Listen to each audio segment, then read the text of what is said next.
Chapter 112. As heavy as German losses were as a result of Chosen, Chinese losses were an order of magnitude worse. The Chinese had committed the entirety of their elite 9th Group Army to the offensive, counting on sheer weight of numbers and the relatively high quality of this body of troops to carry the day. For a time it indeed looked as if the Chinese would overwhelm the marine position at Changchun, but the Britannian troops stubbornly refused to concede. Failure to quickly overcome Britannian resistance saw the Chinese forces' early advantage rapidly evaporate as the Empire began shifting more and more troops north to relieve their besieged compatriots. At the same time a flanking attack along the Britannian western lines ran right into the 2nd Cavalry Division and the 25th Infantry Division. Despite some successes, such as the destruction of the destroyer Samuel B. Roberts and the downing of one of the Empire's Naglfar-class flying transports, Chinese forces were unable to maintain the momentum of their advance and soon found themselves engaged in fierce, grinding battle against more and more Britannian units. And just as she had broken the back of the German flanking attack, the Princess Colin once more played a major role in thwarting the Chinese advance against the Britannian western flank. As part of a daring rescue attempt of the Britannian soldiers trapped when their flying transport was shot down, the Princess Colin and her forces succeeded in decimating 2 regiments worth of Chinese infantry that had been besieging that position. The suddenness and sheer viciousness of the fighting fractured the Chinese lines, allowing 2nd Cavalry to completely rout the Chinese advance. All told, the 2 weeks of fighting saw over half of the Chinese Federation forces become casualties. These losses would see the 9th Group Army be completely removed from the rest of the war, and set the stage for the 13th and the ambition of its general. In Blackest Night, the Great War. Chapter 112. Ut incipit fidelis sic permanet.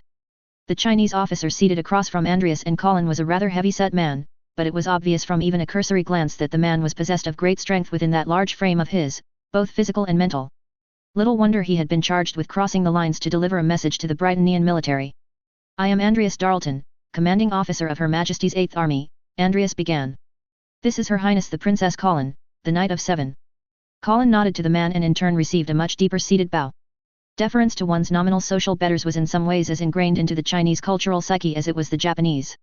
"I am Colonel Hong Hu, aide-de-camp to General Yang Wenli, commanding officer of the 13th Group Army of the Grand Army of the Chinese Federated States," the man introduced himself in turn. "I come with an offer for a temporary ceasefire from my general, and a means to potentially end the war between our peoples." Andrea's face remained impassive while Colin's own became more intent as she regarded Hong. The original message that had been relayed from 8th Army's scouts had indicated a Chinese officer of moderately high rank wishing to speak with someone of sufficient authority that could ostensibly speak for the Empire. The request had been taken with a grain of salt, but Hong's claim to be a personal messenger for General Yang was just barely enough for it to be taken seriously. Now they would see whether they were right to do so. "Let us get to the matter at hand then," Andreas said. "What conditions is General Yang offering for the ceasefire?" Hong nodded. "My general's proposal is simple. Should Britannian forces remain south of the Yalu and Tumun rivers that delineate the Manchurian borders, the forces under his command will not conduct any operations against your own." Andreas raised an eyebrow. "And why would I be willing to accept such terms?" "Because by avoiding the need to engage Chinese forces, your empire may throw the weight of its resources against the Europeans at Vladivostok," Hong replied frankly. Another beat passed as Andreas continued regarding Hong. "Technically to move our forces against Vladivostok via a land route would require crossing the Tumun River." Hong cracked a slight smirk. "You would have to move east of the river, indeed." The subtext was clear enough. Colin watched the two men stare at each other, her own impatience starting to build as they remained silent. "How long would this ceasefire hold?" Andreas finally said. "That would depend on whether your government is amenable to an end to hostilities with the Chinese Federation," Hong stated. Something was off here, Colin immediately noted. If there really was an interest on the part of the Chinese government to withdraw from the war, then having Hong be the one to broach the issue was a very roundabout method. There was a reason for this discretion, and Colin suspected that that reason would underscore just how credible this proposal of ceasing hostilities was. "General Yang was the one that ordered you to convey this message," Andreas more stated than asked. "That is correct," Hong responded with a nod. "Am I to understand then that he speaks for the Chinese Federation on this point?" "He does." Hong was lying. The man's face was collected and stern, his tone and eyes conveyed that of a firm conviction, but Colin immediately saw that his last statement was a complete and outright lie. But what exactly was he lying about? Andreas glanced over at Colin. "Your thoughts, Your Highness." The young woman frowned. "Tell me, Colonel. What has prompted the Chinese Federation to consider withdrawing from the war?" Hong's mouth thinned. "There is a recognition, on the part of certain elements of the government, that entering this war in the first place was an unwise choice. China has already suffered greatly for that misstep, and even as the fighting saps our strength, Britannia has given no indication that it will soon tire of this conflict. Better then to cut our losses now than to invite further ruination upon our nation." Colin held Hong's gaze. And what makes General Yang believe he could convince the rest of the government that such a course of action is the preferable one? At this Andreas' eyes flickered as the general recognized the insinuation behind Colin's words. His gaze at Hong took on a somewhat curious air. The Chinese colonel maintained his composure however, and only Colin was able to see the hint of a grimace on his face. The general is not the only one whom feels this way. And that, Colin saw, was absolutely true as far as Hong himself knew. The man was not even stretching or exaggerating what he knew, there was a firm conviction that the numbers that supported this position were substantial. But it was not an outright majority, or at least it did not have a majority amongst the key decision-makers that could actually affect such chosen path. Why does General Yang believe that Britannia would be willing to allow China to withdraw from this war? Colin asked, trying to further probe just what was motivating this particular faction. 2 reasons, Hong began, putting on a surprisingly unperturbed front. The first is that our own intelligence suggests that Britannia considers the Asian theater a sideshow, and that your empire wants to move on as quickly as possible to focus on the Europeans. We are not foolish enough to believe there will be no concessions demanded to allow China's withdrawal, but it is evident that Britannia is not interested in outright conquest of the Federation. The second, which supports the first, is that despite us having drawn down our strength in the south, the empire has made no move to attempt occupation of Indochina save for seizing control of Singapore. That has suggested to many in the military that Britannia's goals do not include territorial expansion. Colin raised an eyebrow. In the military? Hong nodded curtly but said nothing further. Colin however now had everything she needed. The Chinese government was not prepared to withdraw from the war, but the military was, and it was ready to do something about it to make the government see reason. In other words, General Yang was orchestrating a coup. Colin's eyes narrowed. Is the general actually interested in ending this war, Colonel? Colin said, and not simply using this as an opportunity to advance his own ambition. A flicker of anger, genuine anger but no shame, flashed over Hong's face but the man recomposed himself, even if he needed to feign stroking his beard to buy the time to do so. Your Highness, you swore an oath to your Empress when you entered her service, did you not? Hong then looked at Andreas.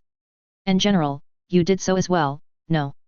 The 2 Britannians regarded Hong quizzically but both nodded.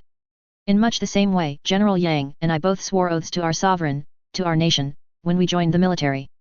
For many years of our service however, we have not lived up to that oath. And then the other piece clicked. Colin had learned a little about the Chinese Federation back in school, and the briefing she received before joining 8th Army in Korea had provided her with a much more detailed background. Specifically, it made mention of how while the Federation did have a sovereign like Britannia, true power lay in the hands of the high eunuchs. It was these men that controlled the Chinese court and various ministries, while the current sovereign, a young girl named Zhang Luo, was nothing more than a figurehead. There was an addendum that suggested the girl's parents might well have been murdered by the eunuchs so that they would have a more pliable puppet, and Colin found herself genuinely sympathizing with Hong. What exactly does General Yang require from us to allow him to correct the course of the Chinese government? Colin asked.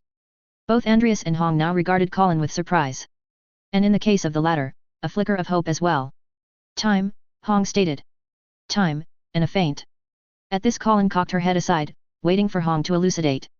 They, government, must continue to believe that Britannia intends to continue prosecuting the war against China, even with the cessation of active campaigns against Manchuria.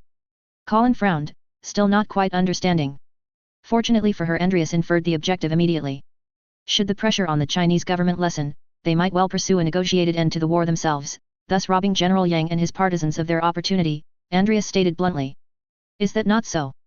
Hong said nothing in response, simply holding Andreas' gaze. The silence was however confirmation enough. Colin's own gaze shifted back and forth between the 2 men locked in a staring contest. After a while the sound of her sigh finally caused them to break off and look over at her. Your intent is quite clear, Colonel, Colin said, and I believe you are entirely sincere in your desire to serve your own Empress, to see things set right in your country, and get China out of this war. I even sympathize with it. But as I am sure you know, things are never as simple as what we personally want. If General Yang wants our help in restoring his Empress to her throne, then there will be conditions. Andreas' eyebrow quirked but the general did not interrupt. Name them, Hong simply said. Colin grimaced slightly. There are 4 principal concessions that Britannia will require. First, the Mongolian thought elevator and everything within 50 kilometers of it will be ceded to Britannian control, and Britannia will be granted right of way through China's airspace to reach it. That elicited a slightly confused look from Hong, but the colonel too did not interrupt, also waiting for Colin to finish speaking. The second, India's independence will be recognized by China. At that Hong actually nodded. It seemed both he and his general were pragmatic enough to recognize an established fact. Colin now took a deep breath. Now on to the thing that she herself really did not care about, but which the empire she served demanded. The third, Singapore and its surrounding territorial waters will be ceded to Britannia. That finally elicited a pointed reaction from Hong. The man's eyes flared momentarily, anger flickering over them. And the fourth? He asked frostily. Colin smiled, causing Hong to blink in surprise. It was a charming, warm expression, one that easily disarmed the kernel of his anger, even if only for a moment. The fourth, is a condition. Prove to me that your General Yang can succeed. The surprise this time Hong did not bother trying to hide, or perhaps Colin's final point had come so unexpectedly that he was unable to. He overcame it quickly however, and in the end was beaming right back at Colin with all his confidence. This failure is intolerable, a reedy voice sounded. We were promised a stratagem that would check the Britannian advance across Korea, and instead we are faced with fresh disaster. An accusatory glare was shot at Li Xing by Cheng Zhong, the eunuch that had spoken. The major kept his face stoically composed. No military venture is assured of success, he said frankly. Anyone whom promised so was outright lying, Your Excellency. Cheng responded with an even sharper glare, but before he could further verbalize his anger Huang Qian intervened, silencing him momentarily. That is enough. There is no point in trying to lay blame for how we have arrived at this point, the important thing is to determine how best to restore our, China's fortunes. That was not entirely true, all of the eunuchs here had arrived at their present station by ensuring blame for any failures along the way were shifted to someone else. And if any of their present fellows could find some advantage in laying the blame for their Korean defeats on one of the others, they would not hesitate to do it. Wang's remark was thus more a warning than a platitude, one which the others seemed prepared to heed. For now. Major Li, Huang continued. What steps are the military taking in light of these developments? General Yang has already established a new defensive line that is stalling further Britannian advances, Li Xing responded. Unfortunately he does not possess the numbers to launch any counterattacks, especially with the need to make good the 9th Group Army's losses. The general is however confident that he can buy China that time, and the next wave of recruits are nearing completion of training. At the same time the 13th Group Army's units have been actively fighting for several months now and will soon need rotation out, especially those that were with the general in India. We have no time for such nonsense, Zhao Hao growled. China is fighting for her life, and these soldiers wish for a respite? Britannia will not halt its advance while they are resting on their laurels. It was remarks such as this that made Li Xing genuinely wonder how Zhao had become responsible for the military portfolio. That particular development was before his time however. Zhao had a tendency to bluster, but he really had absolutely no idea what it meant to conduct actual military operations. Li Xing suspected that the aged eunuch had maneuvered himself into the portfolio to take advantage of the graft military procurement allowed. Now that China actually had need for her armies however, he was obviously out of his depth, something that his fellow eunuchs knew. To continue using a dull sword instead of taking the time to sharpen it once more would seem unwise, Xia Wang put in, causing Zhao's glower to shift to him. The treasurer however shrugged. Even assuming the flesh is willing, the equipment wielded by the soldiers of the 13th Group Army will have seen considerable wear and tear over the past few months. They will need replacement, and better that units be rotated out and fully re-equipped instead of trying to do it piecemeal while they are in the field. That would also provide an opportunity to reinforce those units whose manpower have been depleted by the fighting. Li Xing could not help but nodding in approving agreement. Xia was most definitely one of the more meticulous members of the council as a consequence of his responsibilities. And unlike some of the others, he actually took an active role in the management of the treasury. Amongst the council, it was he and Cheng that Li Xing was most worried might discover Yang's machinations. Deflecting the two required not outright lies, but enough truth that they would draw the conclusions Li Xing wanted them to. How long then before this, re-equipping will be completed? Huang asked. A few weeks at minimum, to rotate the units from the front, Li Xing said. At the same time we will be moving fresh units to replace them, so there should be no major dip in General Yang's combat strength. That however is not the same as the general possessing the combat strength to continue offensive operations against the Britannians. That was clear enough to at least some of the eunuchs. The 9th Group Army that had been so badly mauled was ostensibly even stronger than Yang's current frontline strength and even received support from several of the Wehrmacht's best divisions, for all the good that ended up doing. The obvious conclusion was that China would need to marshal a much stronger force before they could next take the offensive. Obvious, but not necessarily welcome. Re-equip if we must, but we cannot simply idly sit by during the process, Gao Hai said. After having committed their forces to our aid, the Europeans will expect the same from us to help relieve some of the pressure they are facing at Vladivostok. Li Xing's lips thinned. That was the last thing he or Yang wanted to be sent off to do, for reasons beyond just their mutual ambition. That may be so, but if we move the 13th Group Army out of position to support the Europeans further north, we do not have any body of troops ready to replace them if the Britannians attempt to advance into Manchuria. Could not the units being transferred to the front now not make up those numbers? Cheng said. That would be suboptimal, Your Excellency, Li Xing responded. The new units will not have had time to work up into cohesive divisions, and if the Britonians were to hit them in force their chances would not be good. Then what good are all these men that we've poured so much money into training and arming? Zhao spat out. They are in the army to kill China's enemies, not take a holiday. Li Xing idly wondered if Zhao had actually been maneuvered into his position by the others to keep anyone competent from managing the army and potentially turning it on rivals. It was hard to imagine any other way for the eunuch to have gained his current place. Building a proper military is an iterative process, Your Excellency, Li Xing said politely instead of expressing what he really thought. There is no shortcut to the process. The Britonian military has refined its forces over a long period of time. We cannot expect our own green units to face off against the Empire's more experienced forces and expect anything but fresh disaster. Well said, Xia interjected before Zhao could respond with his usual diatribe. Regretful as it may be, China's reserve of manpower is not unlimited. We will of course attempt to send aid to our European allies as quickly as possible, but it would do them no good if the forces that we attempt to send now only weakens our position in the long run. The European leadership might well have a different opinion in that regard, but there was no advocate of theirs present to try to argue otherwise. The closest to such a person was Gao Hai, whom looked less than enthused about delivering such a message to their nominal allies. Even he however did not attempt to argue against the decision itself, at least directly. How long then would it take for our forces to be able to take the fight back to the Empire? The eunuch asked. That would depend entirely on what the Empire itself does in the meantime, Li Xing responded entirely sincerely. Should Britannia elect to give us the time to rearm and re-equip, we could perhaps commence new offensive operations within a month's time. If the Empire were to launch fresh attacks upon our lines however, then the reinforcements that we would need to marshal for those operations will likely be diverted to support our defense. A silence hung momentarily in the opulent chamber as the eunuchs considered the points. In frankness, China had few good options at this point, short of something truly drastic.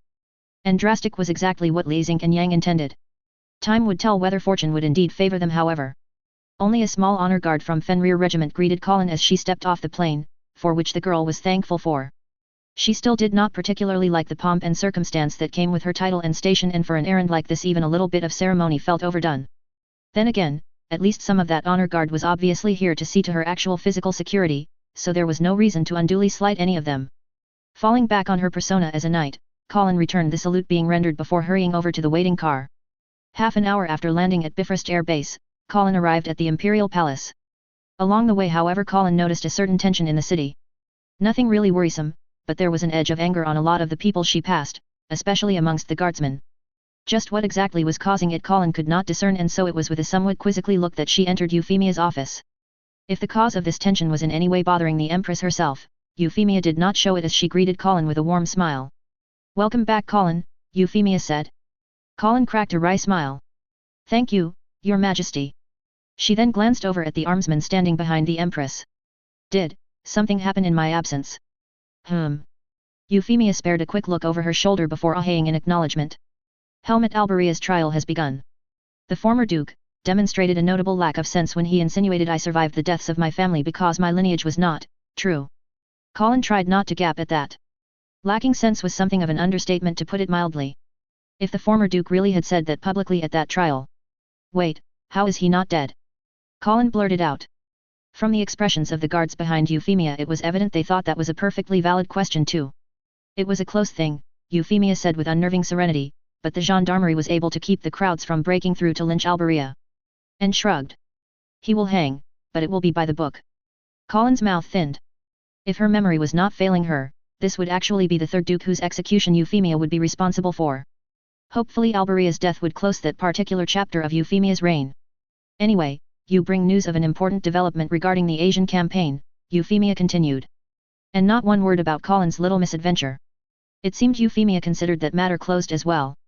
Colin nodded, and Euphemia dipped her head in turn, an invitation for Colin to seat herself.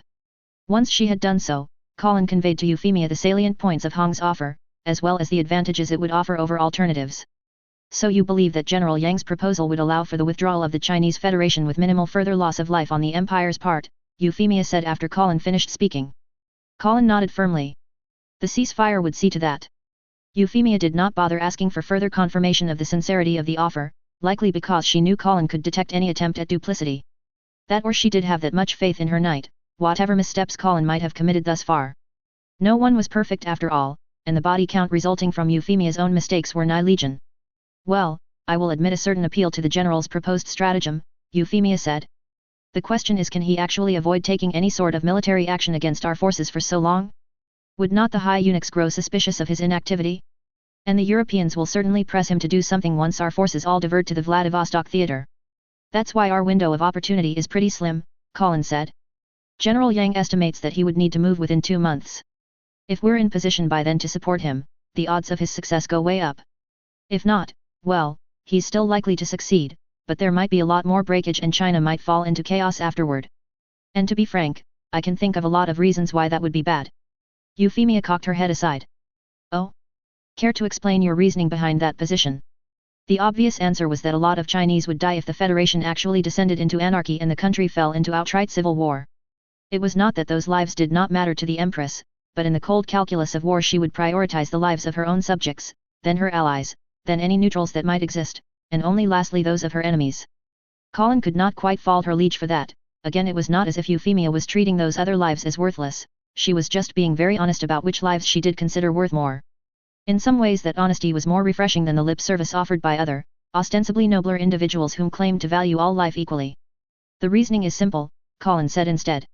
Should China fall into chaos, Britannia's territories bordering the Federation would likely suffer from the overflow that would inevitably result. At a minimum, we're going to see refugees trying to flee the fighting, and the waters that separate our territories won't be nearly enough to stop people desperate enough.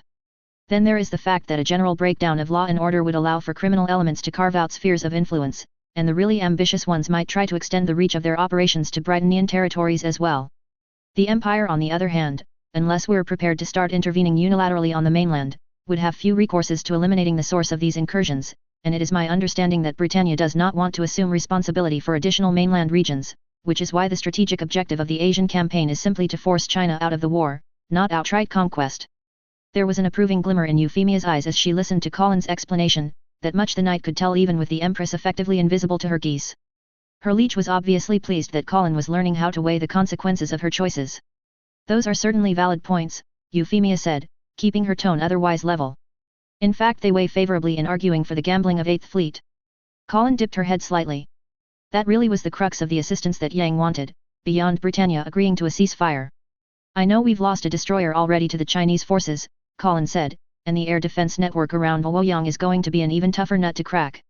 But the point is, we don't actually need to come into range of the city, we just need to give the impression that we intend to. And thus incite the Chinese court to panic and deploy as many military units around the city as possible, Euphemia concluded for Colin, many of which will be loyal to General Yang, the combined sum outnumbering those loyal to the eunuchs. Colin nodded curtly. Yes, Your Majesty. Well, that is certainly audacious, Euphemia said. Still, you are rather confident that the General Yang is fit for assuming responsibility over China's governance. Another nod.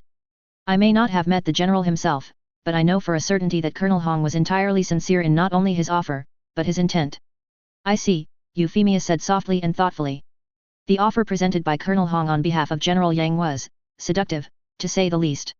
It had been phrased in just the right way to appeal to the Britannian public by presenting the coup as a restoration of the true sovereign to the throne, and to Euphemia and her government as an opportunity to install a new, stable Chinese government that would owe Britannia a major favor for its assistance. Yang had even managed to make the entire endeavor sound fairly low risk from the Britannian perspective. Of course, appearances could be deceptive, and Euphemia could see quite a few ways in which this entire enterprise could fall apart, disastrously at that. And while Euphemia did not doubt Colin's judgment regarding Colonel Hong, there was still the possibility, however slight, that General Yang himself was deceiving all of them. The matter of the ceasefire is at General Darlton's discretion as the theater commander, Euphemia said, but I will send a note back with you to encourage the general to consider it favorably. That should provide you with the necessary time to meet with General Yang and ascertain his ambitions. Understood, Your Majesty. That being said, Euphemia amended quickly, I expect you to take care that in exploring the feasibility of this gambit, you do not take any additional undue risks. Colin's jaw tightened, but she nodded, and repeated. Understood, Your Majesty. Brother Li. Li Xing turned about and smiled as the young girl trotted over to him, a bright smile on her face. It was an expression that was all too often absent from her face, seeing how little reason she had to be genuinely happy these days. Your Majesty, he responded politely, but the smile he in turn graced her with was still warm and friendly. Zhang, however, gave a pout, apparently unhappy with even this level of distance between herself and Li Xing. Still, perhaps as a sign of her growing maturity, that was the only indication of her displeasure before she smiled again. Will you be coming to dinner tonight? You've been so busy lately that you're not around anymore. In truth, those other instances of him dining with the young empress was nowhere as intimate a setting as the girl's remarks might have suggested. Officers and courtiers whom had gained the favor of the high eunuchs were often rewarded with an opportunity to dine with them and the empress, and as one of those officers whom had drawn such attention from the council, Li Xing really was just another body amongst the gathered supplicants. Nonetheless, Zhang had singled his presence out, and continued to hold him in special regard. I honestly do not know, Your Majesty, Li Xing said, already regretting the disappointment and sadness that now flickered through the girl's eyes.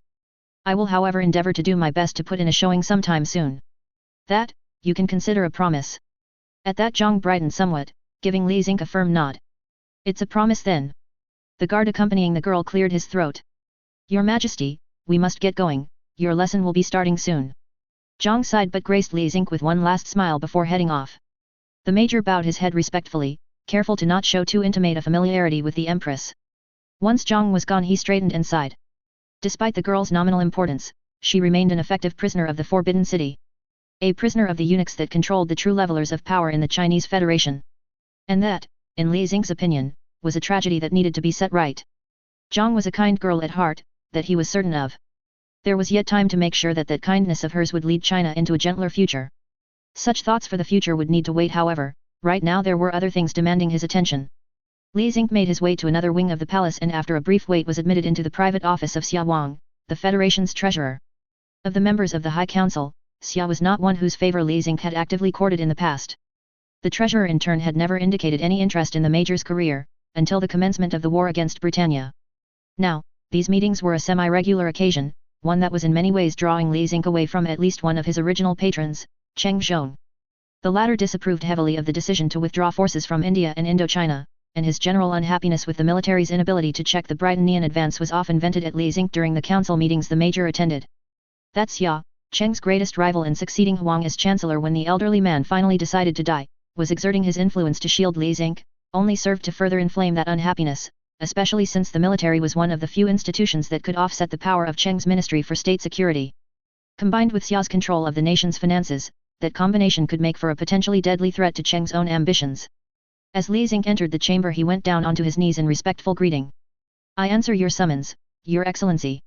And rose to stand before the man, that bit of formality dispensed with. Xia allowed a slight smirk to appear on his face, one that Li Xing did not doubt he was meant to see. I am sure you are as busy as I, Major Li, Xia said, so let us get to the matter at hand. Xia might have actually meant it too, in a sort of backhanded way. Managing China's finances was no simple matter, and to serve as treasurer required the eunuch to possess some degree of technical competency. Whether Xia really believed someone like Li Xing could be as busy as himself was an open question. Of course, Your Excellency, Li Xing responded with due deference. I'm sure you're aware of the general unhappiness amongst the council as to the progress of the war, Xia said. Hard to blame them, and I myself am less than sanguine about our losses. Nonetheless, if China is to have any hope of emerging from this conflict intact, much less remain a first-tier power, we cannot let petty differences divide us. And we must ensure that whatever resources the military requires to stand against Britannia is made available. Easier said than done, both knew, and Li Xing simply signaled his agreement with an understanding nod. That being said, I would like your personal assessment of the progress of the military build-up, Xia continued.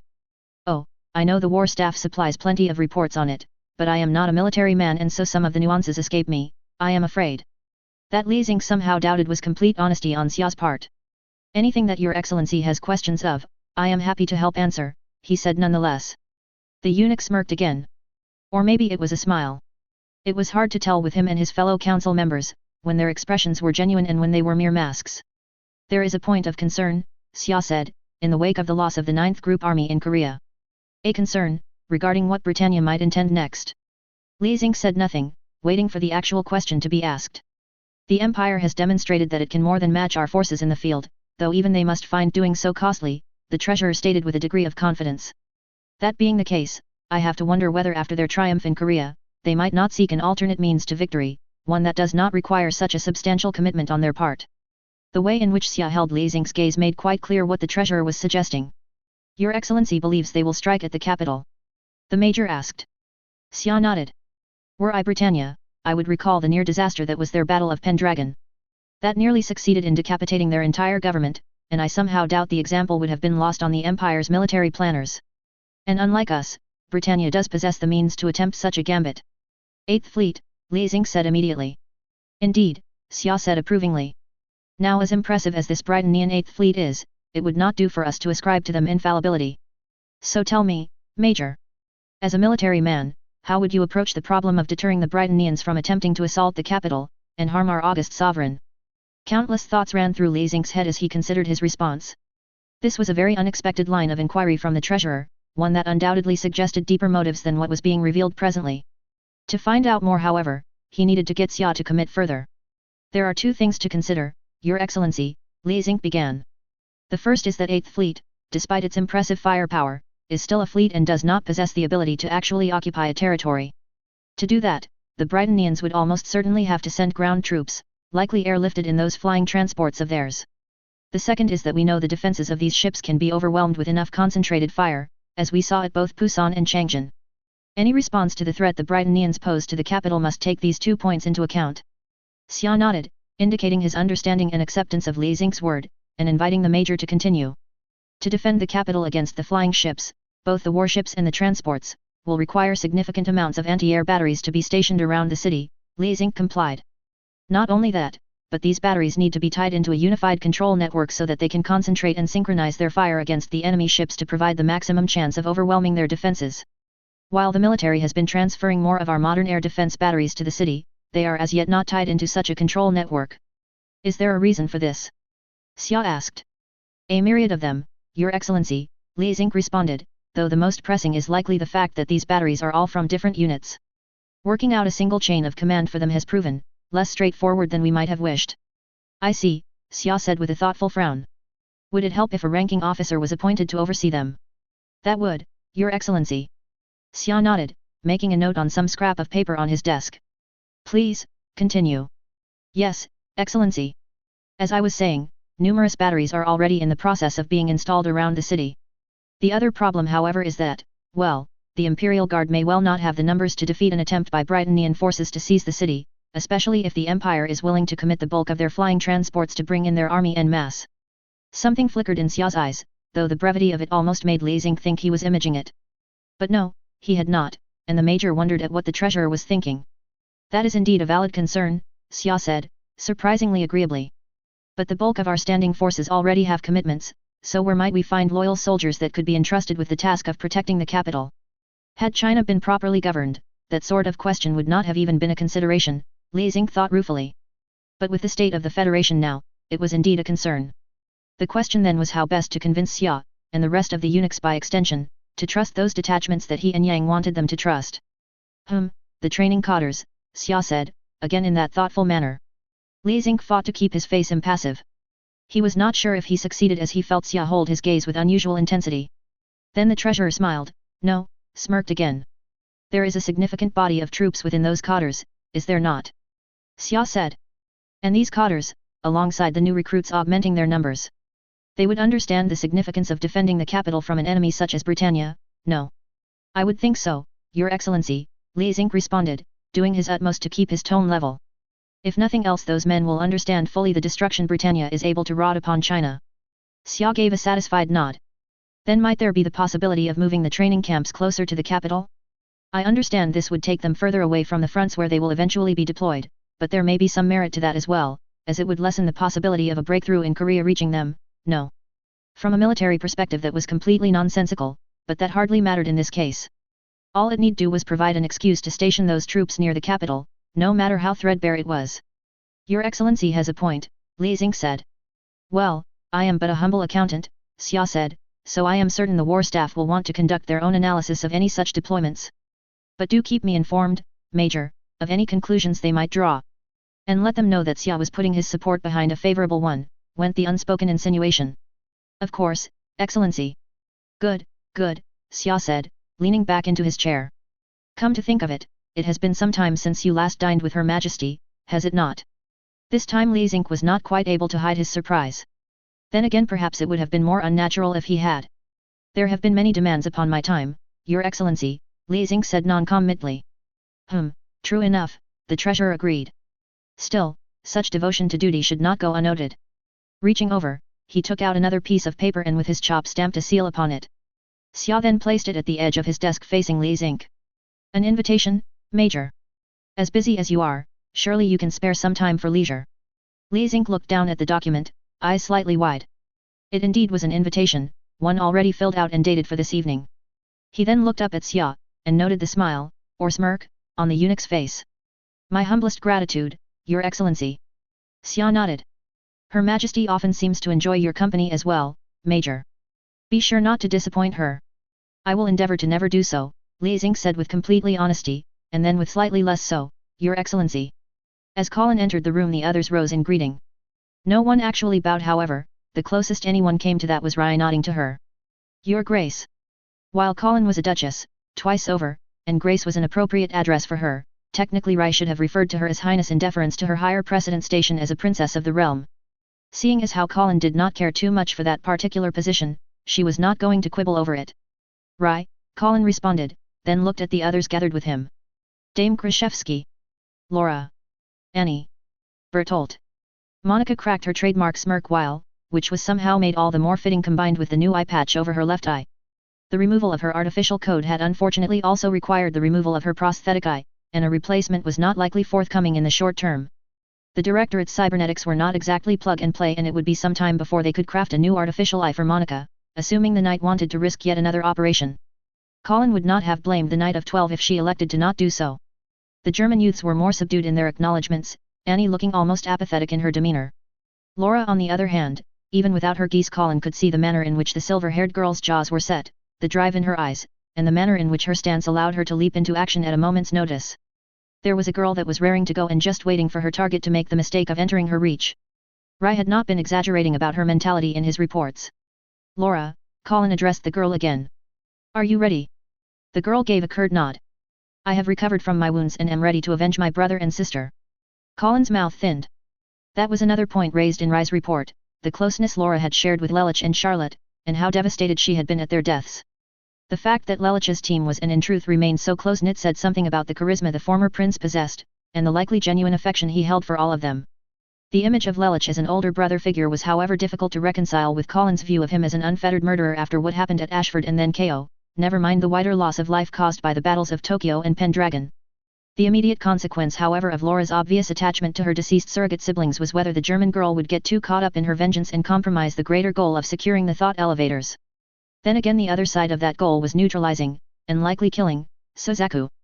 On that point Rai at least was certain Laura would have no hesitation in lending her assistance. And if this Laura was anywhere as competent as the Laura Colin already knew and considered a friend, her help would likely be invaluable. And so Colin nodded. Get your kit, we leave in 30. To Colin's mild surprise Laura clicked her heels together and snapped a crisp salute. Understood. With that brief acknowledgement Laura headed for the door. Colin watched her leave with a curious expression. After the door closed she sighed and looked back at the others. Laura will be fine, Rai assured her without any further prompting. I have spoken at length with her and she understands the importance of bringing Suzaku to heel. So you are certain she won't just drop everything the moment a chance arises to take him down? Colin asked. At that Rai glanced over at Annie.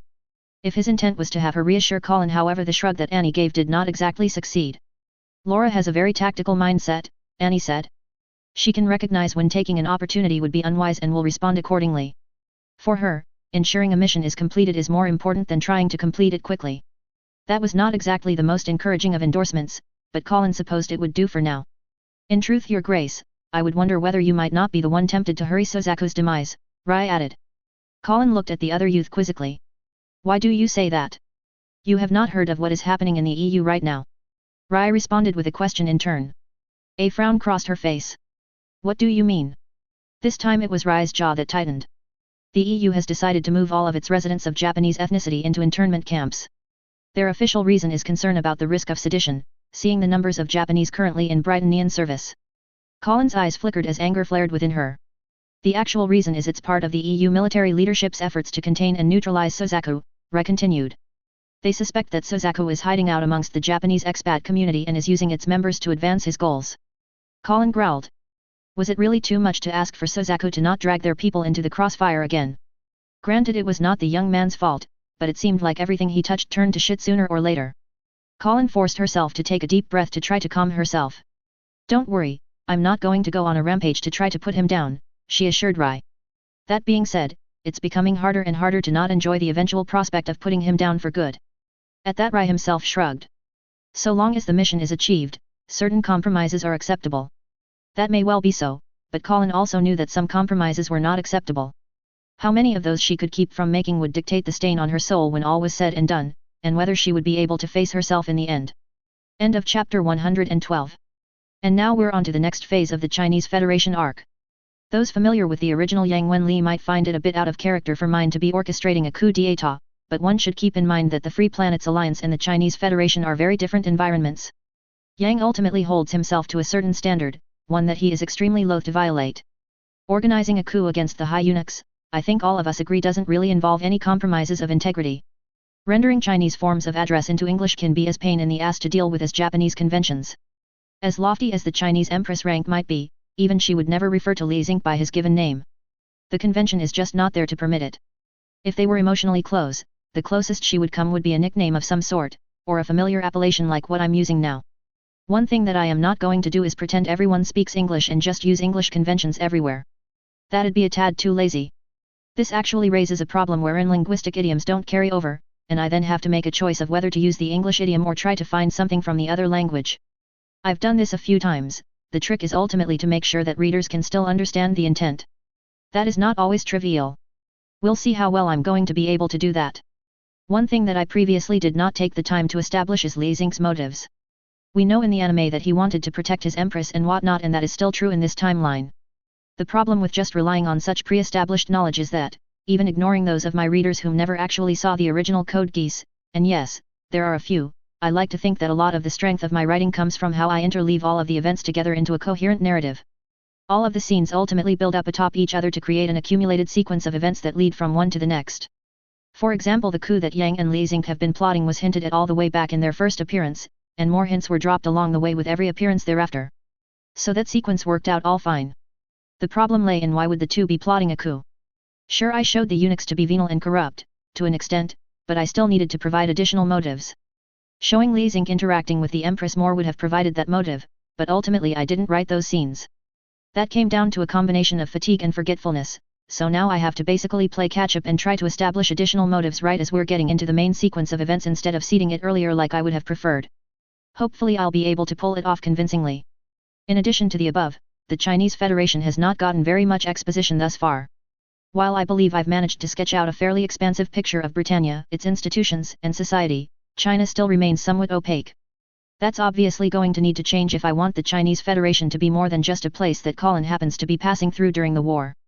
This chapter really is the first time I've expended much effort in trying to sketch out more about the Chinese court. The eunuchs and their relative spheres of influence were introduced back in chapter 105, but the formal lines of government still remained muddled. For one, did the eunuchs themselves hold official offices, or was it an informal but de facto control that they exercised? Little details like that provide hints as to how long such arrangements have existed, their strength, and so forth. As for the Chinese Federation itself, well, suffice it to say that the China as shown in the Code Geass anime was something of a caricature. Though I suppose that could be said for basically all of the countries in the series. I'm going to make some effort to not do that in my story, so yeah. Next chapter is going to be interesting. The way I've sequenced things, I need to do something regarding Sozaku, and I think I have something that would be appropriate. It's also going to be a bit difficult to write, so will likely take longer than the current tempo that I've been on. Then there's the possibility that work will pick up and require more time on my part. Upon the conclusion of the Asian theater arc, we will be moving into the final confrontation between Sozaku and Colin, so look forward to it. I know that the site claims I have over 900k words, but in truth in my master draft there's only about 865k words. Chalk that up to the fact that I've had lots and lots of author notes. While I likely will breach 900k words by the end of the story, I'm not quite clear if I'll top 1 million. If I do, I will apparently be in somewhat rare company for a single fan story that has gone on for that long. Google Maps is what I generally use whenever I need to look up locations, distances, and etc. That and Wikipedia generally provides me with everything I need to know about a particular place or region. In case it is not clear, I tend to put answers to reviewer questions at the end of my notes. Chapter 113. Of the nations that faced Britannia during the Great War, the Chinese Federation was one of the more fortunate ones. Despite the loss of India and the ravaging of Korea, China's core provinces emerged intact as Britannia never advanced deeper into the country before a settlement was reached between the two nations. The post-war climate was also kinder to China than its former European allies, as diplomatic and commercial relations were re-established with minimal fuss between the Empire and the Federation once hostilities formally concluded. Access to the vast Britannian market was a major driver of China's economic recovery and growth, and the general friendly terms between the imperial families of the two respective empires ensured little risk of a repeat of the rupture in relations that presaged the Great War. Crucial to forming this friendship was the rapport established by the Princess Colin and then Major General Yang Wenli as the two negotiated the terms of China's withdrawal from the Great War, and how Britannia might support the general's planned coup against the high eunuchs that had usurped power from his sovereign. In Blackest Night, the Great War. Chapter 113. Intermutanda Constantia. The two girls facing one another certainly shared a few similarities. Granted, one was shorter, but there was a definite stockiness to their forms that came from the toned muscles both possessed. Their stances also shared certain similarities, both held themselves with the practiced balance of a martial artist. Laura, however, also carried herself with a certain noble air, while Laura gave off the impression of a predator just waiting to pounce. Then there was the ponytail Laura's hair was tied into, the bow-like ribbon helping brought out a feminine grace. Laura's straight and loose hair on the other hand framed her relatively petite form nicely, while the single strand poking out above her forehead took a slight edge off of her otherwise fierce skull. That was perhaps the biggest difference between Laura and Laura. Where the former was possessed of a serene composure, the latter gave the impression that she was always on edge. As the two faced one another, the other personnel watching from the sidelines waited with bated breath to see how this would all fall out. Laura clicked her heels together. Specialist Laura Bodwig, reporting for duty, ma'am. Specialist, Laura responded with a nod.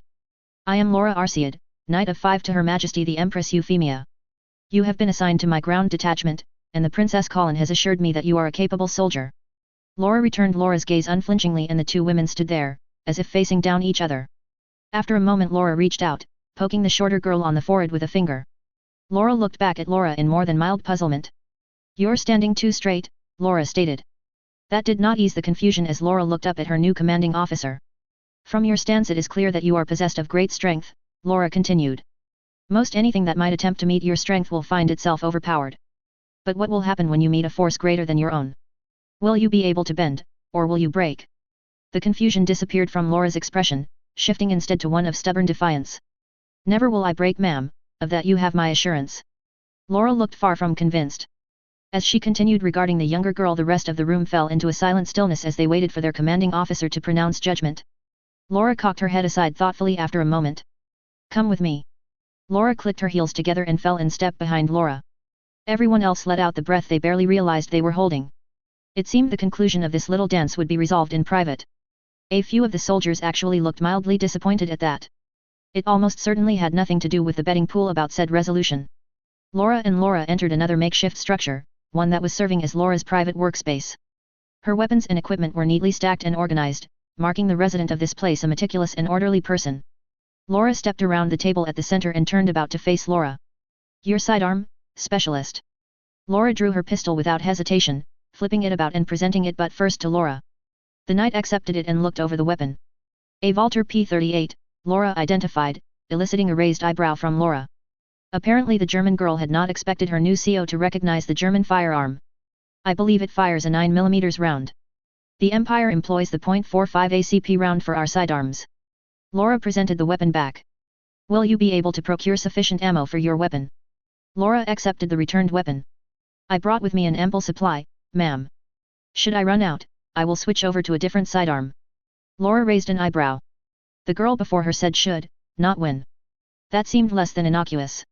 Detail strip the pistol, she ordered, nodding for Laura to perform the action on the table between them. Laura gave Laura a questioning look but refrained from outright expressing any petulance at the order. She took a seat and got to work. First out was the magazine, after which Laura cycled slide a few times to make sure there was nothing in it. The last thing either wanted was for an accidental discharge. Laura pulled the slide back, flicked the lever at the front under the barrel, and released the slide so that it was flush once more with the frame. She then lowered the hammer and pulled the slide off outright. Flipping the slide over, she pushed a small plunger at the back of the locking piece, causing it to pop up. So disengaged, the barrel detached from the slide with ease. That was the straightforward bit. The rest of it would only get more complex. Laura reached into one of the pouches attached to her belt and pulled out 2 tools. Flipping the slide about, she pushed another small piece that caused the top to rise. Taking that off, the rear sight also came loose and those 2 went down onto the table. Below that was a small spring which she was careful to not lose. The chamber indicator came out easily enough just by Laura pushing on it to get it loose. Next, using the indicator itself, Laura pushed on a pin on the rear of the slide, which allowed the firing pin to slide out. Another spring fell out, which Laura caught and set aside carefully as well. After that the safety popped out with much greater ease. Taking one of her tools, Laura next popped out the extractor and its spring, thus concluding disassembly of the slide. Laura looked up at Laura, waiting to see if this was enough. Continue, Laura ordered. Taking hold of her second tool, which was revealed to be a screwdriver, Laura unscrewed the covers of the grip and exposed the set of springs and pieces that connected the hammer and magazine. Pushing up, she pulled off the hammer strut and spring, set them aside, and used her punch tool to push out the hammer pin before tilting the hammer up and sliding it out with ease. Flipping the frame about, Laura unhooked the trigger bar spring, then on the other side did the same to the slide stop spring. All of that popped out easily enough. Then from the top, using her screwdriver, she popped out another spring and pulled off the trigger bar. With the bar out, the trigger started falling, but Laura flipped the gun about and let it fall out via the top. The ejector pieces just needed some simple repositioning to fall out now that the other parts that held them in place were gone. In all, the process took Laura about 5 minutes, which was pretty impressive all things considered. The girl was obviously very familiar with her firearm, and Laura did not doubt she could just as quickly reassemble it.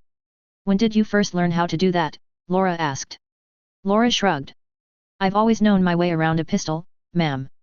Laura's lips thinned. "I see. Reassemble the pistol, specialist." That Laura did, in about as much time as it took her to disassemble.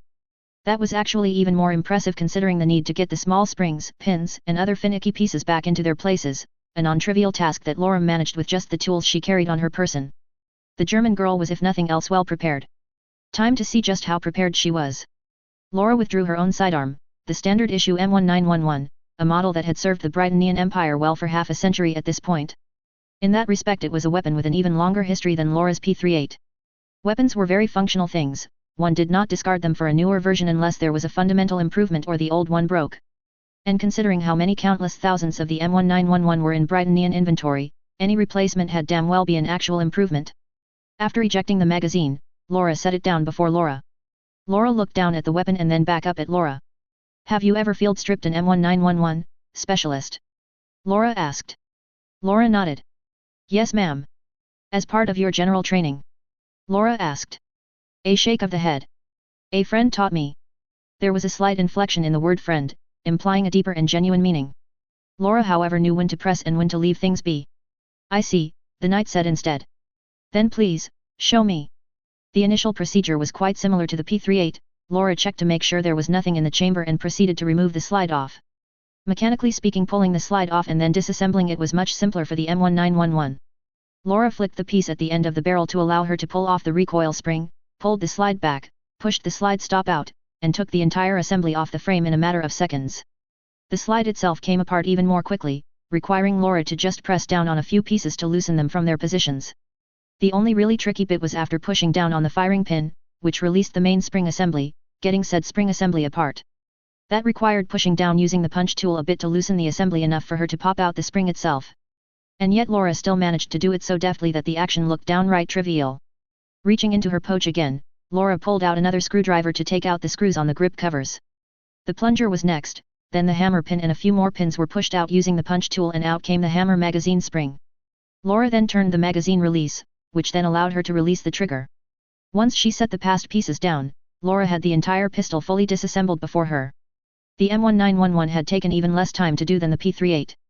Whether the difference was due to the times each weapon was developed in was an open question, though German designers had a well-deserved reputation for over-engineering even the simplest things. "Impressive," Laura remarked. "I doubt I could have done this any faster." The girl rubbed her chin thoughtfully. Laura continued to steadily regard Laura, waiting for further orders. "Reassemble the firearm," came the predictable one. As Laura moved to obey, however, Laura stepped to the side and picked up a few other items from her little room, bringing them back over to the main table. Even as Laura quickly reassembled the second pistol, she spared the attention to note just what Laura had set down. A teapot, a small kettle with water in it based on the sloshing sound, a burner, not electrical by the looks of it, and a bag of tea leaves. Actual tea leaves at that, not the nearly powdered stuff used in store-bought tea bags. "Have you ever prepared a proper cup of tea before, specialist?" Laura asked. Laura shook her head. "My general preference is coffee, ma'am." "I had a friend back at the point, whom knew how to prepare a superb cup of coffee," Laura said. He swore by it, but was starting to grudgingly admit that there was some merit to a good cup of tea as well.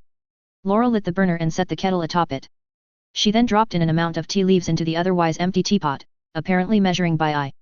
Letting it all sit there, she picked up her pistol and did a quick check to make sure it was reassembled properly.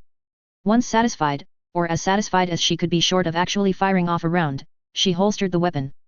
"Have a seat, specialist." The two women settled down facing one another. "Adaptable, well-prepared, and obviously exceedingly competent," Laura remarked. "By all rights you should be exactly the type of soldier I would want under my command. And yet, are you really?" "Ma'am, if you have doubts about my suitability for your command, please state them," Laura said bluntly. "It does neither of us any good for you to be circumspect with them." Laura cracked a wry smile. "Under any other circumstances, I feel that you would be a person that I would want as a friend." That caused Laura to blink in a mixture of confusion and outright consternation. "You are direct and straightforward, unhesitating in acknowledging what you want," Laura continued. "You are obviously naturally talented but also work hard, not taking those talents for granted.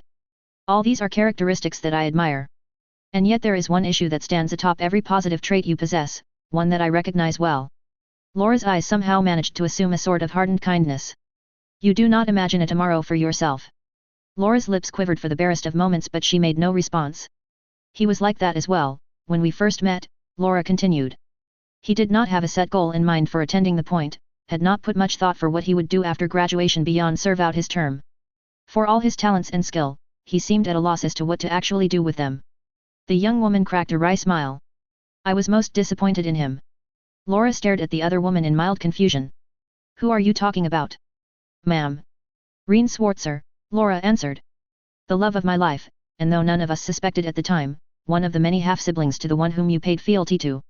Laura's jaws tightened, but before she could muster a response Laura plowed right on. "I was there," she said, "when that thing inside of the thought elevator seized control of Lelich. I was there, when it spoke the words that murdered not just Reen, but every other member of the imperial family save the Empress. I was left behind. I become one whom was no longer sure of what to do for the future. But I am not alone. I have my father, I have Yuffie, I even have Colin. I will fight to the utmost of my limits, and I will return to them. I would have you do the same." Laura met Laura's gaze with unflinching composure. The German girl's expression quivered. "You think I'm not alone?"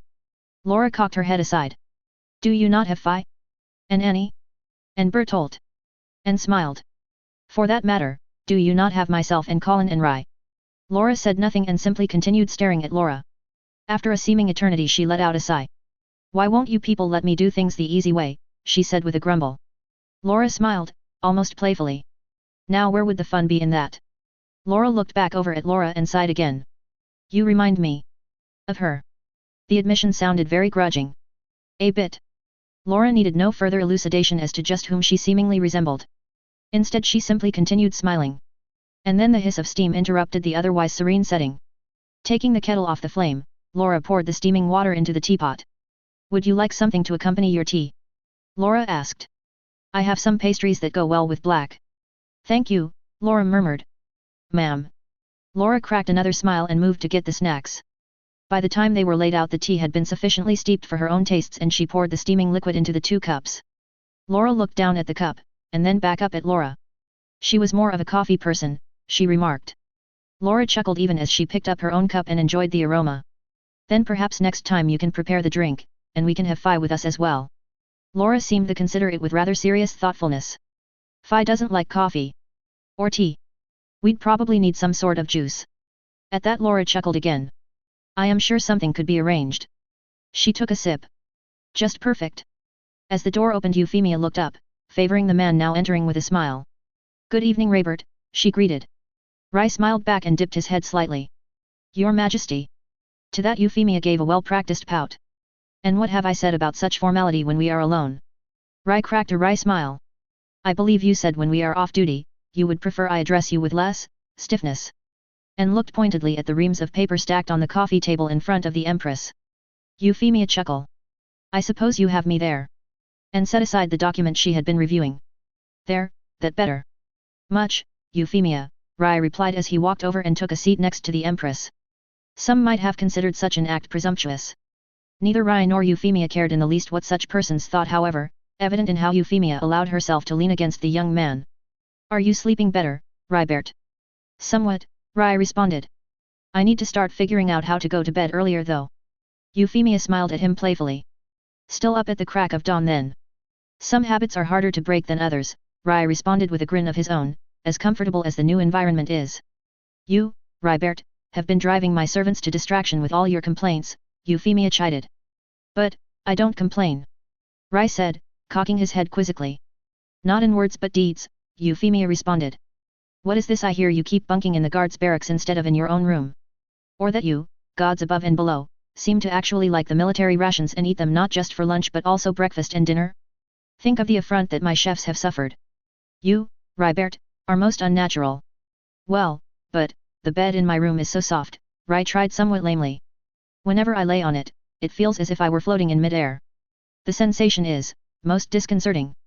Then why not ask for your mattress to be changed? Euphemia countered. Come Rybert, do you really think you are the only one with such predilections? The bed that Colin had at the Viceroy's palace was so hard I thought she usually slept on bare rock. Well, Rai said again. And don't try telling me that you actually enjoy the MREs. Euphemia continued. I've had them once or twice just to see what my guard is subjected to, and while they are edible, that is not the same as palatable. The Empress was probably being overly dramatic here. Probably. Rai managed a weak smile. Taste may leave much to be desired, but well, at least it's obvious what to eat. At that Euphemia's eyes widened, her expression taking on a more serious tint as she regarded the young man. Rybert, she said softly. Rai returned her gaze, cocking his head aside again. Yes. After a moment of silence Euphemia smiled again and shook her head. It is nothing. Well, seeing as it is about time, would you care to join me for dinner? Rai returned the smile with a slight but heartfelt one of his own. It would be my pleasure, Euphemia. Good, Euphemia said as she reached for the phone. A single ring was all it took before she was answered. Please send up 2 servings of rib roast. Ah, yes, a bottle of Bordeaux will be fine accompaniment, thank you. Courtesy and respect, that was the manner in which Euphemia treated her servants. Such simple things, and yet they engendered amongst those that waited upon the Empress a deep loyalty. Some might have suspected Euphemia to be dispensing such treatment with that calculation in mind. She was certainly not guileless, but Rai knew well that Euphemia was entirely sincere in her attitude. She could garner a stronger loyalty with it, certainly, but that was merely a happy coincidence instead of a targeted objective. Further proof of the naturalness of Euphemia's attitude came from the smile she favored Rai with as she set down the phone. A smile that caused Rai to regard her with an almost wary look. Euphemia treated those about her with courtesy and respect. She was however not above the occasional indulging of her own humor, at their expense. The meals were soon brought up to them, with the prerequisite utensils. As Rai regarded the knife and fork with an unusual wariness, Euphemia could not help but giggle. It would be an exaggeration to say Rai did not know how to use them, but there was a certain terse efficiency whenever he employed such implements. Cut, stab, and then into the mouth with you. Rai tended to eat quickly, as if always pressed for time. A well-ingrained habit, but one Euphemia was determined to train out of him. After all, he was safe here in the palace, safe with her. He could take the time to enjoy himself in the little things in life. As Rai picked up the utensils Euphemia regarded him. Are you left-handed, Rybert? Ambidextrous, the youth responded. I see, Euphemia said.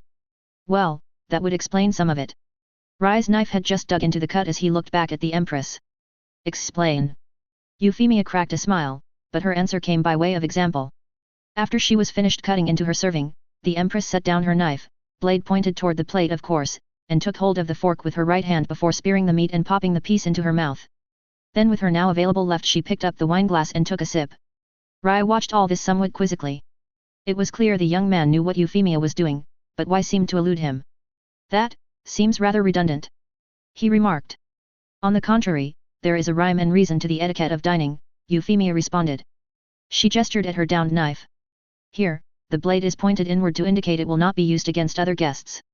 She raised her wineglass. With my less dominant hand so freed, I am free to enjoy sips of wine in between bites of the main dish. Rai did not look entirely convinced but seemed prepared to humor the Empress. After cutting another chunk of meat he set down his knife, but did not switch which hand held the fork before spearing said chunk. Perhaps that was the degree of his indulgence. Euphemia however seemed unperturbed. Without a word she picked up Rai's wineglass, and set it on his right side. Rai raised an eyebrow, but the smile Euphemia answered with was guileless, and amused. After a moment Rai found himself returning it as he finally switched hands. Still it would not do to let Euphemia have everything her way. And so after a sip of his wine, the hand that picked up the knife once more was the same that just downed the glass. Euphemia rolled her eyes, but it was an affectionate gesture. It seemed there would be limits to how much Rai could be trained. Still for a man he was showing considerable promise. Who knows, with time he might even shed some of his gender's less civilized habits. Euphemia watched as Rai shoved more meat into his mouth even though he had yet to finish chewing and swallowing his last portion. She sighed. Then again, that might be asking a bit much. Geass walked through the halls of the Imperial Palace, his attention on the documents in his hands, though he was not so careless as to bump into anything while he read. His responsibilities as an aide to Ulrich Kessler, Brigadier of the Britannian Gendarmerie and Lord Inquisitor of the Ordo Hereticus, were manifold. Not only did he sit in on most of the meetings the Brigadier attended, he also helped collate and verify reports that came to the man's office. Geass had even been dispatched on fact-finding missions a few times, to check conditions in the field and ascertain details that were not present in initial reports. All in all, it was a mark of trust that he was granted such responsibility, a trust that he would not use his relative freedom to build a network that would be employed against the imperial government and Her Majesty the Empress.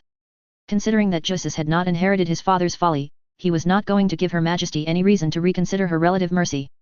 Not that getting shot at by renegade Hereticus wetwork cells was that much of a mercy. As Geass turned the corner, he was greeted with the sight of his superior, and two others. Coming to a halt, he politely dipped his form. Your Highness. And then glanced at the other woman. Lady Einstein. As a woman of the bedchamber to the Princess Millicent, Nina was accorded a certain degree of courtesy and respect, especially so if one wished to remain in her liege's good graces. Geass also was not the type to offer offense to those that had not done so to him, and it certainly cost him nothing to be civil and polite. Nina herself simply nodded politely in response while Millie favored the young man with a smile. Well, I will not keep you any longer, Brigadier, Millie said to the gendarme, and then to Geass himself. Lieutenant. Geass stepped aside to let the two women pass. He had never met the princess before her appointment and residence in the Imperial Palace and knew next to nothing about her lady-in-waiting. Since the two's arrival, plenty of gossip and rumors had reached his ears, though surprisingly little from the actual serving staff. The servants directly employed in the palace were surprisingly tight-lipped outside of their own members, indicative of a degree of loyalty that any noble house would have envied. No, the rumors that Geass had heard came from the few contacts with noble society that he still retained despite his family's treason.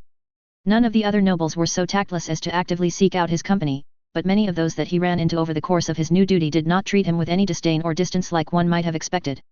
The Empress consideration at play, no doubt.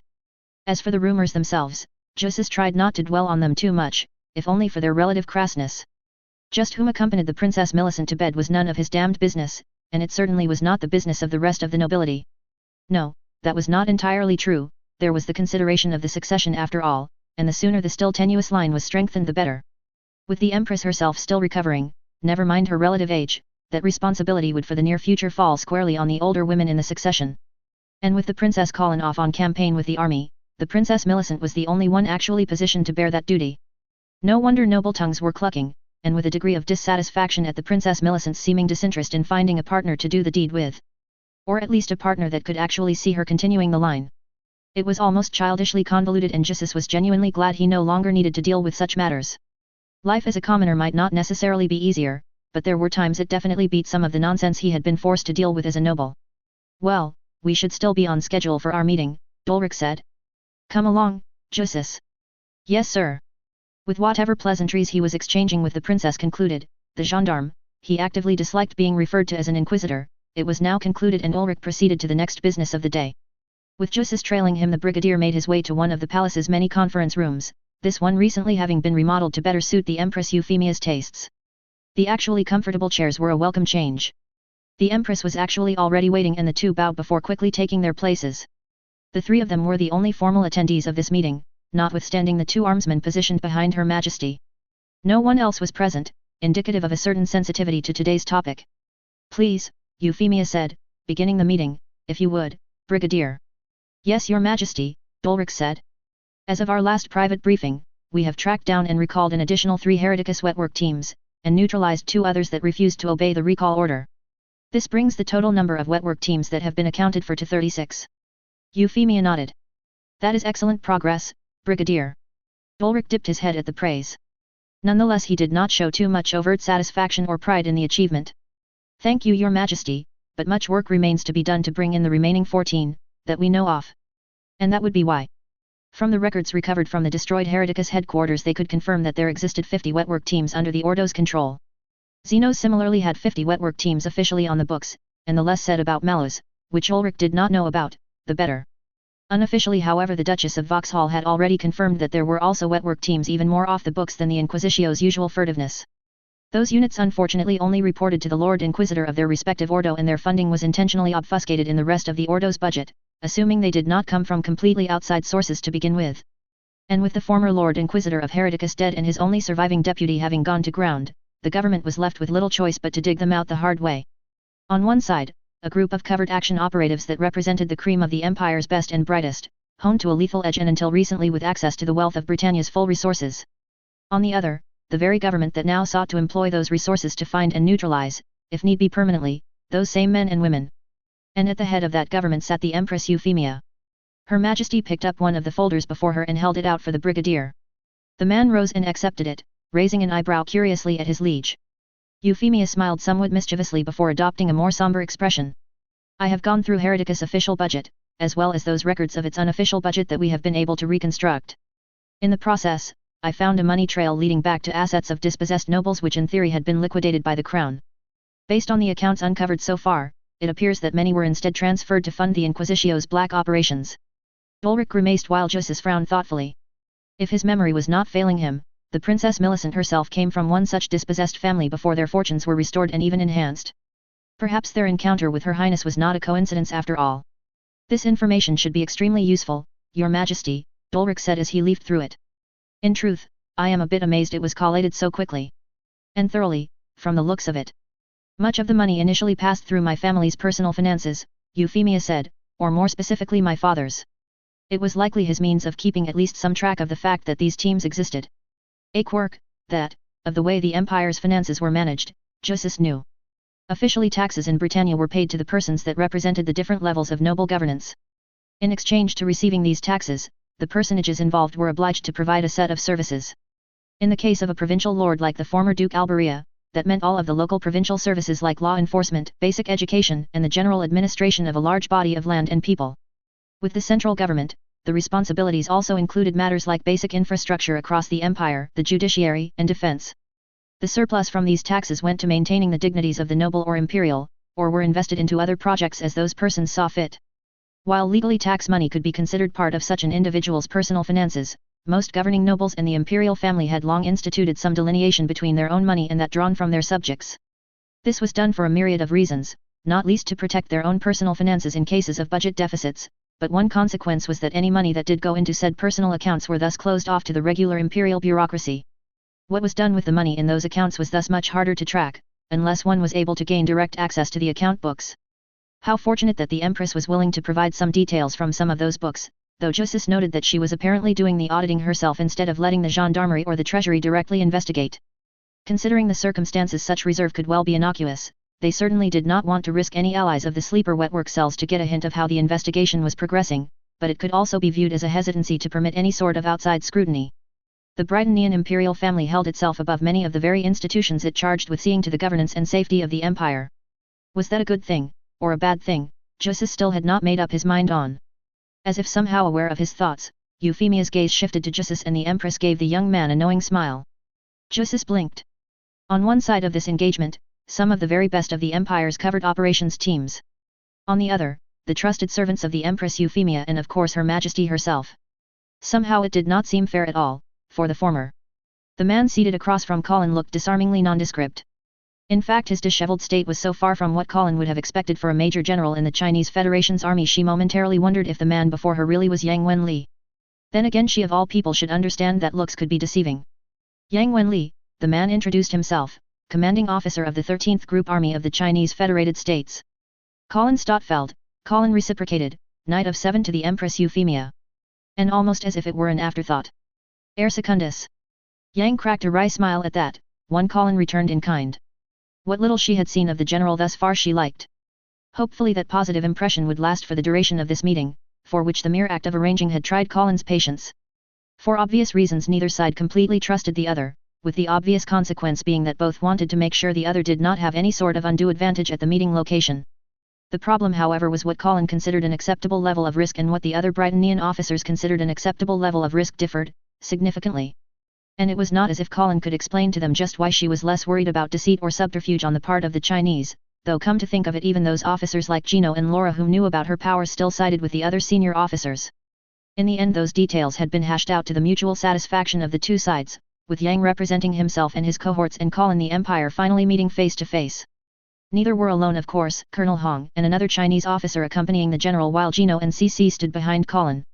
2 attendants each, that was the agreement, and no one else within a kilometer of the meeting site. The tent also would make it harder for a sniper to try to pick one of them off, though all that really meant was someone wanting one of them dead needed to be willing to risk all of them dead. "Let's skip the pleasantries," Colin said, "and get down to business." "I heartedly agree," Yang said, the slight smile disappearing from his expression. "The terms Colonel Hong conveyed are broadly acceptable, save for one." Colin cocked her head aside, though considering the Colonel's own reaction when she listed them it was pretty obvious which Yang himself took issue with. "You don't want to cede Singapore," Colin stated. Yang nodded. "Granting India its independence is already a significant concession, and then there is the point about the Mongolian thought elevator. While we are at a disadvantage, the situation is not such that we would just accept any terms that were offered." Colin's lips thinned. "That may be so, General, but Britannia has not forgotten just whom started this war. The terms are in many ways intended to be punitive for that reason." "No doubt," Yang said with a dry smile. "But if the Empire so desires to punish China beyond India's independence, I would prefer that you select an alternate means than demand possession of Singapore." Colin looked at Yang quizzically. "You yourself seem rather insistent on that point, General. Would you care to explain why?" This time it was Yang that looked at Colin a bit oddly.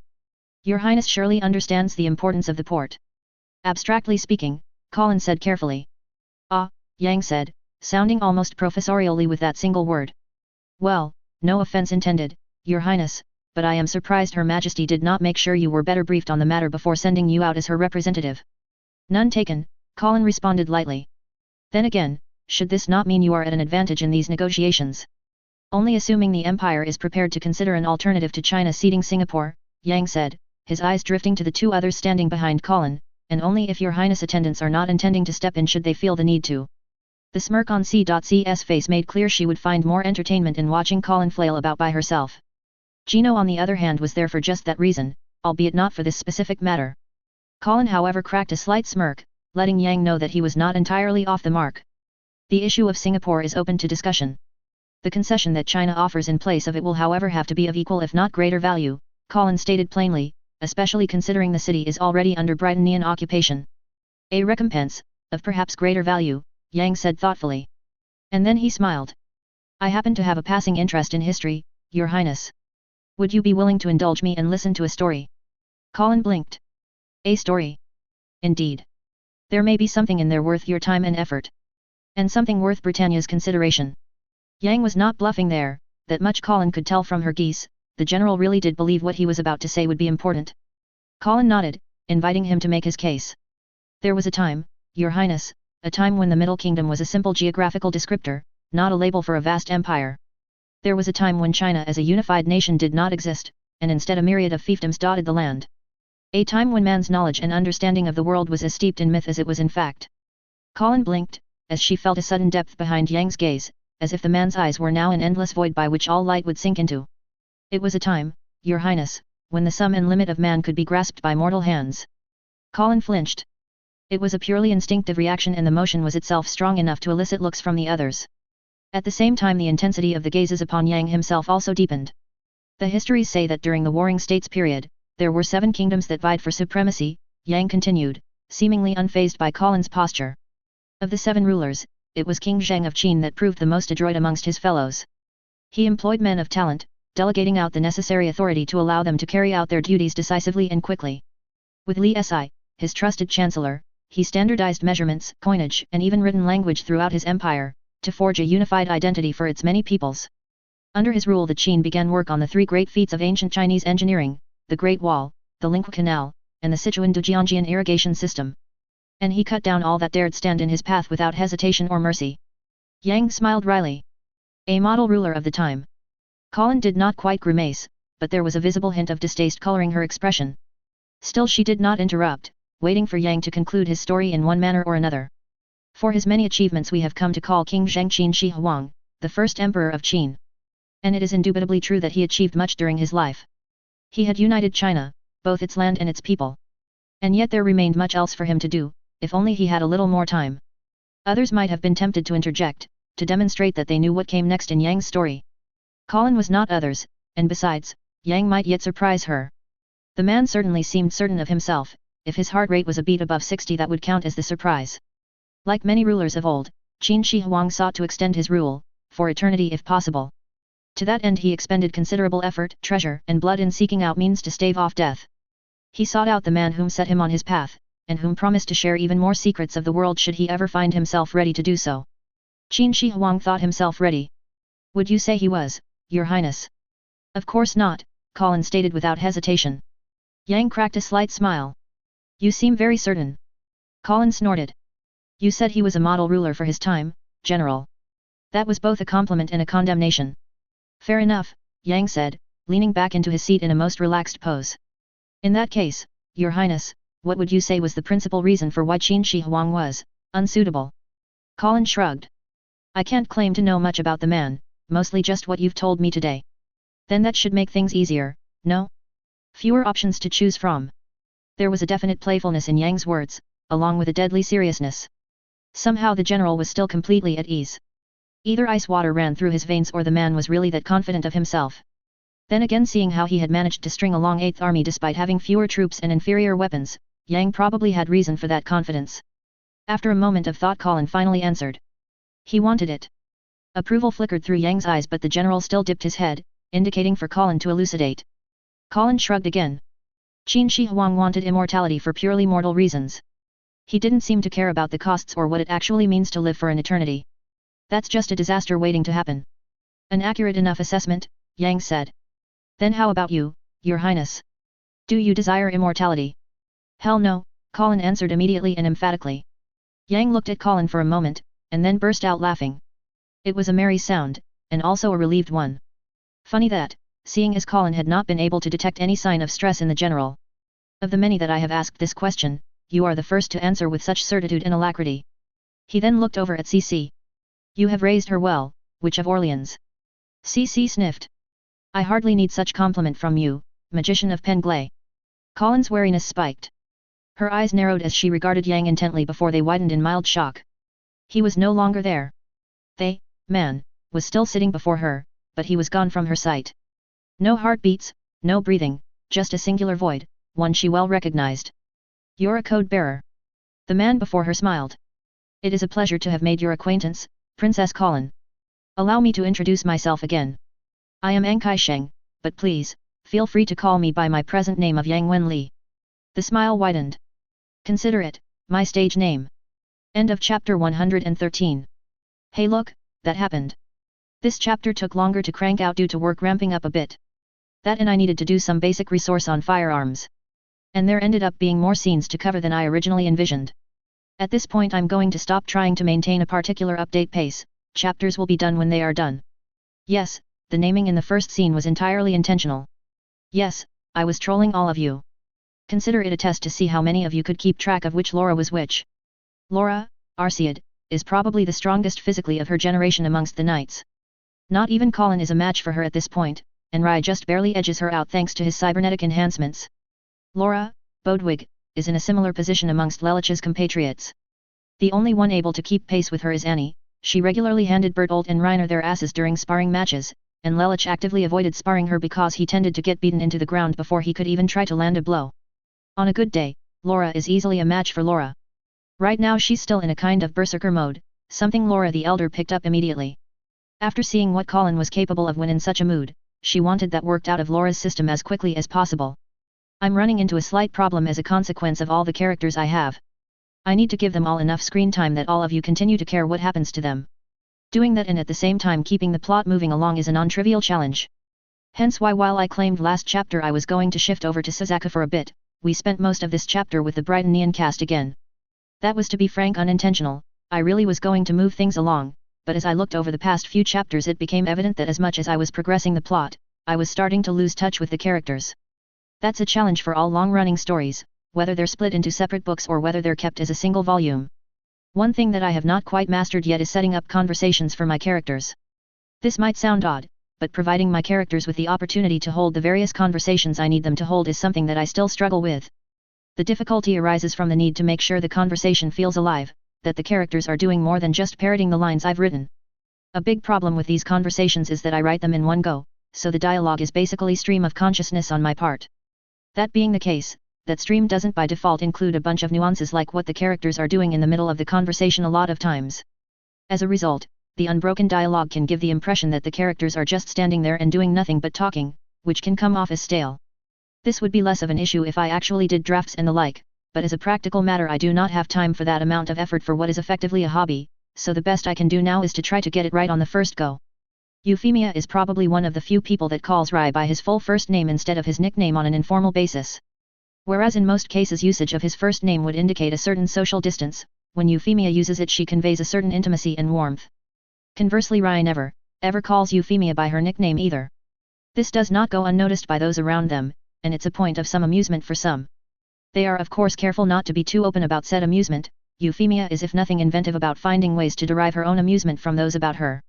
The portrayal of China in the Code Geass canon is problematic, on a lot of levels. Overly simplified, almost a caricature as bad as Britannia in many respects. The canon really lacked subtlety in too many respects. So I decided to make it more interesting. Yes, there is a rationale for why Yang was able to keep Colin from realizing he was a code bearer initially, that'll get explored in the next chapter. And you can assume that CC recognized Yang and was just as giddy about the surprise being sprung on Colin. I am mildly surprised that 8th Fleet wasn't added to the shout-out page. Then again it's entirely possible that those readers of mine adding to the TIFF tropes page aren't Honorverse fans. Or haven't read Jane Eyre either. Not saying 8th Fleet is an intentional shout-out, that one was more a happy coincidence than anything else. I have a future snippet that will explain a bit about Britannia's usage of Latin and Greek mythology and Germanic/Nordic gods, and so on. Actually make that a few snippets. I'll pad those snippets with the author notes of those respective chapters. Chapter 114. The decimalization of the Holy Britannian Empire's system of measurement and counting was a long time coming. Conservative elements within Britannian society had always resisted such a change in standardization, considering it a capitulation to the metric system developed by Britannia's historical enemy, the French revolutionaries that shattered the Old Kingdom with the occupation of the British Isles. Combined with the inherent reluctance of the common populace to change something so intrinsic to their day-to-day lives, and most pundits assumed that Britannia would continue to use the old imperial units forever. These pundits however had not counted on decimalization's greatest proponent, the Empress Euphemia. Having recognized the inherent advantages in simplifying the units employed by the Empire, Her Majesty directed her government to draw the necessary plans to implement decimalization shortly after the end of the Great War. The date of transition, known as Decimal Day, was set as February 15, 2027 ATB. In addition to decimalization, this date also marked the transition of the Empire's calendar to use the Common Era numbering of years, turning the number back 56 years to 1971 CE. The disruption that decimalization's critics claimed would occur proved unfounded, and after several years the Empire settled into a new normal. The advantages to the simplified system also became readily evident, not least in interactions with foreign entities. While Britannian relations with the European nations, France especially, remained estranged for many years, having a common system of measurement and counting made collaboration with the Chinese Federation, the Empire's great partner in the post-war environment, smoother on many fronts. Of Blood and Iron, The Reign of Euphemia I.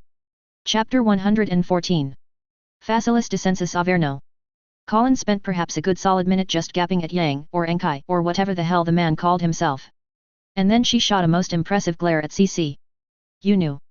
CC raised an eyebrow, her feigning of offense at the accusatory tone almost as impressive as the glare she was being subjected to. 'Twould be obvious. Though perhaps what she was taking offense at was not what one might have expected. Why the hell didn't you tell me there were other code bearers about? Colin demanded, ignoring C.C's flippancy. Your binding is gone, and you know the damage that Suzaku could do if he managed to get a hold of another code. Countless men have sought the magician's secret, CC stated. He has not outlived them all for naught.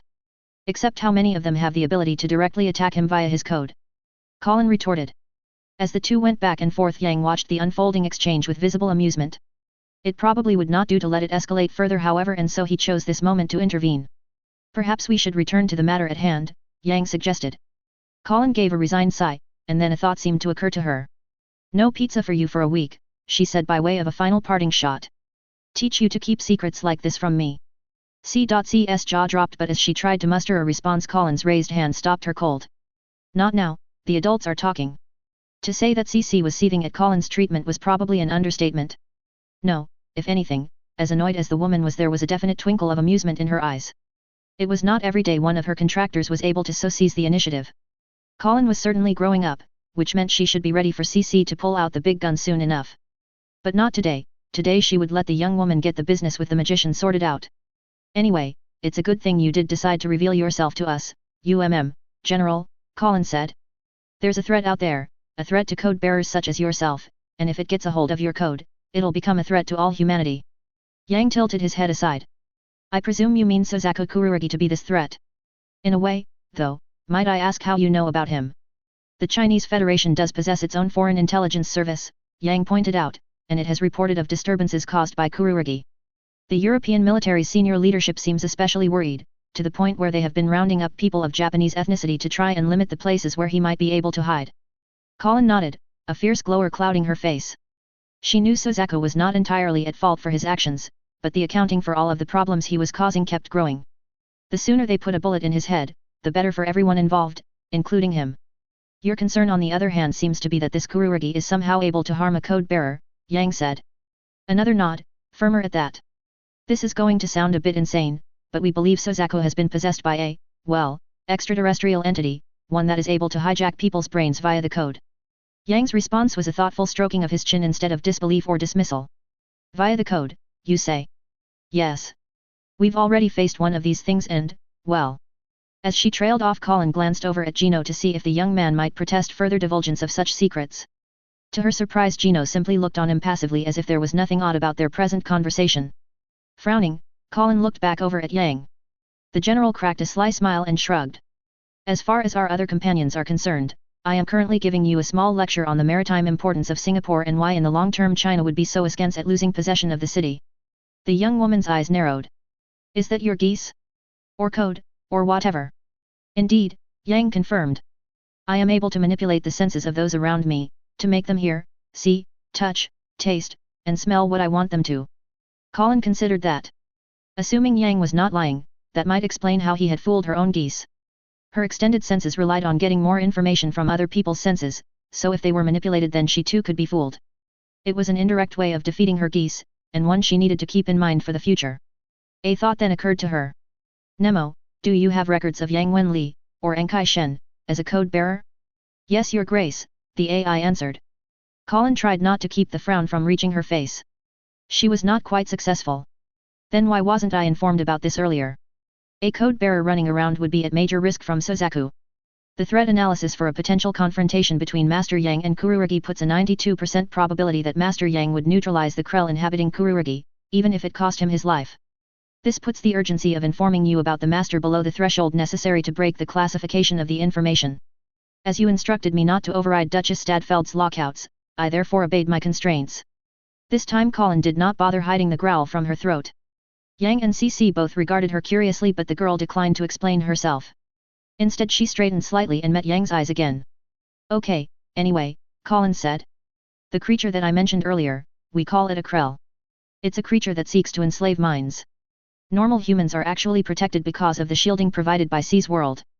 Code bearers however are vulnerable, and if a Krell is able to enslave a code bearer, it can use the code to circumvent the protection that normal humans have and spread its influence. The Krell, you say? Yang said thoughtfully. Colin cocked her head aside. Is that name familiar? Perhaps. There are records inside the thought elevators, partial in their completeness, that make mention of some threat that laid low the civilization that originally erected them. No name survived, just references to an adversary or foe. It is difficult to even ascertain whether the references are for a singular entity or a multitude. Gods, I hope there aren't more of those damn things floating around, Colin sighed. So far we've definitely killed one, and a second is probably running around inside of Suzaku. She met Yang's eyes. And there might well be a third trapped inside the Sword of Akasha. Yang raised an eyebrow. Really? Colin nodded. Interesting indeed, Yang said. If what you say is true, it would explain some of the constraints placed upon the celestial archaism. This time it was Colin that looked at Yang quizzically. Celestial archaism. The thought elevators, the Sword of Akasha, all these things are but parts of a greater whole. A gift from the heavens, or at least a manifestation of their great power, that was how these things were viewed by our ancestors whom stumbled upon them. Oh, so you didn't mean some sort of celestial language, Colin said. From behind her CC snorted while Yang cracked a slight smile. I suppose I am using the term in a non-standard way for this age. Colin regarded Yang thoughtfully again. The Qin dynasty was over 2,000 years ago. How long have you actually been around? Hard to say, Yang said, causing Colin to gap at him. We did not exactly keep track of time the same way youngsters like you and the Witch of Orleans do. CC let out a bark of a laugh at that bit. And to be honest, my memory is a bit foggy of my earlier days. I can tell you that this Ya dynasty as described in bamboo annals is somewhat wide of the mark. Colin shrugged. I have no idea what dynasty that is. Quite, Yang said with a chuckle. But getting back to the matter at hand, the warning about Sozaku and this Krell is appreciated. I would not be adverse to helping you neutralize the threat they represent, and I think you appreciate the value of such assistance. Yes, Colin said with a nod. Yes, I do. At the same time, I also appreciate the danger that you yourself represent just for being a code bearer. Even though you yourself might become one in the future. Yang prodded. Takes one to know one, was Colin's response. A fair enough point. Are you going to seek assurances that I will not employ my code against Britannia as well? Colin's face tightened slightly.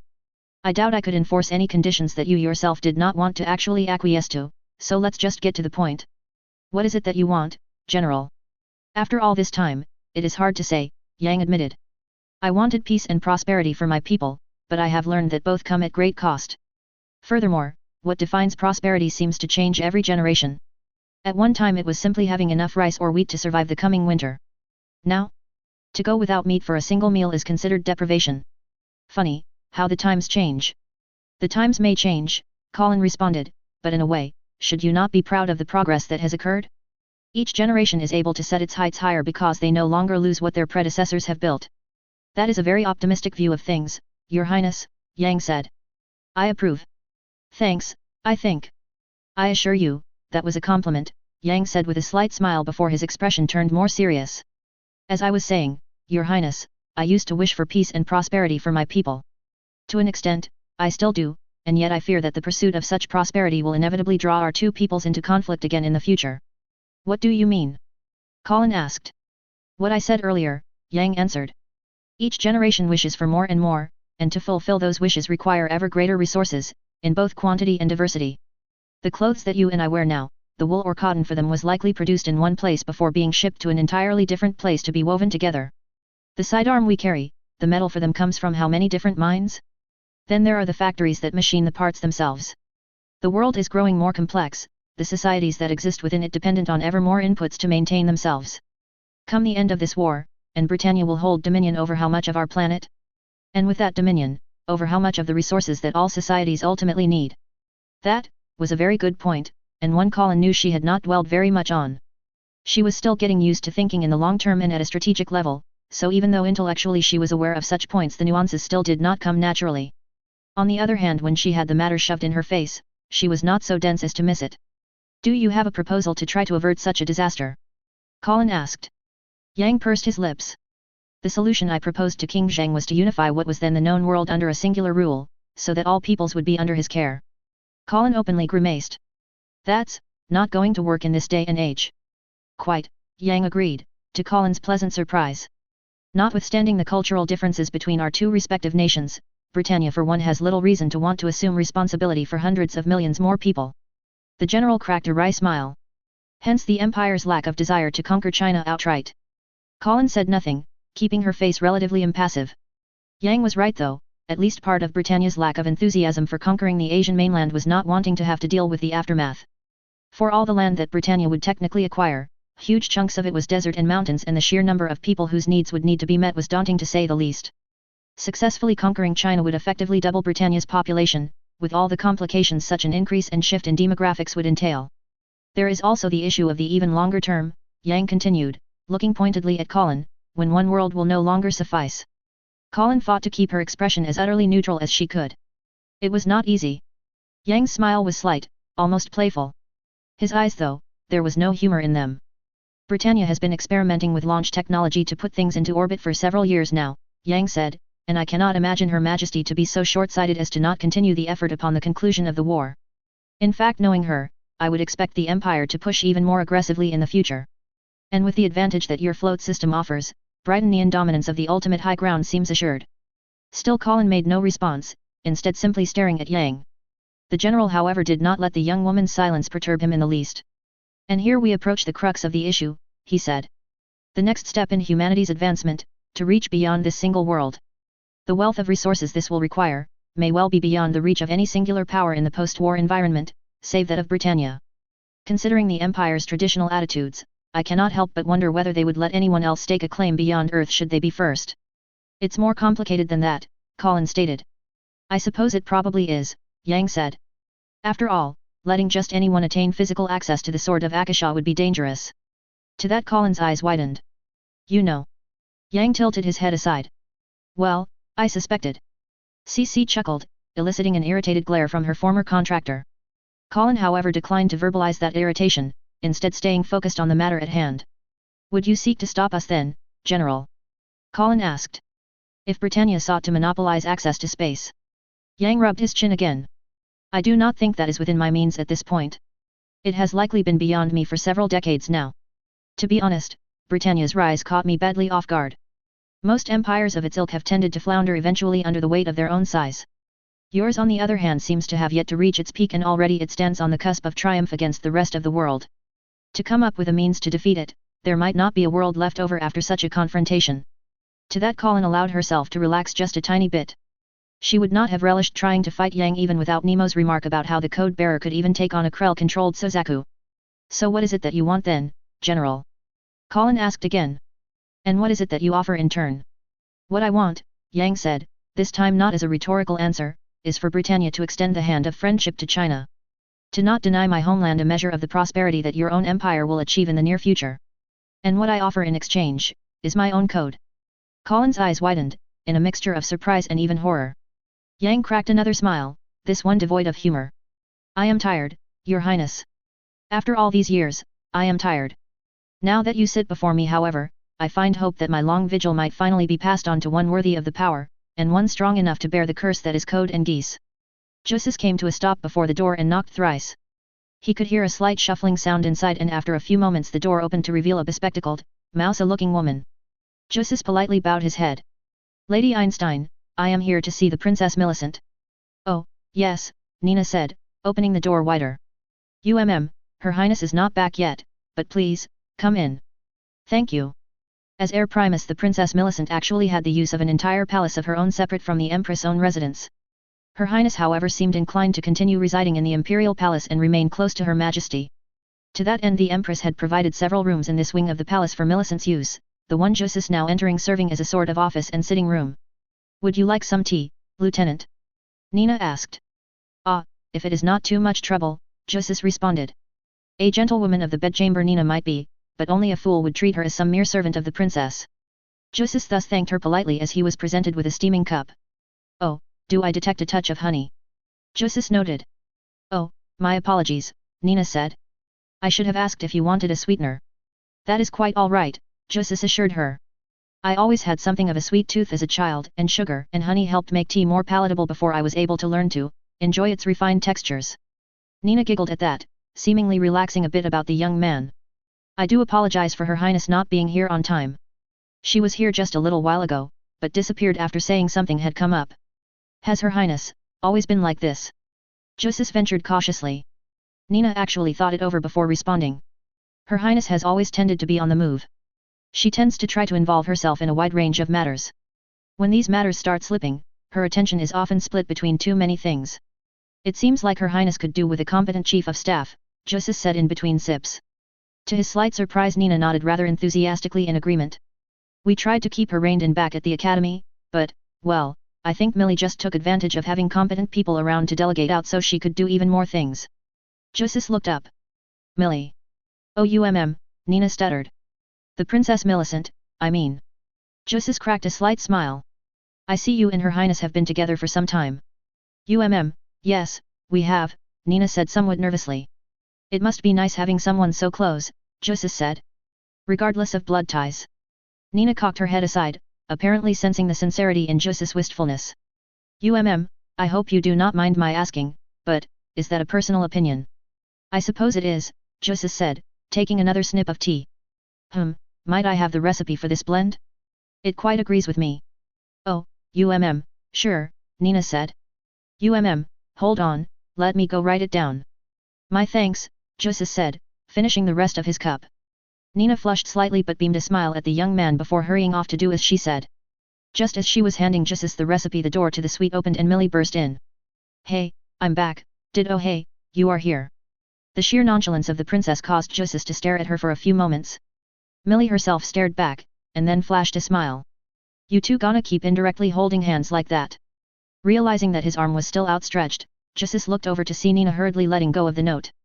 The girl shot the princess an unamused look. Enough with the teasing already, Millie. I mean, your highness. Millie's own lips quirked, though she also shot a reproving look at the younger girl. Walking over, she gave her a light tap on the forehead. None of that highness nonsense while in here. But... Nina's gaze shifted over to Geass. Oh, the good lieutenant?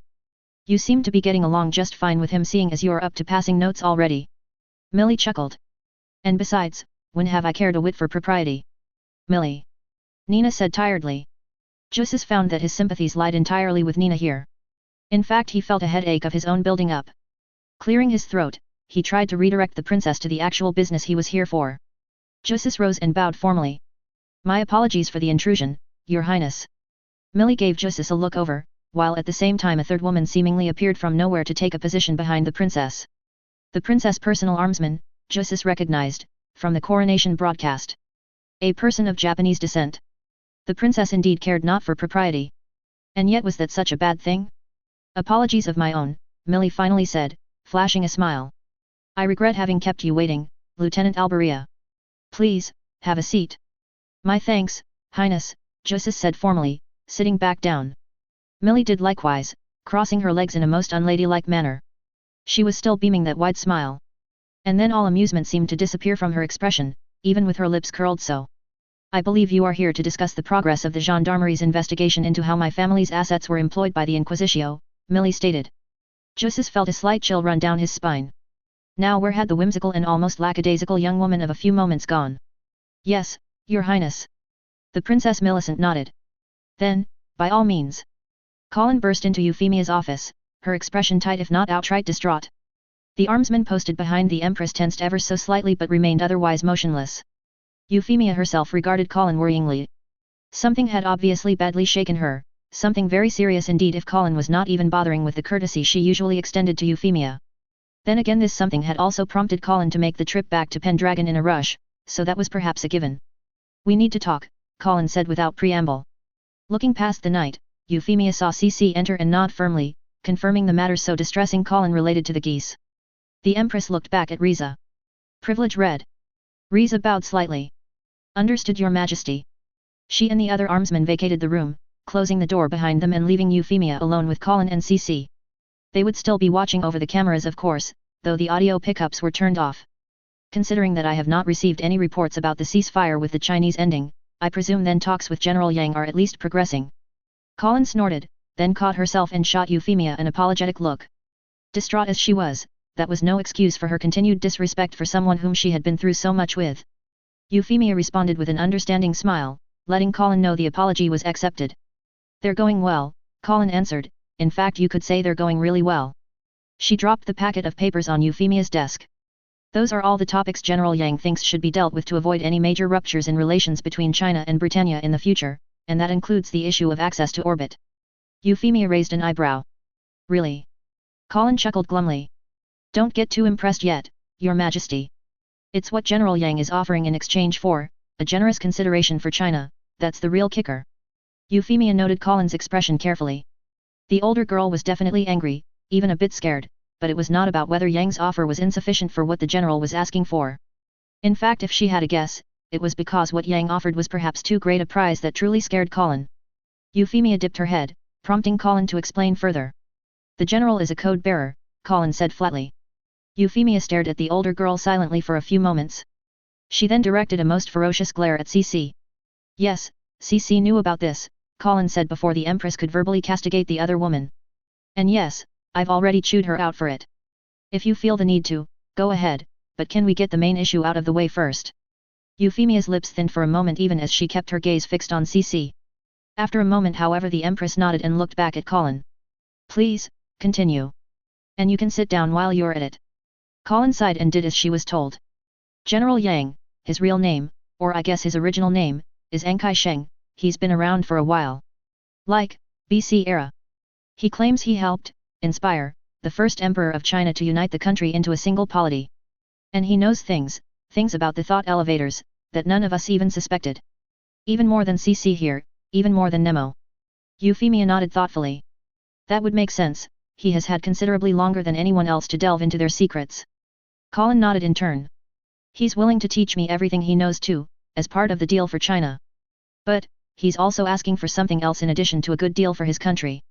After a few moments of Colin not continuing, Euphemia prompted her. And what would be?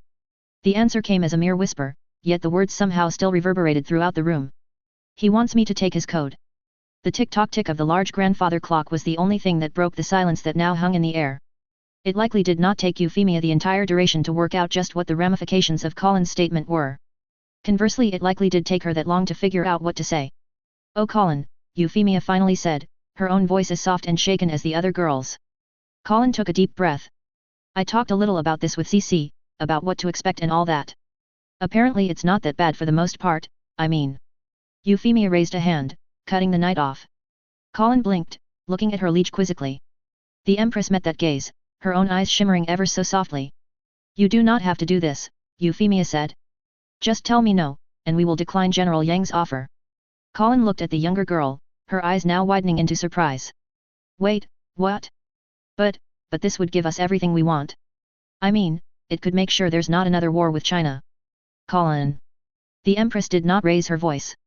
She did not need to, for that singular word carried with it all the strength of her will even when delivered so calmly. Colin shut her mouth. "I can't ask this of you, Colin. I could not ask this of anyone. The price of the code, you do not owe it to me, or Britannia, or even Japan, to pay it." The edge of Colin's lips quirked. It was not a happy or humored quirk. "I appreciate that, Your Majesty. Euphemia. I really do, but I can't be selfish over something like this. You know as well as I what it would mean, if we could unlock the secret behind the thought elevators, the code. I'm not doing this just for you, or Britannia, or Japan. I'm doing this for humanity." Euphemia shook her head, causing Colin to look at the other woman quizzically again.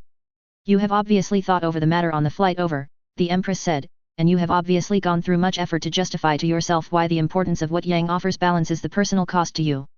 But Colin, you know as well as I, that is not good enough. This cannot be about how much it would mean to others, or to even the world. You have to want to do this for yourself, not for others, Colin. Otherwise the prize is not worth the cost. You know this, Colin. I implore you, do not lie to yourself and commit to an even greater tragedy." Colin's expression tightened, even twisted, as she tried to muster a response. Before she could, however, another voice lent itself to Euphemia's words. "Her Majesty is correct." The other two women looked over to the third of their number present. C.C.'s own eyes, however, fell squarely on Colin. "Thou hast sacrificed, compromised, lost untold measure. What hast kept thee merely at the brink of the abyss is thy fervour that thou hast made the proper choice. But proper for whom and what? For the greater good, or for thyself?" Colin scowled. "What is that even supposed to mean? This can't be about me, otherwise I'll just end up abusing the code like Vivi did." CC snorted. "Dost thee sincerely think Vivian set forth to become a monster? He too sought power for a cause greater than himself, but nary a score passed afore the weight of time began to see his resolve crumble. Eternity bades, Colin, and self-sacrifice can only serve as a cause for so long." "You didn't go insane," Colin retorted. "And as far as I can tell, the general is still mostly there even though he's way older than you. That means it's possible. You presume we have held at bay the ravages of time because of conviction?" CC said with a raised eyebrow. "I claim no country or people as mine own, Colin. Even the Directorate, created ages past, served to fulfill mine needs. That it saw to the needs of others was a means, not an end. Are you seriously suggesting I need to be selfish in order to hold onto a code?" Colin demanded incredulously. CC met that gaze unflinchingly. "Yes. What? That doesn't make any sense. You heard what Yang said, he denied the code to Qin Shi Huang because the Emperor was too selfish." "Too selfish," CC emphasized. "Whereas thou hast a blemish to the contrary. Being selfless can be a flaw," Colin said. "Is that what you think?" "Un for est plein de bons volontés ou désirs," CC said. Colin frowned. "What does that even mean?" "Hell is filled with good ideas or wishes," Euphemia translated. "And I find myself in agreement with Cecilia, Colin. You cannot go into this by girding yourself with the belief that you are sacrificing yourself for some greater cause. How else am I supposed to go into this?" Colin nearly shouted. "You two really think it's any better that I do it for completely selfish reasons?" "You have the option of not going into it at all," Euphemia stated firmly. "No, I don't," Colin said, her eyes flaring. If I don't do this, millions more people could die. Millions of people are going to die anything, Euphemia snapped. In the minutes that we have been holding this discussion, thousands have already died. By the end of the week? Millions more. The Empress' expression softened. People are always going to die, Colin. You cannot allow solely that to dictate how you live. So I shouldn't care about all the people that do die? I shouldn't care about all the people that die because of me? Or that were killed by me? The answer to that was obviously no, just as all of them knew. That was not why Colin had asked, no, demanded the question though. Cece reached out, taking hold of Colin and stilling the tremble in the younger girl's form. Neither of the other women said anything for a few moments, simply letting the tension bleed out from Colin. I can't do this anymore, Colin whispered. You don't have to, Euphemia said with a kind smile. Colin grimaced. Don't I? You didn't stop after everything that's happened. I'm your knight, how could I stop? Euphemia sighed, rising and stepping around the desk. She knelt down by Colin, taking hold of the girl's hands. It is certainly true that I have not stopped, she said. It is equally true that one reason I have not stopped is my duty to all whom call me Empress. But you know what, Colin? There is another reason entirely, one that I hold close to my heart. The look that Colin gave Euphemia was one of yearning and hope, that the Empress might somehow relieve her of her burden. The smile that Euphemia offered in turn seemed to be reassurance of that. And then the smile disappeared, to be replaced with a hardened visage. The world has taken much from me, Colin, and I wish to see it burn. Colin blinked. What? The smile was back, albeit a more sorrowful version. Exactly what I said. I lost my mother at a young age, and then the woman whom took me in as one of her own. I lost Lelich and Nunnally not once, but twice. And I have lost all others whom share my blood. A world so cruel, what worth could I possibly see in it? Euphemia straightened, meeting Colin's stunned gaze. And so a part of me wishes to see it burn. The selfish, self-centered part, that is sick and tired of acting for others. When I was at my lowest, that was the part that gave me the final push to stand again. A look of horror began to color Colin's expression. But if you... Euphemia reached out, pressing a finger against Colin's lips and momentarily silencing the other girl. I said it was a part of me, and it is balanced against the part that does want to do my best for my subjects. The me that you see now is balanced between those two parts. I will see to the need of my subjects, and I will burn the world at the same time. I could end the war with a word, to agree to terms with the Europeans that would leave them with a measure of their dignity. But I will not, for I have a personal need to see them burn. And if I do not sate that need now, I know I will find some way to do so in the future, on a far greater and more tragic scale. Just as you must let your selfishness out, to do something that you genuinely want to do, if you are to commit yourself to some service greater than yourself. Otherwise the weight of your sacrifice will crush you, just as it could me, just as it did for Lelich. Colin's lips thinned at that last bit. And yet as she searched for a response, the girl found herself at a loss. I don't know what I want, she admitted. Not anymore. Euphemia nodded, as if expecting that. And perhaps the Empress had every reason to, seeing how incisively she seemed to understand the conundrum so tormenting Colin. Go get some sleep, Colin, Euphemia said. Consider that an order. Once you are rested, we will discuss the issue further. Colin stiffened a bit but after a moment of consideration nodded. She really was not at her best right now and the girl had to admit she was feeling more than a bit tired. Once the door closed behind Colin, Euphemia turned to regard Cece. The Empress' expression was not a happy one. What say you, Cecilia? Did General Yang intentionally cause Colin to suffer from an existential crisis? Cece considered it. Methinks the general could not have known what his offer would portend. And yet, I doubt there be any malice. Much as you and I, he had motives of a personal style. He spoke sooth when he claimed exhaustion from his long vigil. Euphemia raised an eyebrow. So this was some sort of final test, to see if Colin really could inherit his code. "'Tis likely so." Cece smirked slightly. "A most swift deduction on your part, your majesty. If there is one thing I have learned regarding you lot," Euphemia said, "it is things are never as they appear." The Empress walked back around her desk and hit her intercom. "Major Mustang." The response was near immediate. "Yes, your majesty. I have an errand for you. Please have one of the supersonic transports readied. Here's the manifest, Captain." Cole took the clipboard. "Thank you, Private." The soldier clicked his heels, did an about-face, and hurried away. Not out of any desire to avoid Cole, the young man was gaining a reputation for being tough but fair and so was becoming rather popular with the rank and file, but because all of them had plenty of work to do. The 25th was preparing to deploy north in pursuit of the European forces falling back towards the Vladivostok theater, and as usual there were countless last-minute details that needed to be sorted out before they could depart Seoul. The few short weeks since the Battle of Chosin had seen more reinforcements join the division, with the veterans reshuffled to rebuild the battalion lost when the transport went down. A lot of promotions ended up getting handed out as a result, though not all were entirely due to merit. Cole had eventually prevailed in his effort to remain with the 25th, but his superiors were still twitchy about the possibility of him being endangered and causing Colin to lead another charge to save him.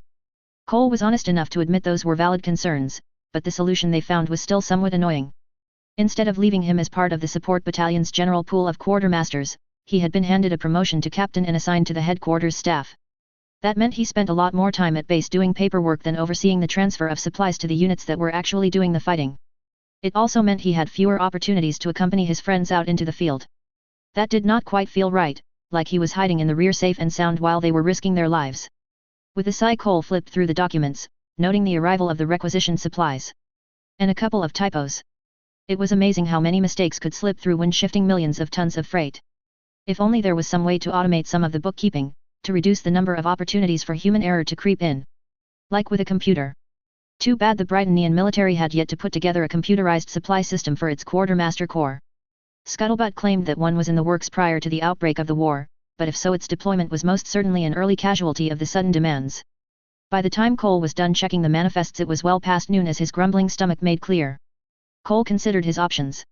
He could try going out into the city. It was effectively pacified, with even some businesses opening up to serve the occupation force. That would, however, probably take too long, so he ultimately settled on grabbing something from the mess hall. The food was not that bad, for the most part, and he could probably get in and out quickly enough. Hopefully. As it turned out, the mess line was not too long. A bit of luck there, avoiding the crunch immediately at lunchtime, but not so late as to be left with stale food. Cole grabbed large helpings of the roast, some mashed potatoes, and a mug of steaming hot chocolate. The weather was starting to get downright nippy. As he navigated the rows of benches and tables looking for a free spot, a cheerful voice called out his name. "Yo, Captain Kraft." Looking over, Cole was greeted with the sight of a grinning Jean, accompanied by Connie and Sasha. Smiling back, Cole slid into the space his friends made for him. "Well, this is certainly a pleasant surprise, Sergeant Kirstein," Cole replied. "I didn't expect to see you until next week." "Same here," Jean said, his grin growing cheekier with every word. "Got notification to rotate back to Seoul yesterday, just got in. Man, can't believe I actually missed the mess food." "It's not so bad," Cole said. "Now that the city is effectively secured, we've been getting lots of shipment of fresh food. And Japan had a pretty good season with all the farms put back into operation. Anything that keeps us off of K-rations," Jean said. "Quite," Cole agreed heartedly, while Connie and Sasha nodded with equal vigor. "So any hints as to where we're headed out next?" Jean asked. Cole took a moment to answer, if only to chew his bite of meat enough to swallow it without choking. "North, but you knew that already," he said. "Anything more specific I don't know, though I am seeing cold weather gear in the latest supplies." "Oh God, I really hope we're not going up into Siberia," Jean groaned. "It's not so bad," Sasha said. "Be fun to see some real snow again." "I missed the snow last winter being down south," Connie agreed. "Yeah, Area 12 was kinda balmy even for January," Jean nodded. "Still, not sure I want to be freezing my ass off up north." "Well, just be glad we're getting proper clothing to begin with," Cole said, taking another bite. "Amen to that," Jean said, enjoying his mug of milk. "Still, they must be keeping you pretty busy at HQ. Didn't even get a chance to see you before I got shipped out last time." To that, Cole gave his friend a pained look. "Hey, it's not like I want to be stuck back here pushing papers. You know I'd rather be out there with you." Jean snorted. "Okay, now I know there's something not right with that head of yours. Why would any sane man give up a nice soft bed and warm food to be out there in the damp cold getting his ass shot at?" "Well," Cole said with a chuckle, "when you put it that way." The others shared a laugh with them as they dug into their respective meals. "Still," Jean said, not quite bothering to finish chewing before opening his mouth again, "you're not really missing much right now. The front's pretty quiet, the chinks seem to not want to get licked again like what happened at Chosin." "I would hope not," Cole said. "The estimates I saw suggest they got an entire army group mauled. Even for a country as big as China, that's got to hurt." Jean let out a low whistle. "You think we any closer to knocking them out of the war?"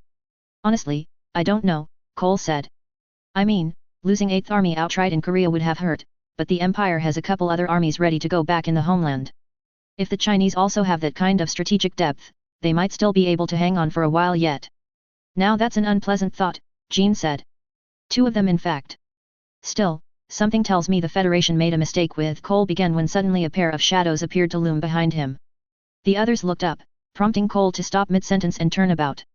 Immediately behind him were 2 majors, one in the regular field dress of the Britannian army, the other in the blue uniform of a certain royal, now imperial, guard. Major Sulla. Cole said, and with considerably greater confusion, Major Mustang. Captain Kraft, Sulla responded. There has been a development and you are being recalled to Pendragon. The confusion only grew. What's going on, ma'am? And looked over at Roy. Or should I be asking you that, sir? Roy shrugged almost nonchalantly. My orders are to bring you back to Pendragon to assist Her Majesty on a matter, Captain. To be frank, I am not clear on the details myself. Cole looked at the 2 officers once more. Finally he sighed, wiped his mouth, and stood at attention. Very well, sir. I presume we are departing immediately. Quite, Mustang said, then nodded to Sulla. Thank you for your assistance, Major. Please, it is the least I could do for Her Majesty's guard, Sulla responded, then at Cole. Take care of yourself, Captain. I'd prefer not to lose you so soon after just getting you back. Cole cracked a slight smile. I'll do my best not to disappoint. After bidding farewell to an amused-looking Jean and a slightly befuddled Connie and Sasha, Cole followed Roy out of the mess hall. Not surprisingly they headed for the airfield. What was surprising was the presence of one of the supersonic transports normally reserved for special couriers or members of the imperial family. Cole fervently hoped the matter was not serious. Hoped. End of chapter 114. I give up on guessing when Suzaku will make another appearance. L.E. Sigh. The ramifications of the float system were never properly explored in the Code Geass anime. The fact that they could produce one that could get something the mass of the Damocles into orbit, even low orbit, is really important. That they could then also get the Damocles out of Earth orbit and shoot it into the Sun, even more so. I mean, we're talking about some major lift capabilities there. Just by virtue of that, Britannia should have held an almost insurmountable advantage against the other nations. We'll explore more about what my version of Britannia intends to use it for in later chapters. 2 hints though, Mjolnir and Hormungandr. The situation with China is interesting. As one of the largest countries left in the post-war environment, it's pretty much inevitable that eventually it will come into competition against Britannia for resources and the like and actually be able to credibly threaten the empire. Well, credibly threaten, but Yang knows that from a practical perspective, China still would not win, not if the empire actually pushes hard enough to basically seize outright control of Earth orbit. At the same time, space is big. There is technically a lot of real estate out there to develop, and if an arrangement can be made now, a confrontation in the future might be averted. How long it will hold, well, that's another matter entirely. A bit more of Colin's PTSD starting to surface. She has not been sleeping very well, but was able to mostly handle it to keep on the campaign. The notion that she might live for an eternity and never shake off what she's feeling now, however, is pushing her towards her limits. Colin is not invincible, or implacable, she is still a young woman whom is now fully grasping how lethal she can be. And as someone whom is not intrinsically bloodthirsty, or at the very least is not a psychopath, the ease with which she can kill others eats at her quite a bit. Cole is not the first person to be kicked upstairs because of other considerations. He's not terribly happy about it. At the same time, he's not going to be getting any further promotions for a long while since he's now at that level where he really will need more seasoning and experience, but he's high enough that his superiors can keep him far from the front lines where he would be getting shot at. For now at least. CC is not Joan. As mentioned in a prior chapter, Joan was one of her past contractors. The title Witch of Orleans was originally C.CS, but Joan got stuck with the appellation as a consequence of the events that led to her death. That France, the nation that she gave her life for, did so little to save her, is something of a sore point for CC, which is one reason why she isn't particularly invested in France's current well-being. How to respond? At the most basic level, the build-up that Nunnally got in the story was the full extent of what I intended for her. There were no plans to further explore her perspective or to expand her role for the simple reason that this is not her story. It's Euphemia and Collins. Nunnally was there to serve as one of the levers that would move Euphemia, and to a lesser extent Colin, and that was how I employed her. The amount of build-up that Nunnally received was no greater than the build-up several other characters received. Or to put it another way, the amount of effort that I put into building her up was no greater than what I did for several other supporting characters. Millie, Inu, Jonathan, those are just some of the other characters that I put in just as much effort and planning, if not more so. And the amount of build-up each got was based on what I felt was necessary for them to credibly influence Euphemia and Colin. That is ultimately the main consideration for how I employ the supporting characters. Developments regarding Lelich still require further explanation of the thought elevators, the code, and the Geass, so we'll need to wait until those parts of the story are published. Chapter 115. Snippet spoiler, some ship-related ones. The reputation of the Ashford and Stotfeld families for eccentricity was well established even before they were appointed as royal houses by the Empress Euphemia. Baron Heinrich Statfeld's nonchalant irreverence went well beyond the usual stealth insults that served as a pastime for the more highly ranked peers, while the Lady Wren Statfeld's proclivity for randomly scaling the walls of the various estates she might reside in confounded and exasperated the security details often assigned to them.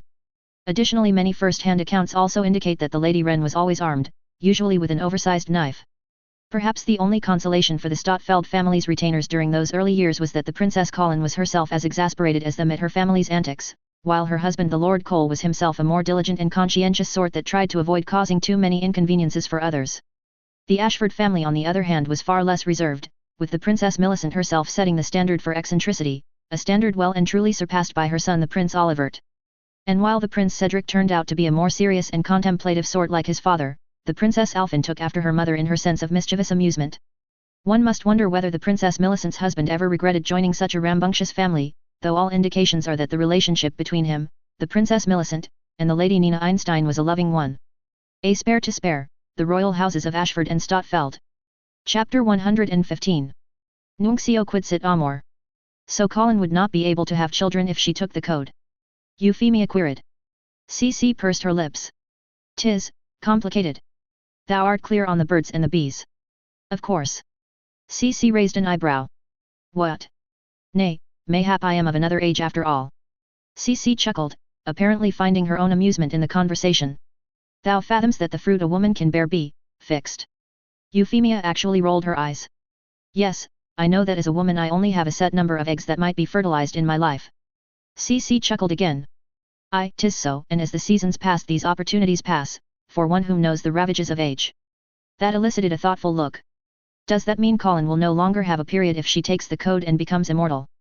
Cece nodded. Her form be fixed, some functions ended. I had no need for victuals for many an age, yet what I did partake passed with not an iota wasted. Wait, how does that even work? Euphemia said, sounding morbidly curious. I mean, does that mean you never had to, For all her seeming nonchalance about the human body's reproductive functions, the Empress actually seemed somewhat embarrassed discussing that same body's waste handling functions. The grin on C.C's expression was probably getting a bit too wide. Still the woman remained on topic. 'Tis an uncertain thing, and likely to remain so till the ken of man grows yet further. But as to the issue at hand, man hast made strides to allow for births in unorthodox plights. In vitro fertilization, Euphemia said. That caused Cece to raise her eyebrow. The Empress seemed remarkably well informed on the state of the art in the matter. Then again perhaps that was not so surprising. As part of her duty as sovereign, as the only surviving member of her family, Euphemia was obliged to secure the succession. The young woman was however physically still recovering, with a noted decrease in her prior vitality and endurance. A pregnancy was out of the question in the short term, and even in the future the opportunity for Euphemia to lessen her workload enough to see to her and her unborn child's health might be few and far in between.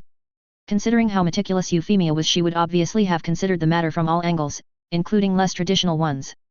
But IVF requires removing the egg from the patient's body, Euphemia said. Would Colin's survive outside of her body? For that matter, would the code cause the removed eggs to be regenerated? A most astute insight, Cece said. And the sooth, your majesty, is I do not know. When I bleed, my blood remains and seems no different. The woman bared her teeth in an unpleasant smile. For an answer, you might be better served delving into your brother's butchery. Euphemia did not win CE, but neither did she take any offense at C.C's remark. What the other woman said was true enough after all. Clovis had effectively resorted to butchery in order to try to discover C.C's secrets. Any resentment for her treatment was entirely understandable, and thus far remained well within the realm of forgiveness.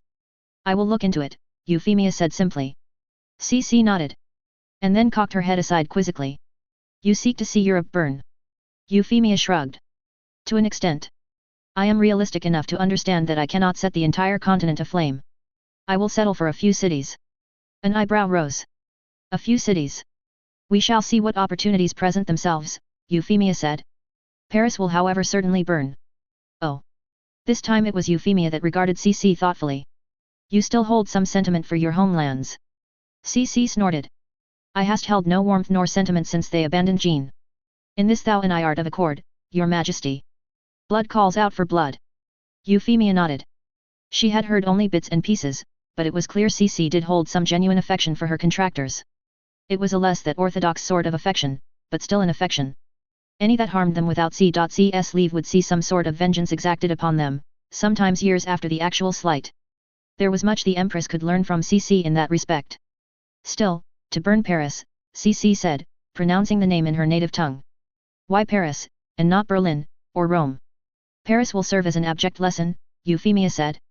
As the formal capital of the European Union, it is symbolic of the continental forces that brought about the downfall of the Old Kingdom. Its destruction will thus serve as a close to that era, and mark the beginning of Britannian supremacy. And shrugged. Besides, the horror of the destruction might make the Europe's political leadership think twice about trying to fight another war against Britannia. Or induce within them a desire for vengeance, CC pointed out. Those that attempt it will die, Euphemia stated bluntly. And there is no more final solution than death. CC chuckled, apparently finding some amusement in Euphemia's position. Thou art a true Britannia. Marianne may have raised me to care for others, Euphemia said, but she did not raise me to turn the other cheek. Ah, I see mine lessons were well heeded. Oh? Are you suggesting that Marianne learned that from you? Amongst others. Euphemia pursed her lips. I do not recall seeing you at all at Aunt Marie's estate. Another shrug. I was oft engaged in mine duties at the Directorate. Marianne also sought to insulate thee from the baser affairs she was entangled within. I see, Euphemia said before sighing. So many secrets. 'Tis a mark of duty that thou hast need for them, CC said. Yet mayhap thou be of fortune that many an ear has been lent to keep them. Well, as Millie said, one can get too sick of having them. To that CC nodded, and then tapped her chin. A query. Dost thee intend to set Paris aflame with this atomic bomb? No, Euphemia said with a fair degree of emphasis. There will be no need to employ that weapon. The Empire already has other means to execute the operation anyway. Oh. At C.C's curious look, Euphemia herself shrugged. Her answer was a short 3 words. Bravo Delta Zulu. The supersonic transport did not immediately return to Pendragon. It took the time to make a short stop in Tokyo, picking up another passenger, before proceeding across the Pacific. As such, Cole found himself in the company of Koton Kaujiki once more, and in much more congenial circumstances. The way in which Colin's mother smiled kindly at him, she probably thought the same. I think Collins mentioned Ren a few times, Cole said, but never in much detail, just that she was an orphan she was helping take care of.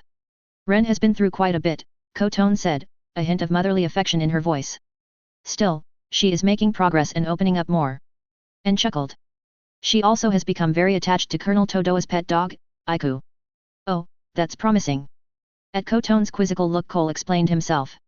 My family has always had a tendency to have dogs as pets, he said. Nora has one right now named Enoch. I was thinking of getting one myself after the war. Colin had wanted a puppy when she was a child, Koton said. Things ultimately did not work out, but I think it would do her some good to have another chance at having a pet. Cole nodded. No need to expand on why things had fallen through, but they had a second chance to try to make it right. So, Koton said. How has Colin actually been? Cole's lips thinned. Of course Koton would ask this, she was Colin's mother, and the fact that the two of them were being fetched was pretty obviously because of the girl. To be perfectly honest, she had it kind of rough during Chosen, Cole said. I don't know how much she has told you, but Colin was right in the thick of things. He smiled slightly. She saved my life in the process. Koton took this all rather calmly, simply nodding and waiting for Cole to continue. Colin's killed before, Cole said frankly. That much I understood the moment I learned she was the Red Knight. There were times when I wondered just how she personally felt about having taken lives like that, especially after I myself was conscripted for service. I was even a bit worried about her, the fact that she has killed and she could continue killing. Part of that was just me being afraid for myself, since I didn't know if I would myself become used to taking other people's lives. That wasn't something I wanted, and I suppose I was projecting a bit on Colin as well. He took a deep breath. In doing so, I undersold her. Colin doesn't like killing, far from it. She's not even used to it.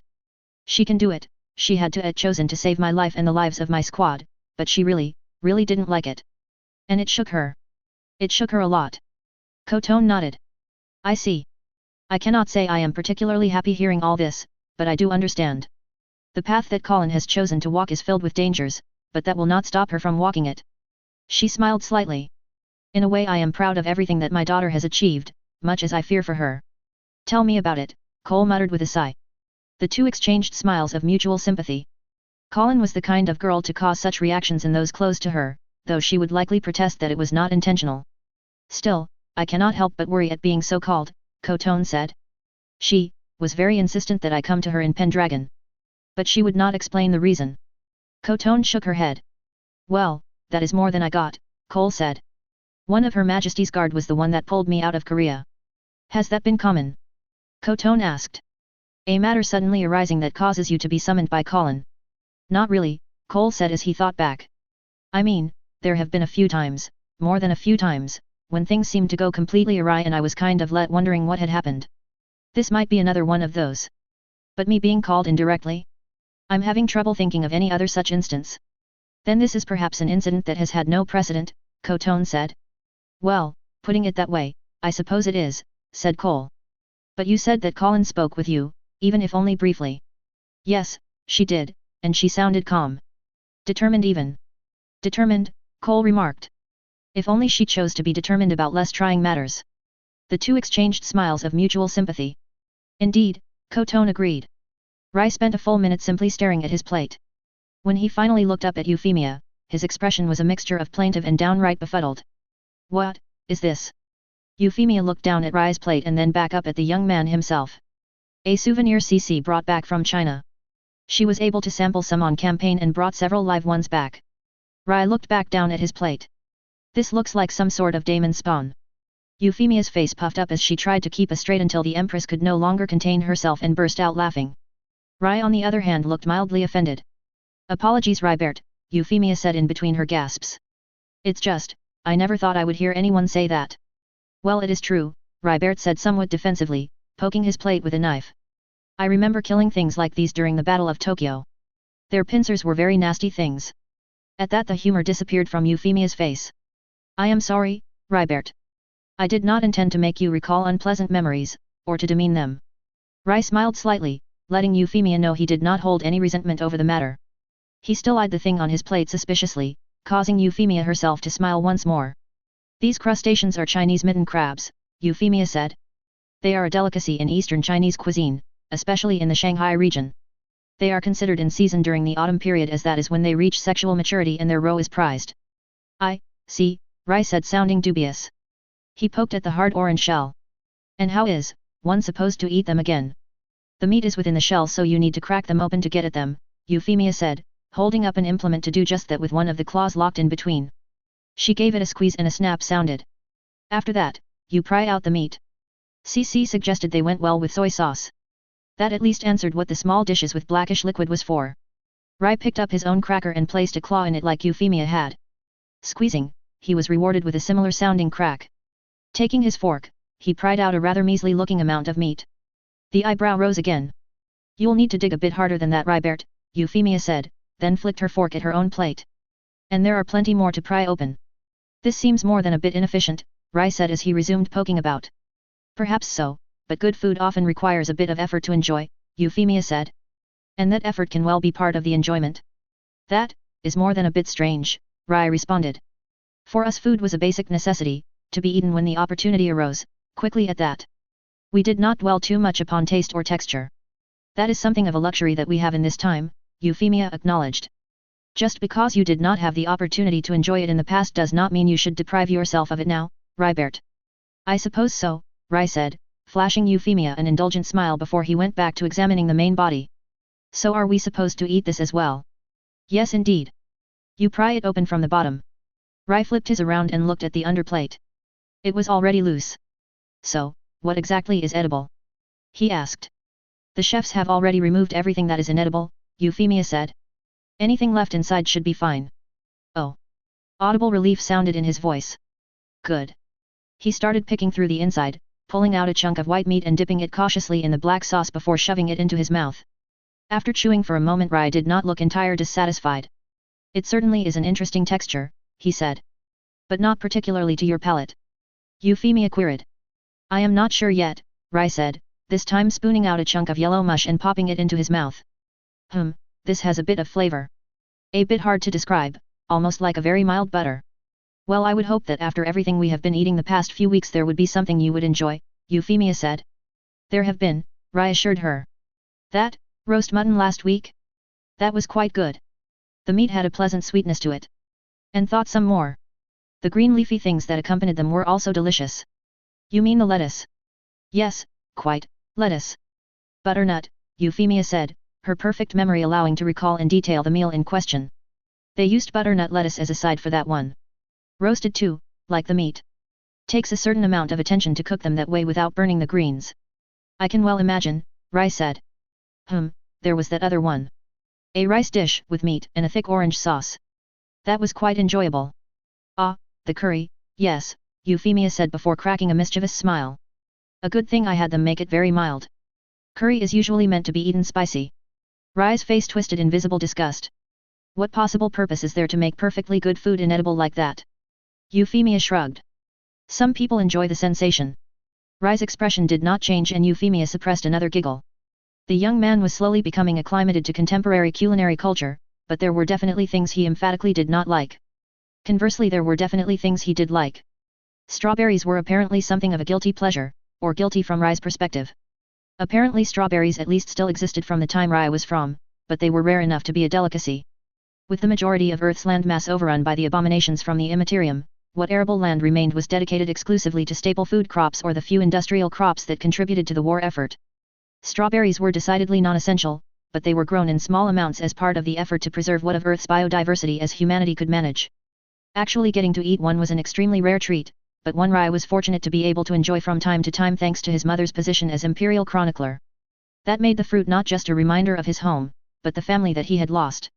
The family that he would have anew with her. Euphemia smiled at him, and he responded in kind. A knock sounded, causing the two to look over at the door. Enter, Euphemia said. The door opened and in strode Colin, her steps firm and with purpose. She had not been uncertain before, but a mighty weight had dragged at her. There was no sign of that weight now. Your Majesty, Colin began, then smiled slightly at the sight of the two before her.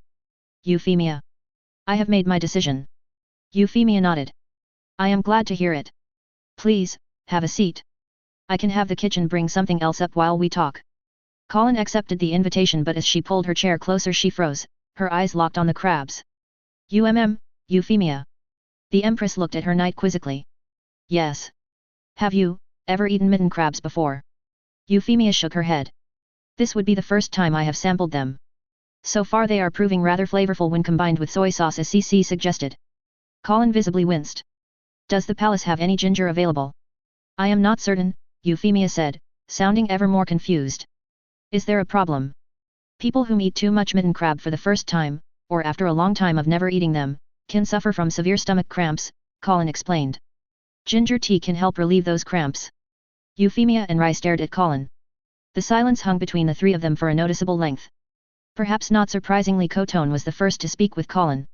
When she left the room after a very long conversation, the look Koton gave Cole was serene and composed. The way she smiled warmly at him though, she seemed to have great expectations for him. That was hopefully a good thing. The servant then nodded for Cole to enter. Taking a deep breath to ready himself, Cole passed the threshold and the door closed behind.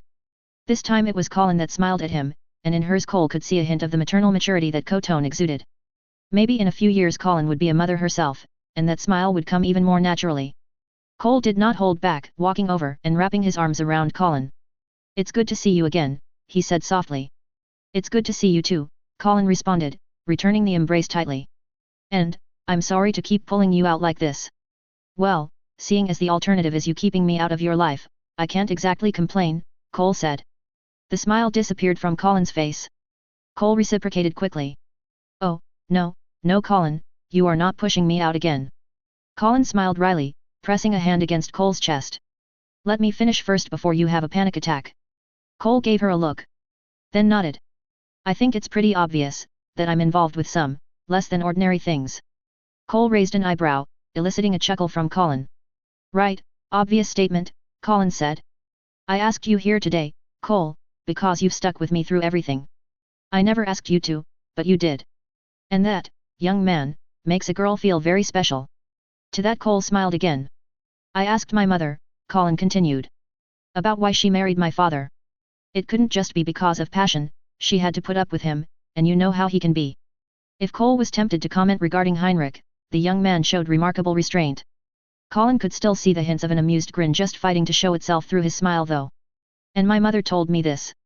It isn't just about love, about passion, or the romance. It is about being able to live with the other person. To accept all of their little quirks, to forgive, but not to forget, any place where he might fall short. And to help him make up those places. Don't you mean helping her make up those places? Cole said lightly. Colin smiled indulgently. Yes, I suppose I do. The smile on Cole's own face froze. He blinked. Are you suggesting, that we, now? Colin giggled even as Cole's face started to take on a shade more akin to her hair. But his expression quickly hardened as another realization came over him. Colin, what are you planning on doing? You know me so well. Colin. The girl reached up, caressing Cole's cheeks. I'm not going to leave you, Cole. That caused him to relax a bit. I want to be with you, for as long as I can. And not just that.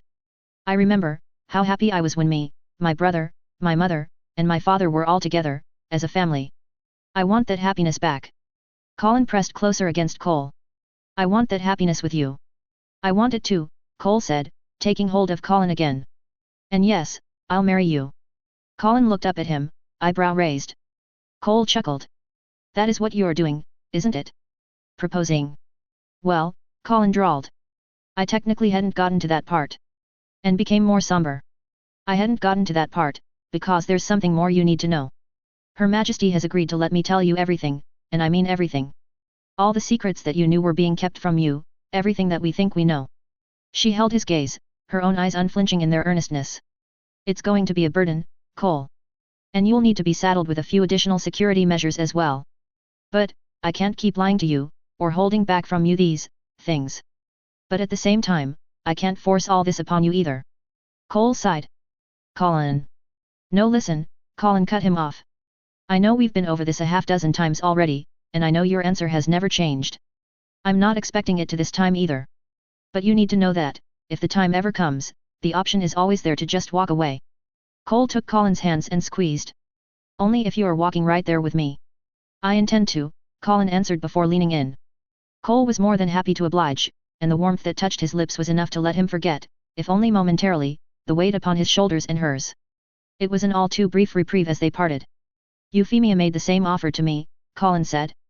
Cole stared at her blankly for a few moments before his jaw started to drop. Colin's own eyes widened when she realized how that might have sounded. No. No, I mean, that I could walk away. The relief on Cole's expression was so palpable that Colin could not help but laugh. Cole gave her a hurt look. Sorry, it's just that, did you really think Her Majesty would proposition me? Well, how was I supposed to know? Cole half-heartedly protested. And are you telling me that Millie never tried to put the moves on you? Colin stopped looking, a quizzical expression replacing the humor on her face. Millie? What, you didn't know she leaned that way? Well, no, I mean, I sort of knew, but what does that have to do with the Empress? I guess, the thought has occurred to me, Cole looked around almost nervously, that Her Majesty might also have an interest. Colin stared at Cole for several long seconds before snorting. Men. Hey, what can I say, guys will be guys, Cole said with an unrepentant grin. I suppose you will, Colin said with a resigned sigh. Still, as I was saying before your hormones derailed the conversation, the Empress also said I could walk away from all this if I so chose. But I'm not going to, and I think I'm doing it for the right reasons, not just some self-righteous ones. And not just because I have to, but because I want to as well. That's good, Cole said. I think. But, it will cost me, Colin continued. It will cost me a lot. And eventually, it will cost me you. Cole frowned, his expression worry mixed with confusion. It will cost me all of you, in time. In time, Cole murmured. Are you going to become like Cecilia? Colin made no effort to hide her surprise. What makes you say that? Cole chuckled wryly. I saw her broken body, Colin, from when she shielded you during the Ashford attack. And then she reappeared without a scratch, hale and healthy. After everything else I've seen, it's pretty obvious there are powers out there beyond what I understand. It was not exactly a renewed respect with which Colin regarded Cole. She always knew her boyfriend had a good head on his shoulders. Smart, frighteningly insightful at times, and very driven. They all reminded Colin of her brother, her father, of even Anu, Euphemia, and Cece. All people that she in one way or another admired. Yes, she said. Yes, I will become like Cecilia. Like Cece. She, possessed, a form of immortality. A power that granted her immortality. And, a degree of control over the thought elevators, a control that will let me make sure the others won't go up like the New York thought elevator did. Cole stared at Colin. His next words were a whisper. Others. Colin nodded. Oh hells, Cole said, reaching out and pulling Colin against him again. You never could do things the simple way, could you? Sorry, Colin said, entirely earnest and sincere. What, exactly are the thought elevators? Cole asked. Colin stroked her chin as she considered an answer. And then took a step back. How about let's sit down, this is going to take a bit. Cole looked about at the many comfortable seats and sofas. Probably a good idea. As the young man sank into one said sofa, Colin noted the way his form seemed to relax. He was handling all of these surprises pretty well, all things considered. Still, even a person as level-headed as Cole had limits, so Colin gave him a few moments to sort through his thoughts.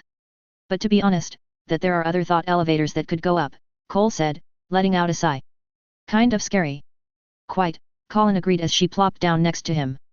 There are 8 of them in the world, with the New York thought elevator now destroyed. 3 of them are in Imperial territory, in California, Antarctica, and Japan. Wait, Japan? Colin nodded. It's on one of the small islands. Which, now that I think about it, if it blew, would probably cause a tsunami. Oh. Cole sighed again. Lovely. Colin chuckled dryly. The other 5 are in foreign territory, and I need to get to at least 2 of them to lock them down. Mongolia, India, the Middle East, which was in Imperial hands until the Europeans managed to kick us out, Central Africa, and England. England, Cole said thoughtfully. Does that mean we'll be trying to take back the old kingdom? That's the government's plan, Colin said. Cole placed an arm around her shoulder. That still bothers you a bit, doesn't it? Participating in the war on Britannia's side. I keep telling myself that the Europeans and Chinese fired the first shot, Colin said, and that's true, but only to a certain extent. The escalation of the war, that is a conscious decision on the Empire's part. On Euphemia's part. Now that the fighting has started, Britannia sees no reason not to turn it into a war of conquest. Cole pursed his lips. Colin did have a point, in both respects. While his girlfriend and soon-to-be wife would not hesitate to resort to force to defend herself, that was far from using that same force to take for herself something that belonged to someone else. Defeating the Europeans as thoroughly as Scuttlebutt suggested Britannia intended was skirting very closely to the latter, and even though Colin's loyalty lay firmly with Euphemia, it was still a lot to ask her to actively contribute to the Empire's campaign. This was something that not just Cole was aware of. Colin's remarks about Euphemia offering her ample opportunities to just walk away made clear the Empress also understood this. But Colin had not walked away. Instead, she was choosing to carry out her duty to the utmost, to both her liege and the nation that liege ruled. No, not just to a single nation, but to the entire world and all its peoples. Reaching out, Cole wrapped an arm around Colin. I can't tell you to not worry, Cole said, because quite frankly the things that weigh upon you should worry you. But they are not things that you need to shoulder alone. They are not things that you need to worry about alone. As long as I am with you, I will bear them with you. You will never, ever be alone, Colin. Colin smiled warmly, caressing Cole's cheek with a hand. You know, sometimes I have to wonder if you have your head screwed on right, considering that you are willing to put up with all my baggage. Cole chuckled. Oh, I do too. But you know what? That just makes you all the more special. Colin snorted. Oh, is that what we're calling it now? Yes, that is what we're calling it, Cole said, smiling back at her. After a moment, Colin reached over and gave Cole a rustle of his hair. I guess it's a good thing I'm a sucker for cheesy platitudes. She leaned in for another kiss. Cole was more than happy to grant her one. I still say you should wear a proper dress. Colin's head turned about, interrupting Millie's brushing of her hair as she gave the older girl an exasperated look. What? Just saying, it's your wedding, you should look your best. This is not my wedding, Colin insisted. It's a civil ceremony so that Cole and I are officially married, but this is not my wedding. She pursed her lips. My dad would kill me if it were. And looked at her friend. Just like you would have killed me if I hadn't asked you to be a witness for my not wedding. Well, there is that, Millie conceded, turning Colin's face back and running the comb through her hair. Still, when we first met I never thought you would be the first one to tie the knot. Did you think that would be you? Colin asked. You are the oldest after all. Millie untwisted the comb, letting it untangle from Colin's hair. The laws don't have any provisions for what I want. You know you could ask Euphemia to change them, Colin suggested. Let you marry Nina. Yeah, I probably could, Millie said, setting the decoration. But you know, in a way, I'm kind of glad you are getting married. Ought to draw some of the heat off me, for a little bit at least. My, Aren't you the optimist? Colin said with a chuckle. You know that once word gets out this is just going to refocus attention on the one royal that the noble houses think is still available. Millie snorted in a most undignified manner. More the fool them. There, all done. What do you think? Colin looked into the mirror. There had not been a lot of time to prepare for the ceremony, certainly not enough to get particularly fancy with her clothes or accessories. Not that Colin would not have appreciated looking a bit nicer for what was still technically a very special day, just as she appreciated Millie taking the time to help with what they could manage. The single pink rose that Millie had somehow scrounged up was seated nicely in Colin's hair to the left of her brow. The light makeup nicely accented her features, just enough to give her cheeks a hint of pink and her lips a mild red tint. You look beautiful, Millie stated. Thanks Millie. For introducing me to Cole. And for trying to play matchmaker. Millie beamed at her. The two of you are my good friends. I'm just happy that both of you are. Colin smiled back at Millie, but before she could say anything further a knock sounded. Attentive as always, Mikasa opened it to reveal Koton, whom smiled at the young woman in thanks before looking over at her daughter. Colin, Yunbai Shimashita. Hi Oka-san, Colin said, rising. The dress was a simple, understated affair. It was apparently one of many her father had sent along to Pendragon to Colin's estate in the capital, in the event she needed to attend some state event and her dress uniform as a rounds was not suitable. Knowing her father, it was also intended as a reminder that she did not always need to be a soldier. The overlapping pieces about her shoulder created a shroud-like impression, while simultaneously disguising the extent of Colin's rather generous figure. Probably one reason her father chose it. The dress portion had a similar series of overlapping angled slices, creating the illusion of folded volume. I think your father got the dress from the same designer that Yuffie uses, Millie remarked. I would have no idea, Colin said frankly. Well, there's still time for you to demonstrate you inherited your father's sense of aesthetics. Koton gave a bemused smile while Colin snorted. The humor however helped ease ever so slightly the knot that was twisting in her stomach. Funny how she could go into battle with nary a care, but now the butterflies refused to go away. She took a deep breath. Your Grace, I am able to induce an increase in dopamine production in your brain. Would you like me to do so? No, Colin responded mentally. I'll be fine. This isn't something that I need to be drugged up for. As you wish, Your Grace. Colin suppressed a sigh. Even Nemo was feeling her stress apparently. She needed to get a hold of herself. This was supposed to be a happy event, a joyous day. She should enjoy it. There would be time enough to fret after. Shall we? Koton nodded and the three young women followed her out of the room. The imperial palace possessed its own small temple for the private use of the sovereign and his family. Today, it would see such use. Euphemia was already waiting inside, though seated next to the altar instead of standing out of consideration for her still recovering health. On her right was Rai, whom for the occasion was also in the dress uniform of the Brighton Nightmare Corps. Her left, the man that had captured Colin's heart and in turn was offering her his, Cole Toddcraft. Like Rai, Cole was in formal dress, though unlike the knight his had been hastily, albeit skillfully, modified from a spare to suit his present rank and posting. He smiled, and Colin felt the knot disappear. Strange, how he always had that effect on her. Somehow Cole was always able to calm her down, to quell the fire that otherwise burned so strongly. Somehow, he was always able to make her happy. Colin smiled back, and stepped towards him, bouquet in hand. Preparations for the ceremony had been extremely rushed with barely any time to gather witnesses. Koton assumed a place to Lawrence as the man rose, but Cole's mother Eve was notably absent and likely to be quite aggrieved at being forced to miss such an important moment in her son's life. Father and son could already imagine just how much she was going to splurge on the actual formal wedding ceremony once there was time to hold one to give vent to her irritation. In fact, Colin was certain that her own father would be joining right in. Millie was serving as Colin's de facto maiden of honor, while a giant smirk seemed stuck on C.C's face as she watched from the aisles. The remaining witnesses for this occasion were Euphemia's armsman, and Millie's armswoman.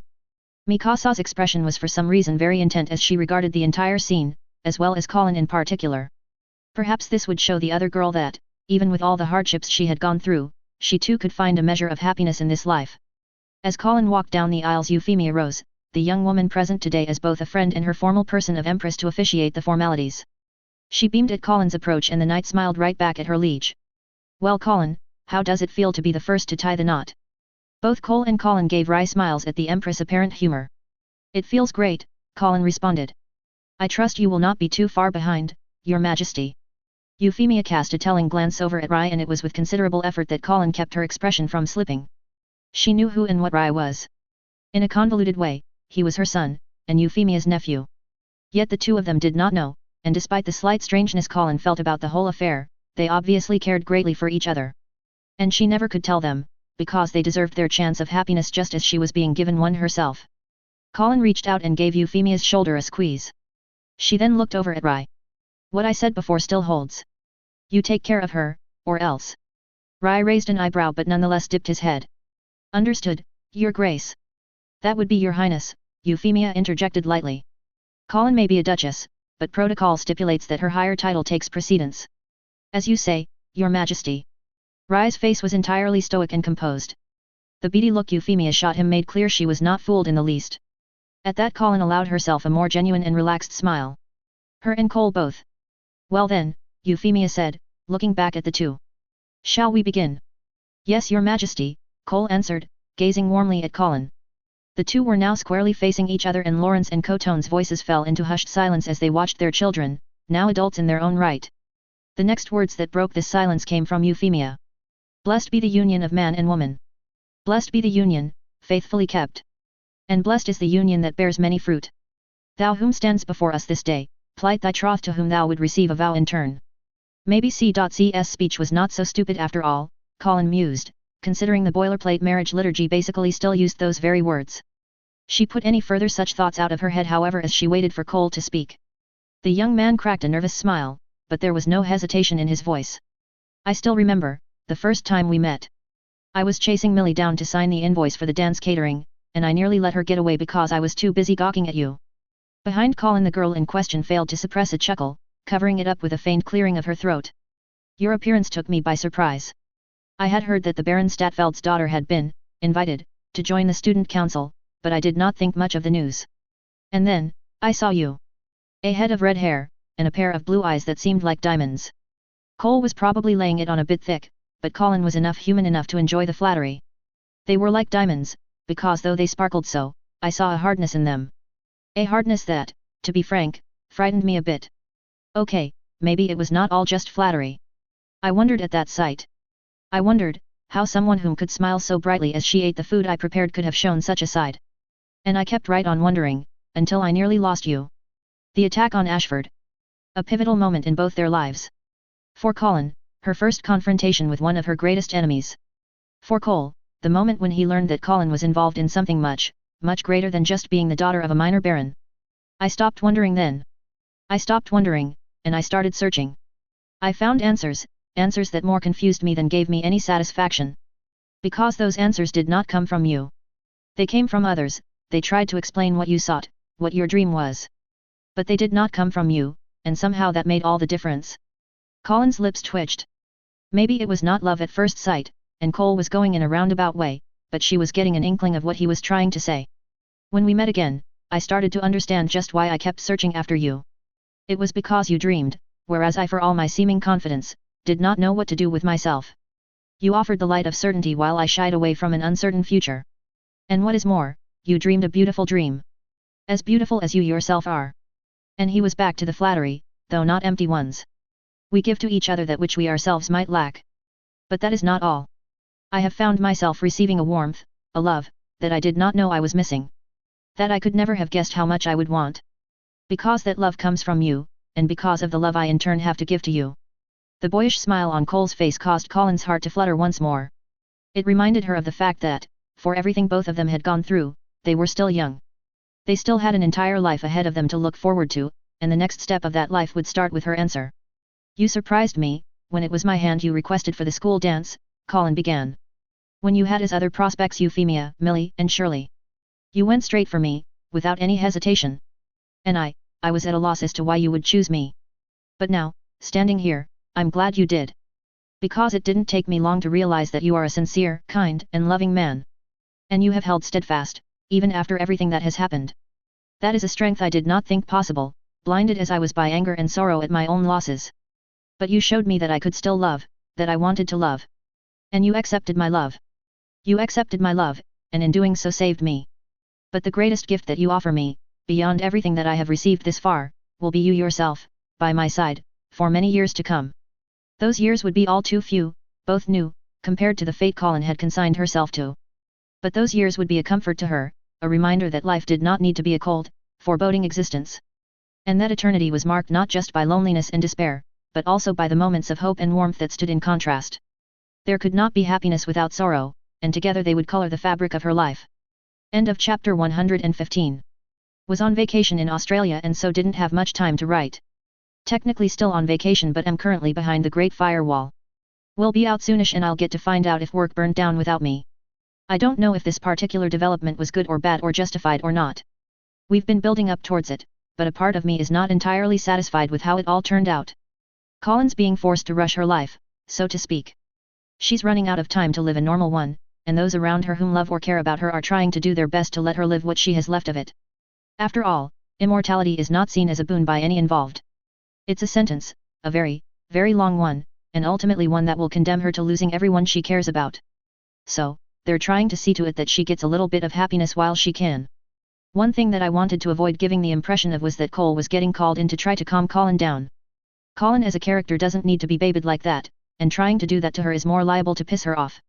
Euphemia knows this and did not summon Cole or Cotone to try to comfort Colin. No, they were brought over to Pendragon so that Colin could tell them her decision. And for Cole at least to be given an opportunity to walk away from all this insanity. As an aside, Millie might actually know enough Japanese to know what Cotone said in that scene. Still haven't decided on just how fluent she is. Well okay, that was a bit weird. For some reason I got a massive spike of story views from Indonesia for July. Not viewers, but views, unless there were lots and lots of people using the same computer or something to read the story. Had I actually done an editing pass, the scene where Laura Field strips the weapons would have been structured a bit differently. I would have had the two engage in conversation during the field strip, not before and after it. What you're all getting is basically stream of consciousness writing for the most part, without much filtering. Sometimes you get lucky, sometimes not. For the most part I don't have issues with readers bringing up their concerns and etc. I've only really taken issue a few times, usually when a reader demonstrates that they were completely not paying attention to the story when complaining about something.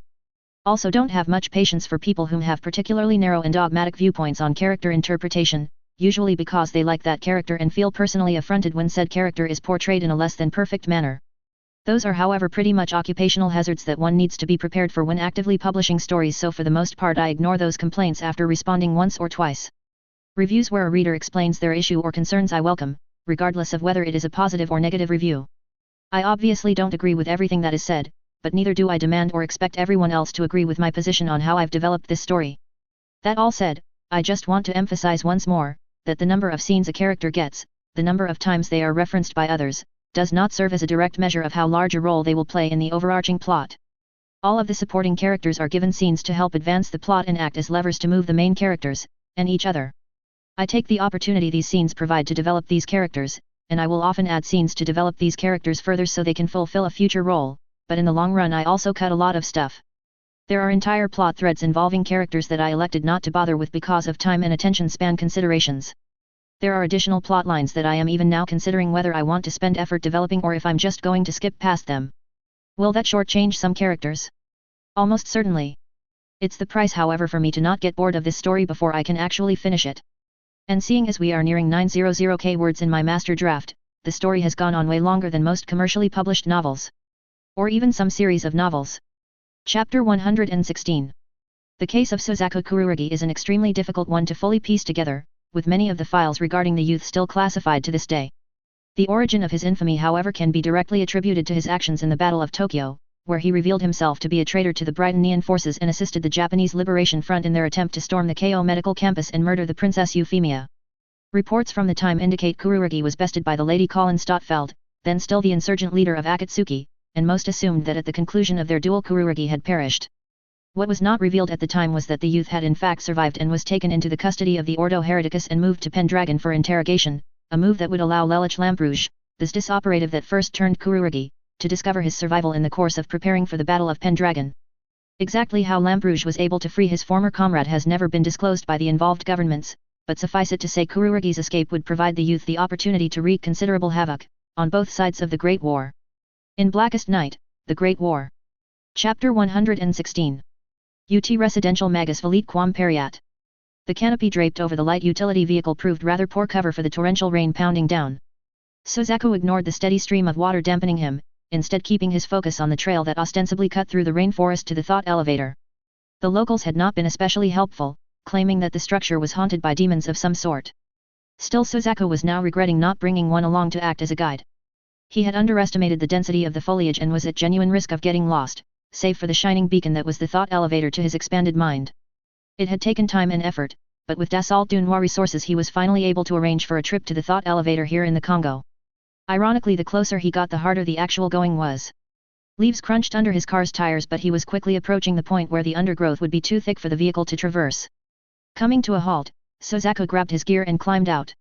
Drawing his sword, he chopped away at the growth to clear a path for himself. The thought elevator was not far, but not far while traversing rough terrain could easily amount to a hike that might take hours. The downpour should have also made visibility problematic, but the lack of light did not hinder Suzaku much. Whatever had been done to him, and he was still learning the limits of those changes, included the ability to see in near total darkness. A gush of water splashed down upon Suzaku. The youth sighed in exasperation. Looking up, he saw a large branch with what looked to be some other leafy plant using it as a platform to grow from. Tilting his head aside, Suzaku considered the length and thickness of the branch. It would probably support his weight. He sheathed his sword. Dropping to one knee, Suzaku gave a mighty leap and went bounding up along the tree trunk. With only 3 steps he was at height and reached out, seizing hold of the branch. Even from this height it was still hard to see too far in the distance, but looking about Suzaku could make out quite a few branches like this one. Making sure his sword and other gear were secure, he made another leap. Traversing the forest like this might have been unconventional, but it was proving considerably faster than trying to cut his way through down on the ground. He needed to be a bit more careful up here though, one wrong step and he could end up tumbling to the ground. The height of the fall might not kill him what with his enhancements, but Suzaku was in no hurry to test his relative mortality. Fortunately it did not look like he would be up here for long, the thought elevator was coming into sight. Getting down turned to be mostly straightforward. There was no one around to hear his screech as he tumbled through a few smaller branches that slowed his descent, though not quite enough to not land on his ass. Ow! Pulling himself up, Suzaku gazed up at the structure. It was identical to the one in London, including the complete lack of any sort of plant growth covering the exterior. He had assumed the one in London was like that because people had cut away anything that tried to grow on it. Now though, it appeared there was something about the thought elevator itself that kept its facade clean. Considering what these things were capable of, that seemed pretty minor a feat. He placed a foot upon the stairs. The crack sounded before Suzaku even knew what was happening. Shaking his head, he found himself slammed against the trunk of a tree. He tried shifted. No, not against, into. With a grunt he dislodged himself from the dent and patted down to make sure nothing was broken. His bag of gear had been torn aside but his sword was snapped in two, likely having caught on something and been wrenched hard. He picked up the pieces, the blade might yet prove useful. Just great. Suzaku approached the structure again, but took care. Instead of trying to climb the stairs however, he reached out with one hand, slowly. There was nothing slow about how it was sent jerking back however. And this time Suzaku actually felt the sting from whatever barrier he had touched. Gah! Shaking his hand as he hissed, Suzaku tried to fight down the pain. It was a sharp sensation, which fortunately was receding quickly but still smarted something awful. Looking at the structure again, he could not see anything that indicated a barrier was in place. With a sigh he ran his hand through his hair, and felt a slight prickle. Hey! He looked at his hand, and brushed his hair with it again. It was refusing to stay down. He did it again, and got a slight spark for his troubles. Ow! This one at least a mere prick compared to the shock he previously suffered. Suzaku frowned. Was the barrier somehow electrical? He picked up a stick and tossed it at the stairs. Another flash lit up and when the branch landed it crumbled into a pile of ash. That probably was one explanation for the lack of vegetation on the thought elevator. Suzaku gripped the broken sword still strapped to his side. The metal of the blade might ground the barrier long enough for him to get in. Getting out should be simple enough, once he could override control of the thought elevator. Well, no guts no glory. Taking the sword piece out, Suzaku jammed it into the ground. Then with a kick the blade was tilted towards the barrier.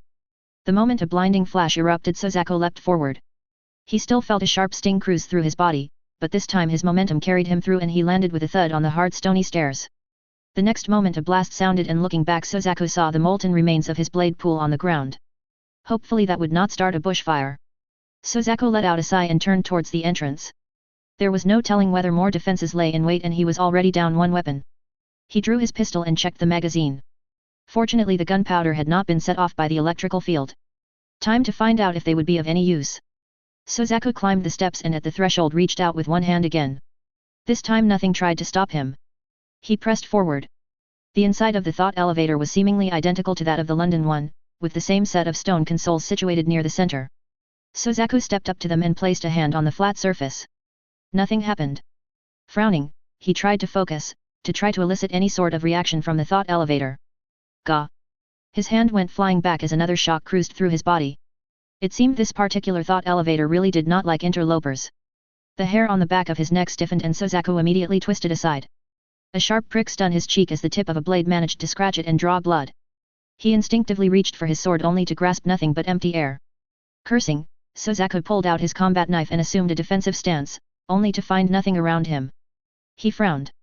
Running his hand along his cheek, he could feel the slightly warm blood on his fingers as well as the broken skin. Something had definitely cut him. Great, now I get to fight a ghost, Sozaku muttered. Sozaku turned about slowly, trying to sense whatever it was that attacked him. Another shiver rang through him, another nick that drew blood because he was just a step too slow dodging. Sozaku narrowed his eyes. There was a definite weight to whatever was slashing him, enough so that he could make a guess as to what angle the cut was being made. His grip on the knife tightened. If he could just Sozaku leaned back and felt another sharp scratch on his cheek. This time however his own blade was moving and a wet thunk sounded. Before Sozaku had time to feel any elation with his success something hard struck him in the chest and sent him flying back. Stomping his foot down, he managed to come to a halt. When he looked up, a trickle of blood could be seen staining the stony floor. The flow of blood did not last long, but even as whatever wound he inflicted sealed up the person that he had struck was coming into view. Or rather, the thing he had struck. What in the world? Sozaku exclaimed. The thing's long ears flickered, and it suddenly closed in on him with a single pound of its powerful legs. Sozaku instinctively raised his blade, ready to fend off another attack, but the charge was simply a feint. The real strike came from another burst of electricity from behind. The blast left him momentarily paralyzed, long enough for the rabbit-like creature to land another solid kick on his chest. In the past the force of such a blow would have likely saw his ribs caved in and killed him. It still hurt, but Sozaku was able to stand his ground and shake off the paralysis to assume a ready stance. The rabbit-like creature tilted its head, its whiskers twitching in what Sozaku presumed to be a quizzical expression. The thing apparently expected him to fall from its onslaught. Sorry to disappoint, Sozaku said in Japanese. The youth had no way of knowing if the rabbit thing understood him. The way it too shifted into a combat stance however made it pretty easy for Sozaku himself to understand that it still considered him an enemy.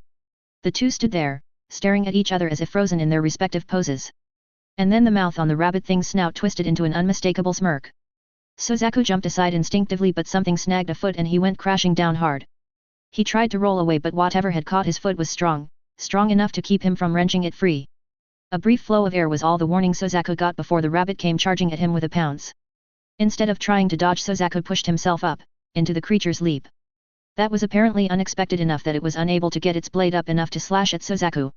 After deflecting his opponent's weapon, Sozaku landed a solid blow with an open palm strike and sent the rabbit reeling. A hiss sounded from the creature, hopefully one of pain. Sozaku did not waste any time, using his knife to cut through the sticky webbing that had caught his foot. To his irritated surprise this proved less than simple and he had only managed to grind through a few strands when the rabbit creature charged again. Sozaku ducked, avoiding another kick from those powerful legs and immediately went on the counter-offensive. The creature was not foolish enough to leave any openings, but an attack was still an attack and needed to be defended lest it end up creating such an opening. Sozaku did not stop at one attack. He launched a barrage of them, trying to keep the creature occupied even as he struggled to tear his foot loose. The rabbit thing kept pace with his attacks, and combined with its freedom of movement was able to get in a few of his own at angles Sozaku was not quite able to block. As fast and strong as the creature was however, it still seemed to be bound by some basic physical rules. Its feats were not outright impossible, Sozaku could still keep pace with it, and while he did owe his changes to being able to survive the blows he was suffering, the creature did not seem to have any further reserve of strength or speed to draw upon. And if this was the limit of its abilities, then it was still slow enough for a bullet to catch. Even before his enhancements Sozaku was a crack shot. With them, he did not even consciously register drawing the pistol before instinct and muscle memory kicked in, bringing the weapon to bear against the creature. Only after he fired did he notice the complete lack of surprise on the creature's face. It recognized a gun. Not that that did it any good. The bullets found their mark and the creature jerked back slightly from the impact. It remained upright even as blood began to stain its furry form. Sozaku kept his gun pointed at the thing as he waited for it to either fall over and die or gain a second wind. In the meantime the youth finally managed to free his foot from the strange webbing. That was at least something. A clink sounded. Then another. Then a third. Despite the distance Sozaku could just make out the 3 pieces of lead dropped to the floor. Oh, you have got to be kidding me, Sozaku muttered under his breath. The creature's mouth opened to reveal a very large set of teeth. Rabbits generally did not tend to look very intimidating.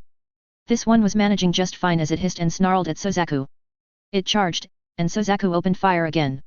The shots caused the creature to stagger, and for a few seconds after each hit it did seem to slow. The bullets might not be able to kill the creature, but they were at least still hurting it, a little bit. What the hell are you?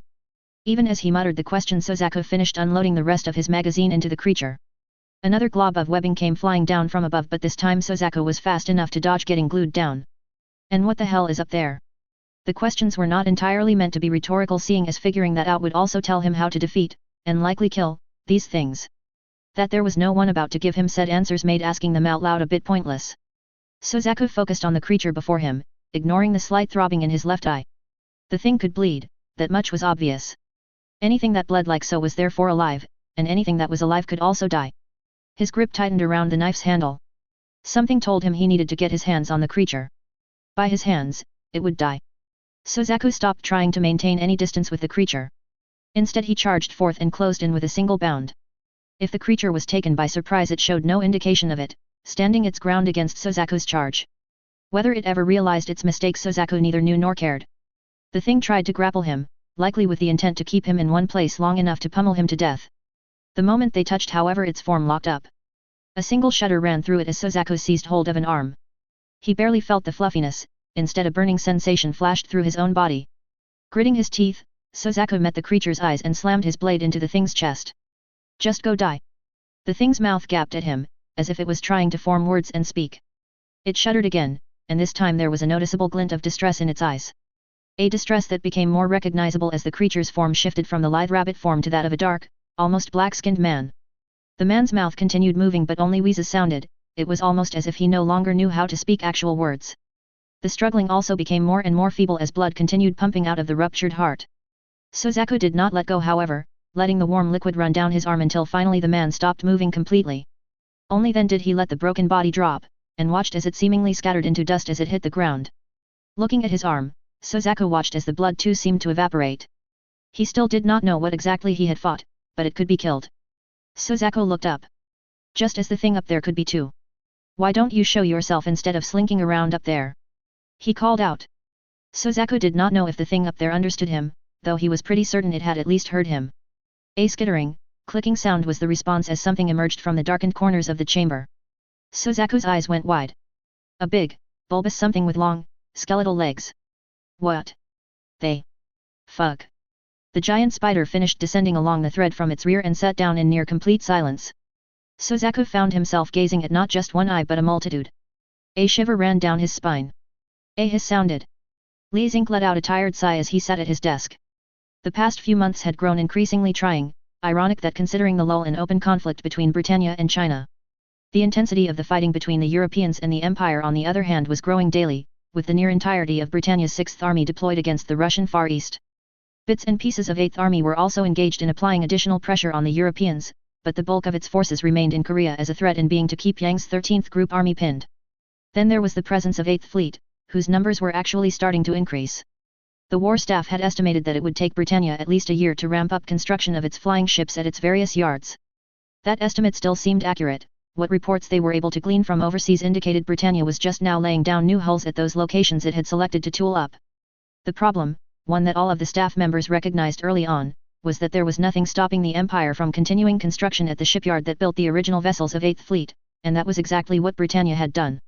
4 new destroyers were already working up off the coast of Japan, an entirely deliberate exercise on Britannia's part to remind the Chinese Federation that its strength was growing as well as where that new strength would soon be directed.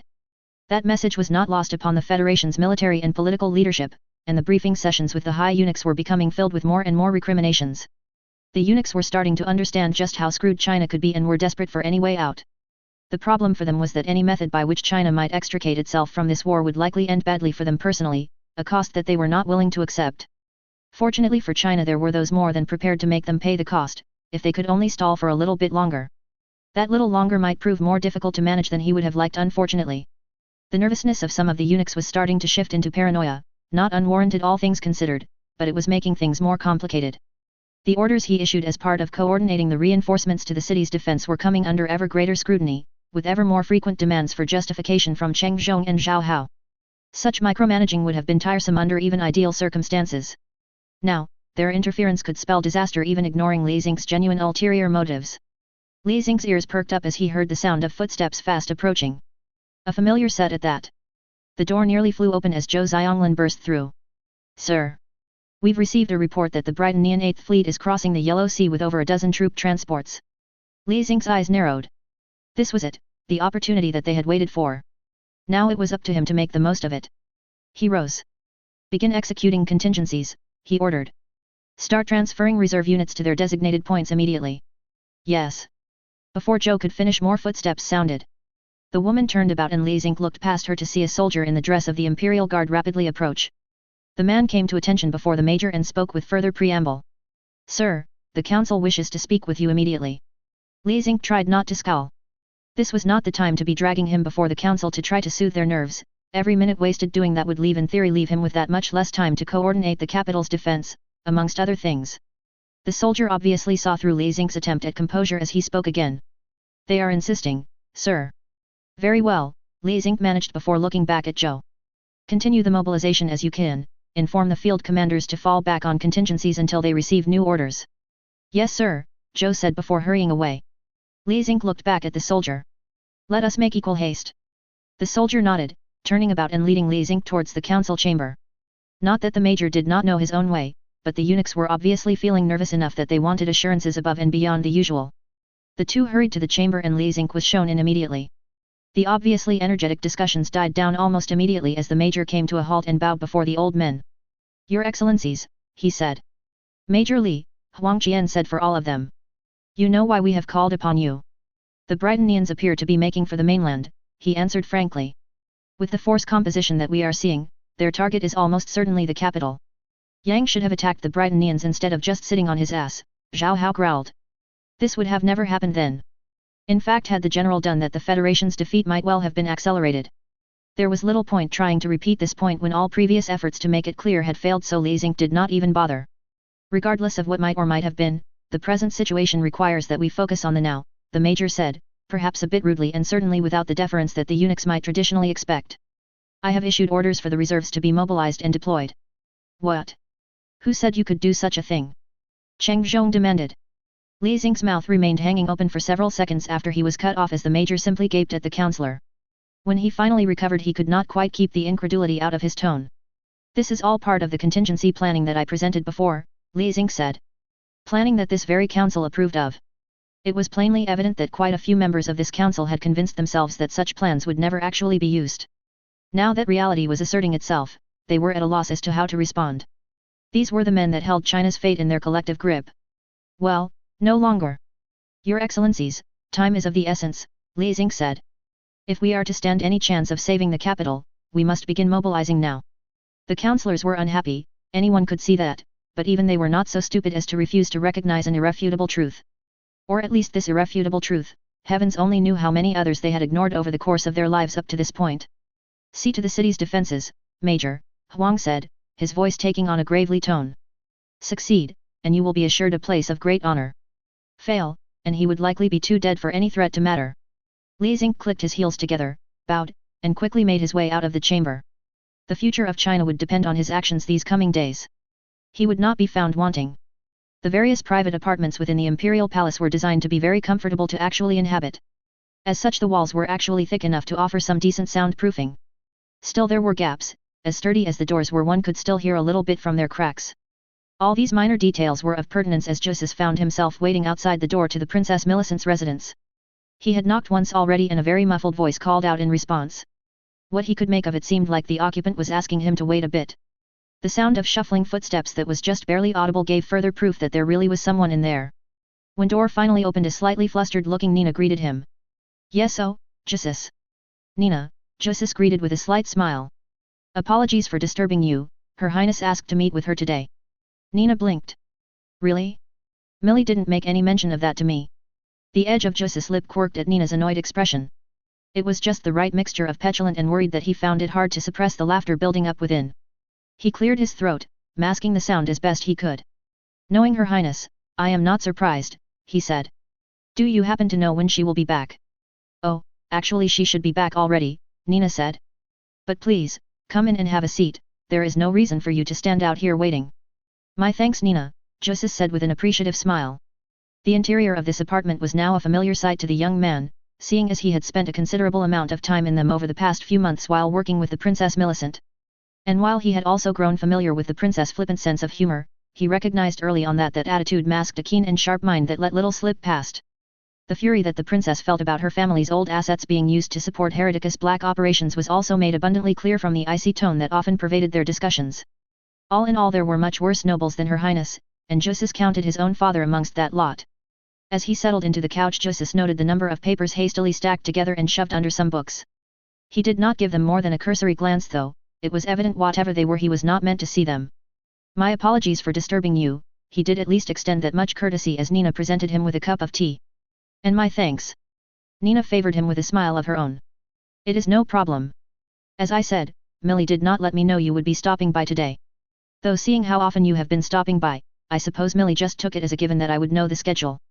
You are possessed of an admirable patience, Geass said with heartfelt sincerity.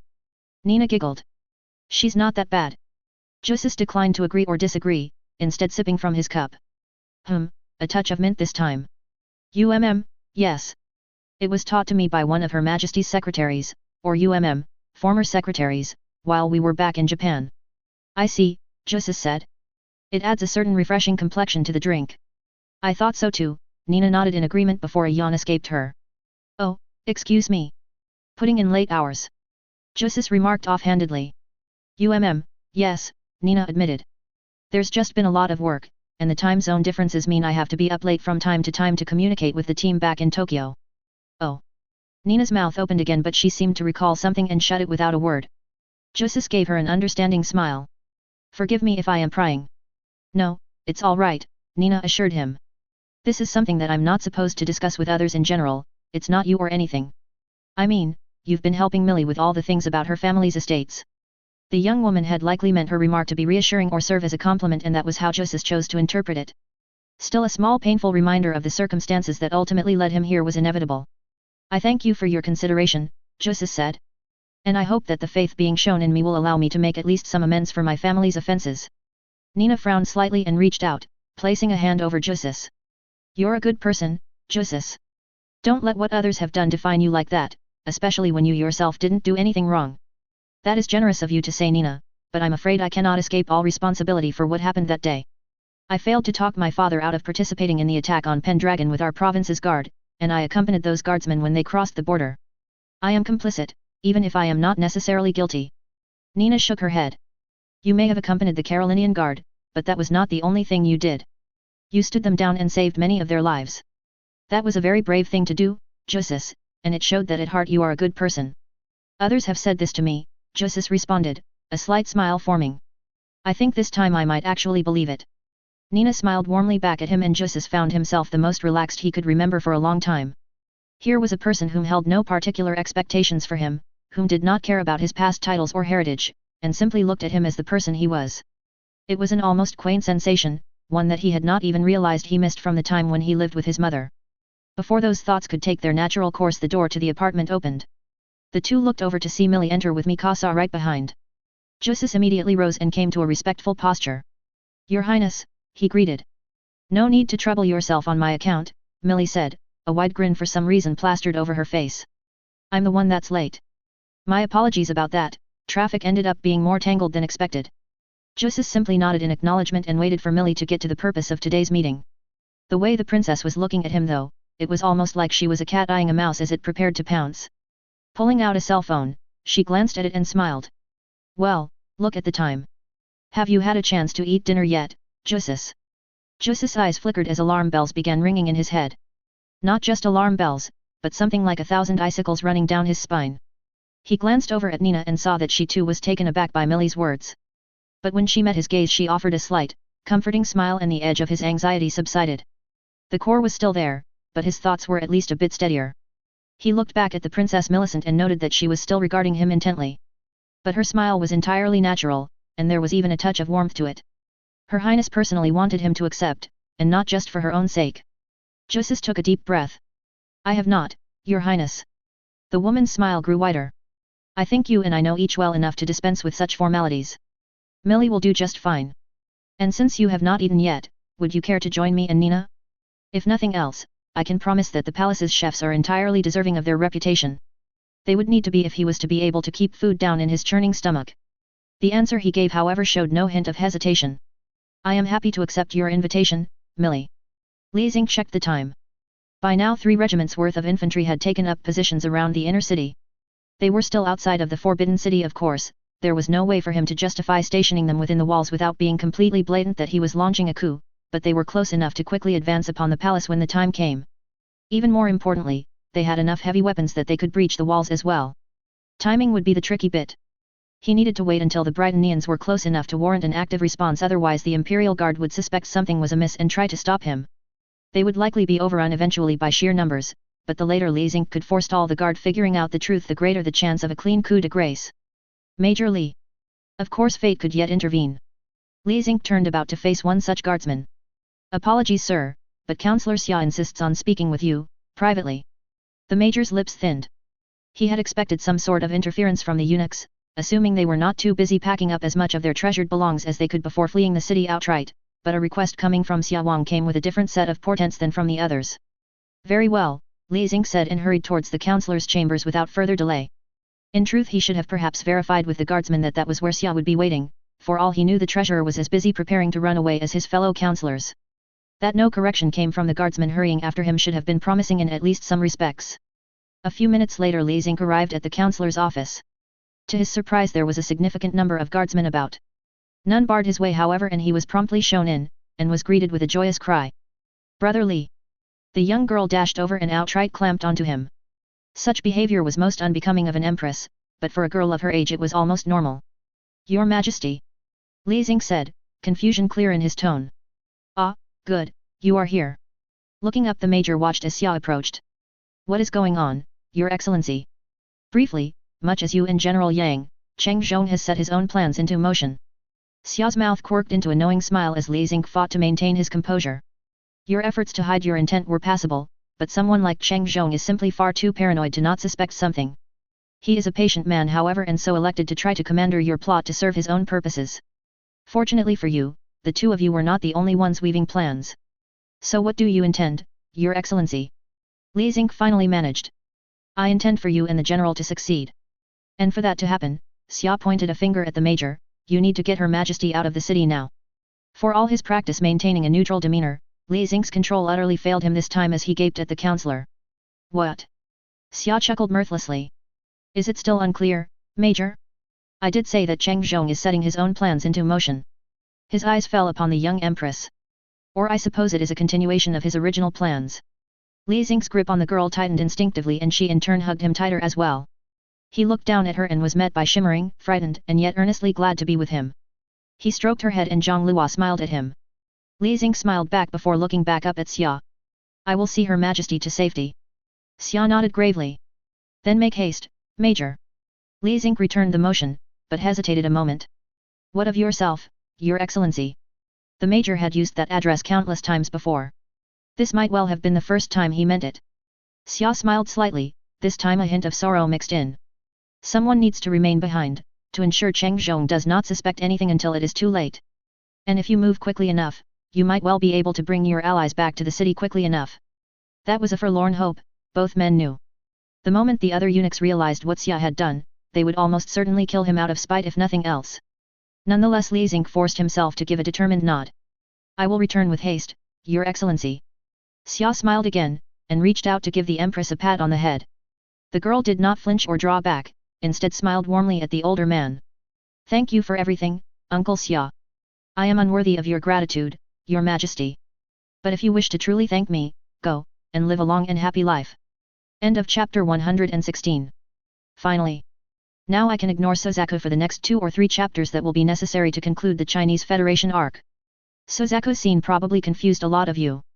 This will be explored more as Colin learns about the thought elevators from Yang, but what was shown here was a prelude to those secrets. It was kind of a toss-up whom Millie would end up with. Another candidate was Gino, and personality-wise he likely would have complemented Millie herself quite well.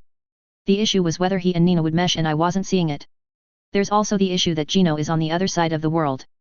And knowing Millie, helping rehabilitate Geass's familial reputation would be just the sort of thing she'd do to twerk all of the other noble families that wanted to try courting her to improve their own standings. As with Britannia, the portrayal of the Chinese Federation in the anime had issues. I do not doubt for a moment that the eunuchs could be as completely venial as they were shown, but again China is a large country. At minimum, if they actually controlled the government, they needed at least a minimum degree of technical competency to run said government, otherwise China would have collapsed into warlordism as it did in the final years of the Qing. To have supported the conflict with Britannia for this long, my version of China could not be that fractured. As such, for all their other failings, my version of the eunuchs are for the most part capable of discharging their duties, with some obvious exceptions. And seeing as one of the purposes of the eunuchs historically was to provide companionship for members of the imperial family and to act as advisors, not all of the eunuchs were on bad terms with Zhang Luo's parents. Xia was one of those that was friends with the prior emperor and was one of the few such friends that survived his patron's murder. If he survives the coming chapters, that relationship might get expanded upon. CVTs would not be appropriate technology for usage in a robotics application like with a nightmare. Keep in mind, CVTs are to allow engines to run at different speeds. Electric motors like those used in a nightmare's appendages are not the same as engines in a conventional car. To change the speed at which an electric motor runs you just change the amount of power going in, you don't change the gearing. Different applications, different constraints and parameters. What? The EU's atomic weapons program is at a minimum of months away from having enough enriched fissionable material to produce a prototype, more likely a year, and it will be months if not years afterward before they are able to actually mass-produce atomic bombs. Building all those centrifuges takes time. These weapons will also only be in the kiloton range, not the megaton range needed to be true city killers. As stated previously, the bomb that Britannia dropped on Toulon only took out the military port, it barely even touched the city itself. Megaton range warheads, which would need to be thermonuclear, are at least a decade away for Britannia, the only ones with the proven know-how to make any sort of nuclear arms. It's even further away for the Europeans. Nuclear weapons may sound scary, but one must keep some perspective about where we are in their development in my timeline. They are destructive, but they are far from world-ending in both quality and quantity. Then there's the issue that no one has ICBM technology. The Germans and Britannians have the most advanced rocket technology, but what they have is not designed for intercontinental strikes, nor do they have a warhead design small enough and light enough to fit on such rockets. Bottom line, the EU will not have enough time to develop nuclear arms to actually threaten Britannia credibly before the war has concluded. In the post-war environment, assuming they're willing to divert the resources from rebuilding and feeding their populations, they could put something together to try to apply Mad Doctrine in case of a future war. Except by then Britannia will have finished putting up Mjolnir and Svalin, rendering the sort of nuclear deterrence used by modern nations in our world obsolete. As a rule, I do not just give weapons to factions or characters. I go to some lengths to establish credible rationales for why a weapon enters service at the time it does. Several of the opening snippets are dedicated to providing that context, and I've sprinkled countless amounts of dialogue throughout to indicate the presence and absence of various weapons development programs. The nuclear weapons program was hinted at way early on with Nina's interactions with Euphemia. Cornelia let slip a hint about Damocles when the Avalon arrived in Japan. I showed the Europeans testing out their Panzer Hummels. The European War Staff briefing made clear that their own atomic weapons program was extremely immature, so on and so forth. The only weapon that I can be accused of pulling out of nowhere might be the stealth bomber, and even that one I can justify since the one main character that might have known about it, Euphemia, had been intentionally kept out of the loop because of its classification levels.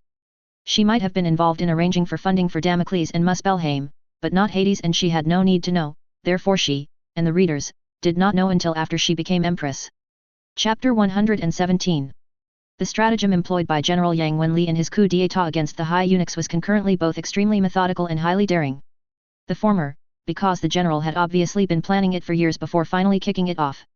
The latter, because the success of his plan hinged on gaining the cooperation of Britannia, a nation China was nominally at war with, and convincing his fellow countrymen that he was not selling them out for personal gain. This was by no means a trivial task, especially considering Yang's promotions to flag rank were very recent. Still, the general did not let mere difficulty dissuade him and cultivated many partisans in both the military and government that shared his reformist sentiments. Success, however, was far from assured, and the entire endeavor was nearly stillborn when the eunuch Cheng Zhong, the counselor responsible for China's internal security, attempted a coup of his own in the confusion of the Britannian advance upon the capital. The attempt was thwarted only via the bravery of elements loyal to the Chinese imperial family, whom had remained hidden ever since the murder of the last emperor. This effort came with sacrifice, however, and the blood that was shed would be remembered. In Blackest Night, the Great War.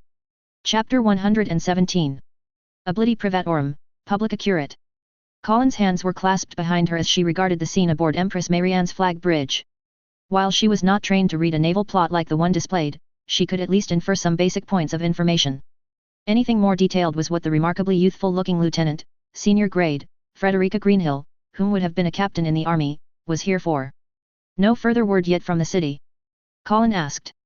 Yang shook his head. Beyond the initial notice that the reserves were being mobilized, nothing. Colin's lips thinned. The wheels had better not have started coming off already. And not just because technically her credibility was on the line, she was the principal advocate for supporting Yang's gambit on the Britannian side, but because if it did fail a lot of people were going to die. We're seeing activity amongst the air defense batteries, a rating reported. Drones are being painted. The batteries were doing more than that as the feed from 2 of the drones disappeared. The others however remained aloft and were edging ever closer to the city. If the defenders really intended to frustrate the fleet's approach, they would be trying a lot harder to down all of the drones to prevent them from acting as spotters for 8th Fleet's guns. The Chinese had learned well enough to treat the Empire's new weapons with the respect their destructive power warranted. Admiral, burst transmission from the city, all open channels, another rating reported. It's garbled, it looks like someone is trying to jam their own internal comms.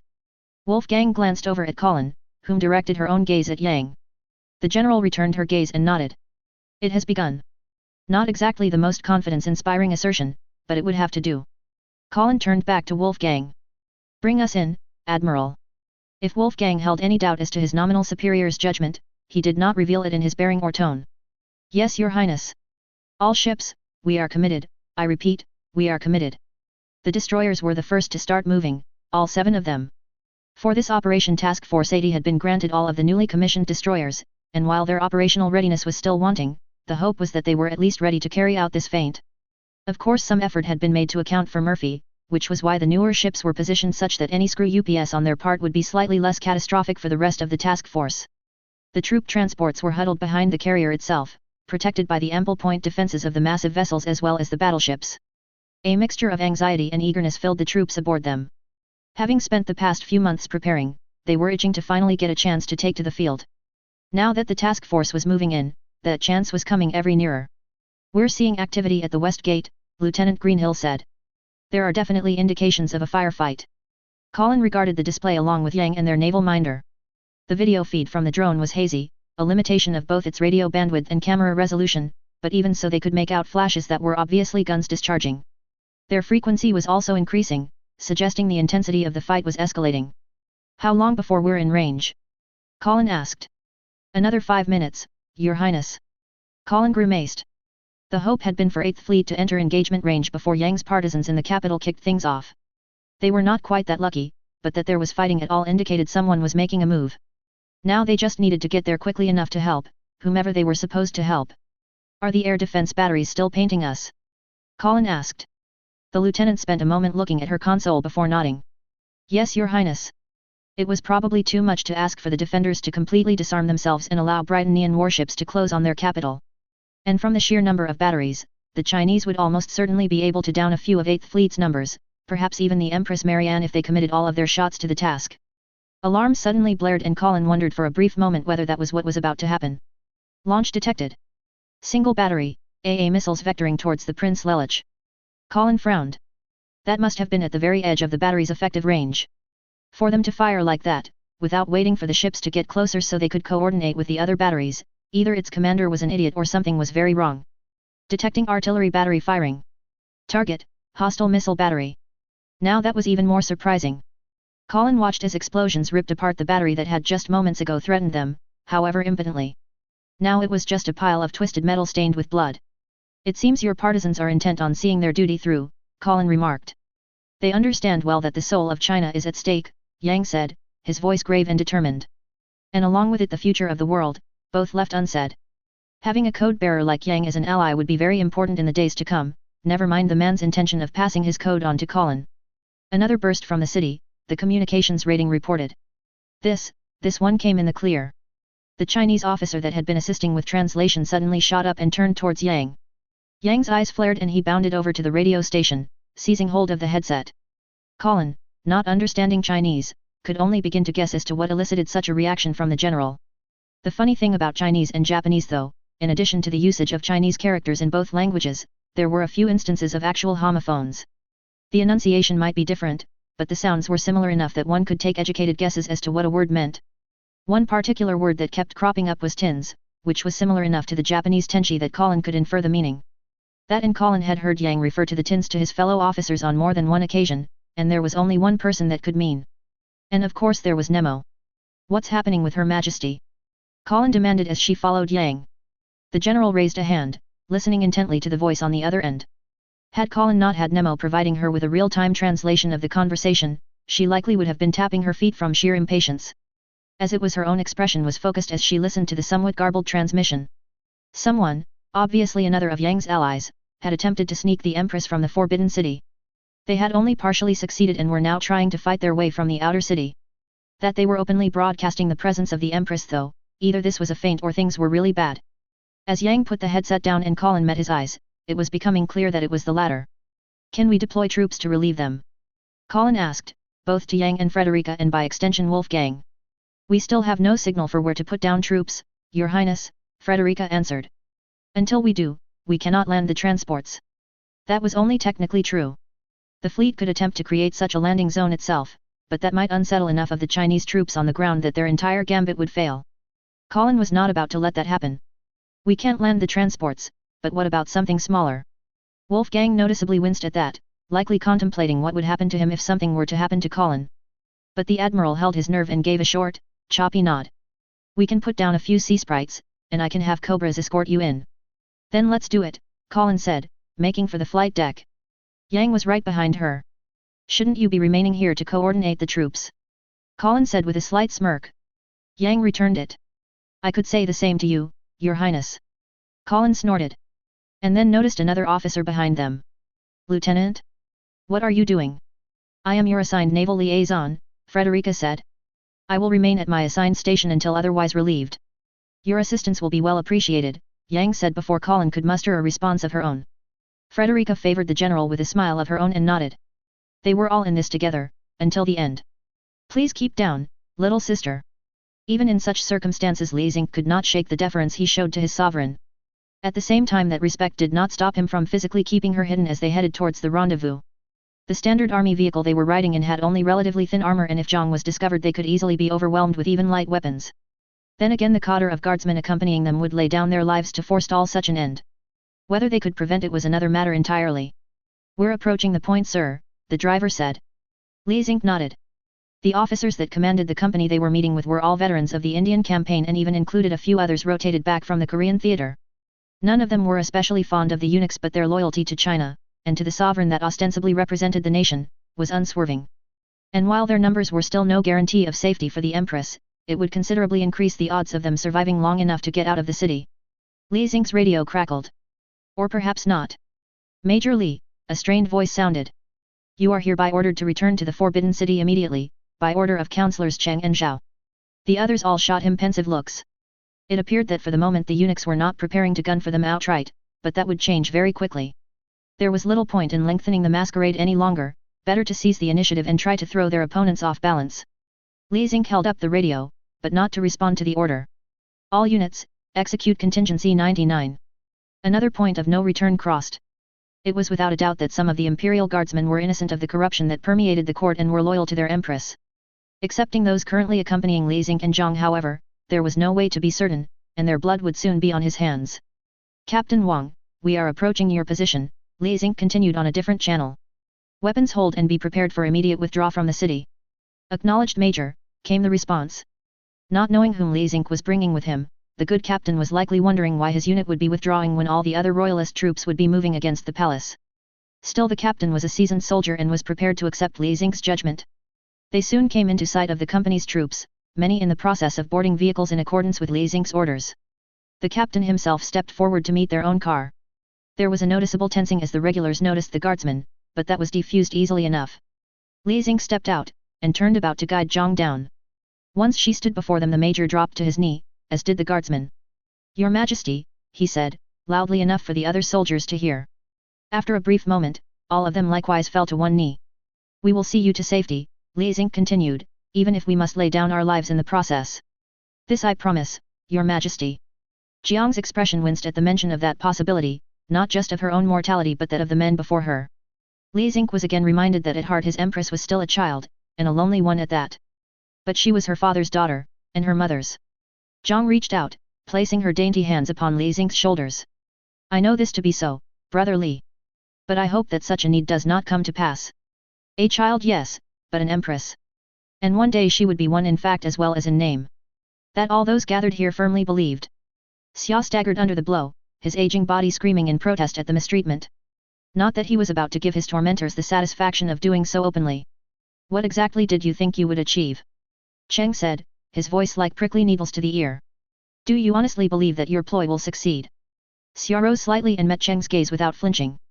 You certainly believe it, seeing as you feel the need to vent your frustrations by ordering your stooges to beat me. Cheng's glower managed to somehow darken even further, the red of his face making him look like an overripe tomato. Xia allowed a smirk to cross his expression at the sight. The other eunuch gave a choppy nod and the butt of a rifle crashed against Xia's head. The pain stunned, but in frankness Xia did not regret so provoking Cheng. The sorry excuse of a human being had had it coming for a long time. Pathetic, Cheng said. After everything that you have done, everything that you have achieved, and you would throw it all away. For what? Sentimentality? Where was that sentimentality when the emperor passed away? I seem to recall you were quite enthusiastic in securing your own station. And being so convinced of my enthusiasm you let your guard down, Xia retorted. You thought that I was as craven as you and Zhao. You might have even thought I was as stupid. But the only thing you and I share, my dear old friend, is patience. You are not the only one that can wait years for a plan to reach fruition.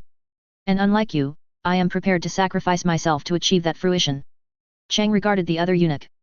By all rights it should have been a pathetic sight, the treasurer's clothes torn and stained with blood and dirt.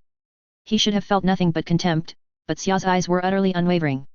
It was as if he really did not fear what might happen to him, which considering some of the traditional punishments reserved for traitors indicated outright insanity, or absolute conviction. In some ways Cheng really would have preferred for Xia's delusions to be grounded in insanity. As unpredictable as that might be, Cheng knew from experience that conviction could create a far more implacable and dangerous foe.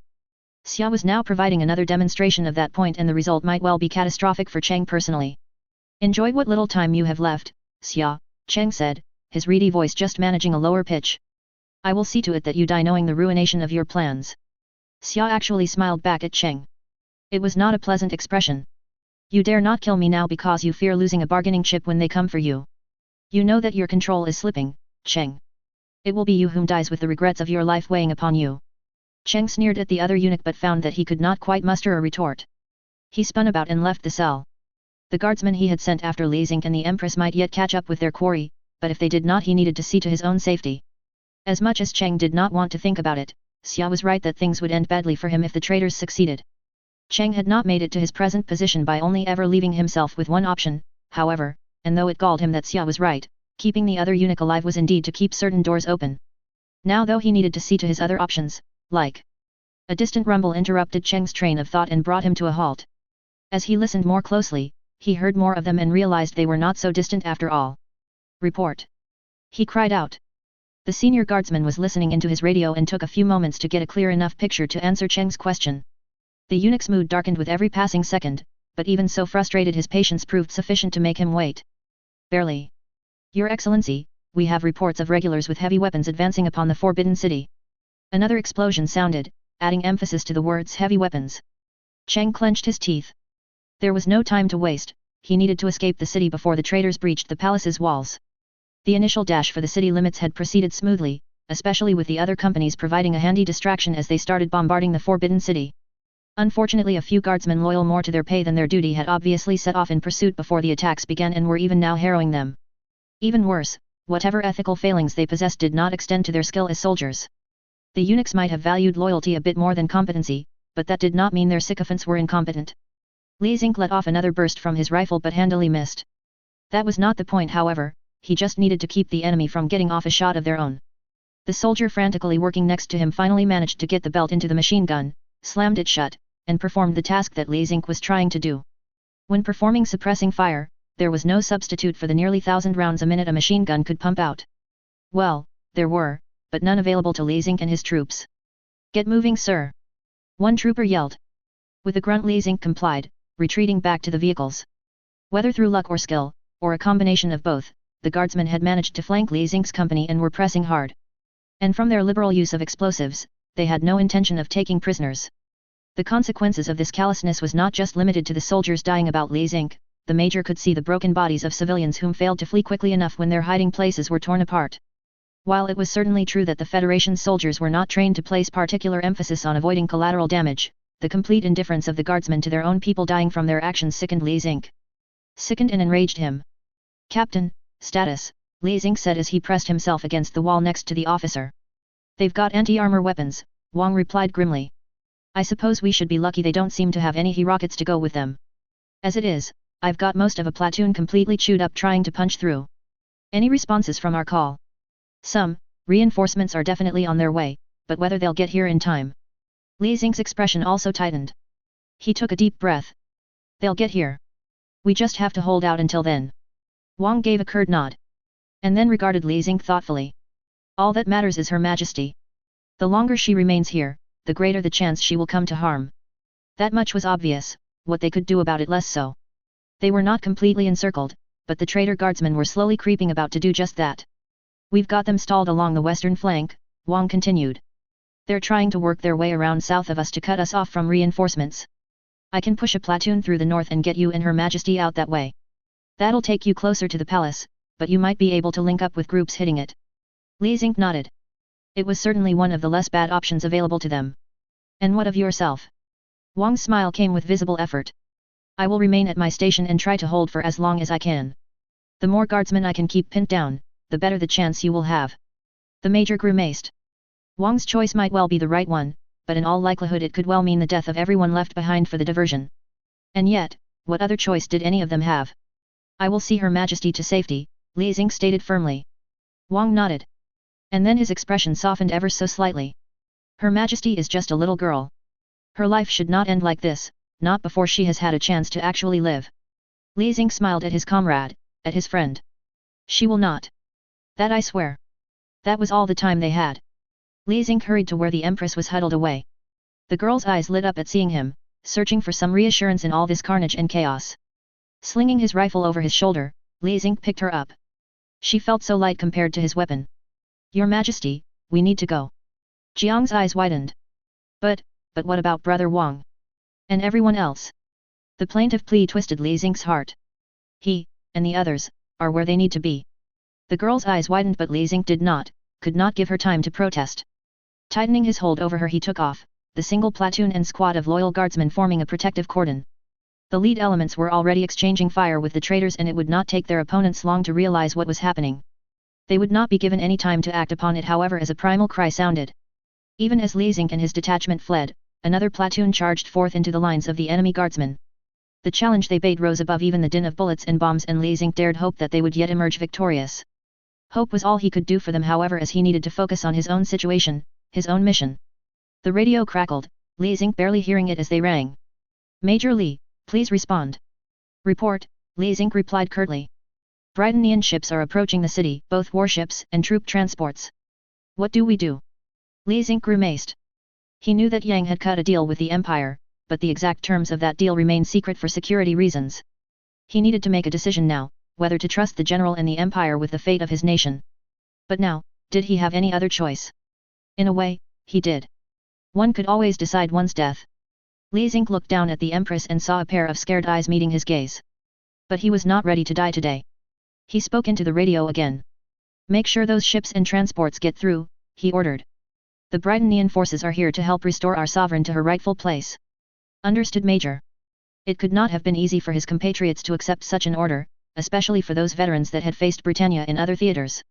But they were placing their trust in him, believing that he knew what he was doing.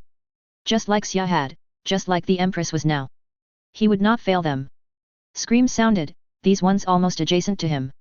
2 more soldiers fell amongst the rearguard, signaling the vehemence of the pursuit. Whether Wang had been overrun outright or the traitor guardsmen had been able to slip through a detachment did not really matter, it was looking more and more like they would need to stand and fight.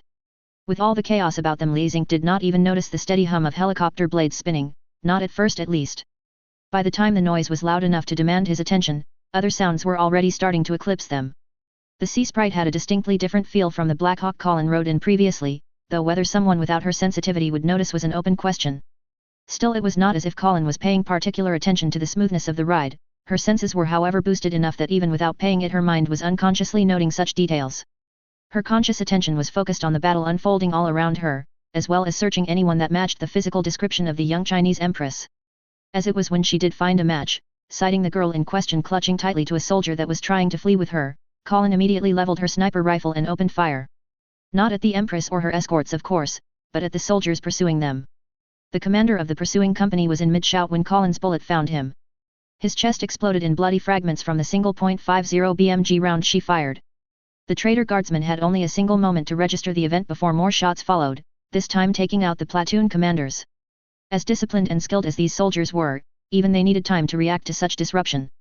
Then there was the sheer shock value of seeing their officers cut down so efficiently and seemingly out of nowhere. Colin lowered the modified Browning M2 she was using to snipe. The thing was damn heavy relative to what she needed it for, but until the military could actually produce a light rifle capable of firing the .50 at the ranges she needed it would have to do.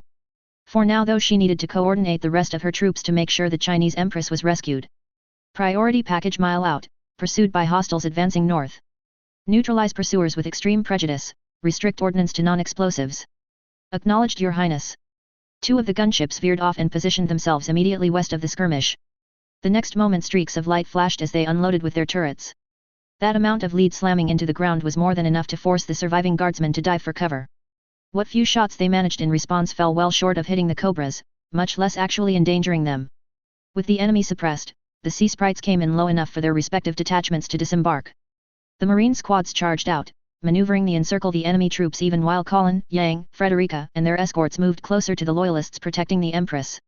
The wariness of the Chinese soldiers diminished quickly as they caught sight of Yang and the squad from the 13th and cheers sounded even as the battle continued. Still by this point the immediate danger was rapidly receding and with her Geass Colin would have ample warning if other hostiles neared enough to become threats. They had a bit of time at least to talk. The Chinese soldiers stepped aside to let Yang and the others through, with a bit of reluctance with regard to Colin and Frederica. Still the fact that the 2 Britannians were willing to entrust their safety to the Chinese soldiers Yang had brought with him seemed to offer a degree of assurance. The officer that came to greet them, with the Empress clutching tightly to him, certainly seemed relieved at their sight. He came to respectful attention but as was proper refrained from any further courtesies that might mark Yang as a high priority target. General, he greeted. It is good to see you. It is good to see you as well, Major Li, Yang said, and then knelt before the girl. Your Majesty, I am heartened to see you safe. The soldiers that arrived with Yang did likewise, only Frederica and Colin being the exception. The Navy lieutenant did at least bow respectfully, while Colin allowed a dip of her head. As a knight of the round, the only person whom she would pay homage to was her Empress. If the Chinese Empress cared, or even noticed for that matter, she showed no signs of it. In fact as she finally let the Major go it was clear her mind was on other matters entirely. Uncle Yang. We need to go save Uncle Xia. He's still back at the palace. From the expressions of some of the soldiers they were at least somewhat taken aback by their Empress' directive. Not just because of what she wanted, but the somewhat familiar manner she referred to Yang. Our forces advance on the palace even now, Yang said as he rose. You however must be taken to safety. The Empress shook her head. Your Majesty, the Major said softly. Please. The girl shook her head again, this time even more vehemently. I don't want to leave. I don't want people to keep leaving me. Why do people keep leaving me? As she watched Colin was reminded that for all her august station the Chinese Empress was still a young girl. One whose sheltered upbringing, as luxurious as it might have been, was still little more than a gilded prison. Despite it by all rights violating all propriety, Yang reached out and took hold of the Empress. We are not leaving you, Your Majesty. We have been with you, every step of the way even if we were not immediately by your side. What we do for you. The girl was obviously on the verge of tears. Is this what it means to be Empress? To have other people dying for you? Colin grimaced. She was not the only one. So that was what truly tore at the little girl. She had witnessed death and destruction for the first time in her memory, and seen people die with her very eyes, people whom did so for her sake. The shock that she must be enduring now, the pain and guilt. Colin found herself saying. That is not what it means to be Empress. The others looked over at her, a mixture of surprise and curiosity as they watched Colin speak in near-flawless Mandarin. Nemo was turning out to be even handier than Rai had insinuated. The Empress herself took a few moments to register that it was Colin whom had answered her. Answered her, but not satisfied her. Then why are people dying? Because, Colin responded once more. China is a great nation. But she is stricken right now, stricken with a sickness that runs deep. That is why people are dying, people whom should not be dying.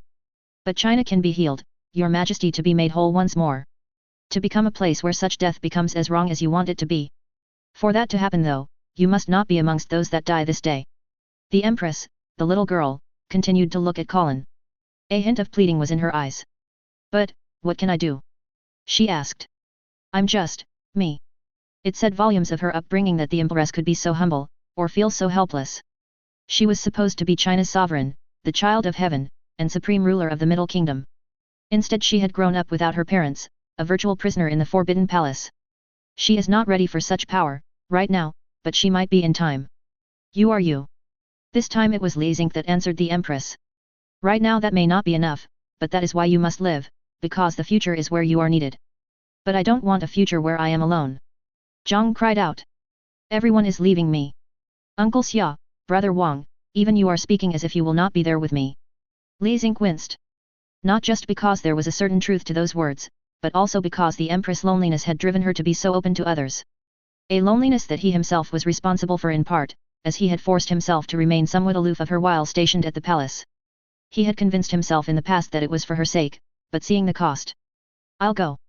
The others all looked over at Colin. The knight met the younger girl's gaze unflinchingly. I will go to the palace and find this Xia person for you. She then looked over at Yang. You know I can do it. Yang nodded. Yes, I do. He turned back to the Empress. Colin is a friend, one whom I have placed absolute faith in. If she says she will go and save Xia, I believe her. That might have been putting it on a bit thick, there was always the possibility that whomever this Xia was might be murdered before she could even reach the place. Still, it would not do to worry the Empress now, and so Colin offered a reassuring smile of her own. Counselor Xia helped us escape from the palace, the major said. If the other eunuchs have discovered this, they will not have treated him gently. And yet, I think they may yet seek to use him as a bargaining chip. So there was still a chance.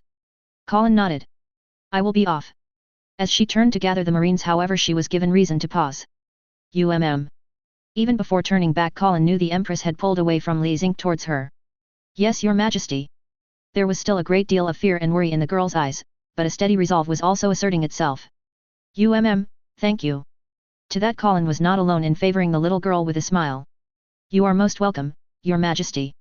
Despite the risk, the Empress was ultimately loaded onto one of the sea sprites and the helicopter quickly made off to rendezvous with the other loyalists. With all of the anti-air batteries under loyalist control, the only effective dangers were whatever man-portable anti-air weapons those units not declaring for Yang and Li Xing might possess. That would soon become moot, however, as they approached the mustering zone. The major's forces had prepared to receive reinforcements. With a secure landing zone, the Britannian troop transports were finally able to set down even as the rest of Task Force 80 hovered protectively over them. Their base disgorged not the regiments of 8th Army, but 3 divisions of Yang's 13th Group Army. That was the other part of Yang's bargain, of the assistance that he had sought from Britannia. It was all well and good to have the Empire feint an attack upon the capital to scare the eunuchs into letting regulars within its limits, but that offered no guarantee of victory. The Forbidden City's walls were not for show, and even with heavy weapons would still take some time to breach. With the soldiers of the 13th, however, the weight of numbers and firepower made the conclusion of this battle foregone. Getting the Empire's cooperation on this had been anything but on the other hand, and Colin had had to be very, very persuasive to win Euphemia's backing for the gamble. Risking the transports, one of the Empire's major strategic advantages, was one thing. Adding to that risk by having the regiments they were transports be Chinese ones, Colin could only wonder at the reaction of the war staff back in Pendragon when Euphemia informed them of that detail. The senior officers actually on this side of the Pacific had made their own happiness clear enough, even while remaining otherwise differential to Colin's standing.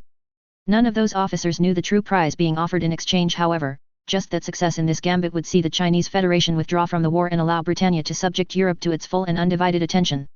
A great prize in and of itself, and even one that was worth risking the flying transports for. Weighed against a code, however, such a prize was worth nearly any risk.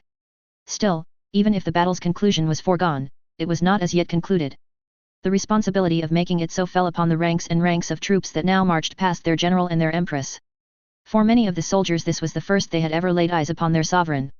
A few carefully staged set pieces were the most the general public ever glimpsed of the young girl. The regality that she seemingly bore at such events were obviously manufactured, but now seeing her in plain sight, her clothes dirted by the grime of battle, she somehow looked more fitting of her role. All the more real, in her person and in the danger that she had just been rescued from. It was not just the Empress herself, but the officer that she clung to and the soldiers that surrounded her protectively. Not just other regulars, but also Imperial Guardsmen that obviously had not forsworn themselves. There they all stood, bloodied, dirted, yet still proudly on their feet. They had completed their charge, seeing the Empress safely to this momentary haven. Now they would see to theirs, and restore to their nation a dignity and pride befitting its heritage. End of chapter 117. No, I did not use Google Translate for the Chinese bits. Though Google Translate has actually gotten good enough that you could all go and use it to figure out what I wrote, those of you that can't read it natively. Interestingly, the term means literally troops that have betrayed, referring to those that historically have fought against whatever government is in power in China. Technically speaking, seeing as Yang hasn't succeeded yet, his troops are the ones doing the betraying, but they obviously don't see themselves that way, especially considering they're not the ones shooting at the Empress. As indicated again, Colin is demonstrating herself to be an extremely lethal soldier. The growing respect that she's getting from the regular forces is in many parts due to the rank and file witnessing her pulling off some rather insane stunts and them deciding they would rather be fighting alongside her than fighting against her. That, and whom better to protect their Empress than one of the best soldiers in the world. Anyway, the ranges that Colin got the Chinese troops this time was lower than when she sniped the Inquisitio sentry, hence why this incident is not referenced in the snippets. That, and I did not know I would have her repeating the feat in the future when I wrote said snippet. The actual range of her engagement this time was around 1.5 kilometers out. Still impressive, especially considering she's shooting from a helicopter, but well short of the 2.2 kilometers that Hathcock achieves and the 2 km of her previous shot. It was always my intent that Knights of the Round do not bow to anyone except their liege, barring a few very specific exceptions. I don't know if I was quite as consistent with that as I should have been. There are so many moving pieces that I'm certain I've screwed it up at least once. The coronation ceremony for Euphemia might have been an exception. I'm honestly not sure if it should warrant one, seeing as at that point their liege was dead, but they had not sworn new oaths yet. From henceforth though I'm going to try to be much more explicit. Last couple of chapters have been tricky. On a personal level I enjoy putting together set pieces like the Tokyo Uprising, the Battle of Pendragon, etc. For some reason I was not able to come up with an equivalent for the seizure of the Forbidden City, things just didn't click. If I ever revisit this story, these chapters would definitely see major revision if not outright rewrite. Hopefully the following arcs will fare better. Though I will note we are not quite done yet with the Chinese Federation. I'm expecting at least one more chapter if not two more to wrap up loose ends before things go balls up for Europe. Next couple of chapters will likely be even more delayed than the current set. In the process of closing on my new residence and all the associated details that entails. Home shopping has proven more than a bit frustrating, mainly because the properties I actually really wanted kept getting bought out before I could even arrange a showing, much less make an offer. One of the other reasons this was delayed was a plot bunny for a Mass Effect got insistent enough that I had to get it out of my head. It's posted as a call to duty. The prologue is up, and I'll likely get out at least chapter 1 before shelving it, hopefully, until I finish a cold calculus. I just really do not have the time to write 2 stories concurrently anymore. A Trail of Tears is currently waiting for CS3 to be released in Japan so that I can pick the brains of a few people on the Seed forum for details. Brushless motors turn at thousands if not tens of thousands of RPMs. That's far too fast to attempt to directly connect something to them. Gearboxes serve to allow you to step that down into more usable speeds. They also provide you with the ability to create a significant amount of torque, which is important for say keeping a robotic arm stationary even under load. The use of biological weapons suffers the same problem as any hypothetical nukes, delivery systems. You can have the most lethal pathogen in the world, but unless you can get it to your target it's useless. As previously stated, no one has practical ballistic missile tech that are intercontinental in range. Britannia's air defense networks are also robust enough that penetrating it with bombers would be non-trivial. And there is also the fact that any pathogens you tried to deliver would need to be delivered in such a way that it won't just get immolated by the impact of whatever is delivering it. And if the Europeans tried to use it against Imperial troops hitting their territories, they're more liable to kill as much of their own populations as they are enemy troops. Britannian troops, as with American troops, are inoculated for the most common potential biological agents. Conversely, the deadliness of weaponized pathogens is often overblown. It is really difficult to actually get a highly contagious and fatal version, and modern society has developed some pretty good procedures for quarantine. Bioweapons, while horrific and dangerous, are still not the sort of world-ending or country-ending weapons that fiction often portrays them to be, especially not at the tech level my world possesses. It's easy enough to propose and promise mass devastation against an enemy. As with Hitler's Vergeltungswaffen, actually making good on those promises is decidedly non-trivial.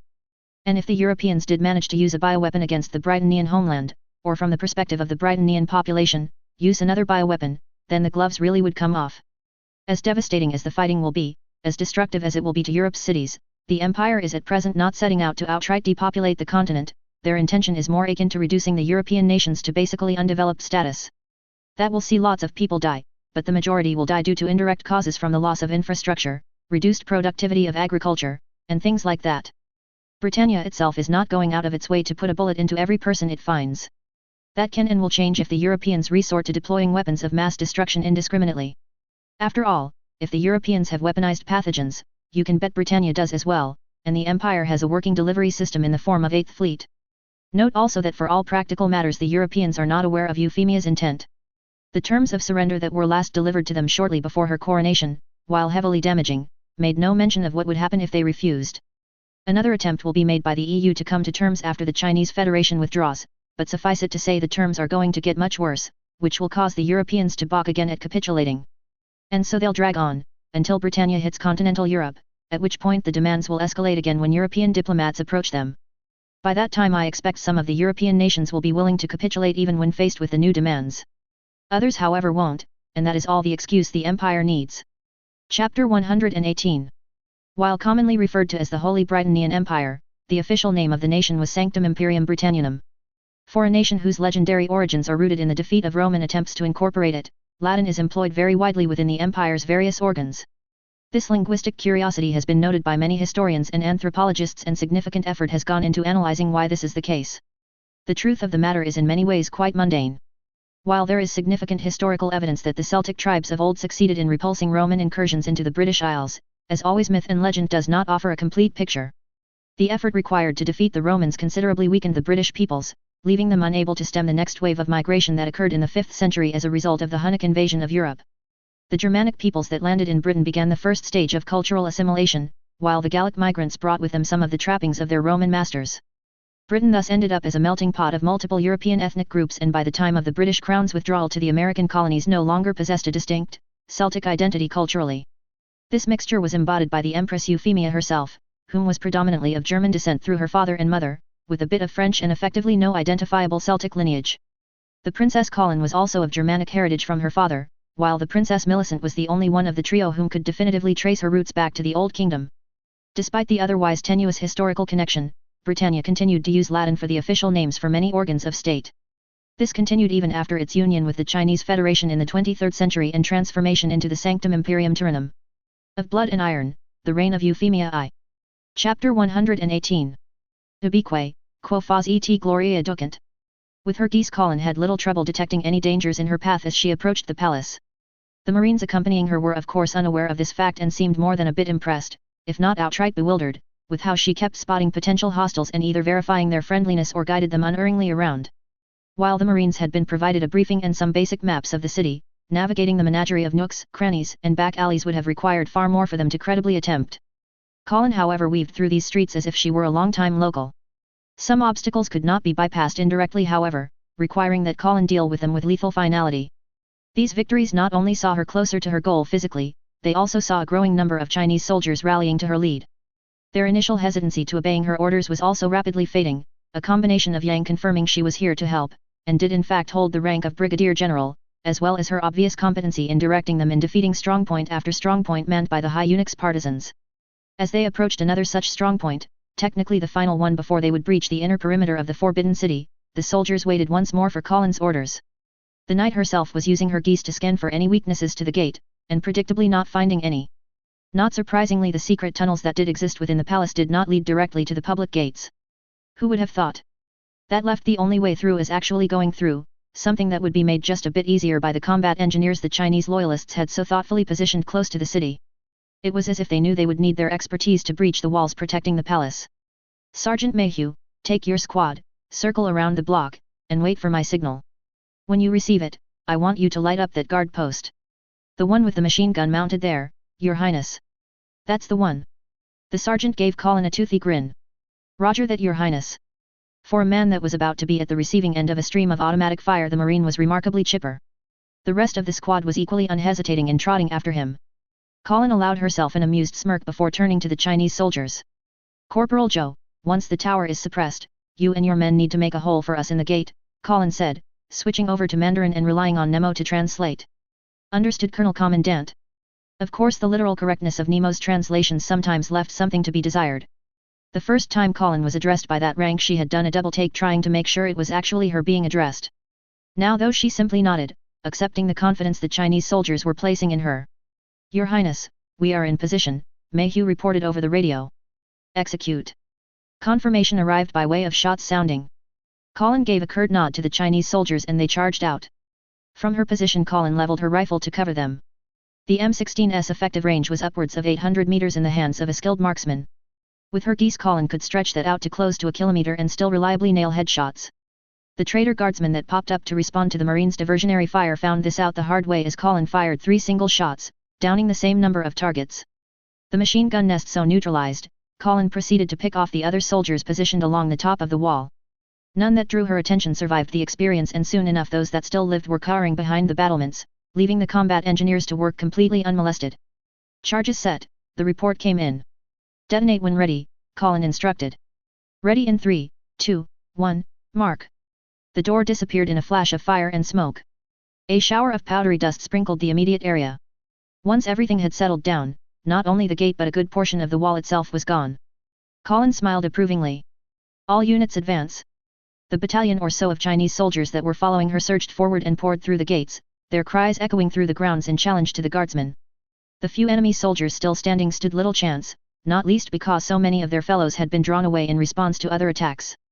Colin was right there with the troops, something which by all rights was utterly reckless and irresponsible considering her duties. She did not care and was one of the first through the breach. Her senses swept through the palace, picking up on enemy squads trying to muster a response to servants cowering in locked rooms hoping this would all just blow over. Little chance of that, though if they stayed where they were they might yet survive the day. They were not Colin's concern, however. Her objective was a specific individual amongst the palace's residents. Well, as far as objectives that she had a specific interest in keeping alive. Her quarry was very quickly located, not just because the physical description matched what Yang had given her and the debriefing provided by Xenos. No, the thing that truly made the person in question stand out was the imaginative way in which he had been left restrained waiting for someone to stumble upon him. Nemo, can you determine a way to disarm that bomb without killing the counselor? Yes, Your Grace. I can walk you through the steps once you begin the process. That was good. What little training Colin had received in explosives as part of her armsman training was already telling her the bomb in question was a nasty piece of work, explicitly designed to make disarming it extremely difficult. She looked forward to putting a bullet in whichever sick bastard had decided to use it. By now the palace guards were aware of the wall being breached. In European medieval warfare, such a practicable breach was the last instance in which the defenders would be given a chance to surrender. They were not in Europe, however, and this was not the medieval era. The way that the Chinese soldiers seemed to be baying for their blood, Colin was not sure quarter would have been offered anyway. That could become a problem if they got too trigger-happy around Colin's objective. Fortunately they were not the only ones Colin had to rely upon. Sergeant, glad to see you decided to join the party, Colin said as the Marines caught up with her. Wouldn't miss it for the world, Your Highness. For all the frankness the Marines were treating her, there was still that niggering bit of deference they insisted upon. That was perhaps inevitable considering the ingrained mentality towards Britannian nobility and royalty. Still the Marines did not try to talk her out of advancing deeper, and they would soon prove handy indeed. Working her way through the mini-city, Colin quickly reached the chamber of interest. Inside was tied down the person she had identified as Xia, at least provisionally. The man's face was pale and he was clutching something against his chest. You would be Counselor Xia Wang, Colin said without preamble. I am he, Xia answered, a flicker of curiosity passing through his expression at hearing Chinese from the Caucasian-looking woman. I was not aware you spoke Mandarin, Princess Colin. My various talents are one reason Her Majesty keeps me around, Colin said, kneeling by the man's side. You have been stabbed. Xia nodded with a wry smile. A parting gift from Cheng Zhong, as well as this device. If I attempt to move it, I also remove the pressure keeping me from bleeding out. As well as set off the bomb, Colin noted. Indeed, Xia said, with a hint of approval at Colin's apparent insight. I can disarm it, Colin said. That will be difficult, the counselor said, indicating the binding that tied his hands to the bomb. Nothing worth doing isn't, Colin said, drawing her knife. Xia regarded her for a few moments before nodding. I entrust my fate to your hands, Your Highness. Colin nodded. All right Nemo, how do I disconnect that bloody detonator? The trigger for the detonator is a break in the circuit connecting it to the button the counselor is pressing against his body. Your best option would be to disconnect the trigger itself by cutting the lowest red wire. Obviously in an attempt to make the bomb harder to disarm, all of the internal wires were of the same color. Fortunately the bomb's designer had not counted on Colin's preternatural abilities. The knight used her knife to pry off the cover to expose the interior. She then sliced through the wire Nemo indicated. Well, that was easy. Xia looked at her quizzically. Are you certain that the bomb is disarmed? The knight then proceeded to cut off the binding that restrained Xia's hands. I die too if I'm wrong, no. The counselor arched an eyebrow but after a moment slowly, lifted the bomb. The crimson stain on his clothes quickly darkened further. The bomb itself however did not detonate. Xia let out a heavy sigh of relief before wincing from the pain. Sergeant, Colin called out even as she cut through the rest of the rope tying Xia down. Get the counselor patched up. Yes, Your Highness, the Marine said as he and another carefully maneuvered Xia to a more comfortable spot. The others, Xia began. Used the tunnel they were using you to block to escape, Colin finished for him. Xia chuckled. Many talents indeed, Your Highness. Colin flashed a smile before proceeding to open said tunnel up. The hurried escape today was obviously the first time in a long time the place had been used, though there was surprisingly little dust in the corridor. Perhaps because it had previously been sealed tight enough to keep air out, seeing as there was still a staleness to the smell. Sergeant, one fire team to keep the counselor safe, the other with me. Ma'am, the Marine said, and proceeded to divide his troops. The sergeant of course followed after Colin. The other eunuchs were, not long gone, though they had tried to make the most of their head start well. At the same time, seeing as they were travelling by foot and their obvious lack of fitness, they were not nearly as far ahead of Colin as they needed to be. Perhaps the designers of Escape Tunnel had been a bit too paranoid, putting the exit so far from the Forbidden City. Colin broke into a quick trot, a pace the Marines had no difficulties keeping up with. It took them barely 20 minutes before Colin caught sight of the exit, as well as the bodies that were strewn about around it. All of them of the old counselors, at that. Now wasn't that interesting? Colin set that thought aside until she was actually at the exit. No traps this time, all it took was a strong kick to get the hidden door open. The Marines, not having had any warning what was coming, grimaced at the sight before them. What the hell happened here? Your pardon, Highness. None needed, Colin said as she surveyed the bodies more closely. General Yang, can you hear me? Barely, came a response nearly awash with static. My men inform me you found and saved Counselor Xia before departing. I was chasing the other counselors, Colin said, and I found most of them. Ah, Yang replied. I presume one is missing. Quite, Colin said, and proceeded to describe the features of those that lay dead at her feet. One's definitely missing, Yang said after she finished. Cheng Zhong, the counselor in charge of China's internal security apparatus. Presumably letting him escape would be problematical, Colin said. Indeed. Are you in a position to pursue further? I'm going to need my helicopter again, Colin said, relaying her present position. Do you want him dead or alive? Alive if possible, if only so we can properly hang him, Yang said. Cheng has much to answer for. But were he to prove too difficult, none would shed any tears for him. Understood. Colin closed the channel and glanced over at the others. Feel up for some more hunting, boys? Mayhew cracked another grin. Always, Your Highness. For a soldier you seem to know which way to hold a gun. Colin snorted. And for Navy equipment you Marines seem to work pretty well on dry ground. The sight that greeted Colin when she stepped off the helicopter was a noticeably impatient Laura Arcead and a plainly exasperated Gino Weinberg. The knights in question were most definitely waiting for her, and the young woman tried to keep her own expression blandly neutral as she approached them. Laura, Gino. I see you made it down. Laura arched an eyebrow. Your Highness. Would it have been too much to ask for you to have waited until we were able to join you before harrowing off on some wild goose chase? Colin glanced back at the helicopter where the trussed-up Cheng was being unceremoniously hauled off. Wild goose chase was about right, though with her Geass and Nemo's capabilities finding Cheng had not been too difficult. The guards accompanying the eunuch were not so numerous as to give Colin any trouble either, so in most respects Laura should have had no reason to worry about the younger girl's safety. At the same time Colin was prepared to admit that her running off like that did not make Laura's duties any easier. The way the older knight held herself, it was a remarkable facsimile of a mother scolding a naughty child. Sorry. And Colin was mirroring her by standing there fidgeting like a child caught red-handed. Laura's expression did not soften, at least not right away. Finally the knight sighed, as if resigned to the fact that Colin would get in trouble no matter how much she was scolded, and straightened. Well, now that we are here, General, how may we be of assistance? Colin smiled weakly. For Laura to revert to her military rank instead of her royal title indicated that she was, for the moment, forgiven for having left her fellow knights behind like that. Hopefully that forgiveness would extend to them not ratting her out to Euphemia, or prompting the Empress to treat this as another teachable moment. Euphemia's lessons could be, almost insidious. General Yang requested that I meet with him once I returned, Colin said, accepting Laura's kindness and moving on.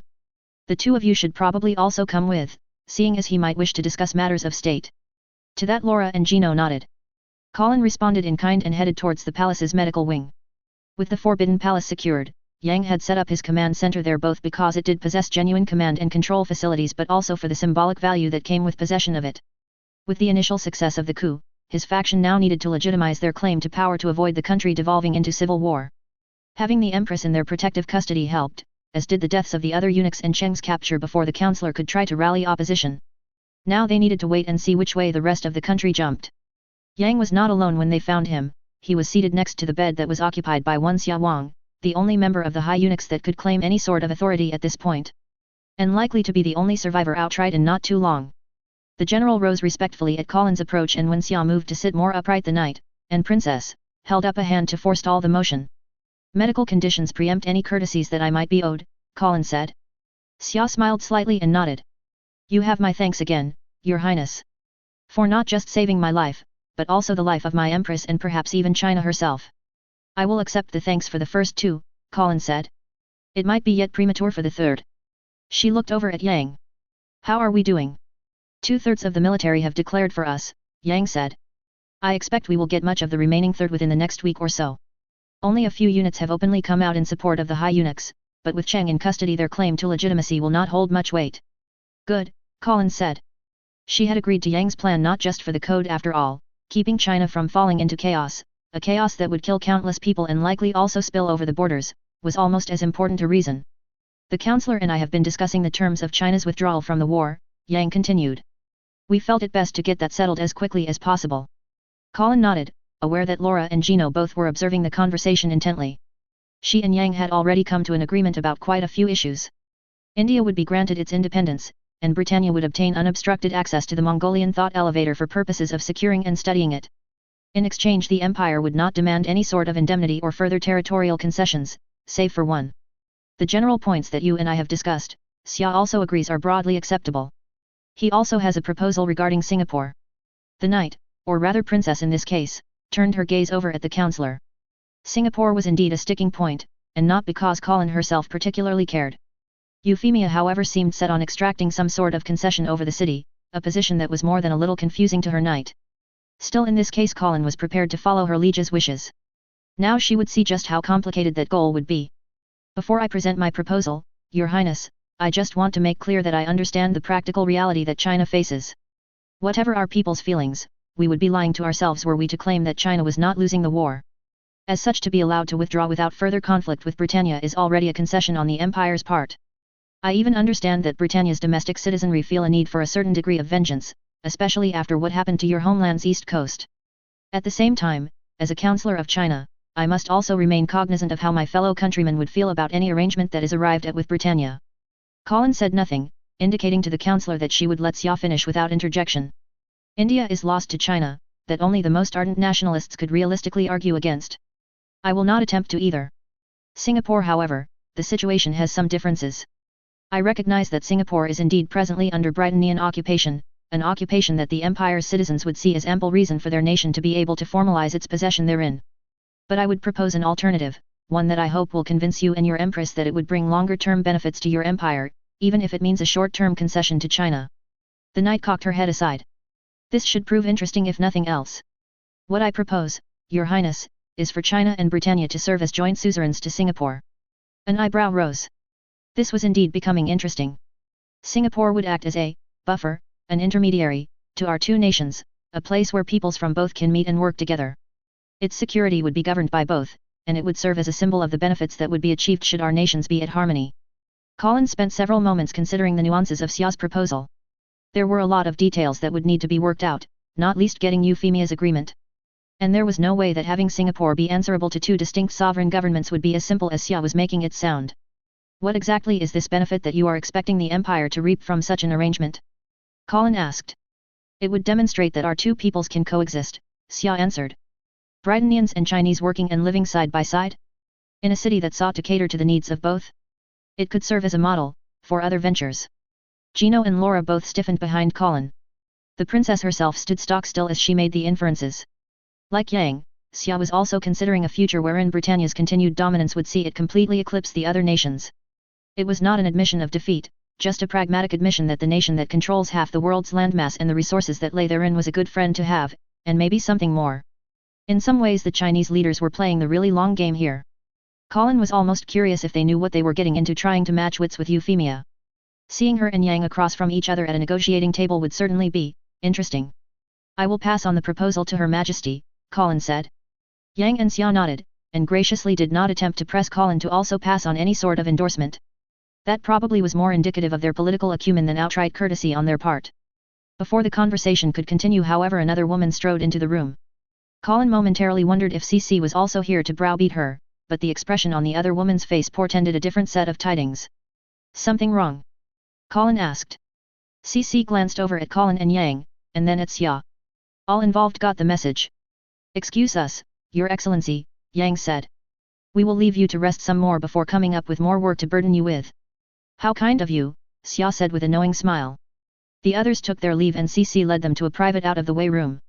Colin further confirmed that there was no one eavesdropping, after which the former witch conveyed the news she was bearing. The African thought elevator has been compromised. Suzaku has disabled the safeguards that previously locked it down. Colin inhaled sharply. Hell. It was a relatively quiet afternoon in Pendragon, and Euphemia and Millie were having a late lunch. The two young women's schedules were usually very packed and any slippage could see them miss the appointed time for meals. For Euphemia, her minders were much more stringent about such a thing. Concerns of her health were still very present, but even for the Empress from time to time something absolutely demanded her attention and so required that other things be accommodated. Today was one such time, and by coincidence Millie had been similarly delayed, for the same reason actually, so the two enjoyed a meal together even as they continued discussing the topic that had so preoccupied them. Well, I suppose it could be worse, Millie said somewhat tiredly. At least that's another Wetwork squad tracked down and neutralized. Permanently neutralized at that. It had not been Millie's intent to get drawn into the hunt for the rogue Inquisitio operatives. The untangling of her family's assets from the funds that those operatives used to draw upon, however, saw her become exposed to certain operational details to the point where it was hard for Millie not to further involve herself, especially if it might help bring these people to heel faster. And you are able to spend more time with Geass, Euphemia said lightly. Millie snorted, though she was more than prepared to concede the point. They, former noble scion, was quite amicable as far as company went. Once one got past his guard he was remarkably sensitive, even kind. And Nina got along with him splendidly, which was also important. It would be easier to spend even more time with him if you didn't send him running all around the Empire, Millie responded. Shouldn't the Lord Inquisitor's assistant be staying with the person he's supposed to assist? In some respects, that is certainly true, Euphemia said. But Geass has turned into one of Brigadier Kessler's most able agents, and so he is often charged to act as the Brigadier's eyes and ears whenever the latter cannot make a personal showing. And you're not worried in the least? Euphemia rolled her eyes. Millie, if I were worried, I would have never put Geass in a position that would allow him to recruit partisans of his own. And if he does end up marrying you and Nina, then he can well have Carolina back as a wedding gift.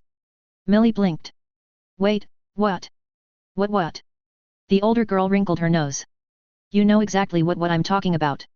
What's this about giving Carolina back? Millie, I currently have over half of the Empire's noble patents in my possession right now. Even ignoring the balance of power ramifications in the House of Lords, do you have any idea how much of an administrative demand that comes with? That, Millie had to acknowledge, was a good point.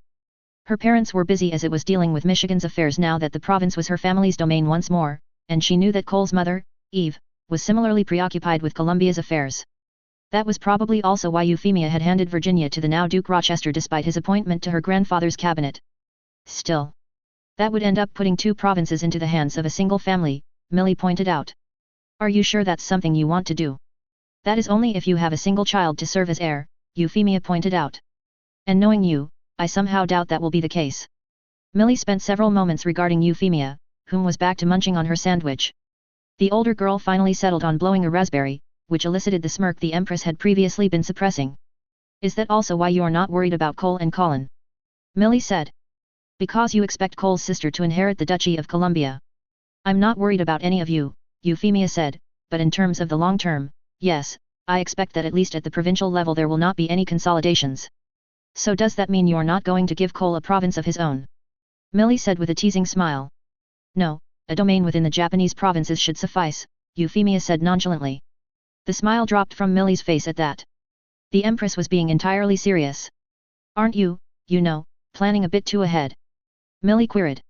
There is certainly the possibility that Cole may not survive the war, Euphemia said, and despite the calmness in her tone Millie could sense that such an outcome was something her Empress very much wished to avoid on a personal level. At the same time, the risks that he faces can be managed to minimize that possibility even without interfering with the duty he holds himself to. Euphemia met Millie's gaze. And which he has no need to be informed of. Millie got the hint. Euphemia was indeed pulling some strings to make sure that even though Cole could continue to serve, he would be kept relatively safe. That would undoubtedly piss the young man off to a certain extent, but what he did not know would not hurt or anger him. Hopefully. And in some ways Geass was also enjoying similar patronage, seeing as Euphemia had elected to not send him with the rest of the Carolinian Provincial Guard overseas. Still, as with Cole, even managed risk was still risk. A thought occurred to Millie. Is that also why Rai is back here in Pendragon instead of following Colin around? To an extent, Euphemia admitted, albeit somewhat reluctantly. In Rybert's case however, the decision was made jointly by myself and Colin. That saw Millie cock her head quizzically. Colin? Why would Colin do that? Or is she also trying to play matchmaker? I do not believe so, Euphemia said thoughtfully. I think there is something about Rybert that Colin knows and has elected not to share with me. Millie's curiosity was well and truly piqued. Really? I have elected to trust in her judgment, Euphemia said, smiling at the older girl's obvious disappointment, and have also elected not to speculate as to what this information is. At the same time Colin seems made no objections to my growing closeness to Rybert, so I see no reason to hesitate either. Oh, so have you and he gotten busy yet? The smile on Millie's face was now wide enough to nearly split her face. Not as yet, Euphemia answered with surprising frankness, and then even pouted a bit. The doctors are insisting I wait before any strenuous physical activity. The two girls looked at each other, and then both burst out into laughter. Oh gods, I can just imagine it, you talking about sex with your physician, Millie said. That's just, wow. My personal physician is a woman, Euphemia pointed out. And as someone whom has worked with the imperial family for years, the issue of legacy has often been a topic that is broached. Still, Millie said before another burst of laughter escaped her. Euphemia simply shook her head at the other girl's seeming lack of self-control. While waiting for Millie to regain said control she continued working away at lunch. Before that could occur however a knock sounded on the door to announce an intrusion. When the two looked over they saw it was Reuben himself that was entering. Apologies Your Majesty, Reuben said, and favored his granddaughter with a smile as well before his face adopted a more somber expression. An envoy has arrived from the European Union and is requesting a meeting with you, personally. An eyebrow arched upwards on Euphemia's face. Likewise on Millie's. China's withdrawal from the war was already an established fact by this point, but for the EU to respond this quickly suggested a nimbleness somewhat uncharacteristic of its bureaucracy. At the same time without China's support Europe had little chance of winning the war against Britannia, a point which was likely to have sharpened minds. Very well, Euphemia said, wiping her hands on the napkin. Make preparations to receive him. Reuben bowed slightly. Yes Your Majesty. The office that Euphemia was seated in was not one she used regularly. The absence of computer monitors and papers on the overly large desk made that obvious enough. Then there was the ridiculous size of the room itself, which might seem imposing but in the general case just meant a lot more walking to get from the door to the desk. The room still had its uses however, such as receiving persons whom the Empress did not have reason or desire to meet in cozier settings. The EU envoy was one such individual. And the fact that the man in question had been specifically presented as an EU envoy instead of as an envoy of one particular nation suggested he might actually speak for the Union as a whole instead of an individual state like the British Foreign Minister had. For their envoy the Europeans had dispatched Joseph Luns, the Dutch Foreign Minister. The Inquisitio's dossier on him noted that the man was a firm supporter of the EU as an institution, which was certainly a consideration in his selection. At the same time he was just the Dutch Foreign Minister, and whatever the Netherlands might have liked to think it was proportionally one of the smaller EU members, with the same proportionate amount of influence in the EU's policies. Or to put it another way, if the Netherlands did not like the direction the EU's other members took, it possessed few means of stopping them from unilaterally acting, whatever the letter and spirit of EU law might say. The man that entered the office was smartly dressed with a neatly trimmed mustache. The furrow visible below his receded hairline made clear Luns knew just how difficult a task had been set before him, but the man still seemed determined to discharge his duty to the best of his personal ability. Euphemia could almost feel sorry for the man.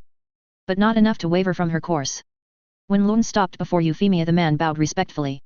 Euphemia returned the courtesy with a slight dip of her head. Your Majesty, my thanks for agreeing to see me. Minister. And after a beat. Please, be seated. Thank you Your Majesty. Once Luns was seated Euphemia let the silence linger for a few seconds longer before addressing him. I understand that you are here to convey a message from the European Union, she said. Say your piece, and I ask that you be concise. And not waste her time, in other words. Luns kept his expression masterfully neutral, he was if nothing else an experienced diplomat. Very well Your Majesty. The purpose of my visit is to see if Britannia would be amicable to a negotiated end to the current conflict, one that would see the dignities of our respective nations respected and serve as a foundation for lasting peace between our peoples. In other words the Europeans still wanted to end this war without making the sort of concessions Britannia had previously demanded. Why they thought that would change with China withdrawing from the conflict Euphemia found hard to fathom.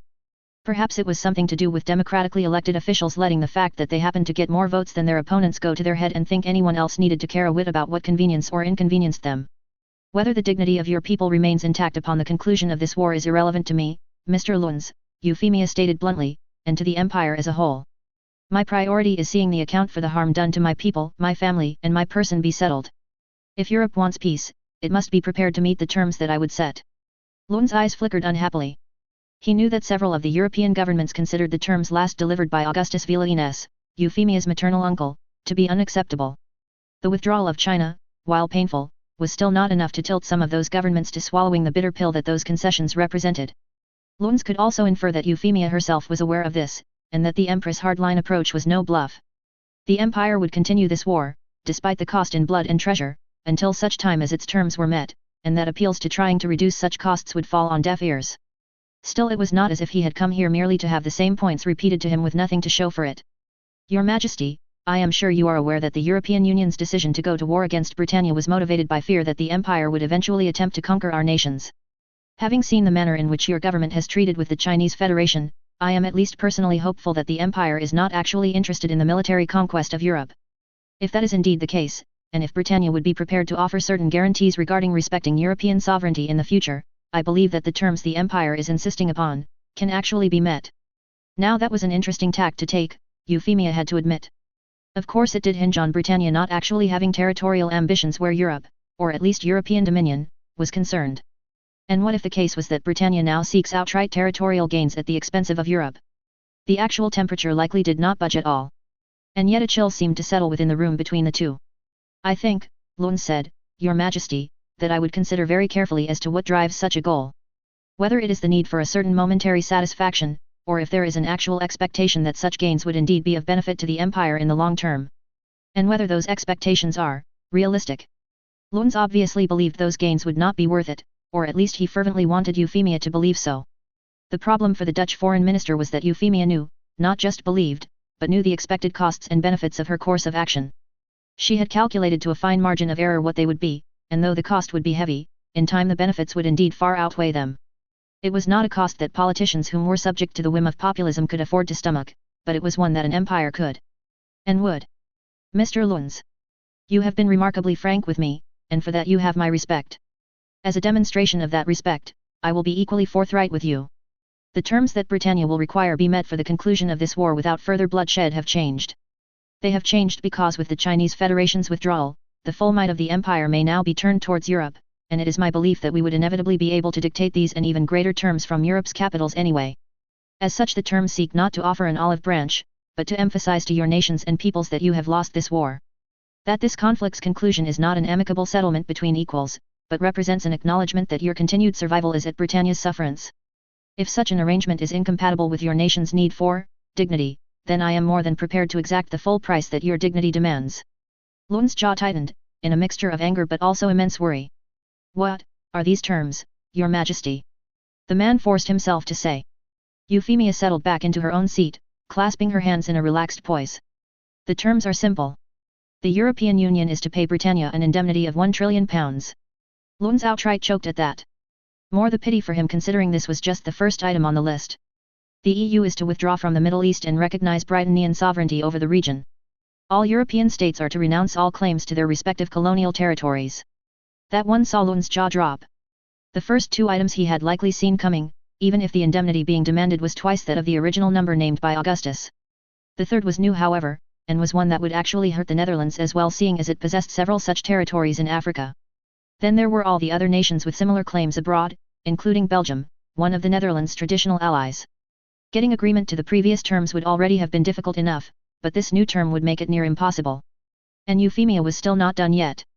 And the nations that occupy the British Isles, such as Great Britain and the Republic of Ireland, are to surrender all sovereignty and accept incorporation into the Holy Britannian Empire. No sound escaped Luns. No breath nor sigh nor cough. The man appeared to be in outright shock and a full minute passed before he even managed to blink. When Luns finally recovered, his motions suffered from a certain lingering stiffness. Your Majesty, he managed. Those are not terms for peace.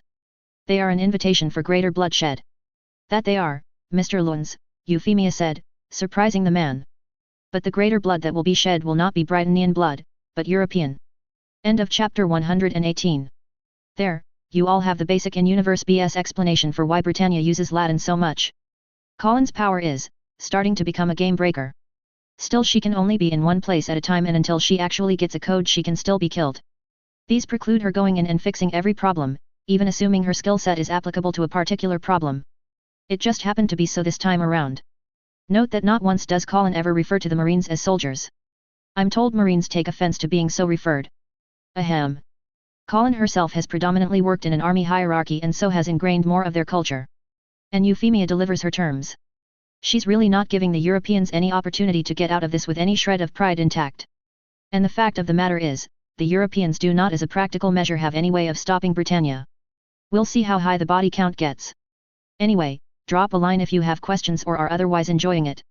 With the next chapter we move into the semi-final arc of the story. And after that, I'll be free to work on A Trail of Tears and A Call to Duty. Blarg. Chapter 119.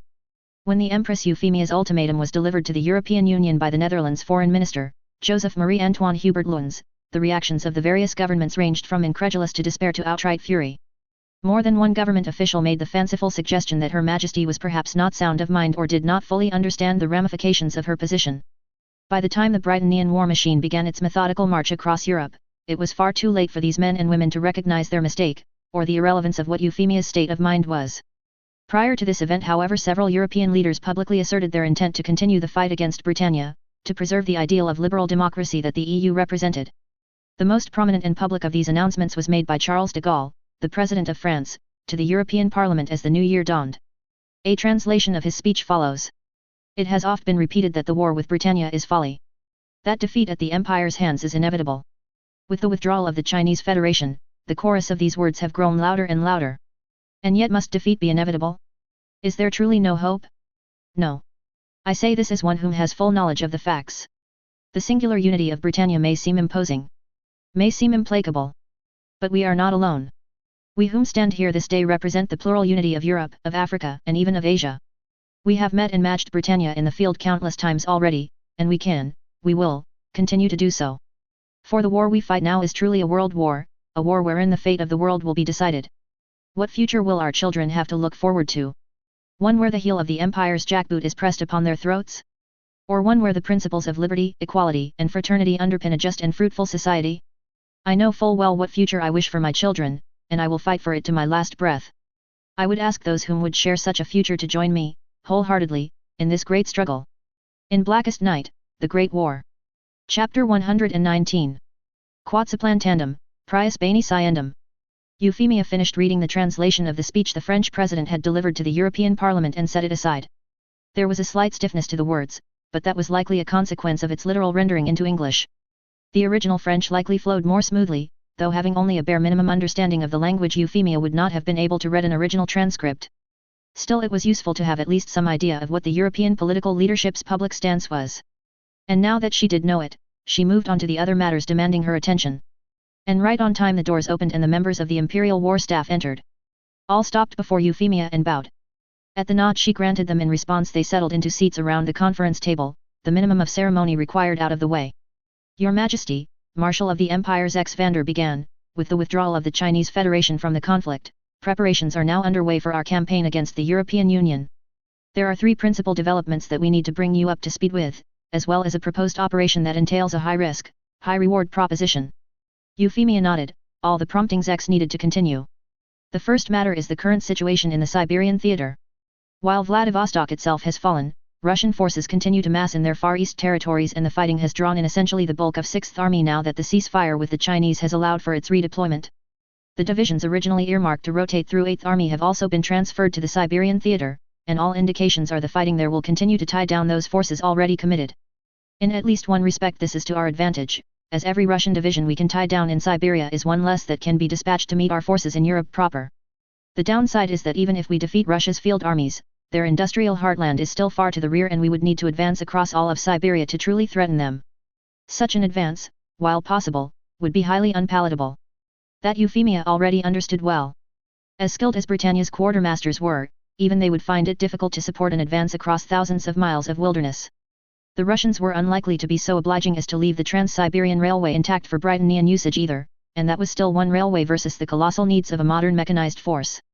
On the other hand, forcing the Russians to come meet the Empire would shift the logistical burden to them. To get the Russians to actually commit more forces would require Britannia to at least give the impression that they would advance. It was going to be a very tricky dance not to overextend their forces while also not giving the Russians the chance to amass a decisively powerful counterpunch. That being said, we expect at least some of the logistical burden to be met by the ramping up of manufacturing in Japan, Geass said. The Baron Stotfeld has done a remarkable job mobilizing the area's population and businesses and directing them in meeting the war's needs. While it is not really my place, I do believe your Majesty made a masterful choice in your selection of Viceroy. Euphemia allowed herself to smile at Geass' praise. It really was not the man's place, but it spoke of their relative closeness that the Marshal would not only say it but also say it in front of the rest of the war staff. And that Euphemia would let him say it like so. Of course Geass was not just offering his approval to comfort Euphemia, he was also making explicit his support of her policy decisions, to her and the others attending. That about sums up the Siberian situation. In the short term we do not expect any major breakthroughs on the part of ourselves or the Russians, the fighting will be intense but within Britannia's means to support even with our other commitments. Geass regarded his Empress speculatively. Unless the shift in China's diplomatic stance has yet to reach its conclusion. The Chinese Federation's withdrawal from the war is near total, Euphemia said. They will not be participating in any operations against their former allies. Geass nodded. Understood, Your Majesty. In that case I have the full analysis behind that conclusion with me, along with our numbers for those other commitments, and will leave them with Your Majesty for you to examine at your convenience. The Empress nodded again. She would indeed be reviewing them, personally at that, but Euphemia doubted she would reach any different conclusions. One thing about the Britannian war staff was that it took its responsibility to offer accurate and impartial conclusions seriously, and it emphatically did not attempt to fudge numbers just to match whatever political agenda the Empire's leadership might possess. Such outright lying only undermined the military's credibility, something that the generals and admirals did not take for granted. Moving on, the next issue is our preparations to retake the Middle East and to seize an African beachhead. For the former, General Johnson will provide the details. Euphemia's gaze shifted to Harold Keith Johnson, the Army Chief of Staff. Your Majesty, he began. Mobilization and training of the units earmarked for Third Army has been completed and we are already moving divisions across the Pacific. The intent is to use Perth as the initial jump-off point, at least until the Singapore facilities have been sufficiently upgraded to handle the necessary traffic. And there was where one of the qualifiers for near total for China's withdrawal from the war came into play. Britannia's desire for Singapore was not just because of the port city's uses in the post-war environment, but also because it would serve as a very convenient transit point during the war itself. The Chinese had been unhappy with this particular stipulation, but on this point Euphemia had refused to budge, so during times of war Singapore could be employed by either of its suzerains for military purposes. This of course raised the curious question of what would happen if Britannia and China ever found itself at odds again in the future, but the entire point of Singapore's joint custody was based on the hope that that would not happen. That was in all likelihood a naive presumption, but if Collins' insinuations that Yang was seriously contemplating laying the groundwork for a future union between their two nations was correct, perhaps that was less naive than at first glance.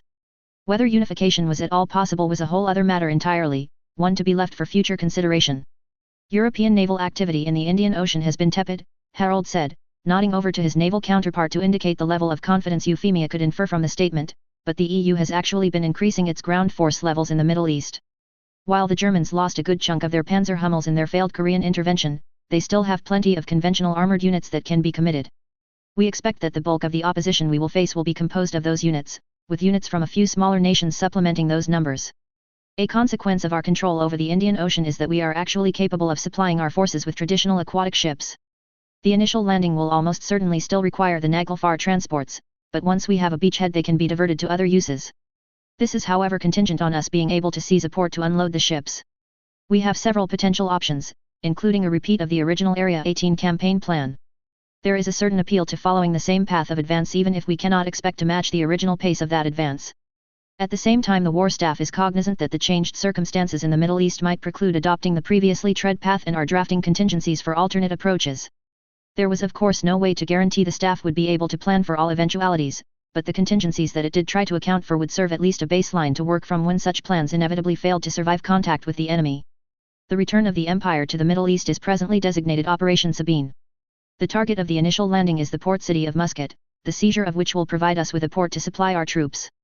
In addition to this, the CBs, the Naval Construction Battalions, Harold clarified at Euphemia's quizzical expression, have been preparing a set of portable harbors that we can deploy at suitable locations. These temporary structures will not be able to support all types of freighters, but they should provide at least an interim solution if Muscat is able to hold out or it takes longer to put its facilities back into operation than we would like. Which meant if the concept worked, Britannia would be able to both land substantial reinforcements and keep them supplied. If the Empire could concentrate sufficient numbers, then it stood a substantial chance of smashing the European formations that would be arrayed against it. The projected naval fire support that will be available from 5th, 7th, and 8th Fleet should also be sufficient to provide local superiority for the initial beachhead, Harold said, again glancing over at the Admiral to his left. Presently our intelligence suggests our primary opposition will be the Russian Black Seas Fleet, while the other European naval powers seem intent on keeping their ships in reserve to oppose our African lands, which I will discuss next. Harold waited a moment for Euphemia to nod, indicating she did not have any immediately questions, before proceeding. Presently Fifth Army is the force earmarked for the initial landing of Morocco, designated as Operation Torch. We expect this landing to be far more heavily contested by the European navies for reasons of proximity if nothing else. In light of this expected opposition, Admiral Mountbatten and the naval staff have advanced a proposal. With that attention now fell on the Earl. Your Majesty, Louis began. In preparation for the transatlantic invasion of North Africa, the naval staff has performed a detailed analysis of what assets are available to the Europeans to resist a landing attempt. Several of the Western European nations are, if not exactly major maritime powers, still possessed of a credible number of modern combatants. We expect the bulk of the enemy combat strength to be concentrated in the German, Italian, Spanish, and French navies. While the combined elements of 2nd and 4th Fleet, as well as whatever portion of 8th Fleet might be available, should be sufficient to engage and defeat such opposition, our chances of victory would be significantly enhanced if we were able to defeat the various component navies before they had a chance to concentrate. And this would be possible. Euphemia said. We believe it to be so, Your Majesty, Louis said, with the proper employment of 8th Fleet. And therein lay the high-risk counterbalance to the high reward of neutralizing the bulk of Europe's naval strength. Losing 8th Fleet would significantly limit Britannia's ability to employ the flying transports since its ships were the only ones able to provide the required escort. At the same time, not risking 8th Fleet kind of missed the whole reason the fleet was built in the first place. You wish to strike at the European naval bases, Euphemia surmised. Yes, Your Majesty. Euphemia leaned back into her seat, her eyes momentarily losing focus as the numbers flitted through her head. Ambitious, Admiral. Explain to me how this gambit is to be justified. Your Majesty, at present the European navies have remained distributed at their various national bases. 2 of those bases are within striking range of 8th Fleet without intruding too deeply into European territory, the Spanish base at Rota and the French base at Mers el Kabir. Euphemia frowned thoughtfully. The latest brief on the matter indicated the French have managed to commission 12 new ships since the destruction of the Toulon arsenal. Are they all being held at Mers el Kabir? Yes, Your Majesty, Louis confirmed. The main French yards are at Brest, and a raid there would be welcome in its own way. The French however have decided to keep their remaining surface combatants at their Algerian base. Likely because they did not want a repeat of Toulon, Louis did not say aloud. The number of effective combatants is lower than their total available ships due to their manning difficulties, but if we give them enough time they are likely to be able to find and train the necessary crews. And with the Spanish and French navies so neutralized, Italy would be in possession of the single largest contingent of surface combatants, Euphemia said. Yes, Your Majesty. A shame Taranto is likely too far in to also be included. The almost whimsical tone elicited smiles from all of the officers present. Their Empress had spirit, that much was clear enough. How much of 8th Fleet are you proposing be committed for this attack, Admiral? The smiles disappeared as they got back to business. All of it, Your Majesty, Louis replied. Euphemia again took a brief moment to consider the ramifications. Britannia had lost no further ships since the Battle of Chosin, and the time since the Battle of Owoyong had allowed the newly commissioned destroyers to work up to a much greater level of readiness. That put the total count of ships to 17, 11 destroyers, 4 battleships, and 2 carriers. That might not seem like a lot, the portion of the French force d'action naval lost at Toulon had been nearly double that, but the firepower those 17 ships represented well eclipsed most of the potential surface opponents it might face. Those opponents were however not necessarily the only ones that would be present. Do you believe the 2 carrier wings will be sufficient to meet the air units that the Europeans are sure to deploy against 8th Fleet? Euphemia asked. There was no doubt whatsoever that the Europeans would muster every plane they could to meet 8th Fleet if it dared venture that deeply into their airspace. And as powerful as the fleet was, weight of numbers could still bring it down. That would depend on the speed with which the Europeans are able to react, Your Majesty, Louis said. We estimate that it would take the Europeans would need approximately an hour to vector in enough aircraft to actually stand a chance of doing significant damage to 8th Fleet. If they were willing to hit our ships with fewer planes they could cut that time down significantly, but that would permit us to defeat them separately in detail. And how far out beforehand would they be able to detect our ships? Euphemia asked. The Empress had a point there, all of the officers knew. If the Europeans had enough forewarning, that hour would not be nearly as much of a window, if at all, that the Admiral's previous remark suggested. The Europeans possess over the horizon, Your Majesty, radar technology that has a detection range of approximately 3,000 miles, Louis responded. Euphemia tried not to snort. At that sort of range the Europeans would know basically immediately the moment 8th Fleet launched from the east coast. They would most certainly have their fighters ready to go. Before she could say something, however, Curtis LeMay, the Air Chief Marshal, cleared his threat. If Your Majesty would pardon me, I might have a solution to that particular problem. By all means. Your Majesty is aware that the Air Force employed a stealth bomber when deploying the atomic bomb against the Toulon arsenal. Well, we've continued work on the program and now have 3 prototypes fitted out for combat use. We could use those bombers to neutralize the OTH radar facility the Europeans have, significantly reducing the amount of forewarning they would get. Is that actually feasible? Euphemia asked. The question was directed at all of them, and this one Geass took. The only OTH facility the Europeans possess is located at the French Cazaux Air Base, southwest of Bordeaux. The Project Hades prototypes likely could penetrate European airspace again, but the problem remains one of range. The Europeans are almost certainly going to pounce any tankers that we bring close to their airspace. Curtis grimaced unhappily but did not try to contradict Geass' assessment. Likely because the man knew his superior was correct. A shame that the prototypes cannot be launched from our carriers, Euphemia said lightly. Her eyes however were fixed on the officers of the war staff, noting the speculation that was in their eyes. Geass, Louis, and Harold all glanced over at Curtis. Is it possible? Geass asked. Curtis grimaced again. Maybe. Maybe they could be launched, if the carriers were up high enough. They sure as hell won't be able to land though, pardon me, Your Majesty. Landing won't be necessary if we have tankers with 8th Fleet protecting them, Louis said, his voice growing more enthused with every word. I think we can do it, Your Majesty. While Curtis' own expression was starting to match Louis' enthusiasm, Harold and Geass remained thoughtfully composed. It seemed the Marshal would be the level head Euphemia would need to keep the heads of her Navy and Air Force reined in. I want a complete analysis of the feasibility, Euphemia said. Losing one of these bombers in a manner that would allow the Europeans to examine it would be almost as bad as losing 8th Fleet. We will see to it, Your Majesty, Geass assured her. Good. Now, were there other matters to discuss? Yes, Your Majesty, Geass said. In truth there always would be, Euphemia knew. It was all about working through these matters in manageable chunks. Now to work through one more. As a child Colin had grown up in the concrete jungle of Tokyo. That did not mean that she failed to appreciate the majesty of nature, and even in the dead of winter there was a certain eerie beauty to the plains that surrounded the Mongolian thought elevator. As they approached the location on the helicopter, she had plenty of time to enjoy the view even as she chatted with Yang. So you're sure that whatever safeguards you put in place will keep Suzaku out from the Indian thought elevator?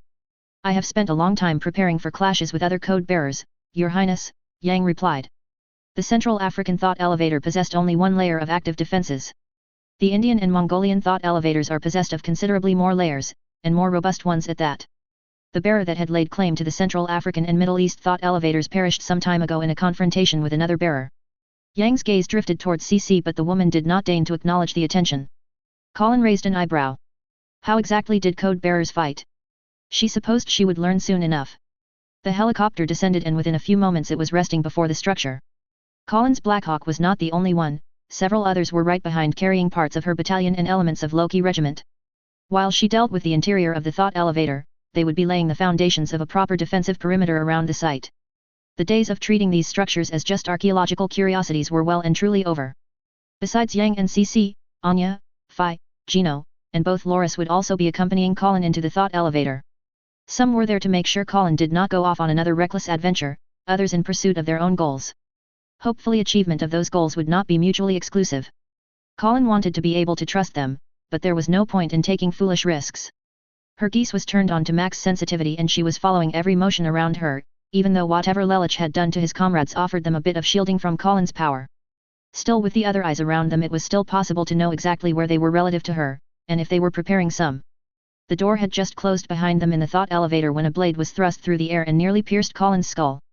The knight was just barely able to dodge, her katana ringing as it was drawn from its scabbard, and metal sounded as she brought it up to deflect. The heavy-set man that was now before her grunted, apparently not bothered in the least by his failure to skewer her. From her Geass Colin could see the others all reach for their weapons, and stop when both Yang and CC raised a hand. Great. So this was some sort of test. Well, seeing as failure apparently amounted to death, she had best succeed. The man she was fighting was fairly large, his eyes meeting hers with unflinching determination. The two slowly circled each other, looking for any sort of opening.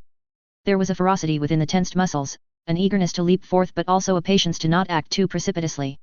Yet the man's eagerness seemed to eventually win out as he launched the next attack. Colin was ready, parrying the thrust except not as her opponent used sheer brute force to push through her guard. And then he was upon her, and Colin reacted in pure instinct. Her leg swept upward and a distinct and very uncomfortable crack sounded. The man's eyes widened and he toppled over as all of the men present winced in sympathy. Colin just stared blanking at him for several moments, sword still in hand. She kept it drawn, just in case. Temujin, Yang called out. That is enough. The man whose name was apparently Temujin slowly, very slowly, climbed back up. He scowled at Yang and then Colin, and then gave the young woman a grudging smirk as he sheathed his sword. Colin still waited a few moments more before doing likewise. Looking over at Yang, but not exactly taking her gaze off of Temujin, she frowned. Care to explain? I had notified the thought elevator's guardians that we would be coming, Yang said. It seems Temujin decided to make use of the opportunity for some exercise. The smirk grew a bit wider on Temujin's face. As for Colin, the name Yang kept using kept tickling her memories. Several of her companions seemed to also recognize it. She knew she had heard it before somewhere, but it was just beyond her reach. She finally caved. Nemo, does the name Temujin mean anything? Temujin is the name the historical figure Genghis Khan was born with. Colin joined the others in looking over at the bearded figure. This man was Genghis Khan? The Mongol warlord that had united the nomadic tribes and turned them into one of the largest empires in history? How? Colin managed. Are you a code bearer too? Having another code bearer running around was bad enough. Having that code bearer be Genghis Khan, however. Temujin chuckled. When he spoke, his words were utterly foreign to Colin's ears. And yet she still understood them. Were I so, but my master was defeated by the magician of Penglai before I could seize the boon. Now I am but a mere shadow, bound to do his bidding. Colin looked back over at Yang. So there was another code bearer. There were 9 lineages originally, Yang said. Or rather 9 that survived whatever cataclysm destroyed the ancient civilization that birthed Code and Geass. Each was charged with minding one of the thought elevators, but over time the various bearers drifted from their original charge. Or perhaps their descendants did. Some abandoned their duties. Others sought to fulfill some grand ambition that required them to seize control of all the thought elevators, and the codes associated with them. And Temujin's master was one of them. Colin asked. Or were you the aggressor in this confrontation? Yang chuckled dryly. I assure you, Colin, I did not fire the first shot, so to speak. In fact, Temujin's appearance as a Geass wielder required that I intervene yet again after just having selected Geass wielders to help China against the Jurchens. It was only later that I learned the Jurchens were but one of many pawns used by my opponent in his quest for global domination. Ambitious, Colin remarked. So who exactly was this opponent of yours, that he could set loose upon the world the Mongol hordes? How Temujin understood her Colin did not know. That he did understand she did not doubt, especially with the way he smirked at her mention of those hordes. I doubt the name itself would mean anything to you, Yang said. He called himself Tengri, the supreme god of the Mongolian pantheon. He had been active for close to a millennium prior to helping establish the Mongol Empire. An empire that would have stretched the globe had the magician not intervened. Considering the Mongols had made it all the way to Europe before falling into infighting, they stretched quite far enough in Colin's opinion. A thought occurred to her. This Tengri. Was he also responsible for Attila's rise? He was, Yang said approvingly. In fact, Attila's campaign to conquer Europe was part of his effort to gain access to the London and Middle East thought elevators.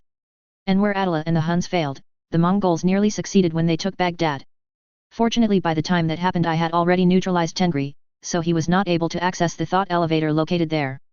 Colin chewed over all this information. But did he gain control of the Indian thought elevator? He did, Yang said.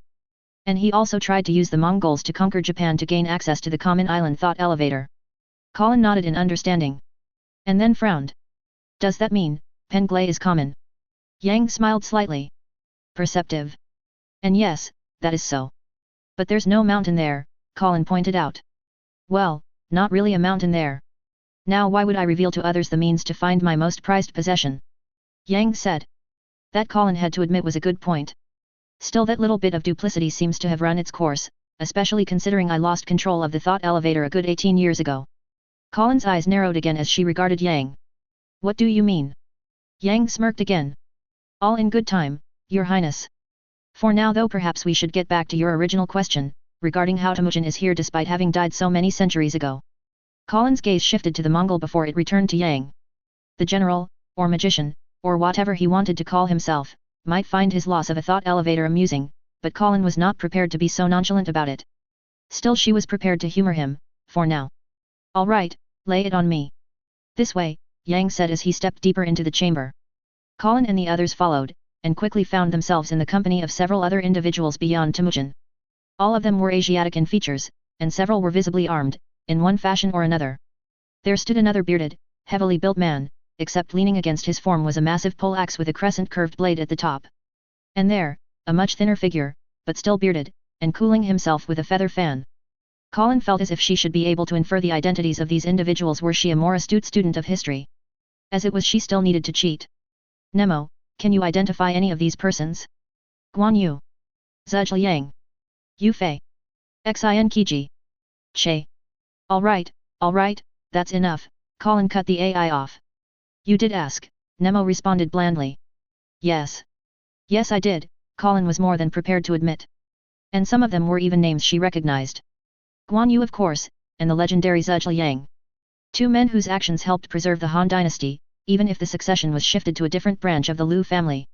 She wondered what era those names she did not recognize came from. Perhaps from the time of the Mongols? This time Colin refrained from asking Nemo. "You already know that a Geass wielder shares a connection with the code bearer that they formed a contract with," Yang began. "This connection also brings you into contact with C's world, and with the system that the thought elevators are a part of." Colin tilted her head quizzically. "I thought the thought elevators were just a connection to C's world." "It would be more accurate to say that the thought elevators make use of C's world," Yang said. "That they create a bridge to humanity's subconscious mind is an effect of this use, but not the prime cause or motivation. The thought elevators provided code bearers the ability to manipulate the physical world," Yang continued, holding out his hand. "They could use it to create." A wooden stick materialized and he clasped his hand about it. "Reshape." The stick shifted, turning into a sword with the hilt positioned correctly in Yang's grip. "And even destroy." The sword collapsed into what looked to be grains of sand, falling down upon the ground but disappearing before they actually hit. To do all this, however, one needs to be able to exactly describe from start to end the state of the matter one wants to manipulate. For anything more complex than, say, a light show. A ball of fire suddenly erupted in Yang's hand before quickly flashing out. No single human mind is capable of such precise computations. That is what the thought elevator system is for, to supplement the necessary computational power to perform more complex calculations. "So, the thought elevators are just giant computers?" Colin said somewhat dubiously. Yang cracked another patient smile. "It took me quite some time to understand what the thought elevators were doing, but yes. They form part of a computer, one more advanced and more powerful than anything modern man has conceived of. And they make use of all humanity as the computational medium to perform these calculations." Colin heard every word Yang was saying. She was, however, not sure she understood them. The sheer magnitude of what the general was insinuating was just so insane. So outside the scope of her own personal experiences.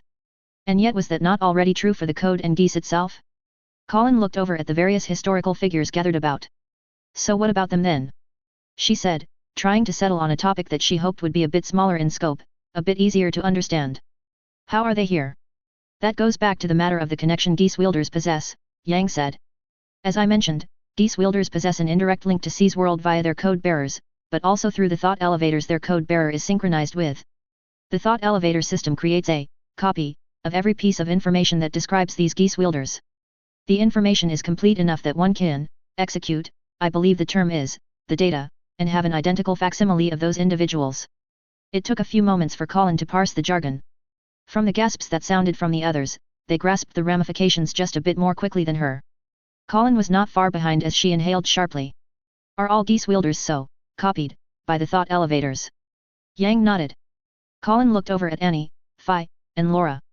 The way they met her gaze made clear they knew that she knew exactly what they were thinking. Lelich was dead. But a copy of him might yet exist somewhere in the thought elevator. Is it possible for these facsimiles to exist outside the thought elevator? Colin asked. Not as far as I am aware of, Yang answered.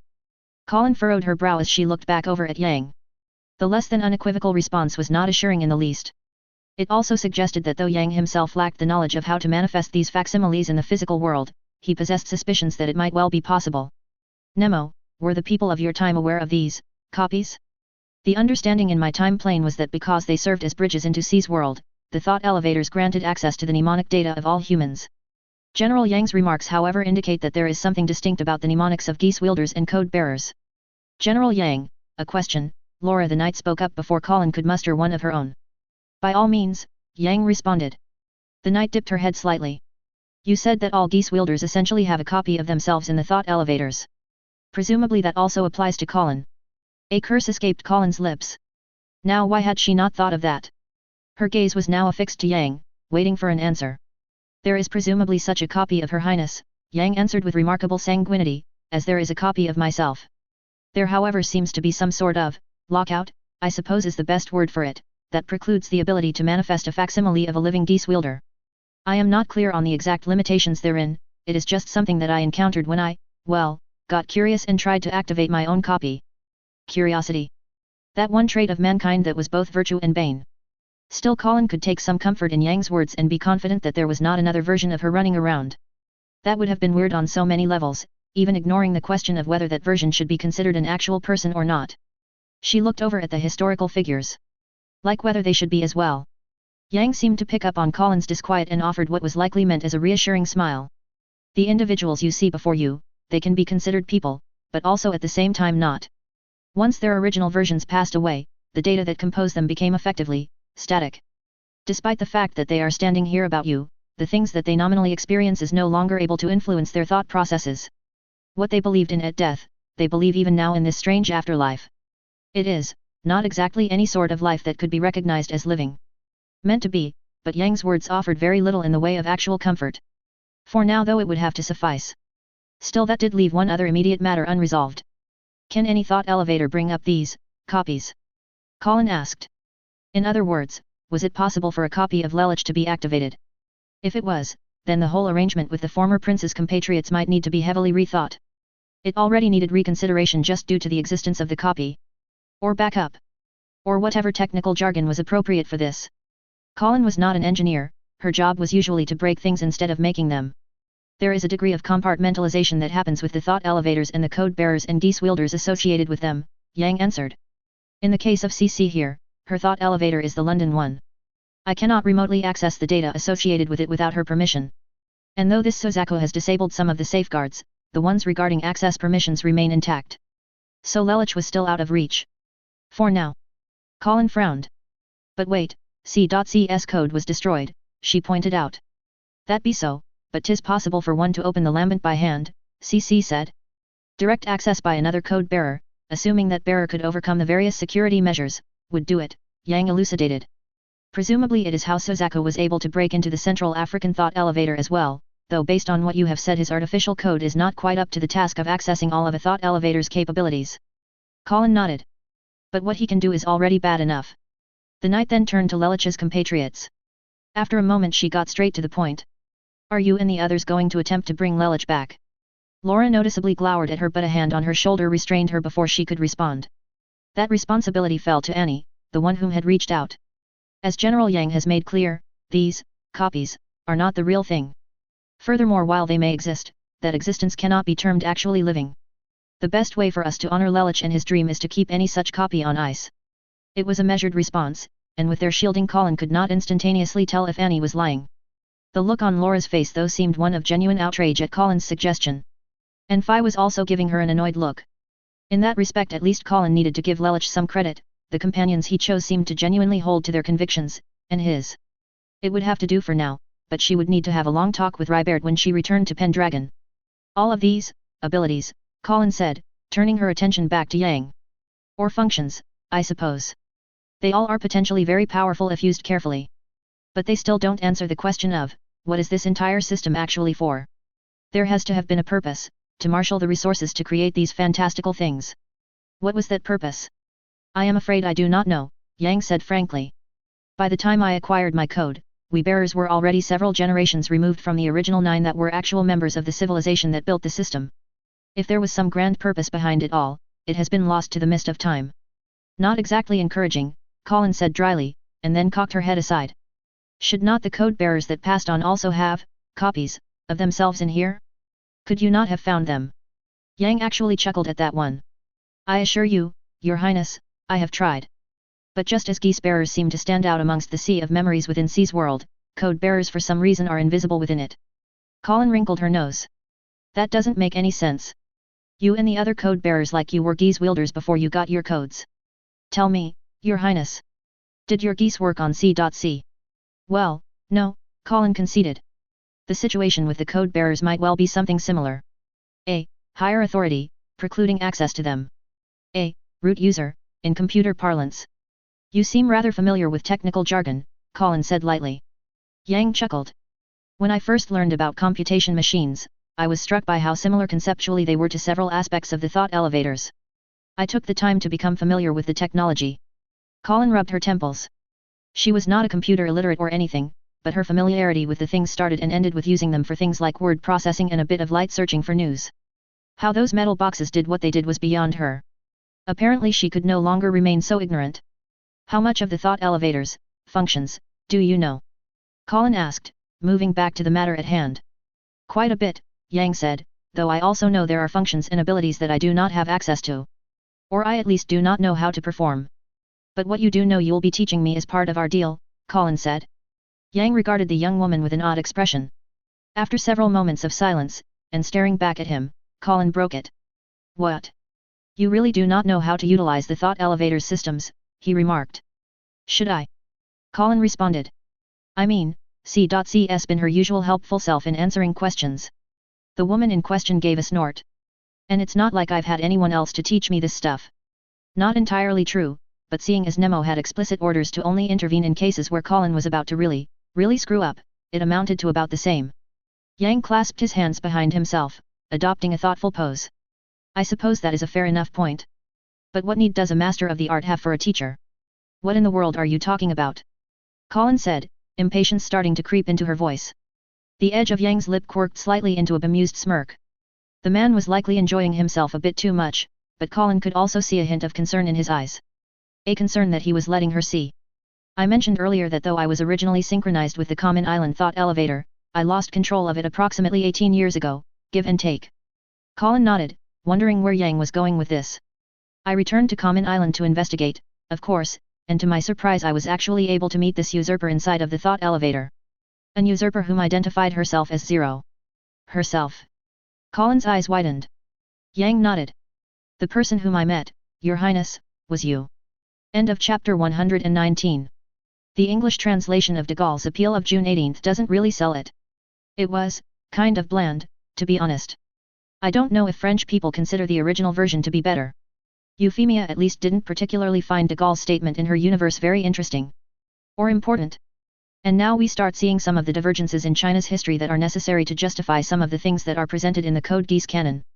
And which I am further altering to try to create a more consistent and coherent history. One thing I want to remark on is Yang's ethnicity. Or more specifically, his lack of ethnicity. Yang is from a time when the modern-day Asian ethnicities for all practical matters don't exist yet. He was also nomadic for a significant period of time, and the people that he is from basically no longer exist. By the time he started calling himself the magician of Penglai, he had already a century or so wandering parts of Asia, mostly the eastern parts. So if one was completely accurate, Yang cannot be called Chinese. Or Japanese. Or anything really. The closest one can get is Asian. Or perhaps human. That being said, Yang's struggles on behalf of China could fill entire books all by themselves. He helped found the Qin dynasty, and then helped the Han dynasty establish itself. He was the behind-the-scenes mover in the Three Kingdoms period that in this timeline saw the Han dynasty restored, and he was also the one that ensured its continuation against the Jurchens and then the Mongols. Obviously in this timeline there were no Tang, Song, etc. dynasties. Which goes to show just how good a job Yang has been doing in keeping the Liu imperial family going as an actually competent line of rulers. Which is one reason why Euphemia and Colin both understand that they do not want to fuck with Yang and would much prefer him as an ally than an enemy. And are happy to have his support if he really has decided to shift his efforts over to merging China and Britannia in what time he has left. And because he won't be around for the long term, Yang is going to be very motivated to get things as right as he can this time around before he goes to his well-earned rest. Forgot to answer this last time around, but master draft is around 920k words. I expect to breach 1 million words outright even without author notes, so presumably those of you on TIFF Tropes can save yourself the time and just add this story to the plus 1 million single story list for doorstoppers now. It's always entertaining to see how people represent the various trope examples from my story, and yes, I was indeed trolling all of you with the Loris. I do miss the bit about Britannian army nurses being unflappable though, not entirely sure why that got removed. That being said, This story will emphatically not breach 2 million words. If I get anywhere close, something will have gone very, very wrong. I've generally been very vague about what if any role religions like Christianity and Islam have had in my world history, beyond noting that Britain was actually not predominantly Christian. That hasn't been completely unintentional, mainly because the issue of religion hasn't actually warranted any further expansion in the story proper. I debated whether I wanted to stick the explanation into Yang's explanations this chapter, but decided that would make the chapter run on longer than I cared for, so it will have to be part of Euphemia and Colin's conversation next chapter. Reactions should be interesting. Nerve gas would be illegal under Convention 4 of the Hague Conventions, and the Europeans are not that stupid as to try to use it when fighting on their own territory. I'm not clear why it's believed that the Europeans would have the resources to level any cities that the Empire occupies. It's not like Britannia is sending its troops in without proper support. If the Empires managed to occupy a city, they're going to have control of the airspace and the immediate surroundings, and the Europeans will have only so many bombers that they can throw at a modern air defense network before they literally run out of planes, especially since if the fighting is happening in Europe proper, the manufacturing sites for the European forces will be under pressure and slowly be crippled to the point of uselessness. There's also the issue that, again, they won't have atomic weapons, so they would need to rely on a lot of smaller bombs to do the job, which runs into the problem of creating enough of said bombs and actually getting them through to do enough damage. Never mind the civilian fatalities this would cause, whether from the bombings themselves or from the loss of shelter and infrastructure, and the fact that those civilian casualties would be European civilian casualties. I mean, what's the point? Europe literally physically can't make enough bombs and bullets to kill enough of the Empire's troops to get the Empire to stop. And trying to do scorched earth on your own civilians is more likely to make the European troops themselves mutiny. In general though, the logistics of carrying out a scorched earth stratagem, especially against an enemy that has a logistics train as efficient and effective as the Britannian military, is non-trivial and near impossible if you are getting your ass handed to you on the field of battle. You would literally be getting killed too quickly, and using up too much of your munitions in actual battle, to add to the destruction that is already happening. As an aside, Britannia is not a signatory of the Geneva or Hague Conventions. The Europeans are hoping fervently that the Empire will at least observe the terms of the conventions, and Britannia will, for the most part. The Empire has however been insinuating that the Europeans have themselves already violated Convention 4 of the Hague Conventions regarding attack/bombardment of undefended habitations with the detonation of the New York Thought Elevator and the devastation of the East Coast. The French government has been strenuously denying any involvement by this DIS not just to the Empire but also their European allies for this very reason, and you can rightly presume that at least some of those allies are not happy about this. That being the case, there is significant concern amongst the Europeans as to whether declaring a city open would spare it from attack. The Empire has elected to not clarify that point. If the Europeans commit further violations in the defense of their nations, well, Britannia has way more options as to how to reduce said nations into rebel than the Europeans do, so that calculus is very much at play. Chapter 120. Despite their relative rarity, much greater attention has been paid by the general population to those few pitched battles fought between Britannian and European bipedal mechs.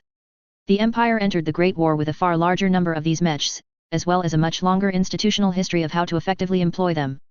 The Europeans were definitely playing catch-up and demonstrated on many occasions they were quick learners. During the First Middle East campaign, the German Hummels proved challenging adversaries to not only Britannia's armoured divisions but also the contingent of nightmares that had been left behind to assist with pacification. A combination of factors eventually forced Britannia's withdrawal, but many of the surviving soldiers took with them hard-won lessons on how to deal with the new European mechs. These lessons would be applied with brutal efficiency at the Battle of Chosin and the following Far East campaign that resulted in the fall of Vladivostok. At the same time as the Germans were actively deploying their Hummels, the French Dassault Dunois industrial conglomerate was putting on the finishing touches to their Rafale mech. While the company has always denied it, it is generally agreed that the Rafale's development benefited significantly from engineering data stolen from Britannia's Camelot Institute. The Rafale would not be ready for deployment until 2 years after the war's commencement and would face off against its Britannian cousins for the first time in the Second Middle East campaign. Perhaps ironically, the Rafale-equipped units would be charged with facing the very person whom had broken the backs of the Hummel-equipped German panzer divisions, Her Highness the Princess Colin. In Blackest Night, The Great War. Chapter 120. De omni re Sibili et quibus dam aliis. This would be the second time Colin visited the common island thought elevator, the first being when Cece went in and came back to Rybert. Her son. Colin grimaced. That notion still felt weird, not least because of whom the biological father was. She had refrained from asking Nemo if Ry had been naturally conceived. That thought was enough to nearly make her throw up. Colin pushed all that aside in her head. She was here to find answers, and see if there really was anything to Yang's claim that she had been the one to seize control of the thought elevator away from him. Assuming Yang was right about the time, it happened approximately 10 months before her birth, at around the time she would have been conceived. Another train of thought that she did not really want to dwell on. Still, the timing was probably not a coincidence. And so after a short hop back to Tokyo, and an all too brief conversation with her mother and father to get some more specific details, and enduring Heinrich's bemused humor, Colin was now back at the thought elevator with CC, the other knights, Laura II, and Annie. Phi had elected to remain in Tokyo, apparently having struck up a firm rapport with Ren and wanting to spend some time with the younger girl. That was probably a good thing. Ren needed some friends closer to her own age. And Todo could also probably use the distraction Phi would provide while trying to get Aiko to be willing to part with Ren.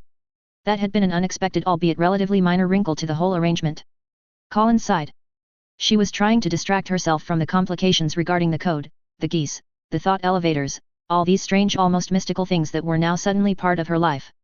Things had been so much simpler back when she was a mere insurgent, when all she needed to worry about was the fate of her comrades in the resistance cell instead of the whole of humanity. But with power came responsibility, and she had already agreed to wield ever more of it. It was only right then that she bear the accompanying increase in responsibility as well. As the party entered the thought elevator, Colin did not notice anything different than from the last time, or anything that set this thought elevator apart from the Mongolian one. Or even the New York one, at least regarding the main chamber. If there was something special about this thought elevator, beyond the fact that things kept coming back to it, she could not tell. "Alright, I'm going to try to interface with the thought elevator," Colin said. "Hopefully with Nemo I'll have more success than CC did last time." The woman in question gave a snort. Attempts to access the thought elevator after she returned with Rai had ended in failure, even with the contraption Camelot had built. Or rather, after the initial kick the device gave, it was no longer necessary, it was just the thought elevator itself that was actively rejecting C.C's attempts to access its systems. And now Colin got to try it for herself. Joy of joys. Colin reached out and watched as the previously flat stony surface lit up. The lights focused to present a holographic keyboard, in English. Above the surface a virtual window showed up with a command prompt. "Really? Seeing something?" Laura the Knight asked from behind. "Just wondering how it is that an ancient prehistoric civilization would know how to duplicate an English computer keyboard. It's German for us when we use it," Annie put in. "The interface maps to whatever its user's natural linguistic preference is," Nemo added. "Then shouldn't I be seeing a Japanese keyboard?" Colin mentally responded. "Is Japanese your natural linguistic preference?"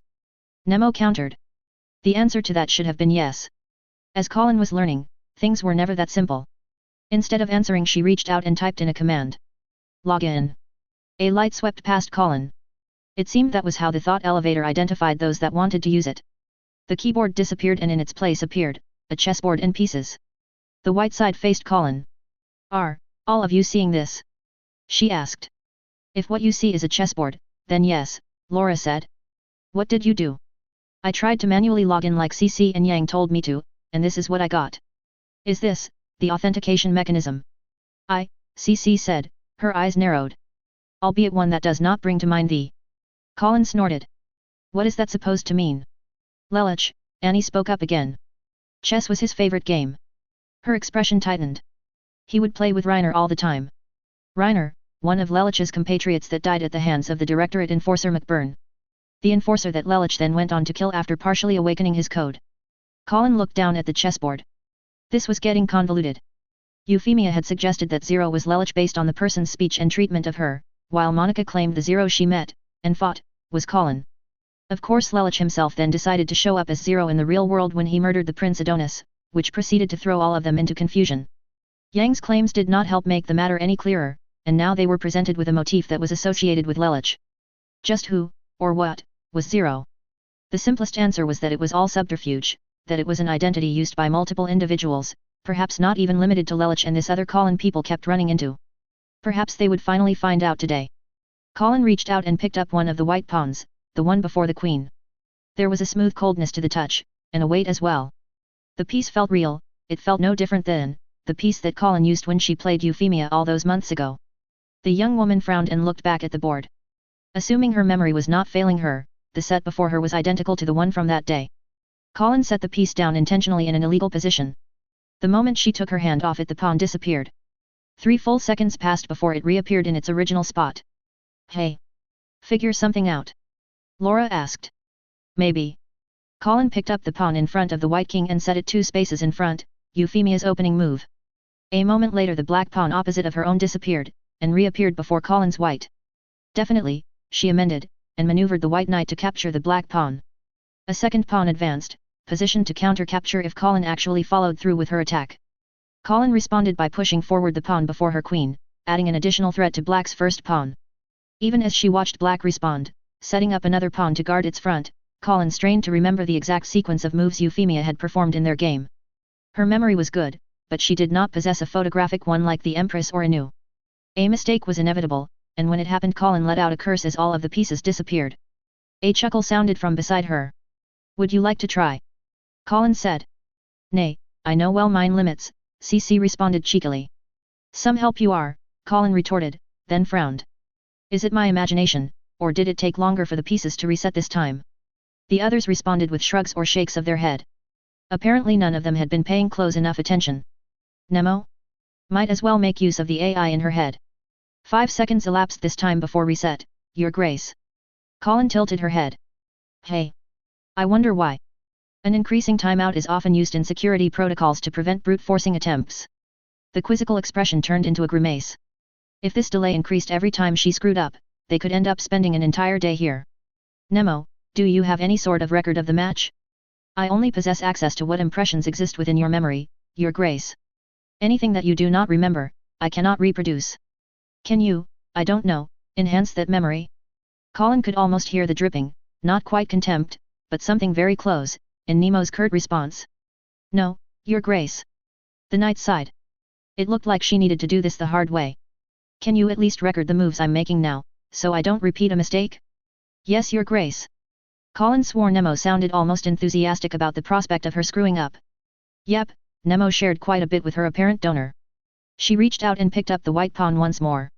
The expressions on the officers that emerged from the vehicles were stoic, determined, but also grim. The calculus of the war with Britannia had suffered another tectonic shift with the Chinese Federation's withdrawal, and the Empress Euphemia's ultimatum made very clear what the stakes were. The increased, or at least more evident, threat to their respective homelands had sharpened minds. And some faced a more direct threat than others. "These bloody engineers better have something to show this time," General Richard O'Connor, the British member of European General Staff, said with a scowl. Field Marshal Erwin Rommel, head of the staff, gave his friend a restraining pat on the shoulder. "Dassault Dunois has assured me they've finally worked out the kinks to their mech's control system.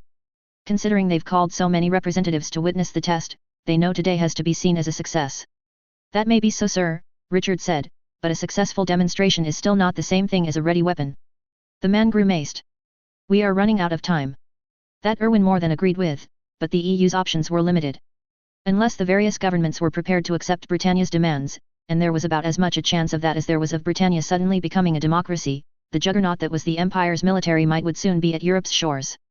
About the only good news to come out of the recent developments was that China was exiting the war wholesale instead of signing on with Britannia. As damaged as China was by the fighting, it still possessed massive reserves of manpower which had they been combined with Britannia's industrial prowess would have created an army that would have buried Europe. Instead the Empire would be forced to spend its own blood to do it. The German Marshal was not especially comforted by this fact. As the officers settled into the stands prepared for them, Christophe Dunois himself appeared before them. The company must be really confident if the chairman himself was here to help showcase their product. Once every was seated the man greeted them. "Messrs, I thank you for coming on this momentous day. For years Britannia has held a psychological and physical edge in the realm of warfare with their nightmare frames, their bipedal combat mechs.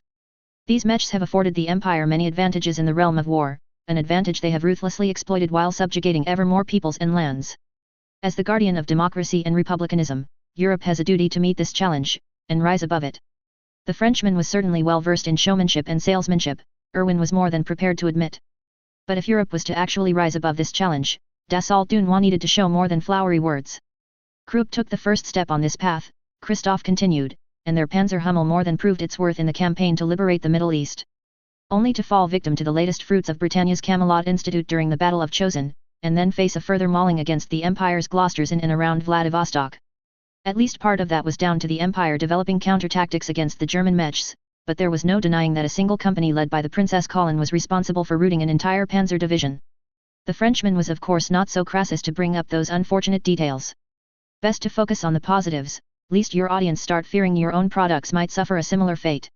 Today, Dassault Dunois takes the next step forward.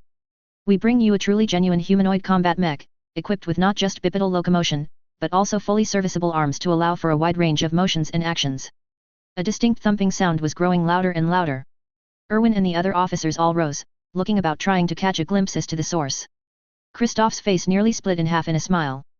Messieurs, allow me to present the Dassault du Noir Rafale. A quartet of orange and white-colored mechs appeared from behind the makeshift wall, their bulky forms moving with remarkable smoothness as they lined up for inspection before the officers. While gasps and others sounded amongst them, Irwin applied a critical eye to the mechs. The entire design was distinctly less top-heavy than their Britannian counterparts, the legs covered with several pieces of angled armor. That was probably just as well, seeing as these tended to be the biggest weakness of bipedal platforms.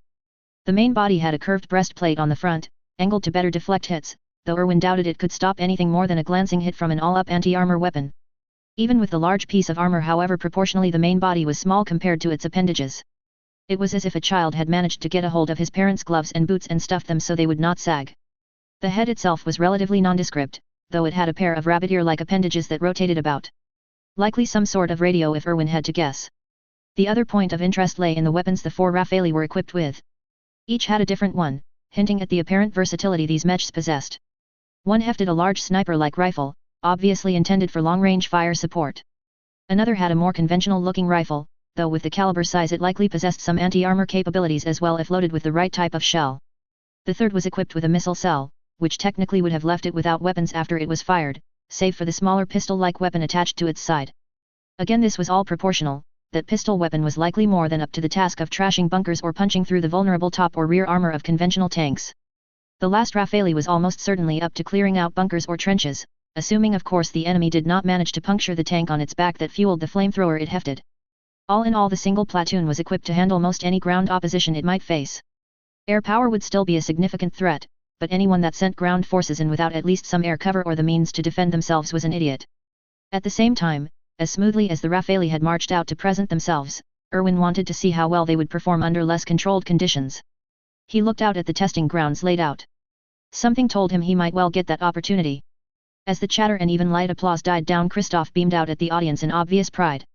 He was not done, however. The Rafale represents the pinnacle of European engineering, the Frenchman proclaimed, and it possesses capabilities that matches and in some ways even surpasses that of Britannia's nightmares. As he spoke, the four Rafales began rolling backwards, spinning about to face the testing grounds. The motion was quick and smooth, suggesting either Dassault du Noir had found some very talented test pilots or they had gotten their control problems genuinely sorted out. Finally, it is designed for the modern battlefield, where a wide variety of enemies will be met. The AMX-30 tank on the testing ground roared to life and the sniper-equipped Rafale advanced to meet it.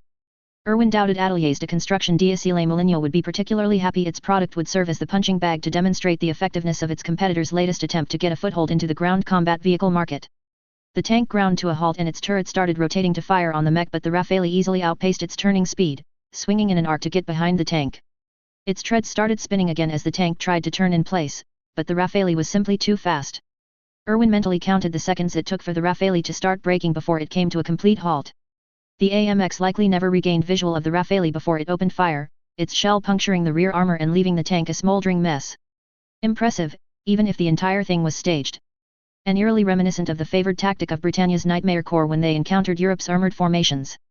But the German Hummel had already demonstrated the ability to turn Britannia's tactics against it, and was already being deployed.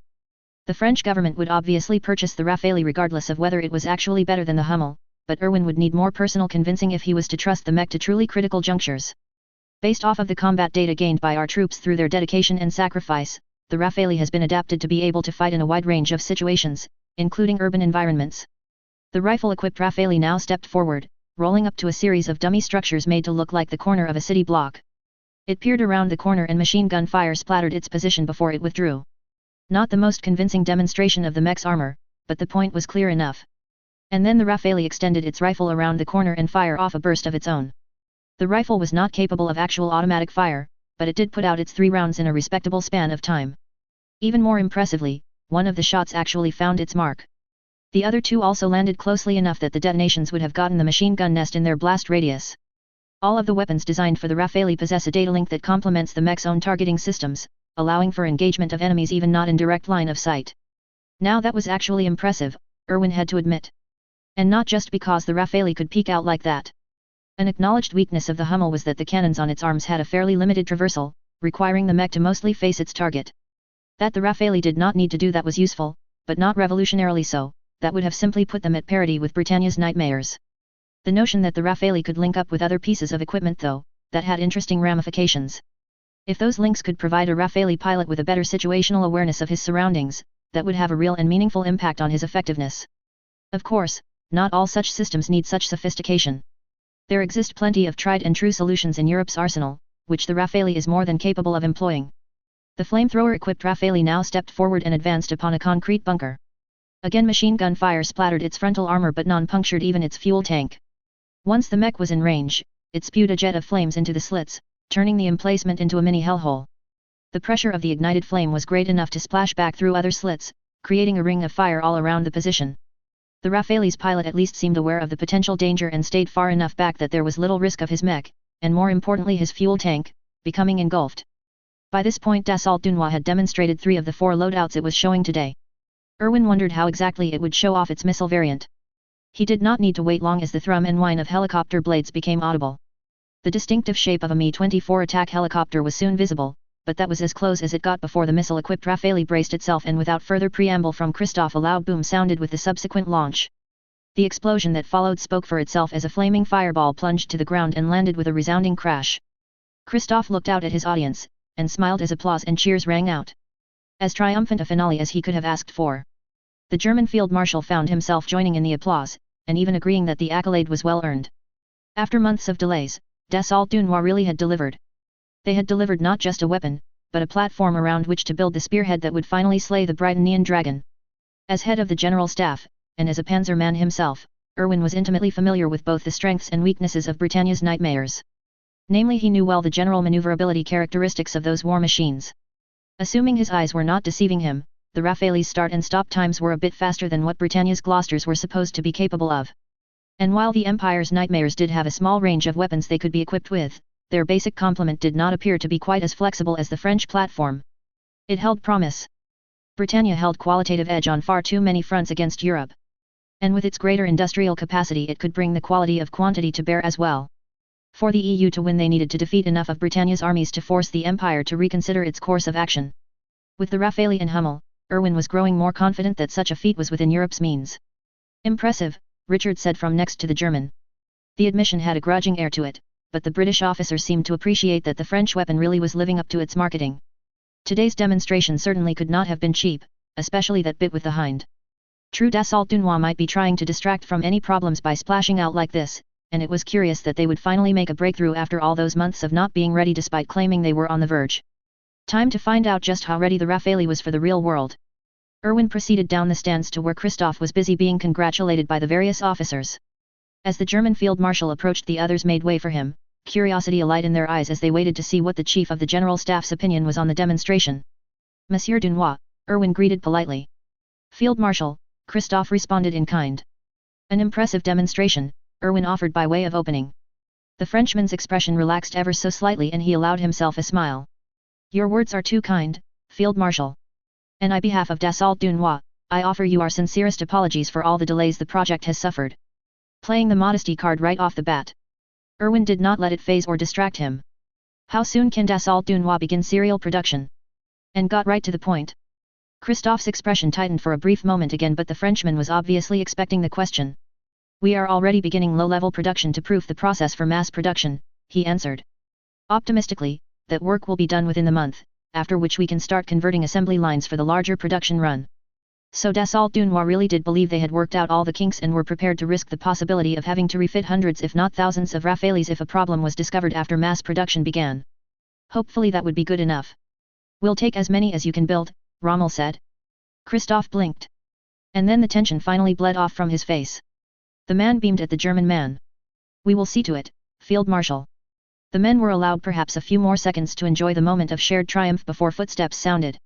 Looking over, Irwin frowned as he watched one of his staff members run up to him. The man came to a halt, saluted, and spluttered out the news. Sir, Britannian flying ships have been detected crossing the Atlantic. Irwin's expression flattened into a scowl. It seemed the Empire would not be giving them any reprieve. Then so be it, he would do his duty and meet this challenge. Suzaku watched as the European officers quickly hurried away. Something had happened, something not related to the field demonstration held today. By all indications the demonstration itself was a resounding success, with the European military leadership largely satisfied by the Rafale's capabilities. That was good. That meant the Europeans would be deploying their nightmare design to the front, and with something this new Dassault Dunois would have to send techs and engineers to help with the inevitable teething problems. And that would be his opening. When the company sent a badge to the Middle East, Sozako would be going right along with the support team, under an assumed identity of course, and leverage that posting to get access to the Baghdad thought elevator. Perhaps he would even get a chance to meet the Empire on the field himself. A part of Sozako was almost eager at such a prospect, to fall into the familiar role of just being a soldier. Things had been so much simpler back then, and he had been so much more naive. He thought that if he did his best, his efforts would be acknowledged and he could change the world, little by little. Now it was clear that the world, and humanity, was sick. It needed to be cleansed, lest the failings of man doom the world. Sozako turned his thoughts away from such musings as Christophe entered the observation room. The young man turned to greet his ostensible patron. Monsieur Dunois. Monsieur Kurugi, Christophe responded politely enough. You have my thanks for all your hard work in seeing the Rafale to fruition. Sozako bowed his head humbly. It was my pleasure to assist your company. We share many similar goals, after all. Christophe's mouth tightened a bit. Yes, that we do. I was not much of a father to Charlotte, but to have lost her to Britannia due to a service to France I was not even aware of. There was a genuine sense of regret in Christophe's words, that much Sozako could tell. It was a shallow regret though, the man felt sad but the emotion was not a particular driving force. That helping France and Europe better fight the Empire would go some small way in also helping avenge his daughter was a convenient convergence. Sozako nodded, conveying a suitable degree of empathy to the man before pressing on. The other preparations are proceeding accordingly then. They are, Christophe assured him. We'll need to make use of some cosmetics to hide your eastern features, though. The government is being very twitchy about anyone from that region right now being given access to military facilities. Sozako kept his own expression flatly neutral. Such a reaction by the Europeans was perhaps inevitable, what with first Japan's enthusiastic embrace of its oppressors and then the Chinese Federation's withdrawal from the war. Once he succeeded however none of those petty divisions would matter. Humanity would be united into a singular whole, in purpose and perhaps even in being. Just as it should be. In the end it ultimately took Colin a total of 6 tries before she was able to reproduce the exact series of steps in the game she played with Euphemia. Each time she screwed up the time lengthened, and not in a linear fashion either. On the last mistake she made the wait time was 10 minutes, with Lelich's compatriots actually settling in for a nap while they waited. As annoying as that was Colin could not exactly blame them. Even she was tempted to just kick back while they waited. In all likelihood her impatience might have led her to screw up again had Nemo not warned her. Now though she was on to the last move before she conceded. In retrospect she probably could have called the Empress up and just asked her what moves led to her defeat. Euphemia probably remembered them exactly. This is it, Colin said. At that the droopiness in Annie's eyes disappeared while Laura shot up, her form alert and ready. The other knights also tensed a bit while Cece remained her nonchalant self, albeit with a hint of curiosity in her eyes. Colin reached out, picking up the last piece, set it down, and let it go. The board remained as it was, indicating she had not made a mistake. The black pieces also remained immobile, just as they were supposed to. For a moment nothing seemed to actually happen. And then Colin noticed the figure seated opposite of her across the chessboard. Whoa! The other person wore a garishly tailored purple suit along with the bowl-like crowned helmet that Colin had seen in photos and videos. If nothing else this person was at least dressed like Zero. Colin glanced aside to see how the others were reacting, and gaped at the empty space about her. Her head spun about but that only confirmed what she already suspected. She was alone with this person. Nemo, what's going on? No answer came. Nemo? It seemed wherever she was, even the AI was absent. That was more than a bit unsettling seeing as Nemo was physically in her head. Or at least the base of her brain. The figure rose, and Colin was out of time to do anything but focus on the here and now. Well, you certainly took long enough to solve the puzzle. The voice was heavily modulated, making it impossible for Colin to figure out gender much less identity. The snark was still readily audible in the tone. The knight scowled, in both irritation and impatience. Well, excuse me for not being a chess prodigy with a photographic memory, she responded. And how about we cut through the crap? Who the hell are you, and what the hell do you want? Zero chuckled. I suppose that is blunt enough. All right, since there is little point to continuing this charade. And reached up, loosening the helmet's clasp. Zero pulled it off, and Colin was faced with a mirror image of her own face. Albeit one that was smirking instead of frowning. You look like me, Colin said carefully. But are you actually me? Yes, the other Colin stated. I am you, in the sense that you and I are both the same entity. The smirk returned. Is that clear enough? Hell no, Colin immediately responded. If you are me, then how come I've never even heard of you? Or have any idea of all the things you've apparently been up to? In plain Japanese please, with none of the asking me questions in answer to mine. The other Colin chuckled. You are getting quite good at crimping other people's wiggle room. And you can also spare me the sarcastic quips, Colin amended. Another chuckle sounded, but the other Colin also adopted a thoughtful pose. Why don't you have a seat? This could take a while. Looking back, Colin saw that indeed a chair, much like the one her double was using, had appeared. Reaching back, she confirmed it was solid before sitting down. Once settled, she met the other's gaze once more. Ankai Sheng, the other began, explained to you that Geass wielders get their data copied into the thought elevator at such a detail that perfect simulacrums can be created from them. He also mentioned that though the data for code bearers is likely there, he could not access them to do the same. Colin's eyes narrowed. When her double declined to continue, she provided the implicitly requested prompt. That's not an answer, that's a leading statement to try to get me to infer that you're a copy of my data. Quite right, the double said, cracking another smirk. And the answer is, I am not such a copy. I am the original. Original, Colin said slowly and warily. Aren't I the original? Yes, you are. And since you are me, and I am you, we are the original. Colin felt a massive headache building up. That still doesn't answer my questions. If we're the same person, and you're not just some copy of me, how come I had no idea about you? Another beat passed before the other Colin began answering. It might have actually taken her that long to come up with an answer, or it might have taken her that long to suppress the temptation to answer with a question.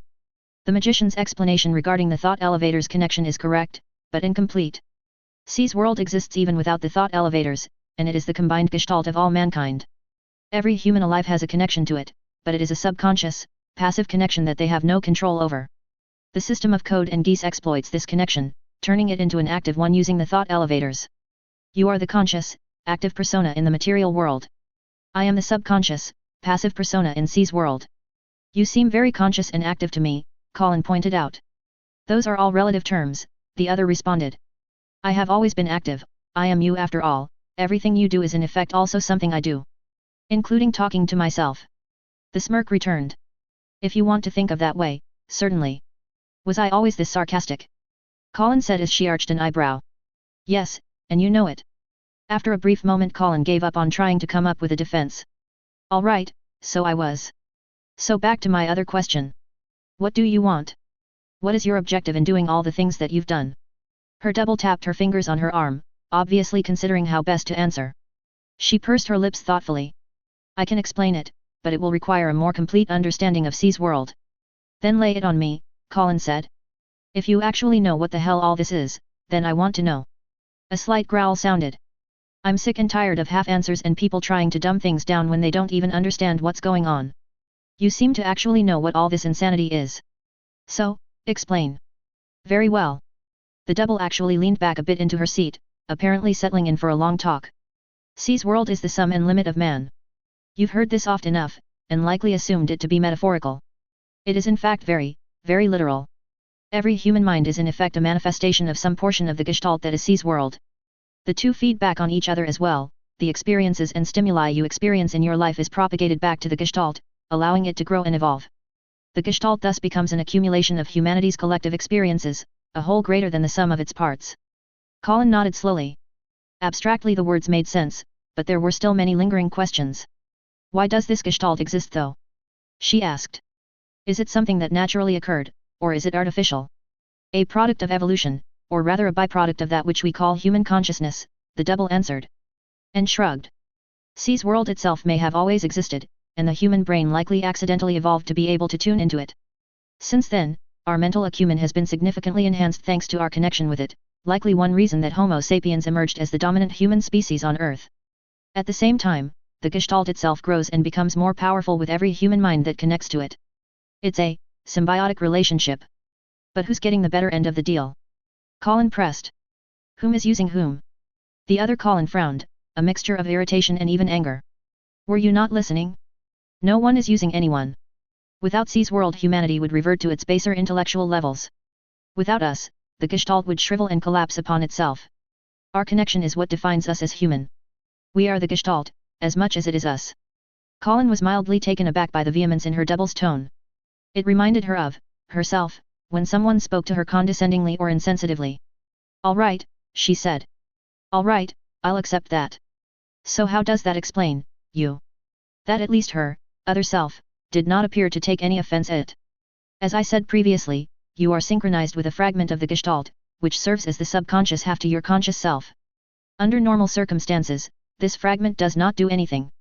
It exists, it processes the stimuli you provide, and ultimately it acts as a safeguard to any damage to the Gestalt should your conscious mind be shattered.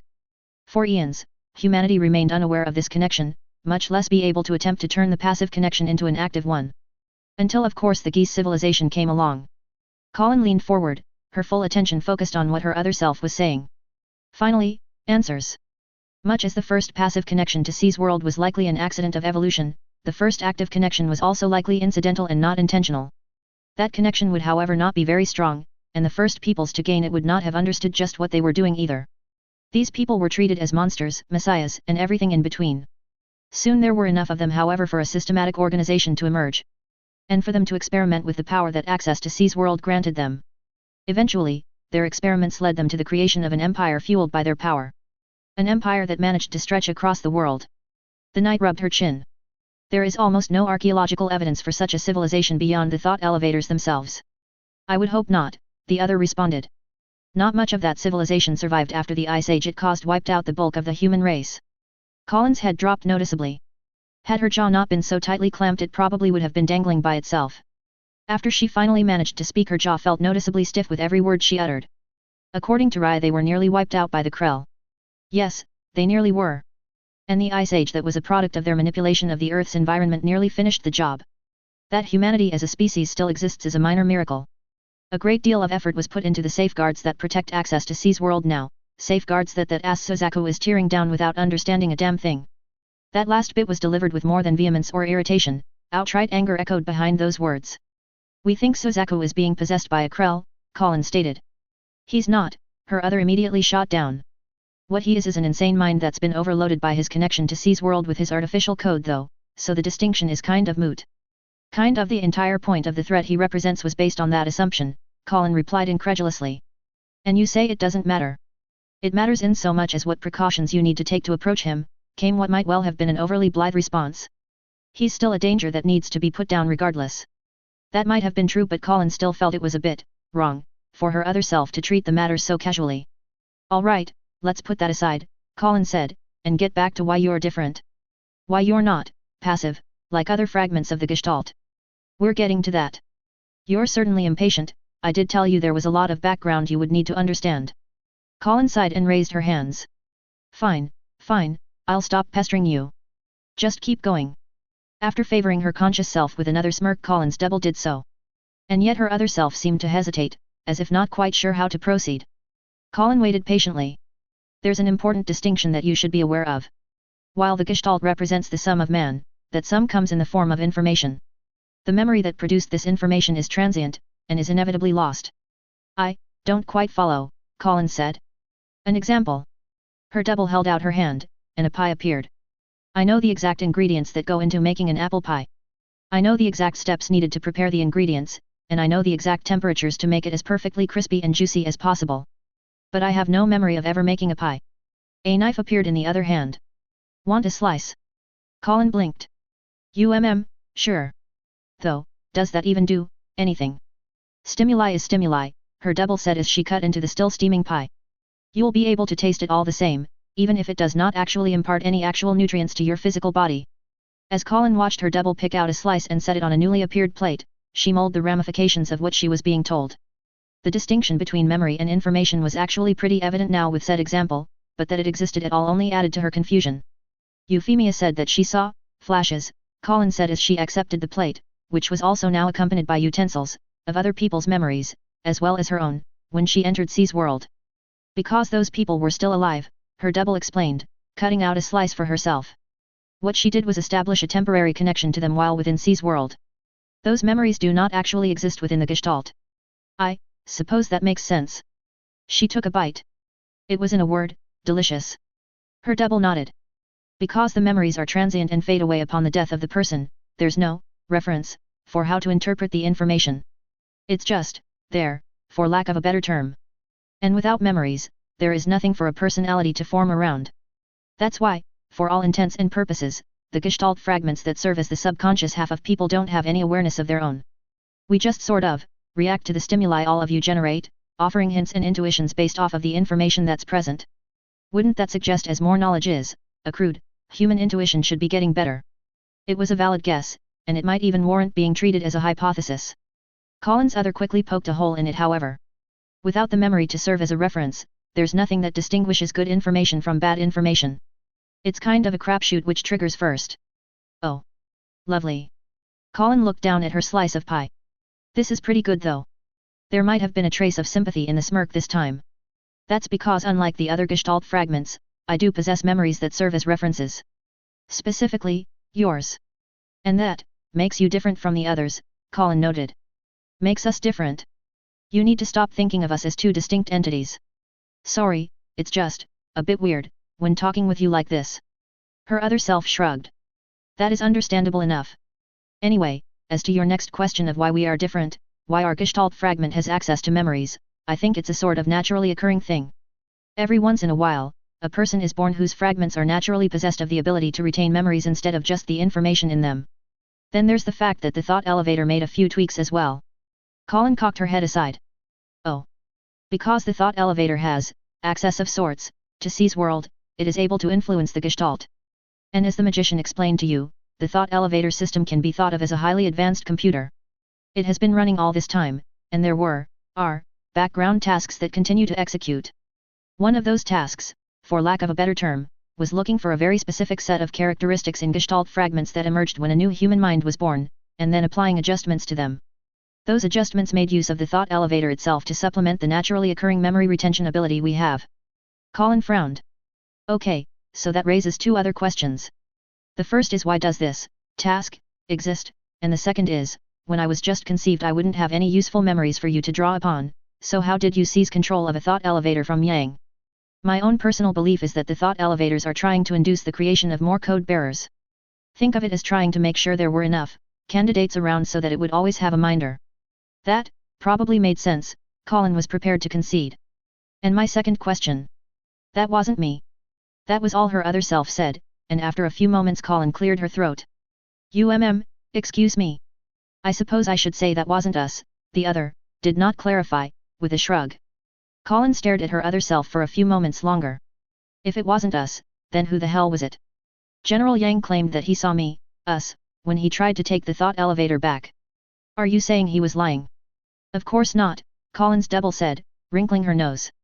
Shouldn't it be obvious? You're the one that's had the actual run-in with a time traveler. Silence lingered between the two of them, only interrupted by Colin's other self cutting into and finishing off the rest of her pie slice. After a few seconds passed, Colin herself let out a long string of expletives. Will those fuckers ever stop screwing with my life? Probably not, her other responded, a wide grin plastered over her face even as she wiped her mouth with a napkin from somewhere. By the time I had enough memories from you to actually be cognizant, the thought elevator was already synchronized to us. Colin let out a sigh of exasperation and sank back into her own seat. How do I know you are telling the truth? A simple question. The answer was however anything but. Colin's other drummed her fingers again for a few moments. She then offered a hand. Colin looked down at it. What, I take it and all is revealed to me. The other chuckled. You and I, we are but two sides of the same coin. Joined as one, but never able to truly meet. Until now. What you have always given to me. It's only right I do the same now that I have the chance. Colin frowned, not quite understanding what her other half meant. I offer you full access to the Gestalt, the other elucidated. The sum and limit of man. Colin's eyes widened, and her gaze fell down to the offered hand. If what the other said was true, if she believed her, then the very limit of all human knowledge would be at her fingertips. She reached out, gingerly. Know this however, her other said before she could actually take it. If you accept the connection, you will be in possession of a code. Not just a pseudocode, or a developing code, or whatever the others term what you have now. It will be fully developed, active, and there won't be any further two sides of the same coin thing. You and I won't have a conscious versus subconscious. The first bit Colin understood well enough. This was earlier than she had intended, and to be frank it still scared the crap out of her that she would have a code. But it was a burden she had accepted. She would not back down now. Colin took the hand, and her world exploded. She could see the earth. She could see the sky. She could see the sun, and the planets. And she could see herself. Herself, and those that stood behind her. Behind her, and with her. What the fuck? End of chapter 120. Holy hell, that last section was hard to write. I had to keep all of the different bits of the conversation consistent, which was not straightforward what with all the different things that has happened. As I was writing this chapter I realized that there was no way Colin would not go to the Common Island thought elevator to check out Yang's story, so things got juggled around a bit. Discussion about religion next chapter. Probably. Other Colin, or perhaps I should call her Shadow Colin, is providing what she knows, but even she has specific limits to her information because of how C's world works, mainly because she hasn't had time to fully explore the Gestalt and the thought elevator connected to it. There was also a little detail that Shadow Colin neglected to mention to Colin before offering her the code. Colin is obviously not amused. The chapter was long enough as it is, so I'll use the author notes to clarify a few things. More will be revealed next chapter, but I thought I should at least infodump a bit here.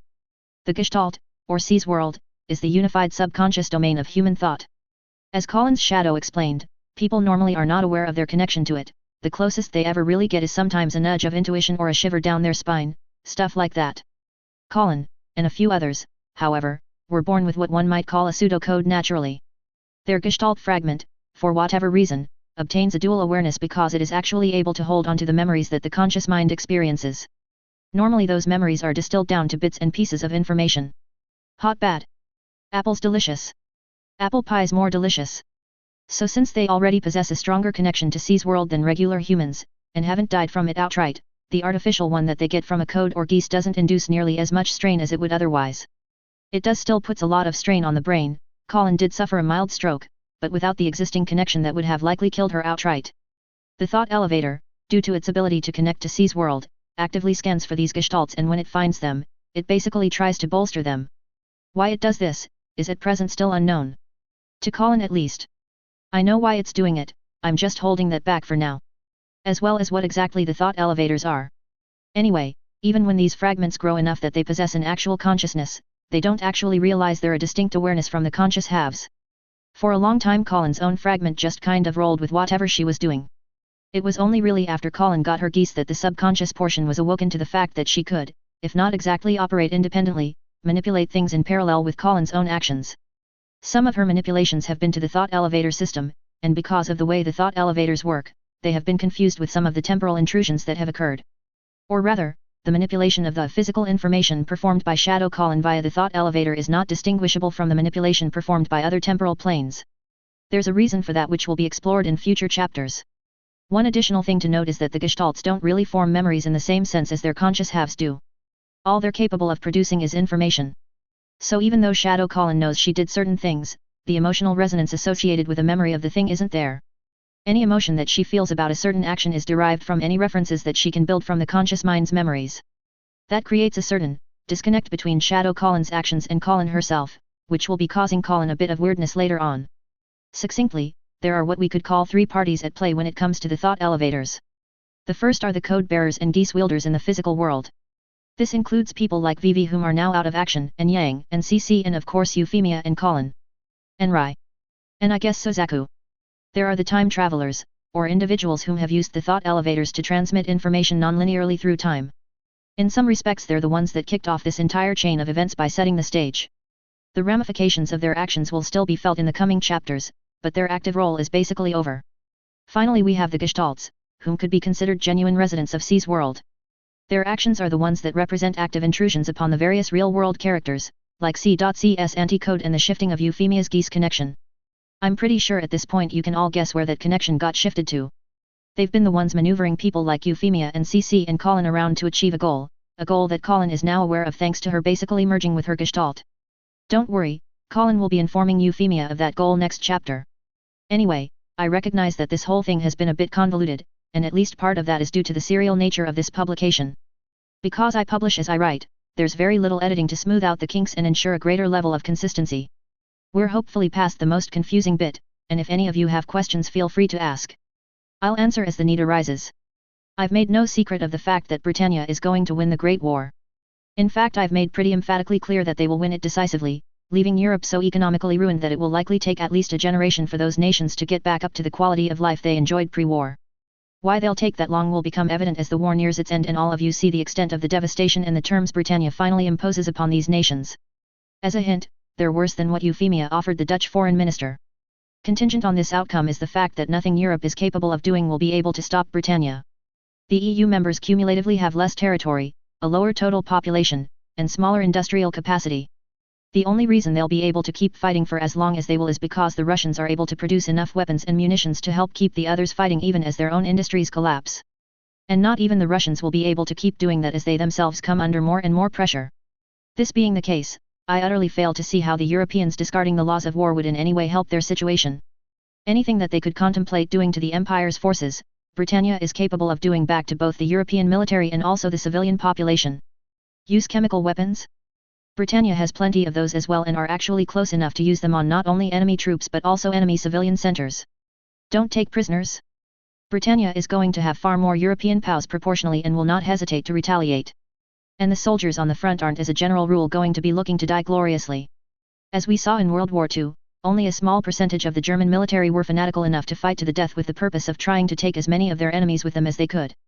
Even as Hitler ordered his forces to stand and fight to the death, substantial numbers were surrendering or fleeing or otherwise disobeying his orders. Any attempt by the Europeans to run up the body count is not going to stop or even really slow Britannia. All it'll do is get more of their own people killed for no reason, as we saw happen to Germany during World War II. As an aside, there is an additional motive to Euphemia's actions beyond just her wanting some personal payback. The Britannians pushing the Europeans so hard is basically an indirect call. Euphemia knows that the level of devastation will push some portion of the European population to want to fight back with whatever means they can, to use any weapon at hand. She is basically goading those people to do just that, because when they do try to fight back like that, they are giving the Britannian military an opportunity to kill them. And in the general case, the military will succeed in doing just that. And the more of those people she can kill, the ones that tend towards fanaticism, the fewer will remain in post-war Europe to influence the direction of reconstruction. Just as a general remark, people whom leave questions and etc. for previous chapters and have not yet caught up, I generally will not answer them since for the most part they've been answered in previous author notes. If questions still remain once you've caught up, raise them again and I'll deal with them then. Chapter 121. Notwithstanding the more exotic weapons employed by the two sides, on the whole the conventional arms employed by Britannia and the Europeans were at effective parity. What variation that existed did not tend to offer any sort of decisive advantage one way or the other, especially as the combined arms tactics employed by both sides usually amortized the differences their individual components might have. A few notable exceptions did emerge however, with one of the more pronounced differences being the Russian T-72 tank proving markedly better than not only its European counterparts but also the Empire's own M60 tank. Equipped with a 125mm cannon, the T-72 was arguably the most lethal tank in the world at the time of its debut. Its armor was also sufficient to defeat the 105mm cannons mounted on most other tanks, providing a near-perfect blend of offense and defense. Britannia had already been aware of the potential disadvantage its own armored forces might face against their Russian opponents, but efforts to develop a successor to the M60 would not be initiated until after the conclusion of the Great War. Furthermore, the Empire was confident that the greater maneuverability of its nightmare frames would allow its forces to outflank Russian armored formations and offset their tactical advantages. In the urban fighting that occurred in Vladivostok, this was indeed the case. When fighting reached the Siberian plains, however, Britannia was faced with a much tougher challenge. The fighting eventually drew in significant portions of both 6th and 8th Army, which precluded their redeployment to the main European campaigns. At the same time, the presence of such numbers of Britannian troops forced the Russians to commit the bulk of their forces to meeting this threat and similarly prevented them from reinforcing their continental allies. This was to prove most unfortunate when the Empire managed to break out into the European lowlands. It would become downright disastrous when Britannia demonstrated that the Caucasus Mountains were no barrier to its advance. In Blackest Night, the Great War. Chapter 121. Nullum magnum ingenium sine mixtura dimentii foot.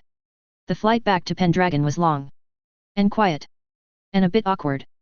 Probably because almost every other word coming out of Colin's mouth was an expletive. Including a few in languages the girl shouldn't even know, unless Nemo was explicitly providing her with translations. Colin's apparent inability to stop swearing was likely why she did not speak with her parents before departing Japan. That suggested she was still mostly sound of mind even if she refused to answer any of her companions' questions. Halfway through the flight, any amusement at Colin's conduct had been completely replaced with worry, for not just her fellow knights and CC but also Lelich's companions. Fortunately, when Colin was admitted into Euphemia's presence, the knight was able to rein in her language. There was still a noticeable fulminating edge to her mood, however. Euphemia frowned as Colin took a seat. Meeting Colin's eyes, it was as if the young woman was both here and not here. As if Euphemia had Colin's full attention, and not. At the same time. Colin, are you all right? Colin looked over at Euphemia and also at Rai. The other knight was attending as the only other person whom had any understanding of the thought elevator, but not even he could have guessed just how immense the entire system was.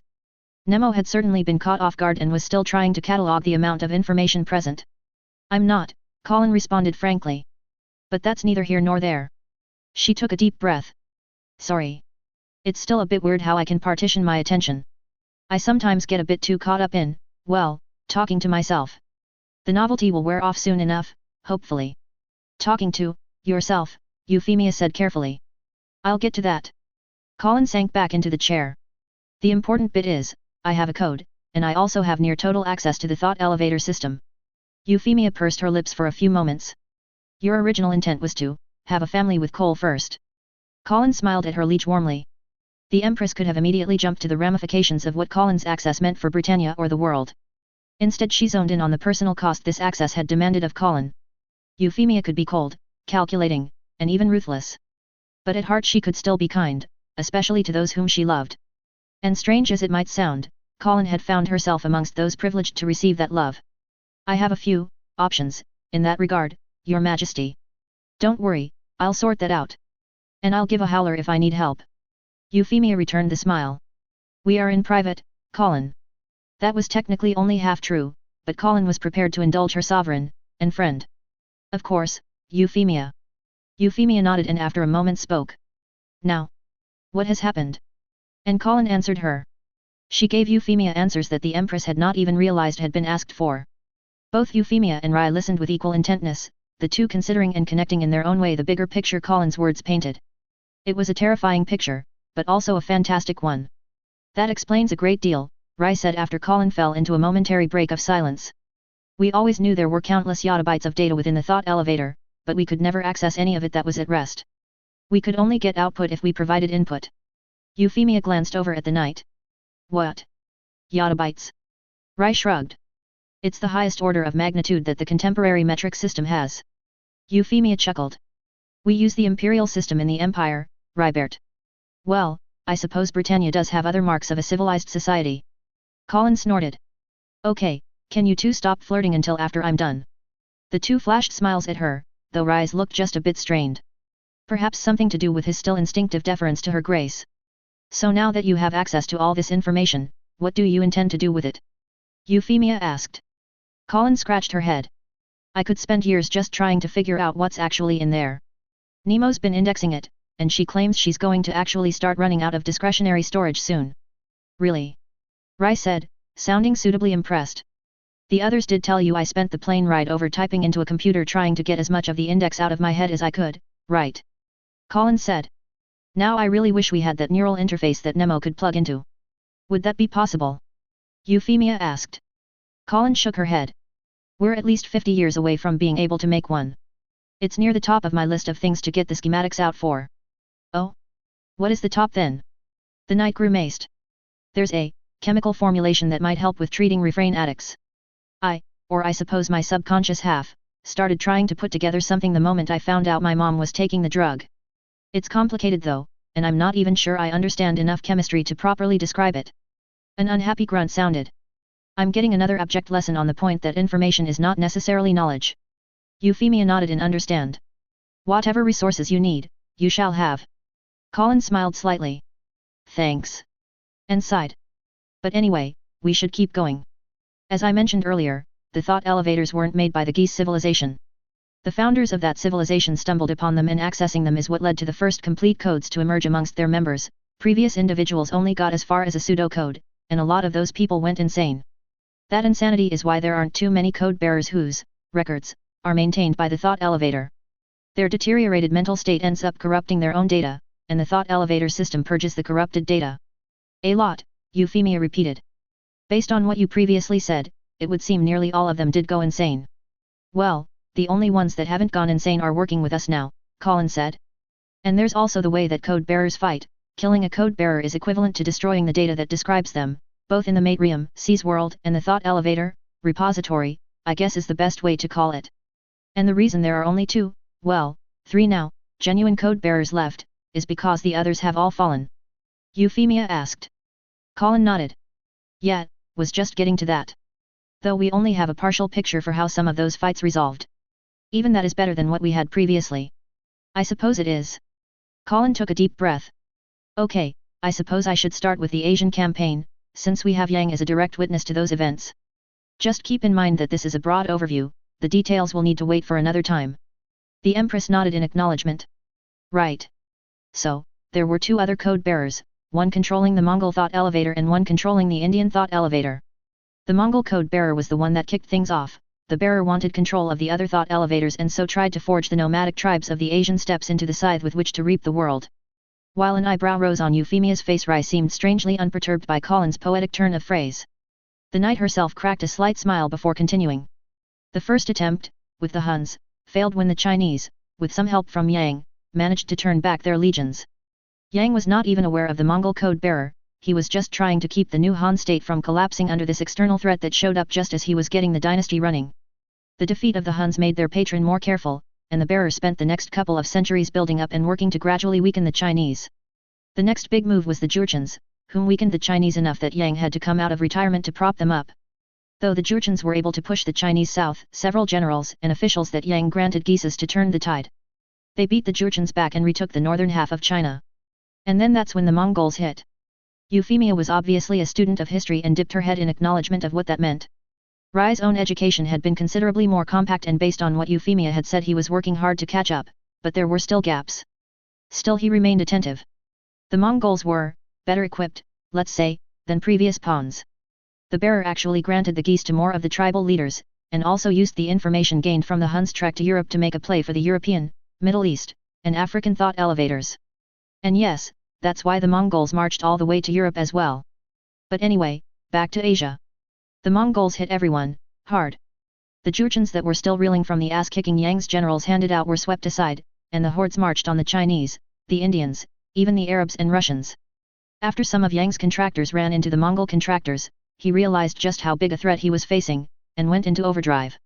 He personally intervened in the Chinese court, rejigged much of its workings, and marshaled the largest army the ancient world had seen. In the meantime, however, the Mongols were able to make considerable progress on all their fronts.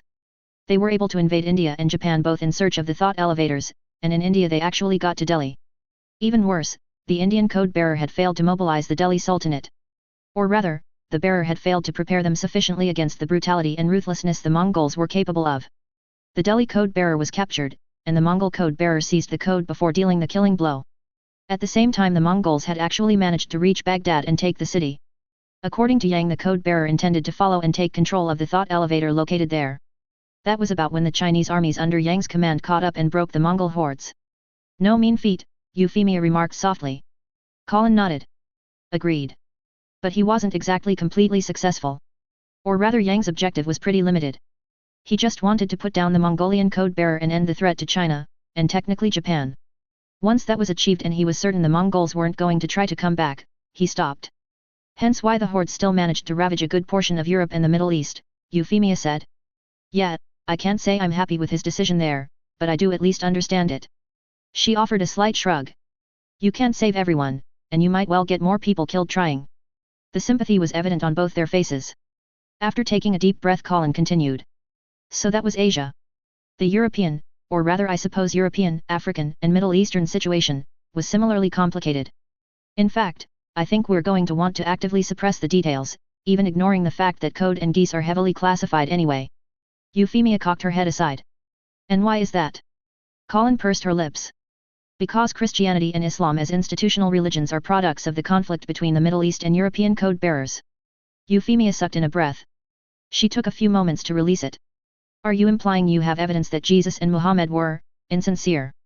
I'm not saying that, Colin said. Those particular branches of the Abrahamic religions emerged on their own, but their development into institutionalized religions trace the conflict between the code bearers in that part of the world. Oh bloody hell, Euphemia said, closing her eyes for a bit.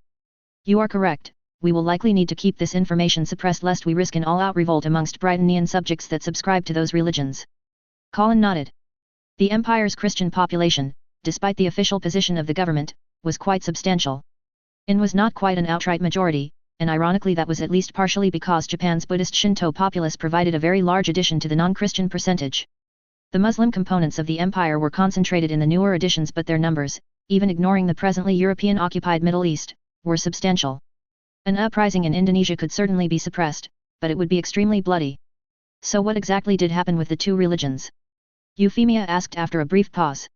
Well, Christianity emerged in the Middle East, and its spread through the Roman Empire was, encouraged, by the Baghdad code-bearer.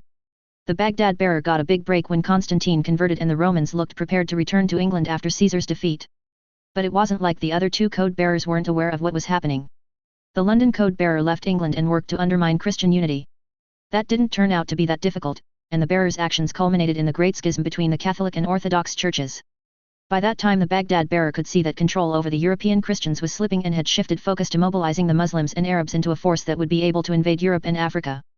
The first target was the Byzantine Empire, tidying up loose ends from the failed attempt to weaponize Christianity. Which of course ended up triggering the Crusades. Euphemia nodded, following the chain of events without much difficulty. England did not participate at all in those campaigns, she said. In fact, the diversion of the French Catholics to the Middle East was a major boon to the Old Kingdom. Not just the French either, Colin agreed. With so much of Europe's resources diverted to supporting the Crusades, plans for forcibly converting Britain to Christianity were shelved since the continental powers presumed the island's closer distance meant they could always get to it later. The knight shrugged. That obviously did not work out. No, it did not. And ultimately the time England was given to strengthen herself was what allowed her to launch the 100 Years' War. Am I to presume then that the Crusades were launched by the London code-bearer? Indirectly at least. This time Colin nodded. The Baghdad code-bearer was, having a bit of trouble organizing campaigns further west, and the London code-bearer took the opportunity to hit back, hard. As you know, the Crusaders were able to take Jerusalem and much of Palestine in the First Crusade. The situation got bad enough for the Muslims that the Baghdad code-bearer actually refrained from launching any sort of counterattack for quite some time. Instead the bearer went after the thought elevator in Central Africa. In that the bearer was more successful and managed to seize the associated code. Of course by the time the bearer's attention shifted back to Europe, the Mongols showed up, and even with the Mongol code-bearer having been neutralized, they were still a potent force. The Baghdad code-bearer was actually forced to flee to Jerusalem after Baghdad fell, which was really bad timing as a renewed French push managed to sack the city, even if they weren't able to hold it. Still, that was enough to allow the London code-bearer to capture the Baghdad code-bearer and strip the latter of the code. And the rest, well, is history. Euphemia tilted her head aside, considering the general flow of events Colin had described. Most of it lined up with the history that she had learned, and the Empress was certain that her knight was leaving out a lot of details if for no other reason than time. She was also fairly certain Colin's complete lack of description of the actual code-bearers to be entirely intentional. The London code-bearer, Euphemia finally said. Was this C.C.? Colin shook her head. Her immediate predecessor. I think, what the London code-bearer did, first helping drive the schism between the Latin and Orthodox Christians, then putting into motion the Crusades, after seeing all the death and destruction those actions caused, was what finally caused the bearer to decide to find someone else to take the code. And that someone else ended up being C.C. An escape, because a code-bearer cannot commit suicide without relinquishing their code, Rai noted. Colin nodded again. Because the thought elevator system won't let them. It needs maintainers, so to speak. It grants effective immortality, but you don't get to retire without finding a replacement first. A point of clarification, Euphemia said. You stated that several of the code bearers seized the code held by other bearers. What does that actually mean? Oh, yeah, I guess that would be a bit confusing. Okay, so quick divergence. The code that most code bearers have? It's actually two separate things that we've been treating as one. The first is the active connection to C's world, a connection that is facilitated by the thought elevators. That's the one we generally mean when talking about codes. The second is a signature, or I suppose an actual code, that acts sort of like a key. Each thought elevator has a distinct key that provides you with full privileges, I suppose is the best way of putting it, to that thought elevator's systems. If you don't have the correct code, you can still do some things with a thought elevator, but not everything. Now, the thing that the thought elevators don't want going away isn't actually the connection to C's world. Rather, they want to make sure that someone somewhere has a copy of the key code. But because only someone with an active connection to C's world can possess a code, having the latter requires having the former. That's why in battles between code bearers, what the winning bearer is actually doing is seizing control of the key code. With that key, they're then able to use the originating thought elevator to sever the connection to C's world the other bearer possesses, which then makes that bearer mortal again, and thus killable. The Directorate's briefings on the code made no mention of this, Euphemia stated before looking at Rai. Nor did your briefing. I was not aware of this detail, Rai responded. I do not believe it was ever brought up in my briefings about my artificial code. Your time plane was aware of there being some sort of additional component, Colin said, but they thought it was just an add-on of sorts. They never quite worked out that the key code is distinct from the connection code. And you managed to leapfrog a couple centuries of effort, Rai said with a dry smile. Well, as I'm finding out, I just happen to be very special, Colin responded in kind. Euphemia chuckled. All right, with that divergence out of the way, I presume you also know what happened to the American code bearers. At that, Colin's expression tightened. Euphemia frowned. Is something wrong? Colin took a deep breath. That bit is why CC is not with us. The Empress and other knights said nothing and waited patiently for Colin to elaborate. They, American code bearers, were systematically hunted down, she said slowly, by CC herself. The frown deepened. Was this action premeditated? It, sort of was, Colin said before taking another deep breath. This is going to be unpleasant to hear. And I do not ask this lightly. But, I need your word that you won't take your anger out on CC. That caused Euphemia to frown while Rai adopted a more thoughtful expression. From Nemo, Colin knew Rai had at least some inkling of C.C's past deeds. There were striking parallels across the time planes. It took a bit, but Euphemia finally nodded. If you believe CC to deserve forgiveness for whatever she has done, I am prepared to trust your judgment. You have my word I will not seek to punish CC. Colin nodded solemnly. I wouldn't say she deserves forgiveness per se, Euphemia. But I think she's been hurt enough that we should. Before Colin could continue, her senses picked up motion outside the office and she turned about to look back. The others followed her gaze and after a few moments the intercom beeped. Apologies, Your Majesty, but Captain Claremont is insisting on seeing you. The three occupants of the office exchanged looks. After a moment Colin's head dipped ever so slightly. Send her in, Rachel. Yes, Your Majesty. There was the distinct sound of disapproval in the secretary's tone, not of the Empress but towards the woman so rude to intrude upon Her Majesty. If CC cared a whit about said Dis Piroval, she gave no indication of it as she entered the office. Did thee think I would need another to plead my case? No, all indications were she did not care in the least. Euphemia raised an eyebrow, not out of any irritation at C.C's flippancy, she was well used to the other woman's mannerism, but more in curiosity as to what C.C's supposed crime was. I have already given Colin my word that I would not attempt to punish you for your past actions. Your case has been pled, there is no further pleading necessary. I would ask that thy mercy be withdrawn until thou hast the full measure of mine sins, CC stated with firm conviction. The eyebrow stayed up even as Euphemia looked over at Colin. The knight's lips thinned but she eventually nodded. Euphemia looked back over at CC. Very well. Euphemia tilted her head to the seat next to Colin. Say your piece, and I shall reserve judgment until I have heard the entire tale. CC accepted the invitation, settling in before speaking. I has lived for centuries on end. In that time, the multitude of mine sins have grown manifold. Whatever gave impetus to those sins does not pardon them, whether malice or desperation were at the roots. The others said nothing, letting CC continue her tale uninterrupted. You know already the time when mine Jean fell. What fury I felt towards her murderers was ephemeral. Jean had chosen the English as her enemy and they were not obliged to treat her any differently. The French, however, those whom Jean had sacrificed for, they whom cast her aside when it be convenient. What love I might have held for my native land was burned away by such callousness. And so I trekked, with mine brothers and sisters, to return to the land from whence my curse came. To England, and the London Thought Elevator. Therein at His Majesty's court, I struck a bargain to lend mine skills to the kingdom in exchange for standing, albeit discreet. And from both was formed the Stared Chamber. That got Euphemia's attention. The Stared Chamber, or Star Chamber, was the predecessor to the modern-day Inquisitio and had been formally disbanded some 3 centuries prior. While the chamber initially possessed a reputation for fairness and bringing to account those whose standings would have otherwise allowed them to escape justice. As its powers grew, however, so too did corruption take root within the institution. You helped form the Star Chamber, Euphemia said very carefully. That particular incarnation, I, CC confirmed. And 'twas I whom tore it asunder to make way for the Inquisitio. Euphemia regarded CC levelly. Does that mean you were also a Lord Inquisitor in the past? Malleus was mine hammer, CC said with a decidedly unpleasant smile. The Duchess of Bedivere has proven an adequate inheritor. The Empress felt a slight shiver down her spine. You could have fought back against VV. And even won. 'Twas an option, CC agreed. But the cost? Did you consider it too high? There was no need for mine hand to draw the sword, CC responded. Charles and Marianne would have seen to that in time. Mine task was to see to mine charge. Her charge being Lelich, they all knew. Except something had thrown a big monkey wrench into that plan. Euphemia glanced over at Colin but the knight's own eyes remained on CC. Seeing no reaction, Euphemia's attention returned to CC as the woman continued speaking. England's kinds of course coveted the gift that was Geass, but power such as that comes with cost. Their lines had not the strength to bear it, but that was a matter of blood and heritage and could be remedied, in time. Euphemia's eyes flickered as she grasped the nuance of C.C's phrasing. A eugenics program, the Empress stated. You helped the English royals try to breed in the traits necessary to allow their descendants to use the geese. The blood of the ancients had thinned, but with effort 'twas possible to strengthen it once more. C.C. spared a passing glance over at Colin. And thus England granted shelter to many whom sought refuge from the vagaries of the mainland.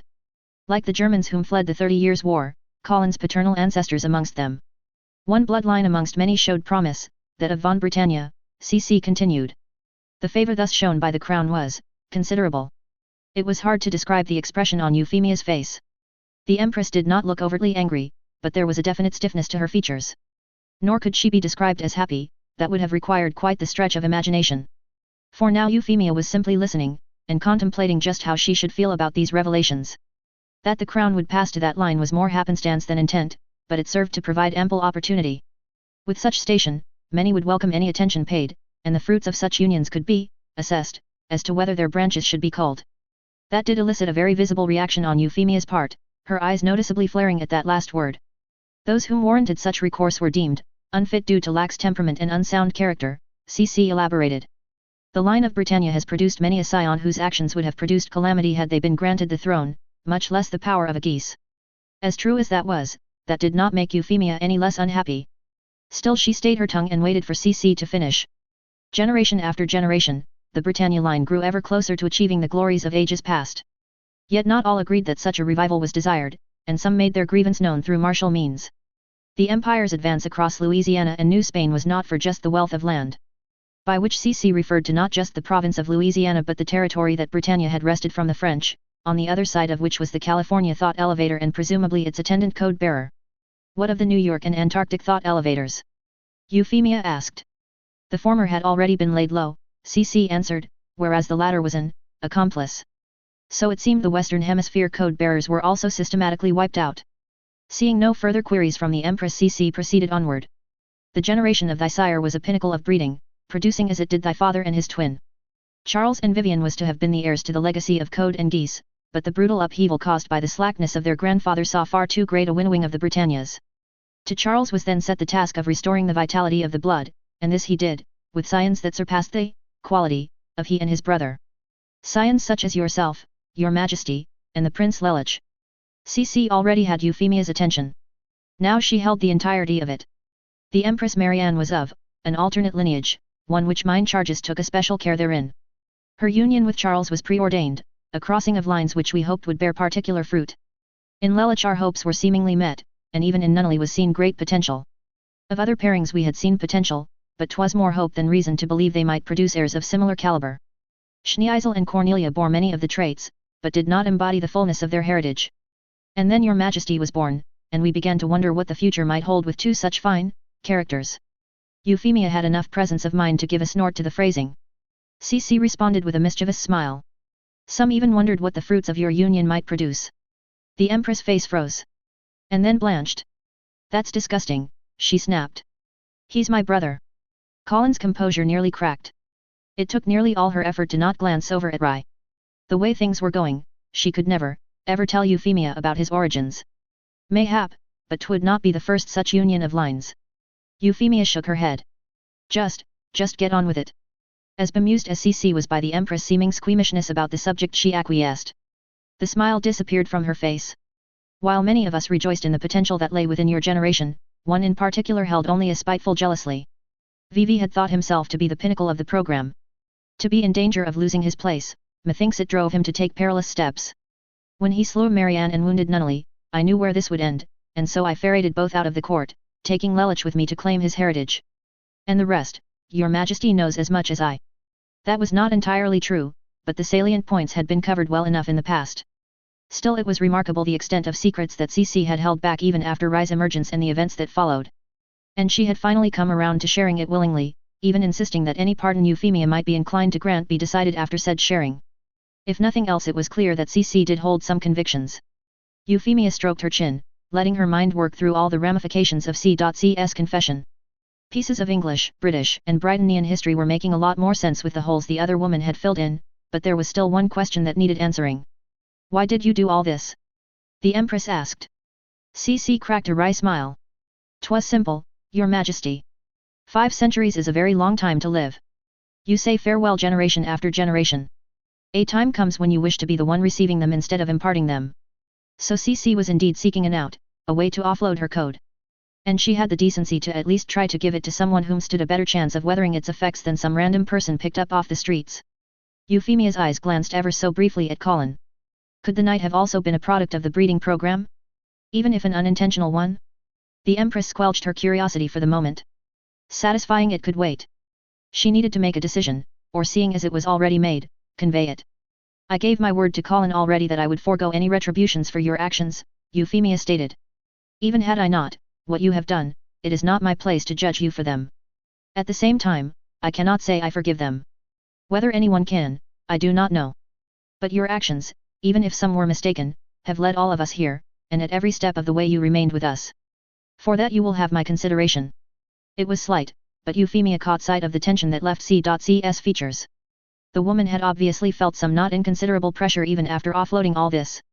And while Euphemia could not grant her the forgiveness that she likely desired, to be granted a measure of clemency was still better than many other alternatives.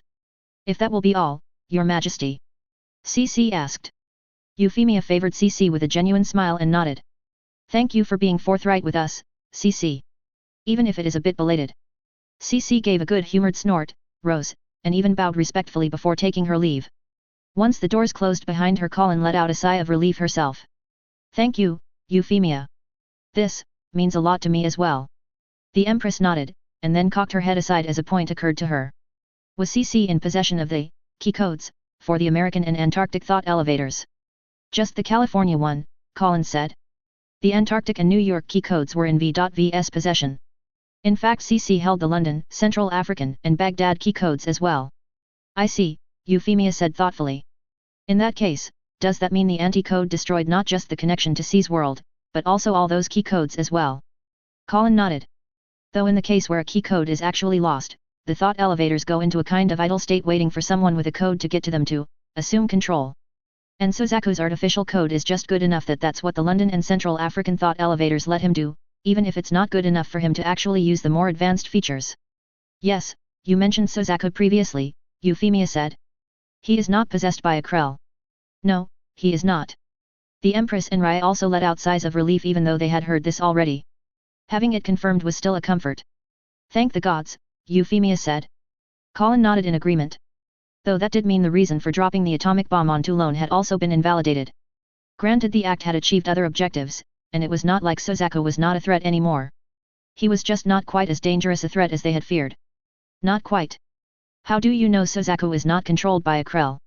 Rai still asked however. I can see the connection he has to C's world, Colin said, and in the process I can sort of peek into his head. Sort of, I can't exactly read his thoughts or anything, but I can read his, well, data, well enough that I can tell it's all him. There's no xeno, air, alien, element combined with him. Rai rubbed his chin. If you can do that, could you modify his data? At that Euphemia actually looked at the young man with some alarm before shifting her gaze to Colin. Can you? The Empress repeated. Colin shook her head. The safeguards put into place to make it harder to edit the Matrium's data are still in place, despite Sozaku's mucking around. And even if I could, we still don't fully understand what it means to do these edits. The Geass civilization managed to trigger an ice age with their carelessness, and I would prefer not to repeat such mistakes. Agreed, Euphemia said. And seeing as the threat Sozaku represents is more manageable than we originally presumed, we do not need to take any undue risks. Speaking of which, Colin said, how are we on our conventional approaches? Have you not been keeping up with the briefings? Euphemia said with a bemused look. I've been busy, Colin tried. Well, I suppose that is true enough, the Empress demonstrated her benevolence. 8th Fleet has completed their sortie against Brest, and the strike against Kazaz Air Base also achieved its primary objective. Colin stared blankly at her liege. After a moment Euphemia sighed. You really do need to keep on top of your briefs. I know, Colin said. It's just, I had to get a lot of stuff out of my head before I could even concentrate. Well, there is that, Euphemia conceded. As regarding the strikes I mentioned, they are part of the preparations for a landing in North Africa. The Europeans still have substantial naval assets whose neutralization would make Torch easier. Ah, hence the attack on Brest, Colin said. At the quizzical look from her Empress, Colin elaborated. That's France's main naval shipyard, right? Hitting them there should make things harder for their navy to maintain their fleet. In a sense, Euphemia said with an approving smile. The objective was not to actually neutralize Brest, however. That was merely a diversion. The goal was to destroy the over-the-horizon radar installation at Geass. That facility allowed the Europeans to detect the approach of air units from all the way across the Atlantic. I see, Colin nodded thoughtfully. And without it, they'll have a lot less warning the next time 8th Fleet comes calling. And then furrowed her brow. We launched an attack on France's biggest shipyard as a diversion. We did inflict some damage on its facilities, Euphemia said. Though I expect the French will be able to resume work within at most a few weeks. If you say so, Colin said with a somewhat playful smile before her expression became more somber. Torch will in theory open up the way to the Central African Thought Elevator. What about the Baghdad Thought Elevator? That would be Operation Sabine, Euphemia said, and we are still marshalling forces for it. At this point our operational tempo is coming down to logistics and scheduling. We will want 8th Fleet available to support both landings, but its ships need turnover and refits after a certain point. There is also the matter of getting the other assets into position, a non-trivial task in either case. True enough, Colin agreed. That all being said, do you intend to remain in Pendragon while preparations are underway? Euphemia asked. Colin shook her head. I think I'll hop back over to Japan. That's where the battalion is getting refitted anyway, and I have a few things I'd like to take care of over there. Unless you have something you want me in Pendragon for. Not presently, Euphemia said. Depending on how the hunt goes for the remaining Hereticus wetwork teams, your assistance might be useful, but we can deal with that should the matter actually arise. All right. Colin rose. In that case, might I be excused? I haven't really gotten any sleep since going into the common island thought elevator. At that Euphemia raised an eyebrow. Do take care of your health, Colin. Immortal does not mean invulnerable. Colin chuckled wryly. Oh, I know that all too well. Then, a good evening Euphemia, Rye. As Colin started to turn, a flicker of concern crossed Euphemia's expression. Colin. The knight stopped and turned back to face her liege. Yes. Inside C's world. Is there anyone else that possesses the same characteristics as your Gestalt fragments? Colin's expression remained stoically neutral. Not even her eyes revealed any hesitation or doubt. No, your majesty. Euphemia continued, regarding Colin as a silence lingered between them. The answer that she had received was from her knight, not her friend. The Empress wondered what that meant. After a long moment she finally nodded. That will be all, Colin. My thanks. Colin dipped her head respectfully and took her leave. As the door closed behind her, a distinct, masculine voice echoed inside her head. You did not tell the truth there. Fuck off. Japan had changed considerably since the start of the Great War. The steady flow of soldiers first for the Korean operation and now the Siberian theater saw billions of pounds poured in by the government to ensure adequate housing and food was available for all the transients. All that money meant a lot of work for the resident population, Britannian and Japanese both, and even with rationing a measurable improvement in the Japanese people's standard of living was becoming evident. Of course, even with all the money being poured in, the army apparently still found it difficult to prepare good food, which was why those units lucky enough to be stationed in Tokyo or one of the other major cities took every opportunity to eat off base. The really lucky ones were even able to enjoy a proper home-cooked meal. Wow, so you weren't lying when you said you knew how to cook, Jean remarked. That's you know how to cook, sir, Cole replied with a cheeky grin. The other diners all chuckled as they basked in the afterglow of a nice hot meal. The labor behind the evening's fruits was not solely from Cole. Hannah, the Kraft family's resident maid, and Nora, Cole's dear sister, had helped as well. And if one was tended towards generosity, the guests had also chipped in. Even if said chipping in was quite reminiscent of KP duty, what with the chopping, washing, and other preparation of ingredients that needed to be done before the actual cooks could get to work on them. But man, who would've thought cabbage and potatoes could be so tasty? Sasha exuded. Me mom could make a good scouse, but this was something else. From beneath the table a bark sounded in agreement. Careful Cole, Jean said teasingly. If the princess hadn't snagged you already, I think Potato Girl here would gobble you right up. Are you still going on about that? Sasha said with cheeks puffed out. No wonder you're still single, got no sense o' tact. The others burst out laughing again. She's got you there, Jean, Cole said. And to think I was worried about you ever meeting my sister, what with the foot you've always got stuck in your mouth. Har, laugh it all up, Jean said, though his own face was plastered with a grin. And who am I to try to court a future duchess? Some of us know our places, Lord Cole. I don't know what you're talking about, my girlfriend is simply the daughter of a humble baron. Though she is back in the capital right now. The grins all around made pretty evident no one was buying the simply bit, but it was all in good fun. Do you think you'll be able to spend some time with her before your next deployment? Nora asked her brother. Maybe, Cole said. I received a message from Colin that she'll be returning to Japan soon, and the division will be spending a bit more time refitting. Any idea where we'll be shipped off to next? Jean said, the humor he previously felt evaporating. Please tell me it's not Siberia. To that Cole actually shook his head. No, I don't think so. We're not getting any shipments of winter clothing at least. He glanced over at the newest member of their little group of comrades. Right, Armin. Lieutenant Armin Arlert, a junior quartermaster within the 25th Infantry Division, nodded in response. We actually just got the first batch of new combat gear, he said. They were desert pattern. Desert, hey, Jean said thoughtfully. So we getting sent to the Middle East? Or maybe North Africa? Either would fit, Cole said. Though seeing as we're refitting in Japan instead of back in the homelands, I'm betting Middle East. Wonder if the heat be better than the cold, Connie said. Actually that's something of a misconception about deserts, Armin said. They aren't just hot, deserts suffer from extremes in both directions. While it might be above 100 during the day, it can get well below freezing at night. Well, that sounds just lovely, Jean groused. Maybe I should have volunteered for that special training like Aaron did. Bugger is probably enjoying himself back in the capital. Both Cole and Armin gave bemused smiles at that. Fate might have been putting it a bit too strongly, but it was a very strange set of coincidences that saw Armin, Mikasa, and Aaron come back into contact with one another. In fact, Cole had not even been aware that Aaron and Mikasa were childhood friends before helping Armin get in touch with the latter. And what Armin told them about what happened during the invasion of Japan cast Aaron's seeming anti-Japanese sentiment under a very different light. The guy had still been something of an ass, but considering the reason of his anger there was at least hope that he could change for the better, especially with the two friends he had thought lost in the aftermath of the Brightonian concession riots turning up alive and well. Well, if Millie really has taken him as an armsman, what you should be feeling is pity, not envy, Cole said. She's got a sense of humor. Seeing as you survived it can't be that bad, Jean said with a smirk. And look at you, on friendly terms with both princesses. Right, friendly, Cole said dryly. When the head girl of your school is a hyperactive and easily bored teenage girl with a penchant for pranks, those close to her are less friends than potential victims. Heh, really? Jean said with a nervous chuckle. Oh, Millie isn't that bad, Nora said. She was always well behaved when I was at Ashford.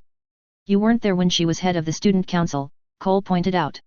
And she knew better than to mess with the student council before she got into its ranks herself. Armin looked over at the older girl. You were part of the council. Just a secretary, Nora said with a gentle smile. I had no interest in seeking the nomination. Not that you would have had any difficulty winning, Cole said. I recall at least one of the teachers suggesting you try running. But of course, seeing as your sister is a proper lady, Jean said, nodding respectfully to Nora even as he flashed a cheeky smirk at Cole. Careful, Jean, Cole said jokingly. It wouldn't be too hard for Armin to bobble the paperwork and see your squad get nothing but K rations. Sasha and Connie both stuck their tongues out at Cole for that one. Ha, Armin's too diligent to be that sneaky or nasty, Jean countered. And why would he anyway? All is fair in love and war, Cole said with a grin. That caused Jean to look at Armin, whom flushed ever so slightly, and Nora, whose cheeks reddened a slightly lighter shade but was also smiling.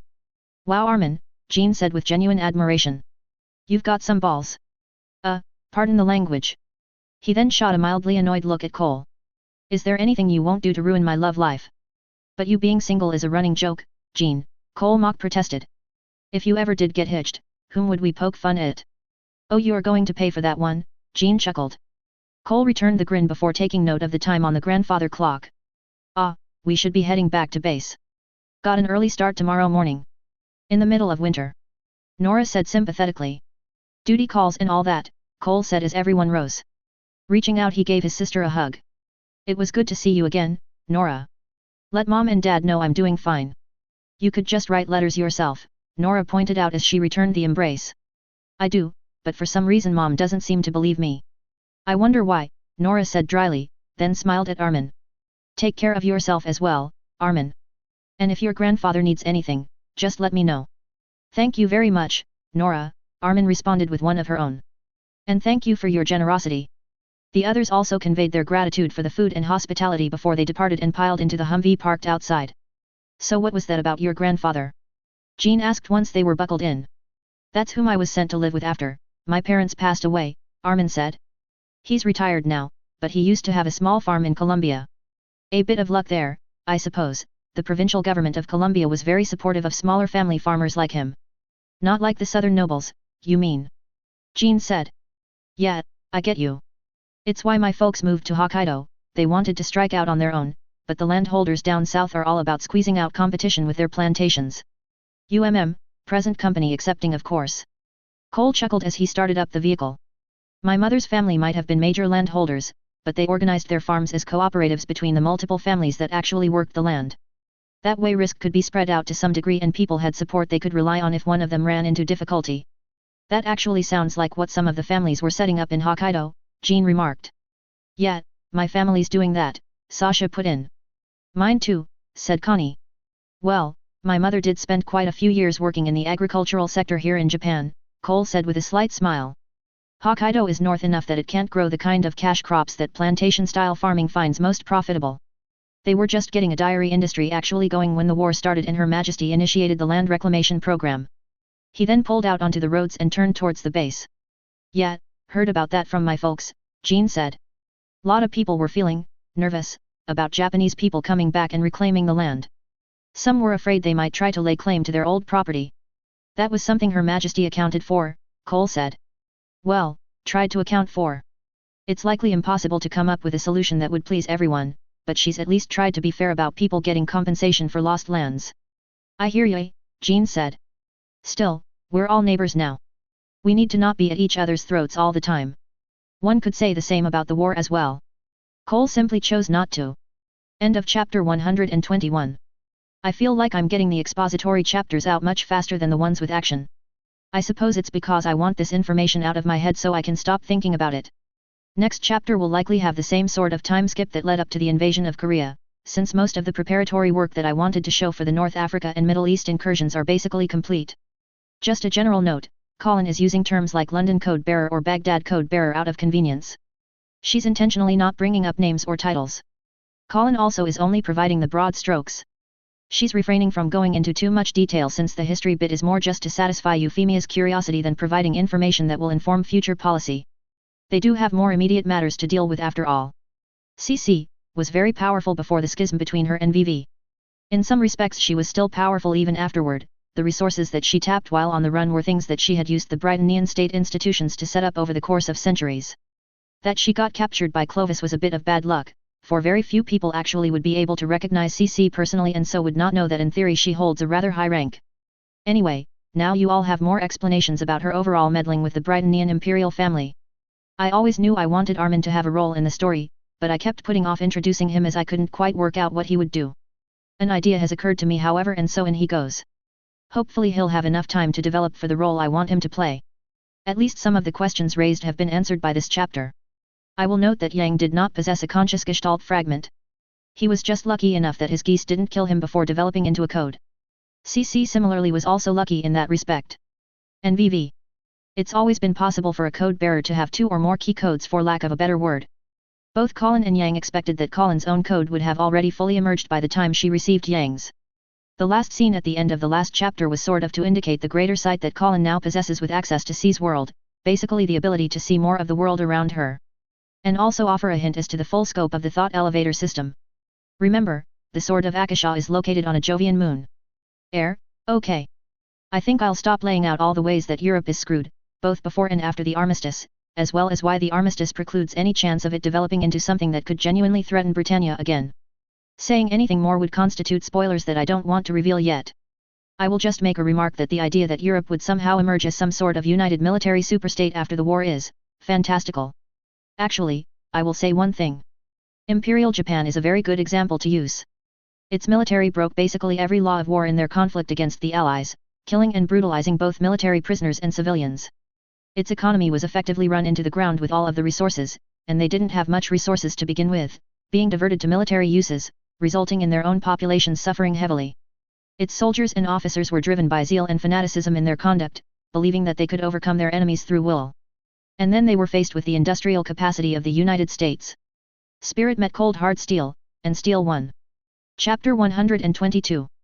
Operation Catapult, the Imperial Britannian Navy's daring raid on the Spanish naval base of Rota and the French-Algerian naval base of Mers el Kabir, was emblematic of the strategic reach that the Britannian Eighth Fleet provided to the Empire.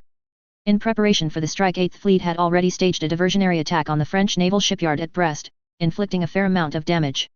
Simultaneously, Britannia once again employed the Project Hades stealth bomber prototypes, this time carrying conventional bombs, to destroy the over-the-horizon radar installation at the Geass air base outside of Bordeaux. Destruction of the facility drastically decreased the ability of the Europeans to receive early warning of air units crossing the Atlantic, thus also drastically decreasing the amount of time their forces would have to scramble a response. The Europeans presumed the attack was in preparation for the expected North African landing. In this they were not wrong. What they underestimated was the lengths the Empire would go to in order to achieve a more decisive advantage in the balance of forces. Losses on both sides were heavy. The Europeans deployed nearly the entirety of their air defense squadrons stationed in Western Europe in their effort to down 8th Fleet. In the process, over 5 squadrons worth of fighters were destroyed outright. Imperial forces suffered approximately 50% losses to the 2 carrier wings attached to 8th Fleet. More serious losses came in the form of the 3 destroyers the Europeans were able to bring down through sheer concentrated firepower, but the remains were thoroughly destroyed by 8th Fleet's own guns to ensure there would be nothing useful for the Europeans to examine. Losses of European naval assets at Rota and Mers el Kabir were near total. While the Spanish ships were still preparing to sail when 8th Fleet hit Rota, the French Navy was actually able to deploy a significant portion of its assets to meet 8th Fleet in action. Unfortunately for the French, the Empire again demonstrated the tactical advantages its railguns offered it in any conventional surface action, and 8th Fleet completed the destruction of the French Navy begun with the bombing of Toulon. In Blackest Night, the Great War. Chapter 122. Nanki said quid. Euphemia had a lot of brothers and sisters to choose from when it came to naming the newest additions to 8th Fleet. Some were a bit less deserving of the honor considering their reputations and actions during life. Colin could have done without having the Prince Lelich or the Prince Clovis be the ships providing her with fire support. And one could only hope that the Prince Adonis would prove more effective in its role than the person whose memory it was named after. Others had a great deal more to live up to considering whom they were namesakes of, like the Prince Odysseus or the Prince Schneisel. And then there was the Rhine Schwarzer. The 6th Lagrave class battleship, its addition to 8th Fleet more than made up for the losses suffered during Operation Catapult from a firepower perspective. On a point defense front, the fleet would have to make do until more flying destroyers were commissioned, which would not be much longer now with multiple shipyards around the Empire tooled up and laying them down.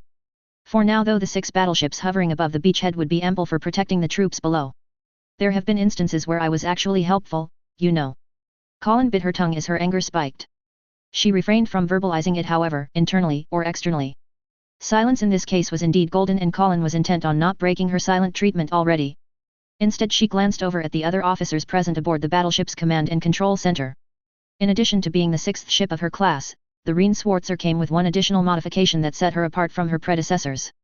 Experience from the Korean and Siberian landings had made clear that the ground commander needed better communications capabilities than just whatever could be rigged up in one of the flying transports, never mind the fact that using a transport that way pretty much precluded also using it for its actual task of flying troops around.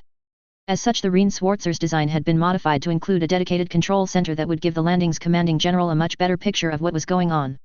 From the way one General Andreas Darlton was regarding the monitors and issuing a steady stream of orders, it was working. The decision to pull Andreas from 8th Army and place him in command of 3rd Army had been made shortly after the conclusion of the Chinese campaign.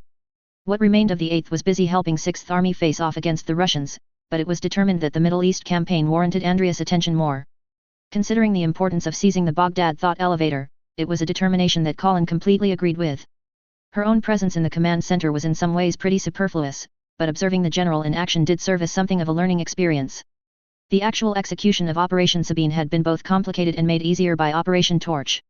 After the very thorough thrashing of the European naval and aerial assets on the western part of the continent, the Britannian War Staff had determined that 8th Fleet's ships would not be necessary to provide escort for the landing operation. That duty fell to the combined might of 2nd and 4th Fleet and the over 300 planes embarked upon the 4 carriers that formed the core of the fleet.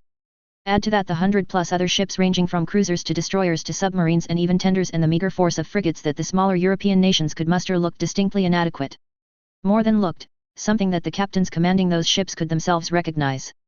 Alongside that recognition also came a bout of sanity, as those same captains elected not to commit suicide by trying to actively challenge the Britannian fleets. The German U-boat captains on the other hand seemed to think they needed to at least try, and try they did. One thing that could be said about the Germans, they could be a very determined people, and they really knew a thing or two about building quiet submarines. A few managed to break through the fleet screen and try making runs on the more strategically valuable targets. A few sunk wrecks marked their successes, and failures. That a few managed to break through also meant others did not, and Britannia's captains were also well versed in seamanship, both above and below the waves. On the plus side for the Empire, the bulk of its fleet and all of its carriers remained intact and were busily pounding away at the European forces in support of Fifth Army. On the minus, all of the flying transports had been pressed into helping maintain the Moroccan beachhead. By the time Britannia could rely solely on regular maritime freighters to supply its troops, the flying transports had been through enough to require refits and repairs themselves, even though 8th Fleet's ships had already gone through the yards and were ready to go. Of course, the delay had given Groom Lake time to get the Rhine-Schwarzer ready for deployment, so on balance it might not have been a bad thing. "Sir, 7th Division has entered Muscat's city limits," an officer reported to Andreas. "German units are pulling back deeper into the city, but there's a large concentration of enemy troops remaining at the port itself." Andreas nodded. "Once 4th Mechanized has finished disembarking, they are to join the 7th and secure that port." Sending 2 entire divisions to secure a target might have seemed excessive, but the soldiers were going to have to traverse the city itself before reaching their destination, and there were simply too many opportunities for them to get ambushed along the way. At least moving in such strength, they were more likely to beat off any attacks. Still, it would be hard going even with the attached Nightmare battalions acting as spearheads. And since Britannia intended to stay this time, Andreas had specific orders to not level the entire city in the process of taking it. Colin looked over at the tactical projection again. It showed quite a large number of European units converging, or trying to, upon the Britannian beachhead. The downside of the delay was to permit the EU to shift more reinforcements to the Middle East, which they had done despite the demands of the North African theatre. The bulk of the European forces were German, likely intent on avenging their losses in the Far East campaign. The second largest contribution came from the Turks, with a smattering of other nations providing smaller numbers of troops. All of that was now determined to prevent Britannia from reconquering the Middle East. Whether that determination was enough, well, the aerial battles offered a good measuring stick in that regard. Aerial sorties were happening on an hourly basis as the Luftwaffe probed the airspace, even as the carriers of 3rd, 7th, and 8th Fleet launched and recovered their own jets. The Europeans were also seeking other means to counter 8th Fleet's ships, and one barrage of cruise missiles had already been launched against them even before the first transport put down. The slowly approaching artillery batteries was probably another such attempt, save for the fact that the very ships they sought to threaten outranged them by far and were not inclined to let them close in enough to actually be a threat. The slightest of tremors rippled through the ship as its guns thundered again. Colin doubted too many people would have felt it in the command center. The dampening from the gun mounts were supposed to be quite good. She had something of an unfair advantage in that respect. Setting that aside, Colin noted the marker that disappeared. Another battery of guns that were now just twisted metal. Twisted, burning metal that she could even see. "General, enemy artillery batteries are halting their advance approximately 25 miles out." Well outside the maximum range of their guns, Andreas noted. But well within the range of 8th Fleet's guns, even at their present altitude. Another complication for the Europeans trying to support their ground forces. "Do you believe that is as far as they'll be willing to advance?" Colin asked the general. For all the raw data she had gained access to thanks to her now active connection to C's world, Colin was finding that her Gestalt fragment had not been lying about the difference between knowledge and information. She could see reasons for either course of action, but she could not intuit which the enemy might choose. "For the moment, that is where they will halt," Andreas answered. "They know from the losses of their past attempts how far out we intend our interdiction to reach. Until they can figure out a way to either distract 8th Fleet or overwhelm its defenses, they will not waste more troops learning what they already know." "And what do you think they will try next against 8th Fleet?" Colin asked. Andreas crossed his arms. "The main effective weapon in the European arsenal would be their long-range cruise missiles. Those can be fired from outside the current range of our railguns, so they are at less risk of counterfire." "Didn't they already try that?" Colin pointed out. "That they did," Andreas acknowledged. "But just because the attempt did not work that time does not mean they have anything that has any greater chance now. It has already been demonstrated amply that sheer weight of fire can bring down our ships. The question is how quickly the Germans will be able to muster the necessary numbers for another attempt." "Not soon," would have been Colin's gut reaction, but then again intelligence was spotty on just how many missiles the Europeans had managed to stockpile for the Middle East and how many might have been diverted after Operation Torch was kicked off. "Would you say we are still on schedule for me going groundside?" Colin asked the general. Andreas regarded the princess with an arched eyebrow. Colin returned the look. "Something wrong, General?" "No, Your Highness," the man responded with a measured tone. "It is just, I am reminded of another time when I was asked a similar question." Colin's own expression remained blankly neutral. She knew well whom Andreas must be thinking of, and when such an exchange had likely taken place. In fairness, Colin could admit that there were certain similarities too. As much as Colin understood how much the general respected the late Princess Cornelia, and how him comparing the two of them was intended as a compliment, Colin herself could not help but feel somewhat ambivalent. Cornelia had been a firm believer in Britannian racial supremacy after all, even if she had acquiesced to her sister's policy of integration in Japan. Still she should not demean the late princess' memory. Let us hope then that I am nearly as much a charm for victory as she was, Colin said simply. The slightest of smiles touched Andreas' lips. You may falter, your highness. But I have yet to see you fall. With that the general's attention returned to the battle below. Colin did likewise. If she was to truly warrant Andreas' praise, there was much yet for her to learn. And much for her to not screw up. I could help with that. Colin did not dignify that with a response. The 25th was not one of the first to hit solid ground. Nor were they among the second. For some reason or another that Cole preferred not to think about, his division was part of the third wave to put down on the shores of Oman. Now that they were deployed however there was a lot of gear to get disembarked and ready to go. That's the last of the APCs sir, Armin reported. About time, Cole said, though his irritation was hardly directed at his friend and subordinate. Any longer and Major Sulla might have come down herself to find out what was going wrong. Armin gave a dry smile at that. Everyone in the support battalion knew better than to disappoint the Major, especially after she had decided you were deserving enough of her trust to be handed responsibility of something important. And seeing as getting the APCs prepped would directly impact how soon the 25th could join the fray, allowing any slippage in the schedule Sulla had set would certainly warrant her disappointment.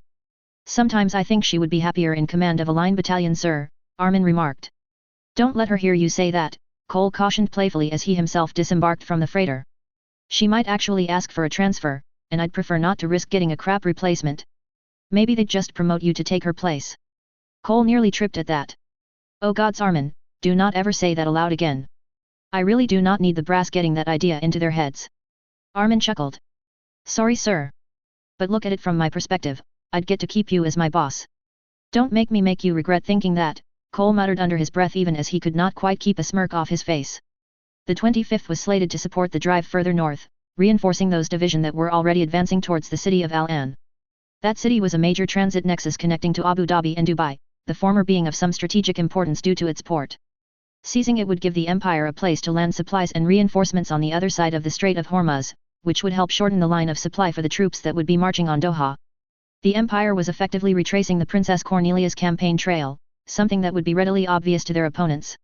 The question was whether those opponents could do anything about it. Cole was not exactly privy to more detailed strategic information than the other officers in the support battalion, but the briefs available to him did indicate that the Europeans did not have any major naval assets within the Persian Gulf. The strait itself could become a major bottleneck if the Europeans were able to install enough guns and missiles, and keep the empire from blowing them up at the first opportunity. Beyond that the question boiled down to how well the army would do against their European counterparts. That was not something Cole could guess at with a great degree of confidence. As a Britannian soldier he believed that in the long run the empire would prevail. Cole was however perfectly prepared to admit that he might be just a tad biased there, though perhaps not in the way his fellow soldiers might be. It was hard to imagine a Britannia led by the Empress Euphemia being defeated, or troops following the Princess Colin being defeated. He had witnessed those two personally persevere under extreme pressures on all too many occasions to doubt otherwise. Captain Kraft. Both Cole and Armin came to an abrupt halt and snapped crisp salutes. Major Sulla, Cole responded. What can I do for you? I was about to come down and see what the hold-up on the APCs were, but it seems that's been resolved. Yes ma'am, Cole said, thanking whatever gods might deign to accept his gratitude that the Major had not done so a mere 10 minutes earlier. Captain Larson assures me they're ready for deployment and the first units should be picking up Charlie Company now. Good, cause another matters come up that would suit your talents more than minding a bunch of grease monkeys while they got our vehicles ready. Cole cracked a slight smile but refrained from any witty remarks of his own. The Major was obviously not done yet. The 25th is being split up to pursue two objectives, Sulla continued as expected. 2 of the regiments will be continuing northwest towards Abu Dhabi as originally planned. The other 2 will however be joining a push southward towards the city of Salalah. It took Cole only a moment to recall the city in question. It was some distance away, further even than Abu Dhabi. The city also had a port facing the Arabian Sea however, which would make it a useful intermediary step along the way to the Red Sea. Sulla nodded, obviously picking up on Cole's train of thought. The intent, as I'm sure you've figured out Captain, is to carry on all the way to at least Al-Mukalla to close off the Gulf of Aden. Once that region is secured, the Europeans will have no way of getting naval assets out from the Mediterranean or the Red Sea to harass our supply ships. And with our line of communications secure, we can advance on 2 fronts and force the Europeans to divide their attention, Cole completed the thought for her. Sulla's smile grew wider. Succinctly stated, Captain. The smile disappeared. I will be accompanying the Abu Dhabi contingent. I am assigning you to command the support element for the regiments headed to Salalah. It was probably a good thing Cole was not smiling either, as it saved his face the effort of flattening out. Me, ma'am. You've proven yourself more than capable of handling the workload, Captain, Sulla said, and you have the seniority for it. If I have to pick one of my subordinates to send on an independent assignment, I'd rather pick one that's proven to have a level head. Said head lowered perhaps half an inch in acknowledgement. I'll endeavor not to disappoint, Major. See that you don't. Sulla held out a packet of documents to Cole. Those are the units that you will be responsible for. Good luck, Captain. Cole accepted the packet and clicked his boots together respectfully. Once the Major left, he looked down at the papers somewhat numbly. Am I going with you, sir? Armin asked. A good question. Cole rifled through the papers for a few moments. Yes you are. Come on, we better get to it. He flipped through more pages as he started walking. We've got a lot of work to do. More pages? A lot. We sure the Major isn't trying to slot you into her position? Armin asked playfully. Cole groaned. Gods above and below, Armin, if that does happen, I will make you regret every single wisecrack about it. A thought occurred to him. Maybe I'll just have you switch uniforms with me and let you run the show. People can barely tell us apart as it is. The smile disappeared from Armin's expression even as one cropped up on Cole's face. Perhaps the two of them shared more than just their looks, their respective senses of humor also seemed to have striking parallels. What do you mean the deployment has been cancelled? Suzaku said coldly.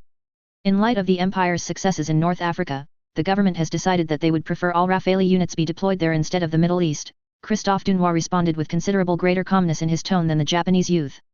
As a consequence, Dassault Dunois no longer has any justification to deploy a technical assistance team to the Middle East, especially one with actual Rafales. That was not part of our deal, Suzaku growled.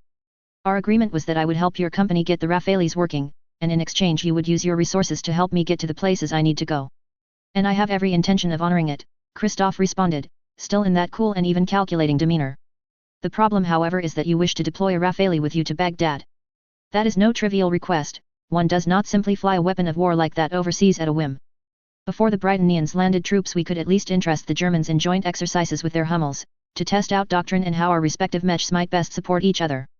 Now, however, both of us are far too busy fighting actual battles in our respective theaters to entertain such diversions. Why not?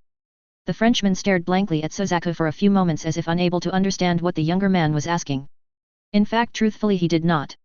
I beg your pardon. You're one of the largest defense contractors in Europe, Suzaku persisted. Shouldn't the Germans be happy to be receiving equipment from you? Christophe's expression was still one of incomprehension, but the point of incomprehension was now shifted. Could the Japanese youth standing before him be that naive regarding military logistics? The Frenchman was forced to remind himself that Suzaku had been a fairly low-ranking soldier within Britannia's ranks, whatever his association with the Camelot Institute. Dassault Dunois may be a major defense contractor, but the majority of our contracts are with the French National Army and the French component of the combined European Army, Christophe tried to explain. While we supply some equipment to the Wehrmacht, we have not received any orders for the Rafale from them, and as I previously mentioned, the field demonstration was cancelled by the Germans. Considering the complexity of the situation in the Middle East, they will not look kindly upon my company still showing up with a combat mech, a large support team, and asking that they find somewhere to house all of that. Suzaku's displeasure was evident, but it was becoming evident to the young man that his unhappiness would matter little to the German military, or really to Christophe himself. Suzaku was starting to realize that people's words really did not mean anything. Even a written agreement was barely worth the paper that was signed if the other side was intent on dodging their obligations, much as the Frenchman was obviously intending. Too bad Suzaku had no intention of letting that happen. Monsieur Dunois, Suzaku said, focusing his attention on the man even as the almost familiar throbbing of his left eye began. You can figure out a way to get me in a Rafale to Baghdad. Do it. What are you? Christophe began even as a mild pressure began building up in his head. The Frenchman massaged his temple even as he found himself unable to tear away from Suzaku's gaze. Speak to whomever you need to, Suzaku continued. Pay whomever you need to, but you will get me to Baghdad with the tools I need. Am I clear?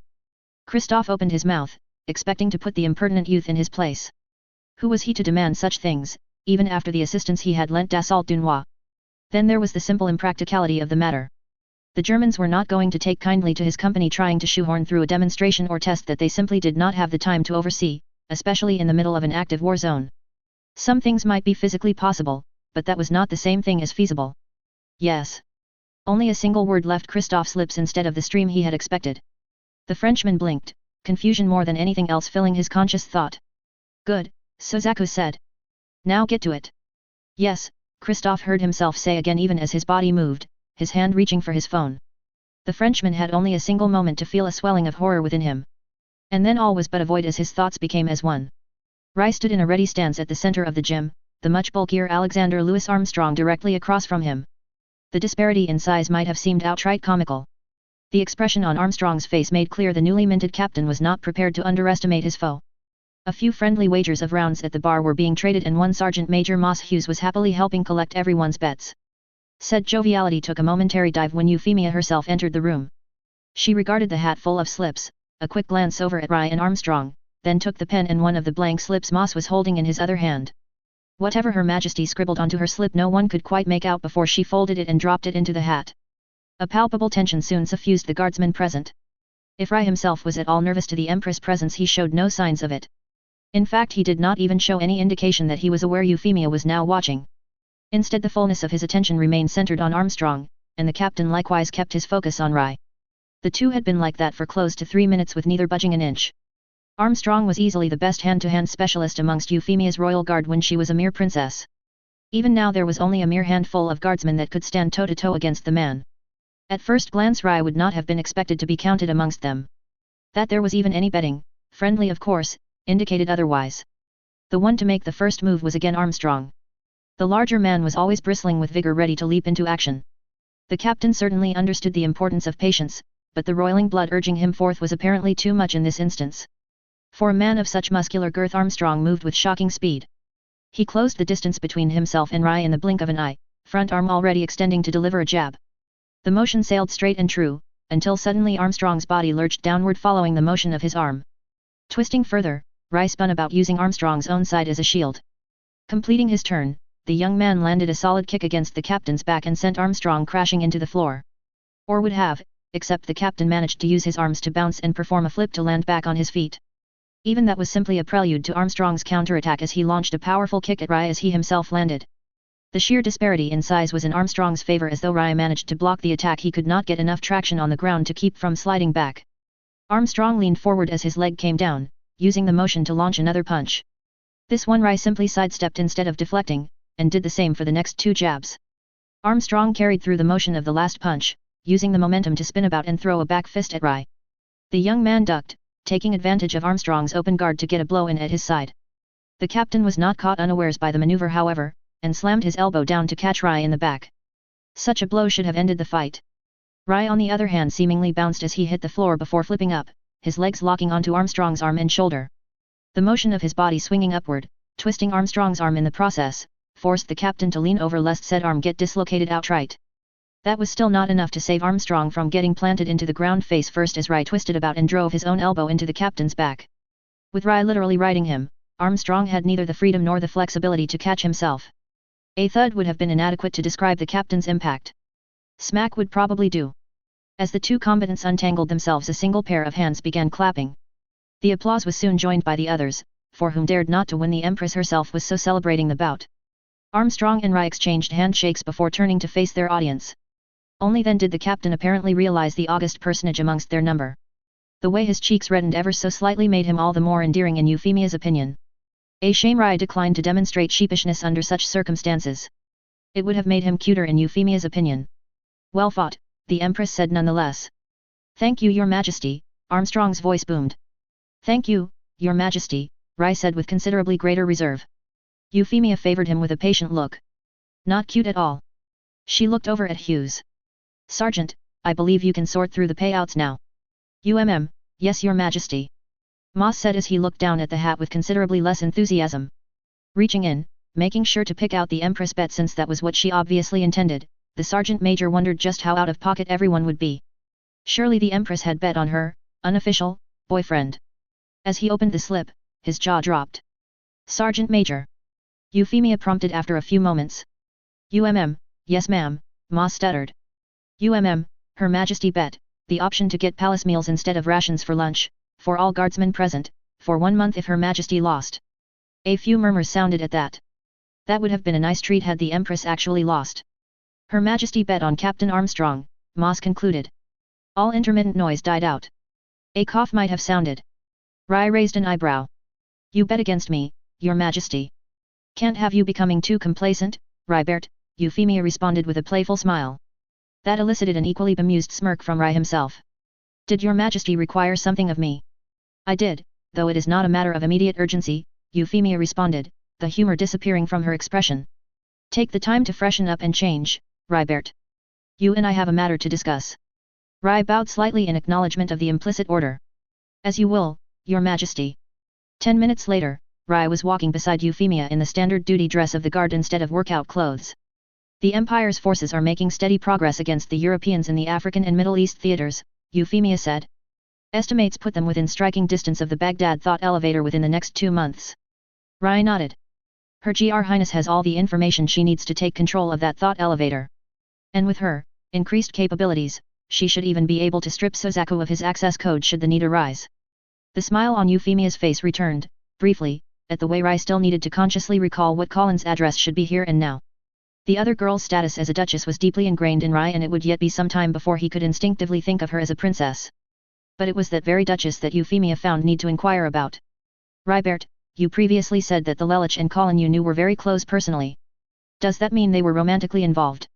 Rai gave Euphemia a somewhat quizzical look. The Empress could be remarkably forthright about these things. No shrinking violet was she. They were, your majesty, Rai eventually answered. Euphemia nodded slowly as she fell into a thoughtful silence. Rai did not press her and simply continued at her side as the Empress contemplated whatever weighed upon her. Did they have any children? She asked next. That question seemed to take Rai by surprise, as this time he fell silent for several moments thinking over an answer. Not as far as I am aware, your majesty, he finally replied. I see. Again the two walked in relative silence, the only sound the click of their shoes upon the hardwood floor of the hallway. And again the silence only lasted so long. Rybert, how much do you remember your parents? Rai raised an eyebrow but humoured his liege. Very well, your majesty. My mother and father raised me themselves as best they could, considering the circumstances. In fact, for much of my childhood I accompanied my mother whenever she was working. There was, to be frank, no one else to look after me. I see, Euphemia said again. Are you suggesting that the Lord Lelich and her Grace were my biological parents? Rai queried after Euphemia did not say anything further. No one could accuse Rai of being stupid or slow. The young man's natural intelligence had been tempered into cunning over the years in which he fought in the war against the Krell, and the leading questions Euphemia asked were too obvious to suggest anything else. Euphemia pursed her lips. Colin has been treating you with a certain consideration ever since Nemo was installed within her. At first I thought that consideration was due to my personal attachment to you, but now I think there is more to it. Rai pondered the possibility. Nemo might have known about such a parentage and been restricted from telling me. Certain portions of her database were locked out to me. Her Highness, however, might well be indistinguishable from her Grace, which would allow her to override Nemo's lockouts. Did you ever have any reason to believe that biologically you were not related to the parents whom raised you? Coming from anyone else, such a question might have been considered remarkably tactless. Rai knew Euphemia well enough, and closely enough, to know she was not being insensitive on the matter. There were real ramifications depending on the resolution of the root question after all, and so Rai spent a few moments carefully going over his childhood memories. I have no recollection of any photos of my mother being pregnant. Then again, she had a tendency to dislike being in the limelight herself despite her line of work. There are several photos of me as a baby in their care, so assuming I was an adoptee they received me when I was very young. Euphemia nodded. I am sorry if you find it difficult to remember all this, Rybert. I miss my family, Rai said frankly. But I choose to remember my love for them, and their love for me. Their absence, while I regret, does not diminish that love. The Empress gave Rai a bright, almost joyous smile. Not once had she doubted that Rai was deserving of her devotion, or of Rai's return of his own. There were times though when her decision saw further affirmation. Rai glanced over at the Empress and continued. Do you believe Her Highness is keeping information from you? Almost certainly, Euphemia said, her mouth straightening, but I trust Colin's judgment. After thrusting responsibility for the code upon her, it would be folly of me to doubt her loyalty. And as for your parentage, if my suspicions are correct, she might have had the best of intentions. Because biologically I would be your nephew. There is that, Euphemia agreed before flashing a playful smile. Primitive as the medical sciences might seem to someone like you, we do understand the dangers of inbreeding. Rai smiled back, though his answer remained on topic. Presumably Her Highness is aware as well, and yet she seems to be trying to encourage us instead of setting us apart. Yes, she is, Euphemia agreed. That is more than a little curious. Well, perhaps I should make mention that confirmation of your suspicions would only change the distance of my relation. Euphemia blinked. I'm sorry. My father, despite his last name, is descended from the union between Her Grace the Duchess Stotfeld, Rai explained, and His Imperial Highness the Prince Lelich. Before they disappeared from public view, they established a large and prosperous lineage, of whom I am the latest, or I suppose the last, thereof. Euphemia regarded Rai, a gentle warmth conveyed in her eyes. Not the last, Rybert, she said firmly. At that Rai allowed a slight, almost sheepish smile. Forthright, his liege certainly was. Anyway, Her Grace herself eventually told me of my father's relation to herself and the Lord Lelich, he continued. Apparently this is done for all members of the extended Britannia Statfeld clan whom are deemed of worthy character. My own induction was apparently rushed due to the gravity of the war, but I remember feeling proud to be of such lineage. A pride you have every right to feel, Euphemia assured him as Rai trailed off there. What you have achieved, what you have survived. It is a testament as much to your own abilities as it is the lineage which birthed you. Rai graced Euphemia with another smile. My thanks, Your Majesty. And then turned back to the matter at hand. Are you going to ask her? It was fairly obvious whom the her in question was. And the question itself was an excellent one. It was however not one that Euphemia could yet muster an answer for. End of chapter 122. Well, I'm sure that's going to have consequences. Keep in mind that the version of Lelich and Colin that Rai knew are very much distinct individuals. In that timeline Lelich did not go full scored Earth mode and try to kill Colin on multiple occasions, so them hooking up was far more probable. Shorter chapter than usual, I didn't feel like dragging out the scenes. The developments that I wanted to show have happened. We're actually advancing a bit more quickly to the final confrontation between Colin and Sozaku than I had expected. Which to be frank is a good thing. I need this story done so that I can move on. Bloody me story ideas spilling into my head. I don't know whether it's something I should be impressed with, but literally the minute after I post a new chapter, the number of views it receives starts going up. Colin is learning. Under Andrea's tutelage, she might well turn into a highly competent general in time and be actually deserving of her official rank. One additional detail that I think I should share with all of you is that the connection to C's world that the codes we've been dealing with thus far are all artificial in a sense. The codes provide this connection via support by the thought elevators. This holds true for both the natural codes that CC, Vivi, and Yang possessed as well as the artificial ones that Rai, Monica, and Sozaku have.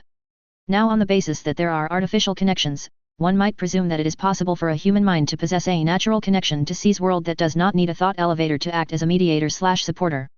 That is what Colin now has, though no one is yet aware of this distinction or its ramifications in story yet. That being said, there is a recognition that what Colin is something special. What everyone thinks Colin is basically what CC had been trying to achieve via several centuries of selective breeding of the Britannia line, someone naturally attuned to C's world and thus able to more easily accept a code. That Colin ended up with just the right combination of genes to let her pull that off is making CC feel just a bit aggrieved about all the effort she and the Directorate have put in, though there are suspicions that at least on her father's side Colin might have benefited from some distaff line that the Directorate lost track of or had stopped actively interfering with.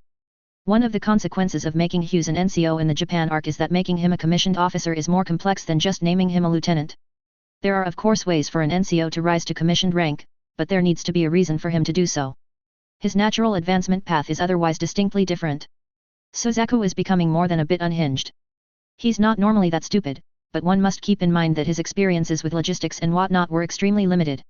Every other time he's deployed, someone else was handling the juggling of supplies and weapons.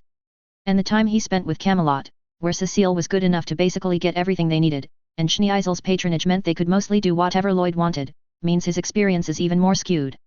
With how messed up his mind has become as a consequence of the artificial code, he's resorting to ever greater extremes to get what he wants. And that's starting to have consequences on the European war effort.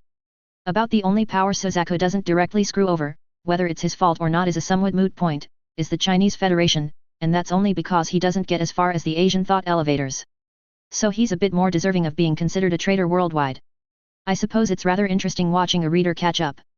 Less interesting is when a reader keeps trying to apply the broken logic and incoherence of canon to the world that I've crafted, despite countless author notes stating that every deviation is intentional on my part. I have openly stated multiple times that the Code Geass canon is outright broken in several places and that this story seeks to fix them. I do not seek to reaffirm the canon. I do not seek to validate it. I consider it a point of pride that I've managed to excise so many of its problems in my rendition. And considering the number of people actively enjoying the greater realism, it's fairly clear I'm not alone in having problems with the canon. I do appreciate the way my review count got pushed up to 900 plus though I suppose. One thing that I will state is that the main characters as written are based on my understanding of their basic personalities. They are intended to identifiably be the characters that were seen in canon. Only in a few instances do I tweak them noticeably such that they deviate, and I offer in-story justifications for those deviations. If a reader has difficulties identifying them as such, I would actually charge that that's the fault of the second season going completely off the rails with the characters and reducing them from believable personas to walking caricatures. Their decision-making process pretty much became random as the writers made them do things in order to justify certain plot points instead of building plot points around how the characters would credibly have decided to do. Rivalts and Shirley are going to university at present and don't have much of a role to play at this point. Their main tie to the story is via Colin and Millie, and neither of those two have been spending much time in Tokyo. I also haven't had the time or need to do any slice of life scenes since we just went through a couple of plot advancement chapters. Rivalts was also pretty much removed from the line of fire after Euphemia granted him a personal exemption from conscription. Yes and no, the people from Rise timeline almost had the tech that would have allowed them to create an actual artificial code had they grasped some of the nuances that Collins Howe explained. They were however fighting a war of extinction, so whether they could have diverted the resources to do so is another matter entirely. There's also the issue that even with Collins' explanation they for all practical purposes still don't know what the thought elevators are actually for. They know some of what they can do, but they don't know why they were built to do those things. That's still incoming and should get revealed at around the time when Colin puts down Suzaku for good. And the Europeans are going to get the resources to somehow catch up with Britannia. How? I mean, it's not like they can just will oil and iron and etc. into existence. And food. I hear food's important to keep your population level steady or growing, North Korea being an abject example of what happens when you don't dedicate enough resources to it and instead blow it all on a military that can't actually successfully defend you and which will only succeed in running up a medium, not even a large. You don't get into large until you're in hundreds of millions considering there are over 7 billion people around, body count before the country it's supposed to be defending is turned into a parking lot. Britannia in the post-war environment is going to outright control at least half of the world's landmass. From other bits of the story it's already evident that the Europeans are going to lose direct control of their African colonies, so for all practical matters they'll have to rely on internal resources or whatever the Empire or China or India or etc. are willing to sell them. And in the meantime it's not like Britannia won't also be pushing its tech and military as hard as possible. We are talking about an empire governed by Euphemia and her descendants, and Colin will be around in the long run to make sure they don't forget what got their stress on the throne. I mean, sure, the Europeans will eventually recover to a level comparable to where they were pre-war. By which point they won't be facing the Holy Britannian Empire, but the Holy Terran Empire. Chapter 123. Though Project Hormongondra's completion would be nearly 2 centuries after her passing, the conceptual studies that eventually led to it were begun during the reign of the Empress Euphemia. Exactly why Her Majesty chose to embark on this endeavor remains unclear, though the potential economic and strategic ramifications are obvious. So too was the immense cost. Much of the technology necessary to construct the trio of space elevators simply did not exist during the lifetime of the Empress Euphemia, but Her Majesty set about the research and development programs that would eventually create them. The most obvious challenge was developing a material strong enough to withstand the stresses that came from the centripetal force keeping the elevator up. This particular obstacle was felt shortly before Her Majesty's passing when the Ashford Foundation developed a new composite material with even greater strength than carbon nanotubes, providing the raw materials from which a tether could be built. Other problems were more mundane, including how to fund the construction of the elevators. Despite Britannia's immense wealth, even the Empire found the projected price tag for Hormongondra daunting. When work finally began, Hormongondra had transformed from a purely Britannian endeavor to one with international partners. Of the 3 orbital elevators that would be built, the Chinese and Indians agreed to help fund a substantial portion of the one that would be anchored in the Indian Ocean in exchange for ownership stakes and preferential access to the elevator's services. Britannia would still need to fund the construction of the other 2 elevators, but even being able to share the burden of one drastically shifted the financial projections. When the year 2250 came about, all 3 elevators were linked together by the Hormongondra geostationary ring, completing a system that would provide not only relatively inexpensive access to Earth's orbit but also tremendous amounts of power from the Bifrost solar energy system installed therein. Despite a few inquiries of interest from the European nations, none were permitted to participate in Hormongondra's construction or gain any sort of controlling interest in the project's fruits, though they were permitted to purchase services from the completed system. Documents that were declassified in the years following Hormongondra's completion indicate that a specific directive had been laid down by the Empress Euphemia barring such direct participation, a directive that her descendants elected to respect. Of Blood and Iron, the Reign of Euphemia I. Chapter 123. Non facius malum ut in fiat bonum. As one of the largest cities in the Middle East Federation, Baghdad possessed a modern and well-appointed airport that was surprisingly still mostly intact. Retreating MEF forces had done some damage in a vain attempt to deny its usage to the Britannians, but the Empire's engineering corps took little time to repair said damage and put the place back into operation as a transit point for supplies. Civilian flights were even starting to resume before the Great War broke out. When it came time for the Britannians to withdraw, they had not bothered trying to destroy the airport, not least because actually taking an airstrip out of commission was decidedly non-trivial. Makeshift repairs could always be done quickly enough to put an airstrip back into operation with a minimum of delay, and the Empire's forces had more pressing needs for their munitions at that point. The Europeans thus duly commandeered the airport upon their occupation of Baghdad, and though they were nominally here as liberators, few doubted just who were calling the shots in the city. Since the Empire's landing of troops at Muscat, the pace of operations at the airport had reached new heights as planes laden with supplies flowed through on their way to the front.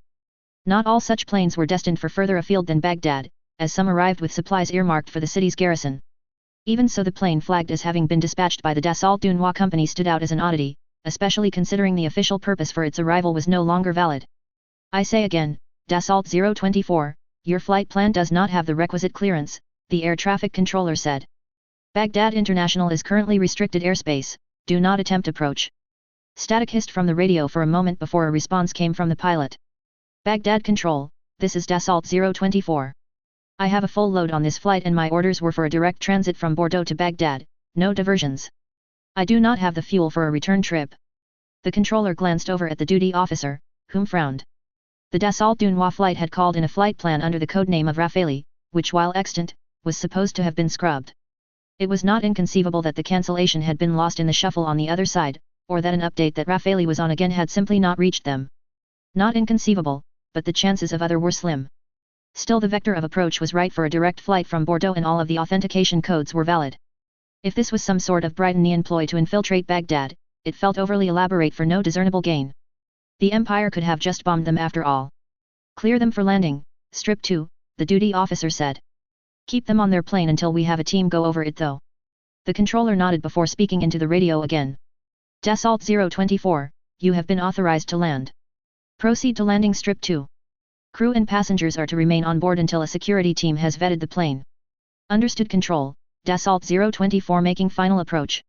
The Dassault Dunois plane coming in was a large one of the strategic lift jets that could be used to transport even tanks.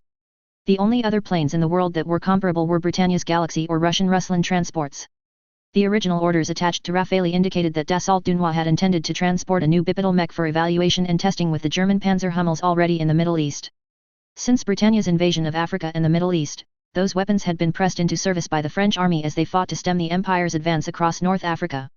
That being the case, it seemed odd that Dassault Dunois would be sending a few here when the French military likely wanted every unit they could get their hands on for actual combat deployment.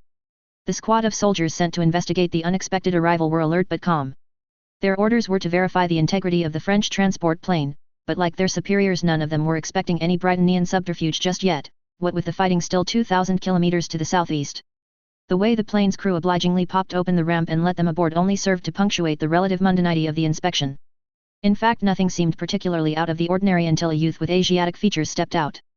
Something about the young man immediately unnerved the German soldiers and more than one instinctively raised his weapon. And then their movements came to an unnatural halt as all of them met Sozaku's gaze. There is no need for such caution, Sozaku stated in Japanese. I am here to help you resist the Empire's aggression. And free you from the burdens your leaders would impose upon you. Despite the Germans not understanding a word he said, the soldiers were still able to feel the Japanese youth's intent. And not just feel, but believe. One by one their forms relaxed and weapons were lowered. All of them stared blankly at Sozaku, the dimmest of lights still in their eyes. Before long that too would disappear and all would see with a singular vision for a singular purpose, just as it should be. Sozaku smiled. Field Marshal, the intercom sounded, General Milado is here to see you, he says the matter is urgent. Rommel looked with a frown creasing his face. Manuel Gutierrez Milado was the member of the General Staff charged with seeing to the logistics of the EU's armed forces, a critical task in modern warfare. It was also one that Rommel was loath to meddle in himself, the man knew he did not have a good head for it. Milado was also aware of his superior's deficiency in the field, and yet he was still coming to Rommel with a problem. This did not bode well. Send him in, the German responded. Apologies for disturbing you, sir, Manuel said without preamble the moment he was through the door, but a problem has arisen in Baghdad. Rommel uttered a curse under his breath but otherwise gave a curt nod for his subordinate to continue. The city is a transit point for supplies flowing further south to the forces actively engaging the Britannians, Manuel said, but over the past day or so more and more supplies have become held up in Baghdad. When my staff contacted the local commanders, they received an extremely odd response. According to the officers, they have need of the supplies to defend the city. Or more specifically, its thought elevator. Rommel's eyes flared at that bit. Oh hell! Then you know something of this, sir? Manuel asked, sounding almost hopeful. I know the possible causes for this behavior, the German said darkly, and none of it is sanctioned. The hope from Manuel's face disappeared to be replaced by not just worry but also consternation. Then what is going on, sir? A rogue agent, Rommel said darkly. If I recall correctly, we have only 2 regiments stationed at the city itself. Manuel nodded. That's the permanent garrison, but we have multiple other units moving through the city as well, sir. We will have to assume any that have not left the city yet have been compromised, Rommel stated. The Spaniard's eyes widened. Compromised? By what, sir? By whom? Rommel grew maced. There was no easy way to explain this to his subordinate, not without Manuel thinking that he was going senile or insane. There are rogue elements within our militaries that are taking a far more hardline approach to the fight against Britannia, Rommel said instead. Soldiers and officers whom believe Britannia's claim about how a thought elevator devastated the American East Coast, and whom further believe the remaining thought elevators might be used against Britannia. Dios mío, Manuel slipped into his native tongue. Reroute our logistic network around Baghdad, do whatever you need to do, but we can't afford to lose any more of our supplies to the renegades. The Spaniard nodded grimly. Yes, sir. But, what should we do about the rogue units then? Contingencies were prepared for such a situation, Rommel said. We have a few specialized units that might yet be able to contain this. They will however need to transit to Baghdad. Manuel nodded in understanding. I will make sure the requisite transportation and supplies are made available. Good, Rommel said, and dismissed his subordinate with a nod. Once the doors closed, he reached for his phone. Get me Colonel Fiedler. Inform him I need to see him in my office immediately. Immediately turned out to be 2 hours later, for which Rommel did not entirely blame the colonel. Traffic in Paris could be gnarled in the best of times, and even with rationing instituted there were quite a few vehicles traversing the city's roads. Considering the scowl on Rommel's face, one could be forgiven to think the general did blame one Heinz Fiedler for the delay. Heinz however was sharp enough to not make that mistake.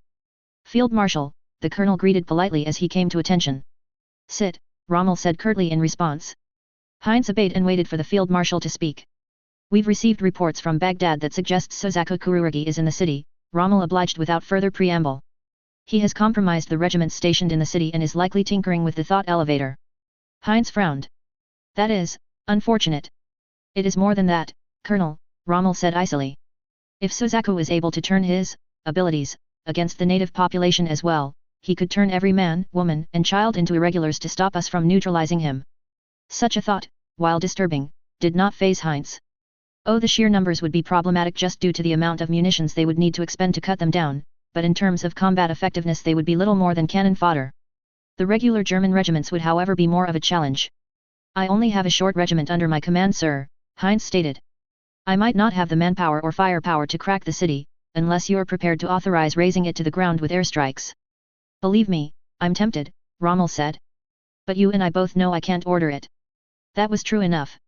As much operational flexibility the military might have wrested from their civilian masters, the EU's armed forces were ultimately still answerable to those very same officials. Ordering the indiscriminate destruction of an entire city was just not going to happen, not least because few European units would be willing to obey such a directive. And one of the ones that could, as Heinz pointed out, did not have the resources to pull it off. But there were others. The information that you received about Kurugi's abilities, Rommel said. They were provided by sources within the Empire. Heinz nodded, already following the field marshal's train of thought. They were, sir. The Britannians seem to also be aware of the threat Kurugi represents, Rommel continued. How do you think they would respond, if they were to learn of his presence in Baghdad? I think, sir, that they would be much less concerned about collateral damage than our nation's public opinions would require of us, Heinz stated frankly. Rommel nodded. My thoughts exactly. Do you still have a communications channel to your sources? I do, sir. Then make use of it, Rommel said. And prepare your Jaegers for deployment. I want you in position to at least verify the situation in Baghdad, regardless of what Britannia does. Heinz clicked his heels together. At once, Field Marshal. While the majority of Lelich's team were accompanying Colin on campaign, Berthold had remained back in Pendragon. There were a couple of reasons for this, ranging from his prosthetic leg rendering him unfit for combat to acting as a sort of guarantee that the others would behave, though no one was crass enough to say so aloud. One benefit of his remaining behind however was that it allowed Berthold to monitor the lines of communications that still remained to their European assets. Those lines had already been used several times to exchange information about Sozaku, his movements, and his dangers. Now they were used once more for that purpose. Shit. The others seated around the makeshift conference room all shared Colin's sentiment. News of Sozaku's presence in Baghdad had reached them barely half an hour beforehand, and what little detail that accompanied it was disturbing, to say the least. What level of confidence do we have on this information? Andreas asked.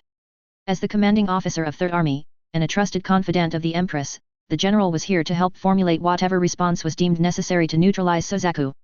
At the same time, the more sensitive details about the code and Geass were still withheld from Andreas, so the general's skepticism was not unwarranted, even ignoring the fact that it was provided by some of the very same people he was charged with defeating in battle. "Hi," Colin answered. "Dame Krashevsky has signed off on it, in addition to Rai and Her Majesty. Indications are he's trying to do something with the thought elevator." The young woman grimaced. "We're not entirely sure what though." And that was enough for the general as he nodded. The matter so settled, his mind immediately turned to the practicalities of the challenge set before him. "How large a force are you intending to deploy, Your Highness?" he asked. Colin looked over at Cece and Annie. Neither women's expressions could be termed confident. Based on the intel, only a small number of individuals would be able to enter the city, much less approach the thought elevator, safely, Colin stated. "Myself and my specialist teams," and Rai said he was going to bring another team that he believes should be able to resist whatever Sozaku is doing.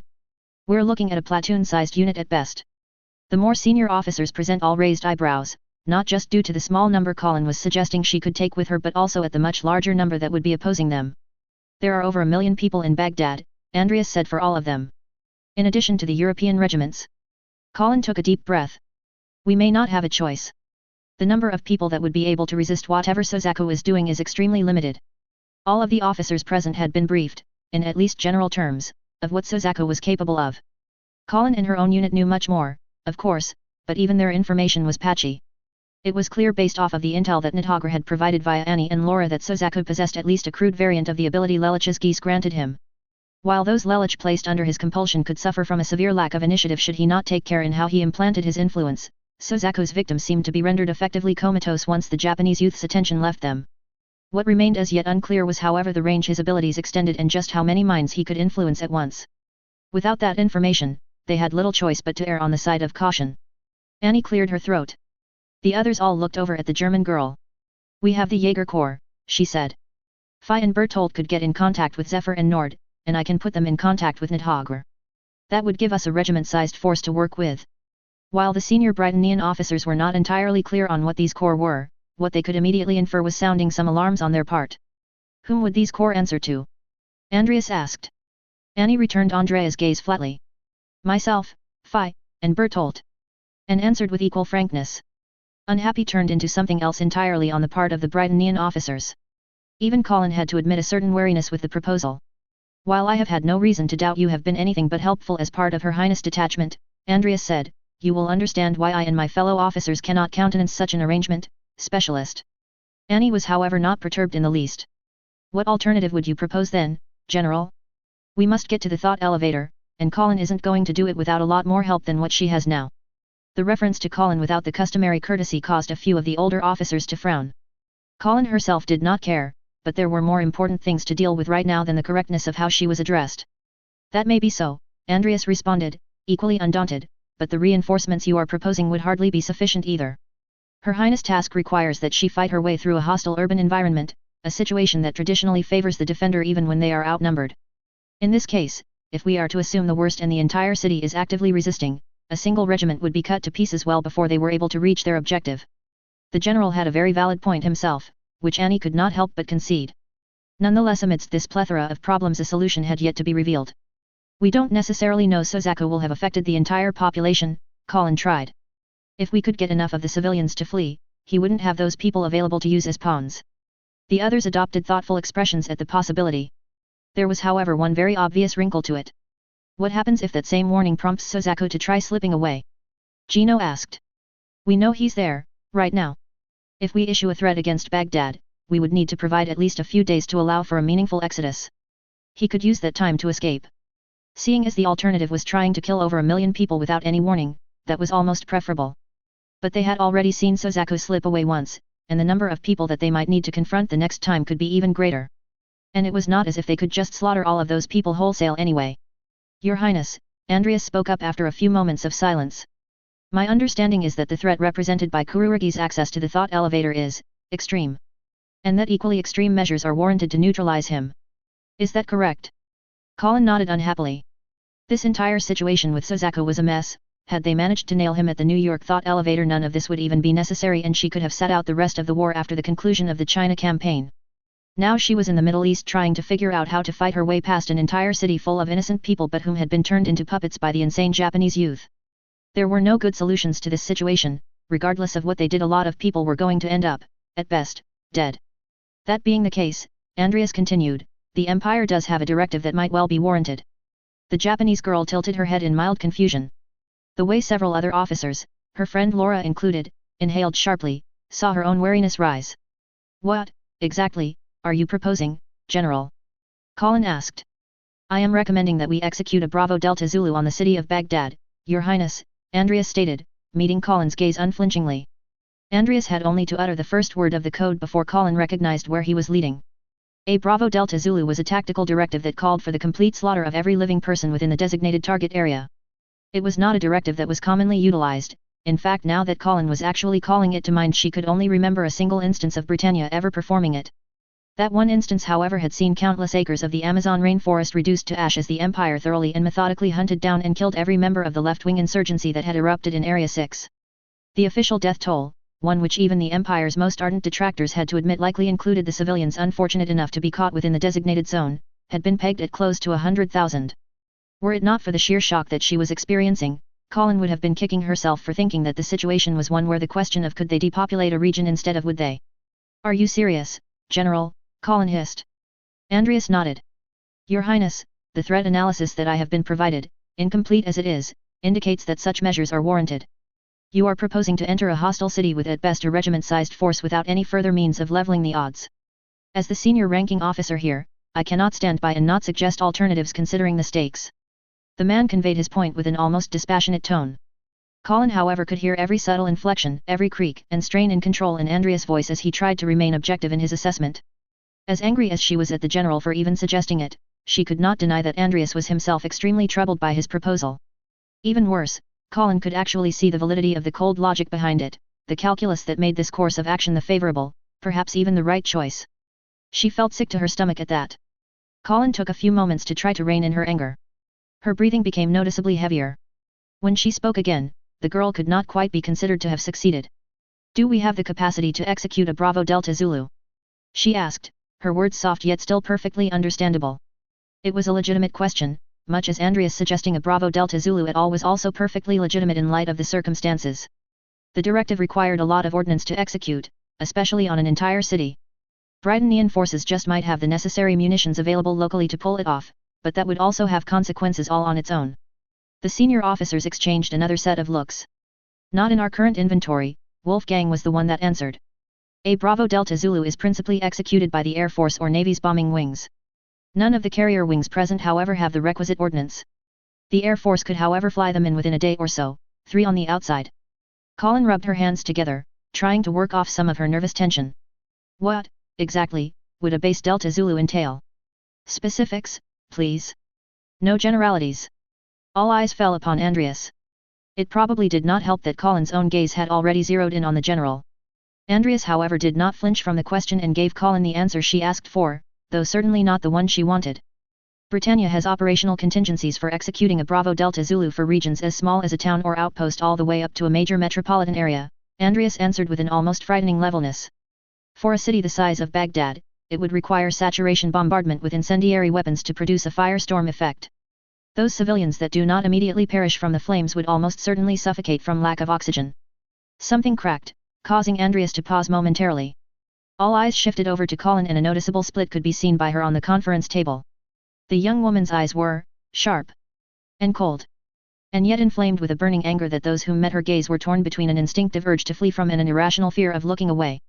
Over 1 million people, Colin said darkly. 1 million innocent people caught up in this mess because we didn't stop Suzaku in New York. Because I didn't kill him in Tokyo. Andreas' jaw tightened. Your Highness, you cannot blame yourself for this.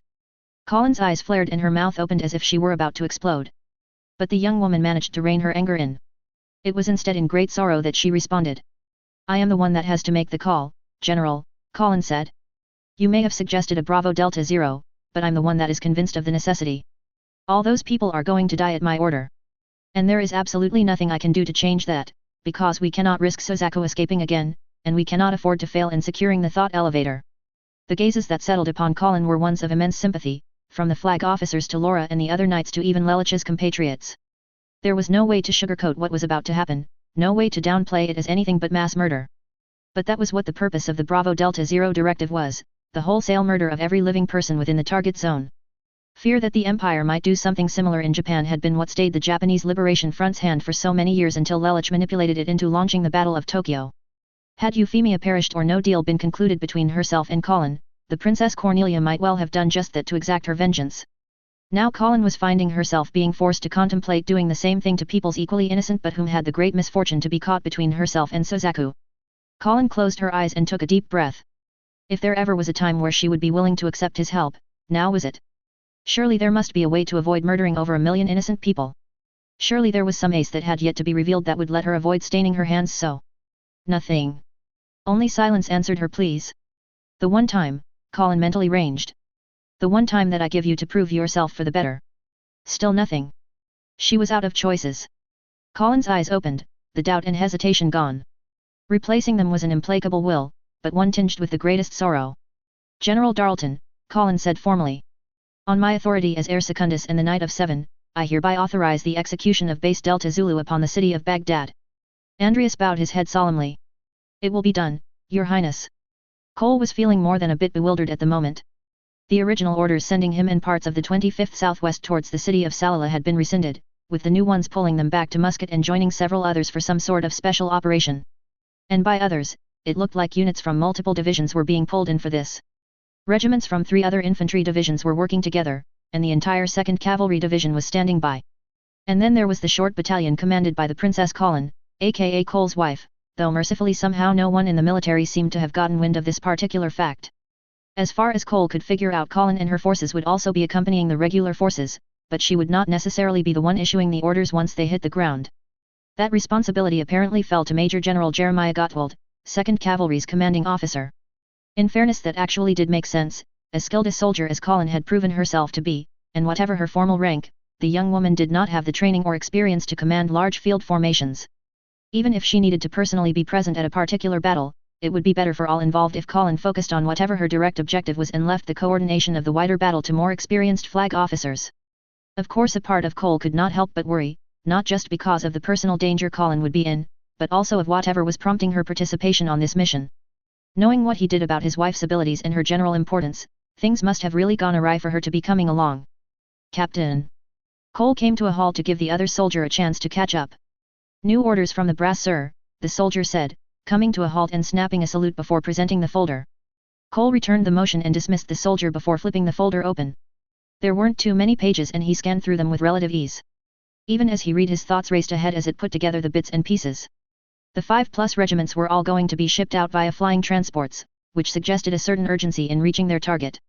What that target was remained as yet unclear, though based on the other orders issued thus far, Cole was fairly certain it was still in the Middle East. In fact, there was only one target that would warrant both so many regular troops and Colin's presence, the thought elevator in Baghdad. That constituted a deep strike far behind enemy lines, which, while the flying transports made possible, was still far from easy. There was also the question of what they would do if things went pear-shaped on them and they ended up stuck behind enemy lines. A city like Baghdad would in theory have enough opportunities for foraging food and fuel, but munitions would be trickier to co-opt. Even if they could commandeer European equipment, that was not going to be a very reliable supply source. For that matter, counting on being able to locally source food, water, and fuel that deep behind enemy lines also required a degree of optimism that was in ever-shrinking supply in Cole's mindset. He was a quartermaster. It was his job to make sure the soldiers he was responsible for had the food and weapons they needed to fight effectively. The gears in Cole's head turned. He was becoming ever more familiar with the flying transports, their load limits as well as the best ways to shift cargo using them. His orders were specific about how many troops the 25th would be deploying as part of the operation as well as which transport they would be allocated. Based off of those, he also knew how much slack there was atop all of the regiment's troops, equipment, and standard complement of supplies. Cole closed the folder. Time for him to get to work. A few minutes later in the quartermaster offices. You want what? The Brightonnian Imperial Corps of Engineers had a long and storied tradition, from the times of building siege works in the Old Kingdom to more modern military structures in the current war. The airstrip that they had thrown up in the few short weeks since the seizure of Muscat was abuzz day and night, supporting air operations in the region and further north. That space had been found to accommodate the 4 squadrons of B-52 strata fortresses that had suddenly been routed to the theater was no mean feat. 2 more were still en route and the engineers were using the short time before their arrival to put down more pavement and throw up more structures. The air crews of the squadrons were uncharacteristically subdued, exhibiting none of the usual bravado expected of those whom flew the Empire's warplanes. In fact, those other servicemen whom approached them found their compatriots to be tight-lipped, almost moody. None of them would discuss why they had been deployed or what their bombers were carrying. Seeing as the majority of these crews had been responsible for the herbicide campaign against China's farmlands, one would have thought a change of pace would have been welcomed. That it was not hinted at an equally disturbing mission awaiting them.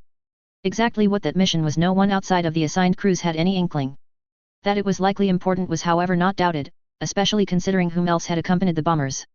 The other reason the airstrip was feeling rather crowded was due to the 4 C-5 Galaxies that had arrived with the bombers. One bore the Knight of 11 Sir Rybert Kohler and his personal Nightmare, the latest iteration of the Lancelot line of developmental nightmares. Aboard the other 3 was an entirely new model, pre-production versions of the Vincent, a design that sought to produce a mass-production nightmare employing technologies and systems first proved in the Lancelots. Actual serial production was at least a year away, but enough had been built to allow for acceptance trials to be run on the designs. Thus far the performance of the Vincents was proving to be a generational leap compared to even the Gloucesters that had finally been fully rolled out. The Empire was thus unlikely to attempt to replace its entire complement of nightmares wholesale, but the trickle of the newer machines that it expected to see would be more than ample to serve as spear points at tactically opportune moments. The 6 Vincents shipped over today were intended to replace the Gloucesters that the other 2 nightmare platoons under Collins' command used.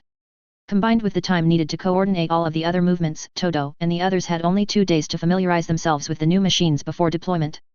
That was cutting it very, very close, but they might well have need of the edge the newer machines would provide in the coming days. The details relating therein was the topic of the conversation Colin and Rye were thusly engaged in. I understand well it was not an easy decision, Your Grace, but that does not mean it is not the right one. Colin scowled. There isn't a right decision here, Rye, only a less bad decision. I'm still going to be responsible for the deaths of over 1 million people, just because we can't risk Suzaku escaping or using them as pawns. The danger he represents might be worth it, but that doesn't change the fact that I'm ordering the death of innocents, and I sure as hell don't need you to try to sugarcoat it. Rye remained silent as Colin spoke, allowing the other knight to vent her understandable frustration and anger. He was by no means a fool, and despite the brutal world he had grown up in, or perhaps because of it, he knew what to say next. I am sorry, Your Grace. You are indeed correct, there is nothing right about what we are about to do. The regret that you feel should not be disparaged by suggesting otherwise. Colin glared at Rye as he spoke, but with each passing word the intensity of her gaze softened. Finally she let out a sigh and shook her head. Sorry, Rye. You didn't deserve that. Rye nodded, accepting the apology. Colin took another deep breath. So. Those Jaeger Corps of Leliches. Can we trust them? Seeing as her emotions were at least momentarily in check, the knight wasted no time getting to the matter at hand. Within limits, Your Grace, Rye said. At this point nothing they possess would be able to kill you, and should they betray you we could just drop another large bomb atop your position to neutralize them. Colin let out a slight growl at that. Just because she was immortal did not mean getting blown up did not still hurt, as Cici and Yang had made clear to her on more than one occasion. Still, Raid did have a point there. All right, in that case what can you tell me about these Jaegers? Colin asked. What exactly are they hunters of? Code bearers and geese wielders, Rye answered. The Jaegers were to be Lord Lelich's trump in the case where he ran into a situation where an opponent possessing such powers could not be neutralized via other means, such as a bomb. Colin frowned. Code bearers. There are ways to at least temporarily restrain a code bearer, as was done to CC by the Prince Clovis, Rye explained. Actually neutralizing one would have however been Lord Lelich's responsibility. With his passing, the Jaegers have no fallback. Colin was not quite so sure of that. If nothing else Lelich had proven to be a very devious opponent, one whom always seemed to have another trick up his sleeve even when you thought he was done. She did not verbalize this thought however, and so Rye continued. The Jaegers are composed of discharged soldiers past their prime, most of them in their mid to late 30s. While they may not be as fit as the regular rank and file of the standing armies, they have the advantage of experience and motivation. Colin cocked her head aside quizzically. All of them have families, Your Grace. Her expression twisted into a scowl again. That son of a bitch. That decision was a deliberate one, Your Grace, Rye stated. The Lord Lelich selected these individuals on the basis of competency and conviction. Each of them is convinced that Code and Geass represent genuine threats to their loved ones, and so will not hesitate to take whatever action is necessary to neutralize they. And you expect them to not try and stab me in the back, why? Colin asked, sounding just mildly incredulous. I fully expect them to, Your Grace, Rai said, eliciting a raised eyebrow from Colin. Hence why I will be waiting with the other detachments outside the city limits. Once you have neutralized Sozaku, we will move in. A single regiment will not be able to stand against us if they attempt to do you harm. Still not reassuring, Rai, Colin said. Rai shrugged.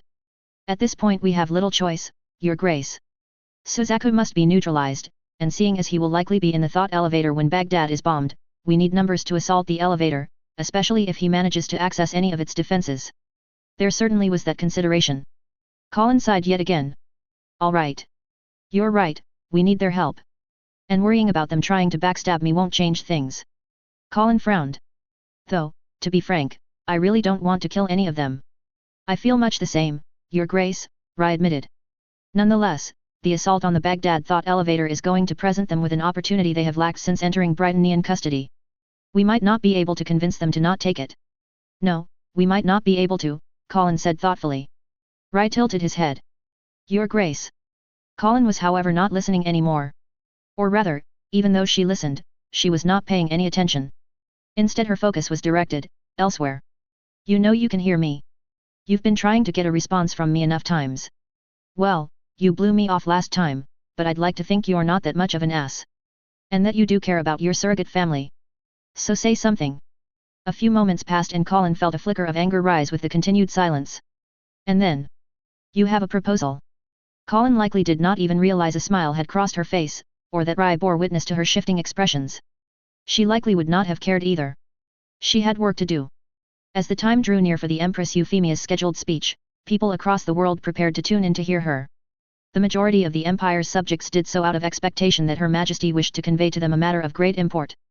Those outside the Empire held similar expectations, but with a greater mixture of hope and fear mixed in. Perhaps not surprisingly it was the Europeans whom awaited the speech with the greatest anticipation, and anxiety. Would Her Majesty demonstrate she was capable of being reasonable? Or would this be a portent of even greater tragedy? TV channels worldwide soon switched over to the feed being streamed from Pendragon. Seated behind a large formal desk, Euphemia held herself with regal poise as she faced the camera. Sons and daughters of Britannia, Euphemia began, and the slightest of quirks touched the edge of her lips. And others whom deigned to listen to our words. Yet the smirk did not reach her eyes. That much was somehow clear despite the relative quality of the broadcast. On this day, we speak to you on a most grave matter. Many remember the tragedy that struck Britannia on that fateful day, when the destruction of the New York thought elevator saw the eastern portions of the homelands ravaged. The investigations that followed have already revealed the culprits responsible for this act, a French justice team led by one Lelich Lamperouge, a distant relative of my own dear brother whom dared to masquerade as the son of the Empress Marianne. Hope was now a rather distant thought amongst the European audience. If this was the opening of the Empress' speech, it was unlikely in the extreme that it would presage anything pleasant for their nations. Agent Lamperouge did not act alone however, for in addition to his fellow intelligence operatives he was also aided by collaborators from within Britannia's ranks. Many of these persons have already answered for their crimes. Such as the Dukes Alberia and Cayenne, the former having finally been hung after the conclusion of his trial.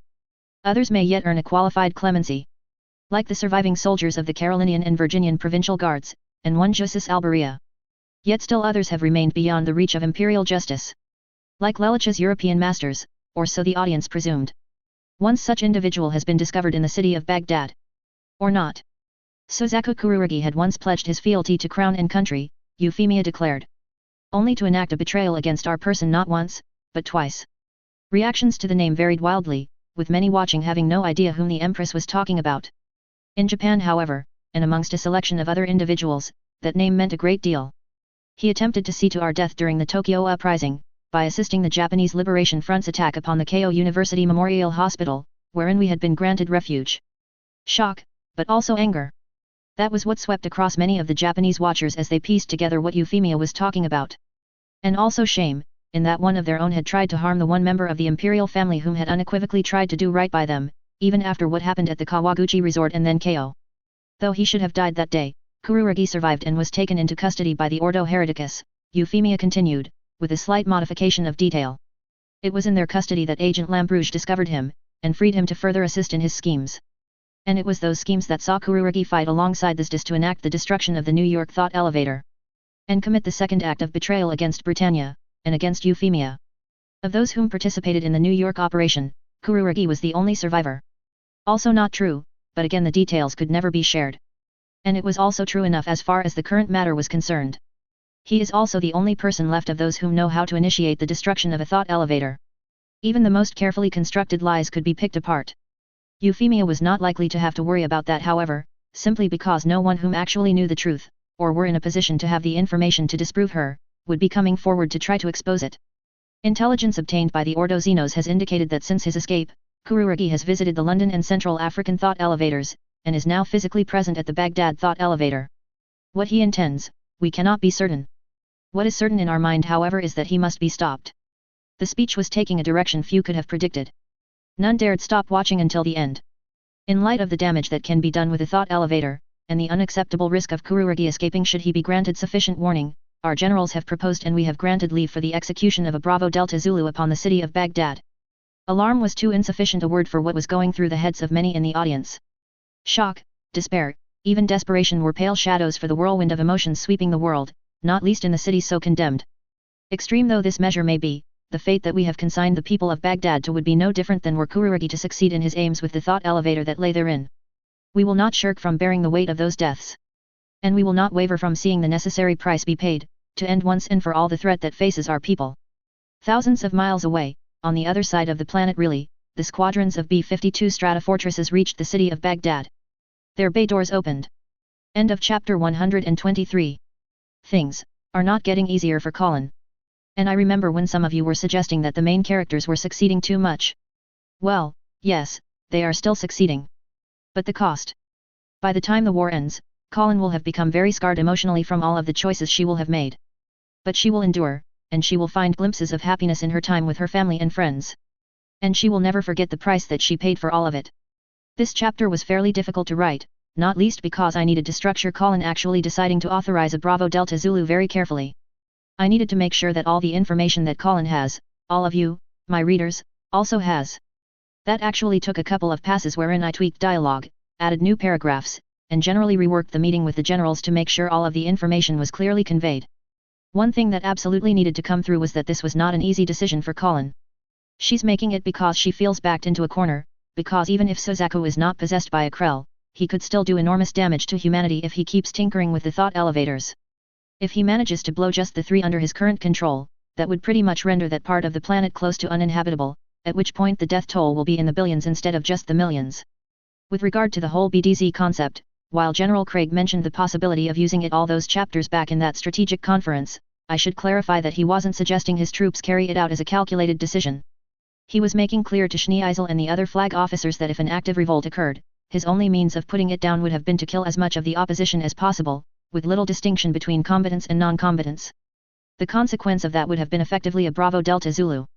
An actual BDZ itself is more complicated, since it refers to a planned application of specific weapons to maximize fatalities against the other side. Different types of bombs are good for different kinds of situations. Depending on the target, it might be more economical or effective to use high explosive bombs instead of incendiary, or to use chemical weapons instead of explosives, so on and so forth. Andreas has already mentioned what approach would likely be taken against Baghdad. We'll see how it actually plays out next chapter. Cole also isn't dumb, and at this point he's been told enough that he can put 2 and 2 together. And he's really coming into his own as a competent junior officer. The Vincents will likely be the last new mech that I'll be introducing in the story proper. And even its introduction is going to be limited. The mere notion that the world powers in Code Geass are able to refresh their entire inventory of mechs in a time period of about 2 years is, yeah, let's just say there's problems with that. In my version the Vincents will see fairly limited deployment, think of them kind of like the Pershings in World War II, though they will see a fair bit more action than the Pershings did. By the time the Empire is actually ready to begin mass production the war will likely have ended, at which point they'll revert to a lower pace of manufacturing to replace the Gloucesters at a much more leisurely rate. Nightmares are expensive after all, and there's no reason to spend all that money replacing what are still very new machines as far as the Gloucesters are concerned. Development of the Vincents have actually been going on for a while, though the iteration that we're seeing now only really started ramping up around chapter 60-something, after Elisa dropped by Japan to arrange a deal with Colin and Rax Hata. While there, she also negotiated a deal with Camelot, giving Rainford access to some of the tech Lloyd had been developing. The Vincent is therefore not exactly a Lancelot Light, though it does incorporate a few features from Camelot's designs. For reasons of expense if nothing else they are however not equipped with Varus rifles as standard issue, though the pre-production models Todo and the others received do have stepped-down versions of the railgun. Since we are actually approaching the endgame, I thought I would begin revealing some of the things that Euphemia and her descendants work on. Hormungandr is arguably one of the less overtly threatening projects Britannia ends up putting into space, though it was definitely one of the most expensive. Think in the trillions of pounds. That bit at the end is also an example of one of Euphemia's kick-the-dog moments regarding the Europeans even after the conclusion of hostilities. Some of you might find that to be overly vindictive, but there is a rhyme and reason to her actions. The 3 orbital elevators are tethered not to land but to the ocean floors. One is as stated in the Indian Ocean, west of Sumatra, another is in the middle of the Pacific, next to nothing really, and a third is in the Atlantic, off the coast of Brazil. Massive artificial ports are basically built around the tethers, allowing for cargo ships to dock to either offload things going up into orbit or to get things coming down. There's also obviously a military component to these ports to protect them. The actual material that serves as the tether is best described as a sort of fluidic alloy. I wouldn't call it a liquid metal, if only because metals already demonstrate characteristics of liquids from a material sciences perspective. Anyway, the point is, this fluidic alloy has the interesting property that it is extremely flexible and its flexibility can be controlled by running an electrical current through it. The electromagnetic field generated by this current causes the bonds that hold the alloy together to tighten closer together or relax without ever breaking outright, unless under really substantial stress, and is strong enough to provide the tensile strength necessary to actually connect something from orbit down to the planet's surface, something that not even carbon nanotubes are likely to be able to do. A key component of this alloy is saccharidite. Having a room temperature superconductor is helpful like that. In addition, float systems also serve to help offset some of the strain in strategic places. So yes, the space elevators were bloody expensive to build. Think in the trillions of pounds each. But the economic benefit that they bring? Orders of magnitude greater. One of them is the Bifrost energy system, which is basically an absolutely staggering number of high-efficiency solar panels mounted on an artificial ring at geostationary orbit. And because they're enough outside Earth's atmosphere to get the full benefit of the solar radiation, they produce way more power than ground-based panels can. The system provides pretty much most of the domestic energy needs of the Empire, India, and China. Each nation still of course has a few fusion plants and the like to act as baseline backups, but they have for the most part stopped relying on fossil fuels for energy purposes. Oil is still useful for other petrochemical products of course, just not for fuel. I'm not going to deny that Gundam 2000's orbital system did not enter my mind while I was conceiving Hormungandr. That all being said, the idea of a network of orbital elevators connected by a ring that then serves as a platform for other things is not exactly a new idea and certainly did not originate in 00. In other words, don't take this as any indication that my timeline is somehow intended to morph into the 00 universe. It is most emphatically not. I'm sure some of you may be inclined to point out that having space elevators do come with some practical problems even assuming a material is found that is strong enough to withstand the stresses. Collisions with satellites is one such complication. This is ultimately less of a problem than some of you might presume, the rationale being something that will be explained in a future snippet. Suffice it to say, the methods the Empire goes through to ensure random satellites don't collide with its orbital infrastructure will be rather draconian. I'll intersperse snippets about other future projects in later chapters. Maybe Mjolnir next, though I would be surprised if you all haven't guessed what that is yet. The reference is not subtle. As clever as it might be for me to have the Terran Empire in my story be the same Terran Empire that Britannia goes on to found, no, that is not what I'm doing. There's just a few too many disparities between the two universes for even me to successfully bridge, even ignoring the foreshadowing that I've done that is completely contradictory to the me timeline. Though saccharidite as a sort of ezolite would explain how humanity got anti-grav in the 1960s. There is such a thing as a writer trying to be too clever. Also, no sequel. There's a high probability that this will be the only story I ever bother writing for Code Geass. I don't really have that many more ideas I want to bother exploring within that universe, and no, a story about Lelich as an imperial prince doesn't really evoke much interest in me. The ultimatums being delivered to the Europeans have changed as time goes on, intentionally so. The first set was delivered right before Euphemia became empress and demanded basically a massive indemnity and the withdrawal of European forces from the Middle East. The next was delivered as the Chinese Federation withdrew from the war, when the Europeans came calling again, hoping to get terms comparable to the Chinese.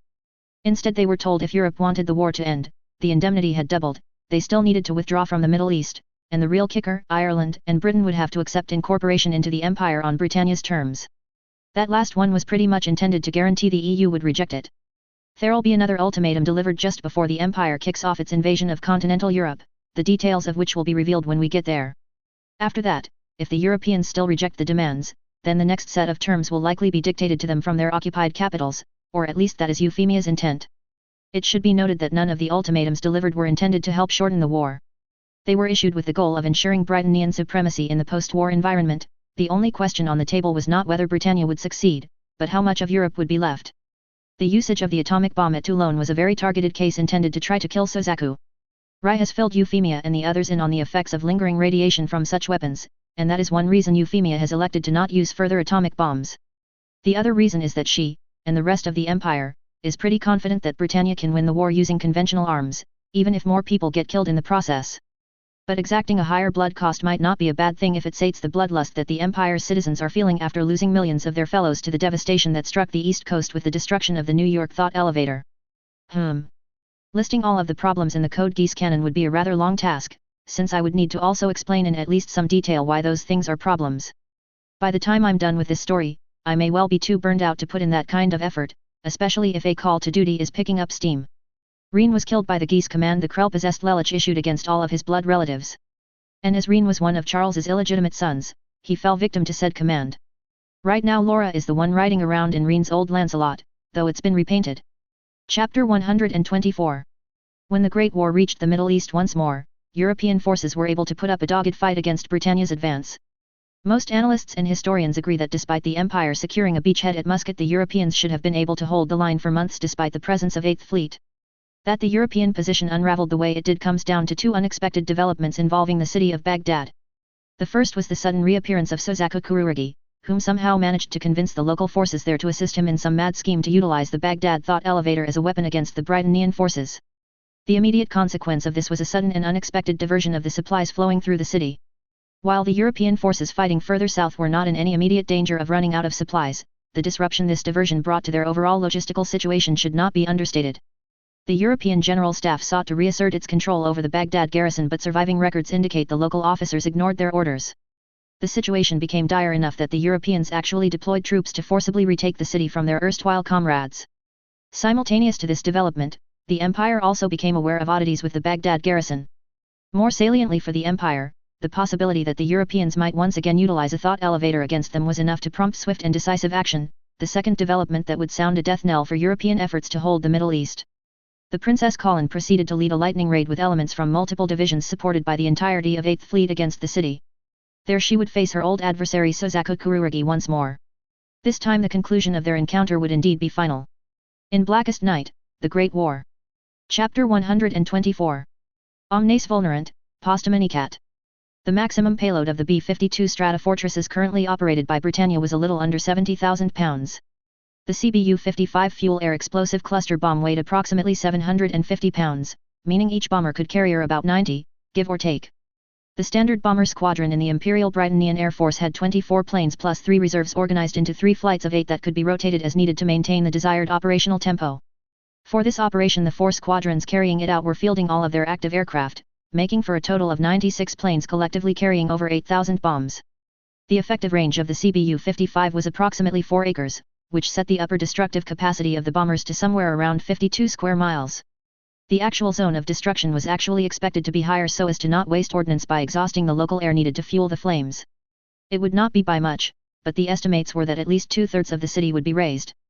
That was short of the total annihilation that Britannia's Bravo Delta Zulu was supposed to exact would be little comfort to those who might yet live through this day. Preliminary strikes had already been carried out by the Navy's squadrons, neutralizing the few anti-air batteries scattered about the city's perimeter. Baghdad International was itself the subject of a concentrated preparatory attack seeking to disrupt the local command and control network. The garrison put up a dogged fight, but the sheer numbers and weight of fire saw to the futility of their efforts. Even worse for them, no air support beyond those planes already at Baghdad was forthcoming, and the single squadron of jets could not stem the slaughter before meeting their own demise. With the airspace above Baghdad so secured, there was nothing left that could stop the bombers from their mission of annihilation. And nothing did as their bay doors opened. The bombs came tumbling out in synchronized order, the crews following their assigned patterns unerringly. As each bomb detonated, fireballs swept down from the sky and engulfed everything in their paths. Buildings, trees, even people were immolated and rendered unto ash. Those outside of the immediate radius of destruction were not spared, however, as the flames consumed all of the oxygen readily available. Soot and smoke clogged their lungs until one by one every living thing nearby keeled over. This was, however, far from the greatest horror of the day. The greatest horror lay in the sights and sounds that those still living endured as the gaze of death fell just short of them. The bombing of Baghdad was not total. It could have been, Britannia had moved sufficient munitions to musket to complete the city's destruction. The purpose of this massacre was not to simply murder civilians, however, which was why the Bravo Delta Zulu was modified ever so slightly so that at least some parts of the population might survive. Whether that constituted mercy was not entirely clear-cut, but there would have been enough death already. If there was some chance to reduce that at all, Colin was prepared to seize it no matter what. And ultimately there were survivors. Many survivors at that. The bombing had been centered on the immediate vicinity of the thought elevator, extended out as far as what their best guess of Sozaku's mental domination range was plus some margin for error. Even so, when all this was over, estimates would place the number dead at over 500,000, and an estimate it would remain as there was simply not enough remains to identify all those whom perished. The thought elevator had of course remained unscathed despite the firestorm that raged about it. Even had its entrances been open to allow the flames inside, they would have done no damage. The data fortification that permeated the structure was capable of shrugging off almost mankind might attempt to throw at it. Of course, had the flames reached inside, they might well have taken care of the small problem that prompted such extremis in the first place. Sozaku braced himself against the stony console, not that he physically needed its support. The interior of the thought elevator was deathly quiet, and the stillness was an unnatural contrast with the chaos without. Mentally was another matter. While he still did not understand the means by which his mind had expanded, that the thoughts and emotions of others were open for him to read meant even within the thought elevator he was bombarded with the despair, fear, and all too momentary, or perhaps mercifully brief, flashes of pain as people died outside. A part of him was still in shock that Britannia would so callously murder all these people, and if those faint impressions were true, just to get at him. Another part only drew further determination from this atrocity. The Empire had a lot to answer for, as did those whom stood at its helm. The dying was passing, or rather those close enough for him to feel their deaths were consumed by the flames. All that remained were echoes of their screams, or at least the echoes in Sozaku's mind. He tried to push it all aside. The attack, the slaughter, was only a prelude. Britannia would not have killed so many people if they did not intend to swoop in and seize the thought elevator itself. Sozaku looked down at the console. He had spent some time learning how to work their systems while in Central Africa, and he had been intending to spend some more time here in Baghdad before making an attempt for the thought elevators that were in Britannian or Britannian-friendly territory. Euphemia and Colin were some of the few people whom seemed to actually understand their significance and would take steps accordingly. To overcome whatever measures might be in place, he needed an advantage beyond waiting for the Europeans to win the war, which he was honest enough to admit was growing less likely with every passing day. The thought elevators under his control might have provided that edge, had he the time to learn their secrets. Some progress had been made on that. For one, he now knew just what he had faced in the African thought elevator. Other feats were as yet beyond his reach, and it seemed that he was out of time. The Empire was coming, and Sozaku did not doubt its forces would seek his death in order to claim its prize. He was not yet ready, certainly not if he sought assured success. But maybe what he did know was enough, and the fates would deign to grant him victory in his quest to save mankind. Sozaku reached out and placed a hand on the stone console. The chamber lit up. Oh fucking hell! The expletive was entirely appropriate considering the sight the Britannian forces beheld. They had needed to wait for the fires to burn out enough to approach, and in that time the singular tower that previously stood had unfolded to produce a massive shifting spherical construct at its peak. That's unexpected, Rai said. Colin raised an eyebrow. For all the young man's steadfast determination, he could be remarkably low-key in his demeanor. This isn't the first time that Sozaku's done something we thought he couldn't, Colin stated frankly. I think it's well past time that we stop underestimating him. Rai's lips thinned. A valid enough point, Your Grace. What do you recommend then? This time it was Colin's turn to adopt a pensive expression. We stick with the plan. If Sozaku really has managed to get control of more of the thought elevator's systems, we're going to need the manpower that the Jaeger Corps represent. As well as the other ace up her sleeve. Colin could almost taste the anticipation of the latter. Very well, Your Grace, Rai said with a nod before dropping back into his nightmare. Colin did likewise, and the cockpit closed up. Hers and Rai's were the only nightmares on actual approach to the thought elevator, the rest of her short battalion holding back outside the city limits to avoid falling under Sozaku's influence. Lelich's compatriots were riding along in an armored vehicle behind, while the Jaegers were approaching from the opposite direction. Annie had assured her that there was an understanding with the Jaegers, an assurance that the other Britannian officers found far from sufficient. In this case, however, Colin's opinion was the only one that mattered, or at least hers and Euphemia's, and the Empress had sent an explicit message along with Rai affirming her confidence in her first night. Now they would find out if that confidence was warranted. They were approaching the Jaegers. Lelich's imprint upon these soldiers was not as deep as that of his core team, and Colin could actually get a faint impression from them with her Geass boosted by her code. Still, it would likely be enough to prevent Sozaku from hijacking them from C's world, or at the very least their failsafe should trigger and kill them before he would succeed. The fallen prince was ruthlessly thorough if nothing else. And yet, as Colin had learned, he also took responsibility for his actions. All of these soldiers had family that they would leave behind if they fell, yes, but Lelich had made sure that funds were set aside to see to their care should that happen. As far as Colin was concerned, he was still a monster. These little acts of sentimental practicality did not change that fact. In some respects it saddened Colin that Lelich had set his mind to such destructive means and ends. Had he been on their side, what might he have achieved? Surprisingly, no defense echoed in her mind. Coming up on the Jaegers, Your Grace, Rai said somewhat needlessly. I see them, Colin assured him. The rendezvous point had been set at the base of the thought elevator, so they were well and truly in its shadows now. Strangely enough, whatever mechanism by which the upper dimensional structures were being rotated about above them did not completely occlude light. Even more strangely, the points on the ground that were alight were fixed even with the structure itself seemingly shifting. Colin was starting to actually grasp the math that explained this phenomenon, but it still made her head hurt. Euphemia probably would not have any trouble intuitively understanding it. Quite a few weapons were trained on her nightmare, but fingers were well back from the triggers. No one was preparing to shoot her out of hand, yet. Colin and Rai slowed and allowed the armored car to overtake them. It came to a halt before the Jaeger lines and the others peeked out. The Jaegers relaxed, a hair, and some even seemed happy to see the youths. Annie exchanged a few words of German with them, which Colin had little trouble hearing and understanding. Colonel, are we ready to advance? Yes, Fräulein. We are prepared to execute contingency measures against the thought elevator. Annie nodded. Good. We will follow the Princess Colin's lead. At present she is one of the few people with administrative access to the thought elevator systems. If she is neutralized, we will have few options for completing our mission.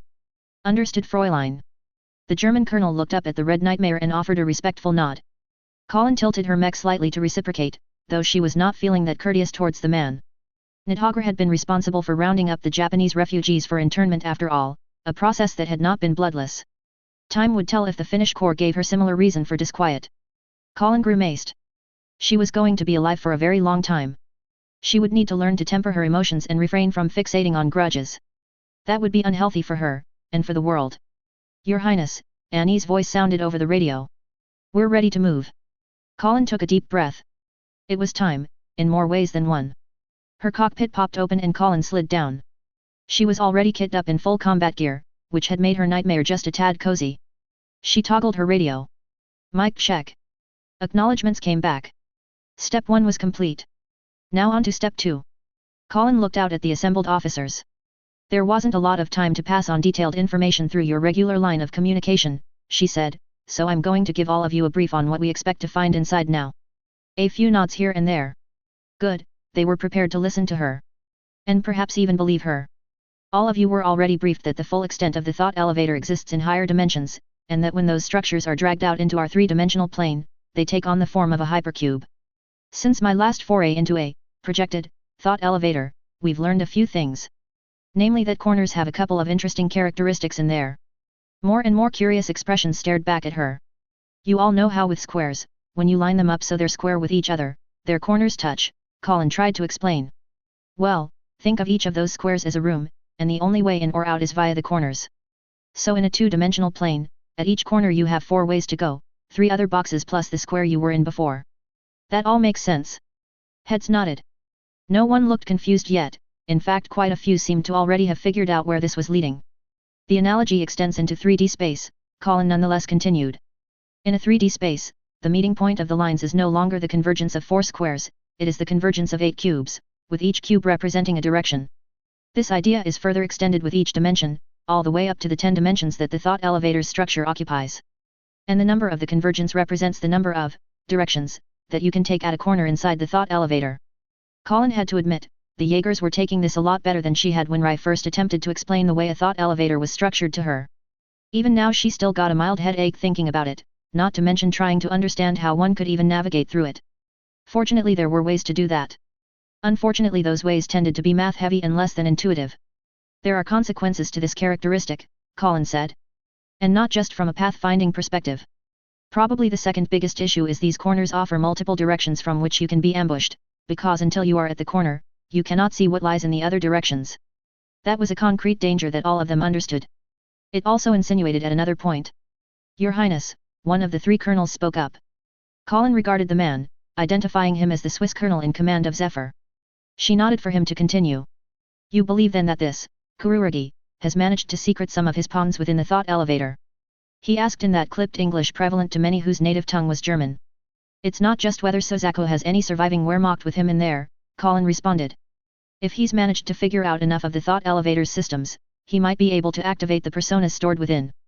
That one drew blank looks from the Jaegers. Colin glanced over at Annie, whom shrugged. Apparently that detail had not been forwarded to the Corps, leaving it to the Knight to explain. This is a simple version, Colin began, but everyone that has a Geass, the thought elevator is able to basically make a detailed copy of their minds, memories, and thought patterns. Using that copy, a code bearer can actually create a simicry of that person. They can't exist outside of the thought elevator, but inside, they can serve as a line of defense. Already Colin could see the wheels turning in the heads of the Jaegers. One raised his hand, apparently deciding to get this out of the way now. Can these simicry be killed? If you do enough damage to them, they can be temporarily neutralized, Colin said. Killing them would require deleting them from the thought elevator's systems, which would require access to its controls, which we can only get to after having gotten past the defenses. So in theory yes, in practice they would need to get used to seeing the same face lots of times and shooting them. None of the Jaegers seemed terribly perturbed about that, any concern on their expressions more for practical concerns like ammunition expenditure.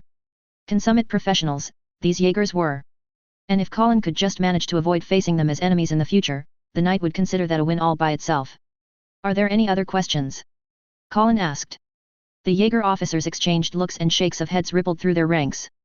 The Swiss colonel however had one of his own. Regarding Kurugi, Your Highness, he said. Just to be certain, there will be no attempt to take him alive. Colin's expression hardened. Shoot to kill, and shoot again to make sure. Even if we all perish in the process, Sozako does not live past this battle. Heads dipped all around, the Jaeger seemingly convinced of Colin's conviction. Jawohl, Fräulein Ritter, the colonel said. Colin could not quite keep a smirk from touching her lips. It's technically Frau, but you could be excused for not knowing that. Cole was, in a rather odd position. Or rather yet another odd position. The scramble to organize an expeditionary force to Baghdad had seen components of several divisions stitched together, with only 2nd Cavalry having been able to bring along its support elements in any organized fashion. As a consequence, while he was most certainly not the senior-ranking quartermaster, he was a senior quartermaster, despite his very real lack of actual seniority. Beggars can't be choosers however, which explained why Cole had been handed several responsibilities nonetheless. It had probably come as a relief to the major actually in command of the expedition's logistics that Cole was actually quite good at his job and had discharged those responsibilities competently. At the same time, once it was discovered that Cole was both smart and energetic, he was handed even more work. It appeared that another saying was equally true, the reward for a good job is another job. That was then how Cole found himself as the ranking officer of the vehicle depot that was being hurriedly put together. He was of course not there to actually manage the mechanics that would keep the vehicles going, no, he was there to make sure requests for vehicles were fulfilled in as efficient a manner as possible as the Britannian troops moved to secure the city's perimeter. That task was made much easier by the simple fact that basically none of the surviving civilians dared approach the Britannian forces. Cole did not blame them, in fact he felt a more than palpable sense of horror at what the Empire had done. Word had come down that the Bravo Delta Zulu had been authorized by the Empress herself, and Cole knew enough about code and Geass that he could even understand why Euphemia, and Colin, had resorted to such extremes. Nonetheless he still felt sick at the devastation and carnage, just as he knew Colin must have felt the same way. When this was over he would make time to be there for her, and help her maintain the sense of humanity that would ensure she would never become desensitized to doing what must be done. Now however he needed to focus on his duties, the fulfillment of which entailed him being tied into the command channel on his radio. Being so tied in, Cole was able to get a much clearer picture of the tactical situation along with getting updates much more quickly than the rank and file, such as this one. Wehrmacht units sighted on approach to city, the radio crackled. Estimate minimum of battalion strength, likely regiment. A flurry of follow-up queries and responses flooded the channel for a minute or so before an authoritative voice announced his decision. 2nd Cavalry will move to intercept, Jeremiah stated. Remaining forces continue with entrenchment. With the issue nominally handled, Cole returned his attention to his immediate surroundings only for his radio to sound again. Captain Kraft, report to Major Byron immediately. Trying not to sigh, Cole let Armin know where he was headed and marched over to the makeshift command center. Once inside he came to attention and saluted. Major, reporting as ordered. Captain, the Major reciprocated the courtesy. I know you're just getting the motor pool organized, but I've got another job for you. With the Europeans approaching, General Gottwald has activated one of our contingencies. Despite the frantic pace of activity about them, Cole could still make out, quite clearly at that, the sound of engines starting to rumble. He raised an eyebrow and the Major cracked a smile. Yes, those are the bulldozers starting up. The smile disappeared. It looks like we'll be here for the long haul, Captain. That means making sure we have a proper supply line. The air freighters have the lift capacity to fulfill our needs, assuming they're not diverted to other operations. When they are, we need to have an alternate means of supply ready to go. Seeing as they were in the middle of enemy territory, that supply line would still have to be via air. And if the flying transports could not be counted on in perpetuity, that meant falling back on conventional aircraft that needed actual landing strips. What do you need from me, sir? Cole asked. A battalion is already working to secure Baghdad International, the major said. Once they sound the all clear, I want you to lead the team that'll get it up and running again. Coordinate with the engineers to get what repairs are necessary done, and be prepared to receive supplies ASAP. Cole nodded. Understood, sir. Then by your leave. His new task was going to be interesting, that much Cole already knew. The first part of it he was not likely to do much of anything. The engineers were the ones that would assess the battle damage and tell him how long it would take to get the airfield operational again. His job was then to designate priority, what needed to be repaired first in order to accommodate the flow of supplies that would be coming and where those supplies would be put. As it turned out, securing the airport ended up taking little time. The initial airstrike had killed a good portion of the German soldiers, both those at the airport and those caught in the city itself. Another chunk got themselves killed trying to fight the landings head-on, exhibiting what any competent tactician could only have termed suicidal stupidity or suicidal desperation. The small group that was left had demonstrated a far greater sense of self-preservation and promptly surrendered when the Britannian forces reached the airport. Cole hopped off the Humvee as it rolled to a stop and surveyed the damage.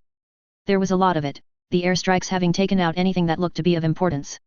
That meant the air control tower was now a pile of rubble, and the various hangars the Wehrmacht had commandeered for its own use were mostly collapsed. The most time-consuming bit would be to just clear all the debris away. Once that was done, the engineers should have little trouble erecting new structures. Captain Kraft. Cole turned about to see another captain approaching, one that actually looked like he had earned his rank instead of being bumped up for political and personal reasons. Captain Anders, Cole responded respectfully. Captain, my company has been assigned responsibility for setting up another CNC node here.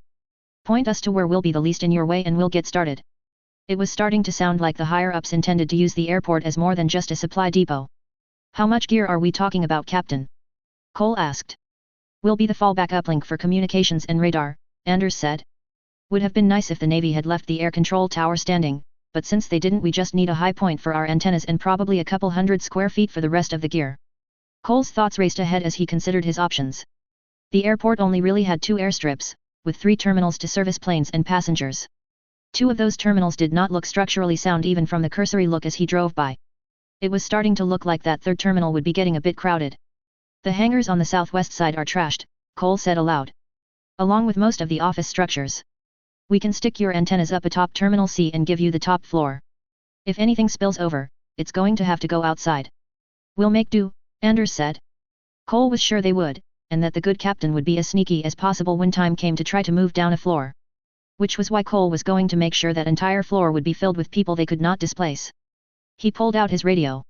Captain Celeste. The army nurse was prompt in responding. This is Celeste. This is Captain Kraft, Cole identified himself. I've got a floor ready for you at Baghdad International once you're ready to shift over the field hospital. Ah, my thanks, Captain, I'll let you know once we're on our way, Celeste clear. That one task taken care of, Cole headed over to speak with the engineering officer. There was plenty of work yet to be done. The Jaegers were living up to their reputation, Colin was finding out. They moved efficiently through the maze of the thought elevator's corridors, following the knight's instructions at every intersection. Thus far none of them had gotten lost or taken a wrong turn, which was rather impressive considering the numbers filtering through.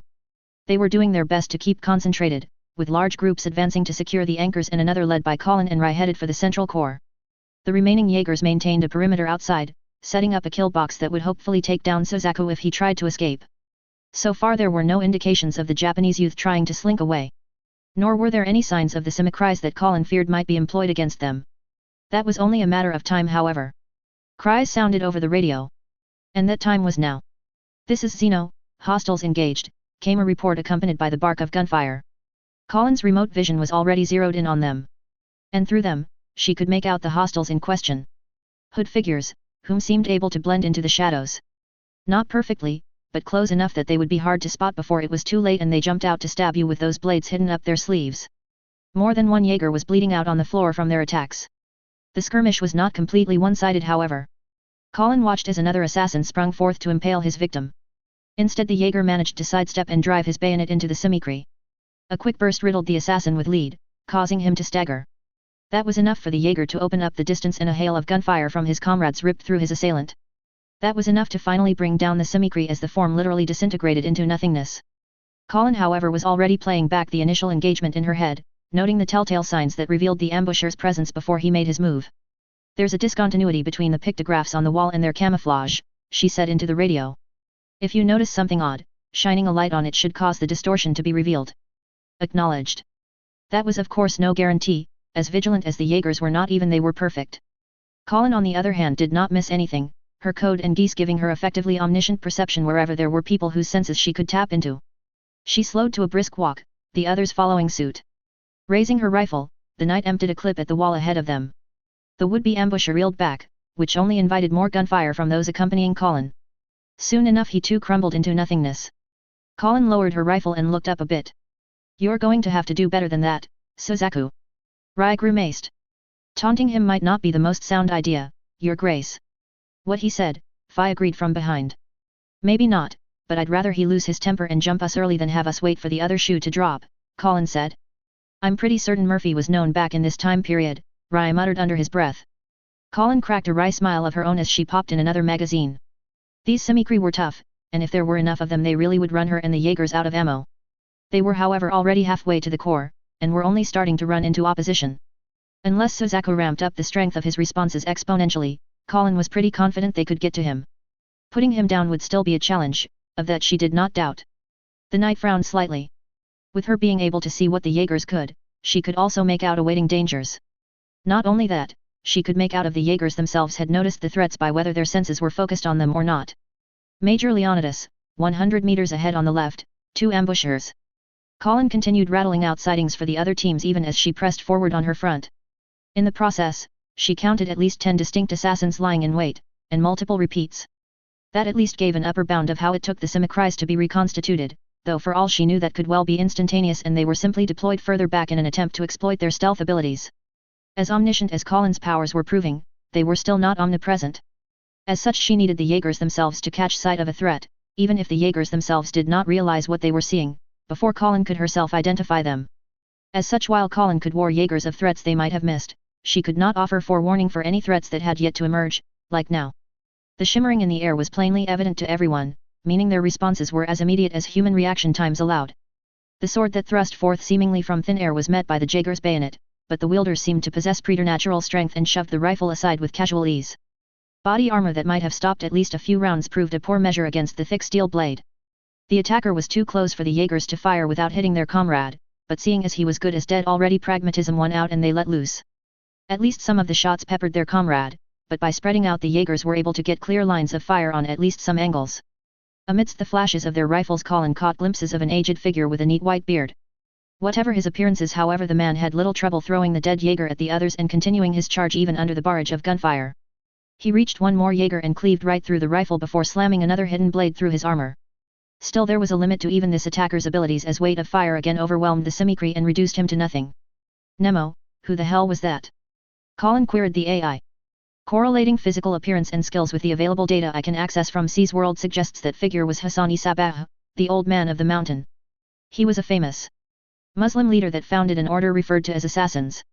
"Yeah, okay, I think I got that bit." "So it seems." The AI seemed slightly miffed that Colin's thoughts had raced ahead to pull the data herself. Colin conveyed the mental equivalent of a wry smile to Nemo even as her physical expression remained focused.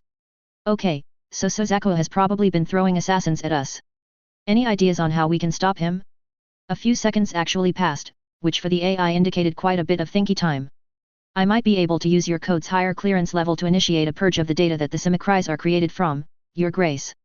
Colin frowned, this time both mentally and physically. In the past she might have asked Nemo for clarification or confirmation for what the AI was suggesting. Now though she understood with crystal clarity. The thought elevators held copies of every last detail about the Geass wielders contracted with a code bearer. That was the data that these simicries were created from. Deleting that data would thus be the same as deleting the last remnant of those persons, their memories and thought patterns. It was not murder, the people from whom this data was copied from were long dead. And yet it felt akin to it. The destruction of a priceless record of where humanity had been as a species.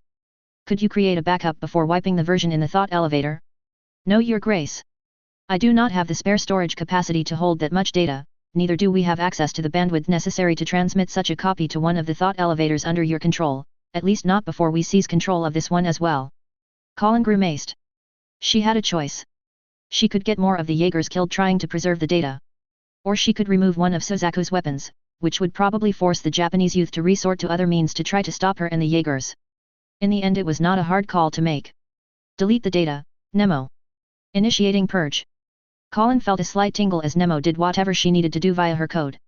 There was no way to immediately know if Nemo's attempt had worked, the only way to find out was to see if more of these assassins showed up. For the next few minutes of their advance the thought elevator's corridors were empty of any more manifestations. Even so Colin remained alert, on the off chance that Suzaku was trying to get them to lower their guard. The young man had not demonstrated much in the way of finesse in the past, but he was obviously changed after what Lelich and then the Directorate did to him. Suddenly darkness overtook them. Literal, total darkness. Cries of surprise sounded but fortunately no one opened fire. Instead flashlights clicked and the hallway was bathed in narrow beams of light. Status check, Annie said into the radio. Technically Colin could have provided any necessary assurances, but she did not interrupt the flow of reports that came back in. There was a burst of consternation when the lights cut out, but discipline had held amongst the Jaegers. He must be getting desperate, Phi remarked. Maybe, Colin allowed. But none of you are able to see in the dark like me. This is going to put all of you at a disadvantage if we get attacked again. Suddenly Phi was marching past Colin, with nary a hesitant step. Says you, the German girl quipped. Colin raised an eyebrow, not that anyone would notice. The way Phi moved suggested that she had no difficulty adjusting to the low light conditions. Not just her, Laura and Annie's motions were similarly certain and fluid. Your Highness, our rifles are equipped with vampires, one of the Jaegers said. If you really can see in the dark, then it would be better if we turned off our lights and relied on those instead. Colin recalled the large bulky sights mounted on the German assault rifles. She had not paid them much attention, but hearing what they were it was evident the Jaeger Corps were extremely well equipped. Night vision equipment was not exactly uncommon within Britannian ranks, but the sheer size of the army's expansion meant there had been a bottleneck in providing them as standard issue. The knight idly wondered what other toys they had brought alone. Do it, Colin agreed, and once more the corridor was bathed in darkness. As they continued, it became readily apparent that none of the German girls were at all exaggerating their own ability to see in the dark. They had taken point, with Colin right behind, and their advance remained as quick and sure as before. How are you three able to see? Colin finally asked. A brief silence separated question from answer. Lelich's Geass provided us more than an imprint of his thoughts, Annie finally said. It also created a sort of link between our minds and his, and each other. Much as your Geass allows you to tap into the senses of other people, our individual senses complement each other whenever we're close by. That did explain some things, Colin mused. Not just in how deadly each of them were as warriors, but also in the way they tended to stick close together. Remarkable how little she still knew about Lelich's compatriots. Colin glanced over at Rai, whom was similarly unaffected by the darkness. And what about you? Cybernetic implants in my eyes, Rai said. I can see in quite a few different spectrums as the need arises. Sometimes I forget which century you're from, Colin muttered. Either Rai did not interpret Colin's mark as a jest or he did not find any humor in it. No one else made any further quips and so Colin simply focused on the task at hand even as she kept an eye on the other detachments. They had resolved the sudden darkness as efficiently as her own force and were arriving at the anchors. No sign of Suzaku at any of those locations, which meant he was waiting for them in the core. Or planning on trying to jump them in the dark. Your Grace, we are approaching the antechamber to the core. They would find out soon enough. Colin recalled, dimly, passing through a similar chamber in the New York thought elevator. And that passing through involved her at a dead run to get to the actual core after having sighted the Krell appearing. She had nearly died that day, against an opponent wielding powers that were actually at her fingertips now that she too possessed a code. This time her opponent was nowhere as fearsome, yet still frightening nonetheless. She had not seen Suzaku since New York, did not know what he had become. Was he a monster? Probably. Would she kill him? Almost certainly. Did she pity him? Most definitely. In a way Suzaku had been right, it was possible for different peoples to join hands and work together. Sometimes one hand would grip too tightly, other times both would become too loose. But together was the way forward. He just would not be one of those whose hands were so joined. Colin came to a stop at the entrance into the core. She could see, even in the pitch darkness, Suzaku standing at the center. The artificial code he possessed served not to hide him, but act as a shining beacon announcing his presence. Exposing his mind. Your orders, Your Grace? Rai asked. Jaegers are to remain here, Colin responded. Set up demolition charges at every entrance you can get to. If we fall, make sure Suzaku does not leave this place alive. Understood, Your Highness, the Swiss colonel said, a hint of respect in his tone. Colin glanced at the German girls. All of them nodded, weapons held at the ready. Follow my lead, Colin stated. Another nod, though a flicker of irritation crossed Laura's expression. She wanted Suzaku dead, wholeheartedly and with a flaming passion. But she too acceded to Colin's order, for now. The knight turned back toward the entrance, and took a step in. Then another. The others followed, no one yet succumbing to the temptation to open fire. Suzaku did not seem to pay them any mind, his body motionless in the center. Colin knew from experience however that the stone panels surrounding him were within easy reach of his position, and if he did reach out to try anything she would be forced to stop him. But he did not. Instead when Suzaku finally did move, it was a deliberate motion that turned his body about. Even in the darkness, their eyes somehow met, and Colin could see the swirling madness that tore at his very mind. Hello Colin, Suzaku greeted. The others waited for Colin to decide what to do. She took a mere moment to do so. Goodbye, Suzaku. End of chapter 124. This chapter was actually done yesterday, but when I went to upload the site decided to die. Anyway. A little bit of Cole doing his job. Important to establish that he really is good at his job and more deserving of his current rank than he sometimes thinks. That being said, there are actually a couple of mindsets that I wanted to convey in the story. Having protagonists always be overly humble and be constantly worried about whether they truly deserve their positions or ranks or etc. is one of the more annoying traits authors sometimes heap on their characters, in my opinion at least. While a few of my characters do dwell on that concern, Colin in particular, others take their newfound duties and titles more in stride. Euphemia is one of them. She most certainly did not want to be Empress, but now that she is, she's not going to be spending much time whining or worrying or the like. She has the throne, and she will discharge the duties that come with it to the best of her ability. Whether she thinks she herself is fit or not is moot, it is hers and worrying about it will not make her more qualified to hold it. This is of course not to say characters should be overconfident either, it's all about striking a balance. Case in point, Laura Arcead. She went from a senior grade lieutenant just barely out of the academy to officially a brigadier general in one leap. Now Laura knows for a fact that she is not ready to exercise the full range of authority her rank confers upon her, she's not stupid.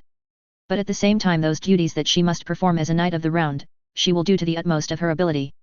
The thing about the Code and Geass is, they really are game-breaking powers. Without some limits, whether self-imposed or due to side effects, one can do a lot of damage with them. Colin is demonstrating now just how lethal that ability is, and laying the foundation for why future generations regard her as one of the deadliest warriors of her era. The problem of course with Colin being so overpowered is in a one-on-one confrontation, she will win. There's not even really any question of that anymore. Even 100 to 1, even without her code, it would be at best something like even odds. With her code, and once she gets the hang of how to properly employ it, you're going to need something stronger than a nuke to even slow her down. That is the ramification of what a Code and Geass truly would have against mere mortal opponents. Because she is so powerful however, I have to be very careful of how to use her. In practical terms, Colin really could tank entire armies now, and even if she can't quite win the war all on her own, she could do a lot of damage to the remaining European forces. But to do that would also reveal her powers to the world, and for obvious reasons neither she nor Euphemia want to do that. Furthermore, neither of them expect Colin to need to intervene directly to ensure Britannia's victory. Hence why the plan for Colin is once the issue with Suzaku is dealt with, she'll go back to Japan and probably sit out the rest of the war. Her martial prowess has already been amply demonstrated over the course of the Asian campaign, and her direct participation in the Baghdad operation will cement public opinion of her as someone not afraid to get stuck in. That'll be enough to win her general acceptance by the average Britonian citizen, and also serve as sufficient deterrent to anyone with ambitions for the throne. After all, to get there, you need to go through Colin, and if nothing else no one is going to doubt that Colin can and will kill anyone that attempts to threaten her or her loved ones. As a general note, as we approach the story's conclusion, the scope of the story has become more and more narrow. When we started out there were at least 3 or 4 concurrent subplots all weaved together, and even at the halfway point there tended to be at least one additional subplot that was threaded around the main storyline. At this point we pretty much have concluded all of those, and the unresolved plot points are all effectively sequenced for resolution within the main storyline. The consequence of this is, for better or worse, there are few events for me to craft scenes for. Or rather, the necessity for additional scenes beyond those depicting the main storyline has basically evaporated. At this point me trying to add more scenes are going to feel more like padding than truly integrated parts of the storyline, because all the groundwork that would have justified those scenes were basically left out in prior chapters. That's a consequence of me getting a bit exhausted with this story and trying to avoid getting too bored before I finish. What this ultimately means is I expect the chapters that come after the Battle of Baghdad to feel somewhat rough. The necessary groundwork simply was not sufficiently prepared before I got to this point, and in any remaster I would likely add in at least 2 or so chapters of additional content sprinkled about to better set the stage. I'm going to do my best to make sure the transition doesn't seem too abrupt, but there will be a transition, and I am not going to pretend it won't feel sudden. Not sure when I'll be getting the next chapter out. A Call to Duty has another chapter that's itching to get out of my head, and I have a few other ideas that I probably need to also put down before I can focus enough. We'll see. Let's see. Responses to reviews. Colin and Cole got married back at the end of chapter 115. So, no, that wasn't a mistake when Cole referred to Colin as his wife. Surprised I'm not getting more comments about the space elevators, considering people have been asking about how things turn out since, I don't even know how long ago. Chapter 125. While most historians agree that the bargain the Princess Colin struck for Japan's integration into the Empire was as good as circumstances would have allowed, Her Highness is certainly not without her detractors. Ardent Japanese nationalists continue to regard Her Highness as a traitor, often making insinuations regarding her mixed heritage, insinuations with striking, even ironic parallels to the slander Britannian xenophobes made use of. More nuanced critics target the Princess Colin's open participation in the Empire's war against the Chinese Federation and European Union, though the fact that Her Highness' signature underlined the treaty that allowed China to withdraw with most of her dignity intact somewhat undercuts that point. More fodder however can be found with respect to the Princess Colin's actions against the Europeans, especially during the Third Battle of Baghdad. While the actual attack on the city was coordinated by then Major General Jeremiah Gottwald, the Princess Colin was both the symbolic and literal spear point of the operation. It was also Her Highness whom authorized the first ever execution of a Bravo Delta Zulu by the Britannian armed forces during the Great War. Though approval of this directive was undersigned by the Empress, records from the time indicate quite clearly that it was the Princess Colin whom provided the in situ authorization. The second and only other execution of this directive during the Great War was directly ordered by Her Majesty the Empress Euphemia herself, against the city of Paris. In Blackest Night, the Great War. Chapter 125. Hic locus est ubi mors gaudetsa courier vitae. Sir, you need to hear this. That was the last thing Cole wanted to hear, seeing as he was busy enough organizing the transformation of Baghdad International into a supply depot for the expeditionary force. What is it, Lieutenant? He asked the officer in charge of the newly set up communications section. Scouts are reporting sightings of Krauts southwest of the city. The lieutenant looked at Cole with a visibly worried expression. Last indications were that they were going to try to hit us from the northeast. Yeah, they were, Cole said, his own face mirroring the lieutenant. Has General Gottwald been notified? We've passed the report up the chain, but we haven't been issued any further orders. Cole tried not to sigh. The migration of the command and control center to the airport had not even really started, which meant all of the senior field officers were still at the initial makeshift base. That meant all of the brass that could make actual decisions were not here, yet. And apparently not responding to reports about a potential incoming threat, or at the very least not letting those below them know they were responding. What about Captain Anders? Cole asked after the man whom should have been handling this. He's on another run back to Camp Alpha, the lieutenant answered. Another joyful consequence of this migration, a lot of back and forth by the officer in charge of it. Have you raised 8th Fleet? Cole tried another tact. Requested a flyover to confirm. No sir, the lieutenant said, obviously a bit nervous at sticking his neck out like that. Do it, my authority. Cole on the other hand had no such qualms. If the Krauts really are sneaking around our flank, I don't want to find out by them shooting at me. Yes sir, right away sir. It seemed downright ludicrous that Cole was the senior officer physically in the new command center, except it wasn't. 2 infantry companies had been stationed at the airport to defend it, with their respective costs out in the field with the troops. Captain Celeste, the nursing corps officer, was busy getting the new field hospital up and running. Furthermore, she was even further away from any duties related to actual combat command than Cole. If things did go pear-shaped on them, Cole was devoutly hoping that Captain Anders or someone senior would be back in time to actually take command. Having him be the one to call the shots could only end in an even bigger Charlie Foxtrot. Half an hour later, Cole's wish was not fulfilled. Sir? We got a problem here. While Euphemia's health precluded her from working the hours she engaged in prior to her coronation, the Empress had made clear that if a matter of urgency did come up, she expected to be awakened for it. This explained why Euphemia was seated in her bedroom office preparing to accept a conference call from overseas. On the other hand, it was still the middle of the night, and since the matter was urgent, the Empress had not bothered changing out of her nightgown. Thus, for the sake of propriety, the other participants of this conference would only see the imperial seal on their screens. The call connected and Andreas and Zex appeared. The Marshal was actually still in uniform, suggesting that unlike the Empress he had been pulling an all-nighter. General, Marshal, Euphemia greeted. The situation please. Your Majesty, Andreas began, getting the courtesy out of the way quickly. We have received reports from the Baghdad Expeditionary Force that indicates the Wehrmacht is responding much more quickly than we had hoped. 4 divisions have been sighted approaching the city and are maneuvering the encircle their position. Euphemia's eyes narrowed. The total sum of forces that Colin had taken with her to the city amounted to a single oversized division. If the Germans were really preparing to attack on multiple fronts in force, Jeremiah, the actual field commander for the operation, would not have the numbers to hold by himself. How much longer can 8th Fleet remain on station? Euphemia asked. That was the other bit that complicated the tactical picture. 8th Fleet possessed enough firepower to tip the scales, but the endurance of its ships was not infinite. In point of fact, the power plants aboard the ships did not actually produce enough electricity to run the float systems. When they were in flight, substantial banks of batteries helped top off the active generators, and their capacity was for about a day in the air at most. As a consequence, whenever 8th Fleet's ships did not need to be in the air, they stayed in the water, where their generators could trickle charge the batteries. That was a fairly slow process however, which was why when the ships were in port, or at least at ports with the proper interconnects, those batteries were connected to the power grid for charging.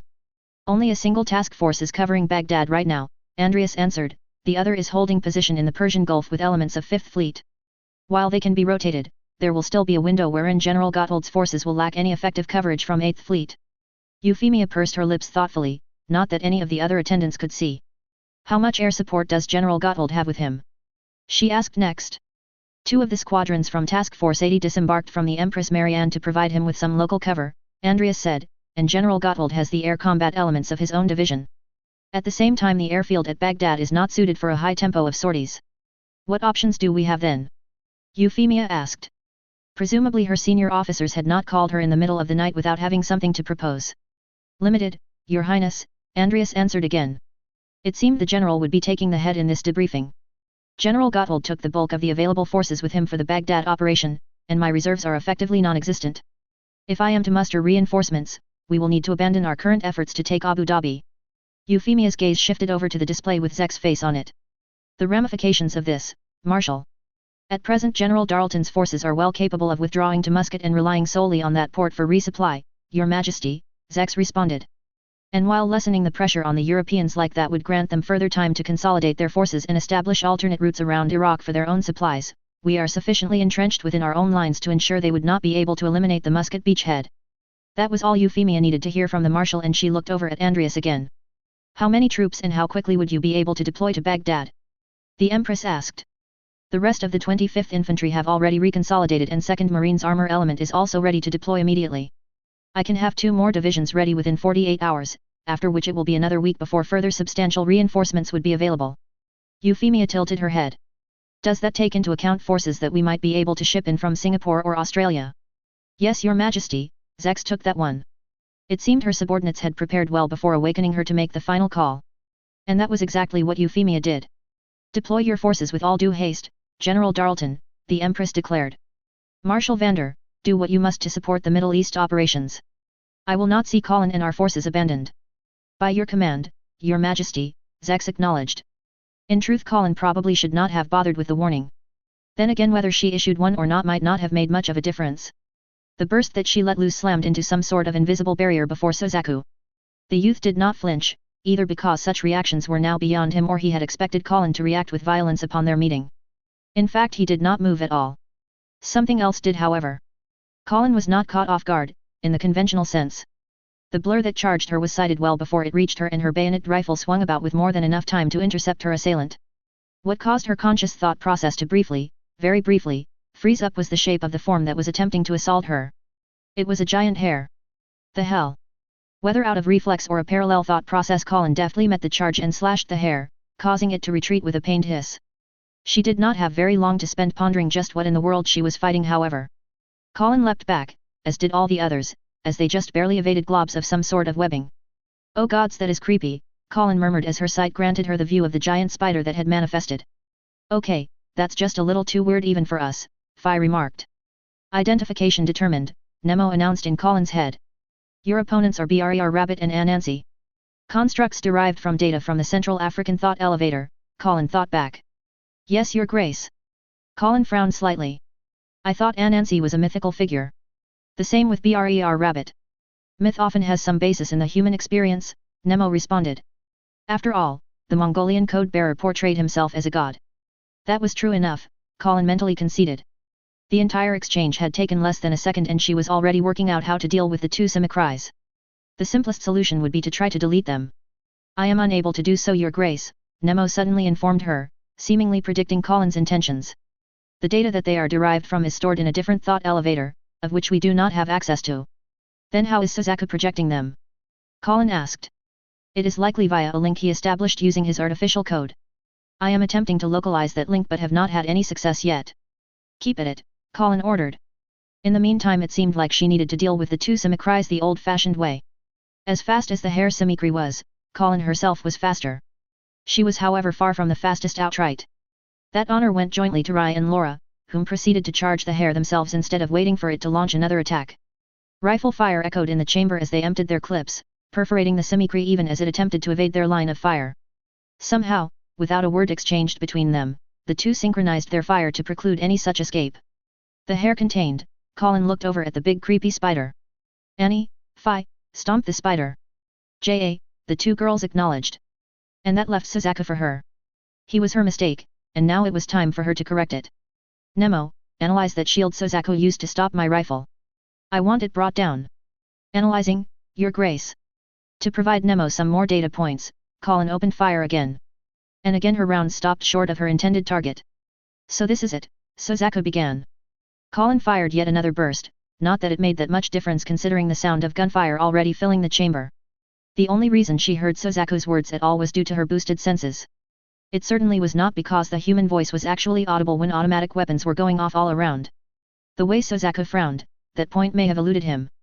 You really won't. This time it was not Colin that opened fire upon him, but Rai after having momentarily defeated the hair.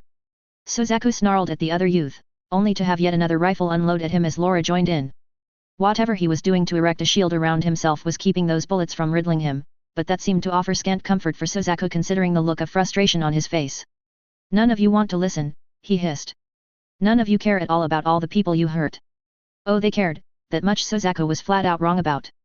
But even though they cared in different ways, and somehow that grated at him. As if the only way someone could care was if they cared like him. It was an absolutism that matched the seeming invulnerability of the wall that was stopping their bullets. Any progress, Nemo? Kururugi has erected a very extensive data fortification subroutine, the AI responded. It will take me some time to undermine it. Anything we can do to help hurry that along? There is a finite upper bound to how much the data fortification can prevent changes to the physical information, Nemo said. Application of sufficient force would cause the fortification to fail outright. There was a time when Colin would not have understood any of Nemo's explanation despite knowing the meaning of every word. Now though she knew exactly what needed doing, though not necessarily how. Any suggestions for something that would do that without getting us killed in the process? An image appeared in her mind, an extremely detailed one at that. Again Colin found that she understood what she was seeing. And this time, she knew what to do. Numbers ran through her head, describing in perfect detail what she needed. Begin trace, Colin declared. Out of the thought elevator, this would have been impossible. Reality was, in a way, too rigid to be manipulated like this. You could not simply recompose matter without a tremendous amount of energy. Inside the thought elevator, which was effectively a massive computation and data storage engine, the distinction between virtual and physical was not quite so fixed. Colin slung her rifle over her shoulder, freeing her hands to grasp the gleaming weapon that materialized before her. It was another gun, albeit one that looked much sleeker than the black hunk of metal her M16 was. In fact, one could argue that there was a distinct, futuristic contour to its sharp angles. M77 railgun trace complete, Your Grace. This was not the first time Colin had seen one of these weapons wielded.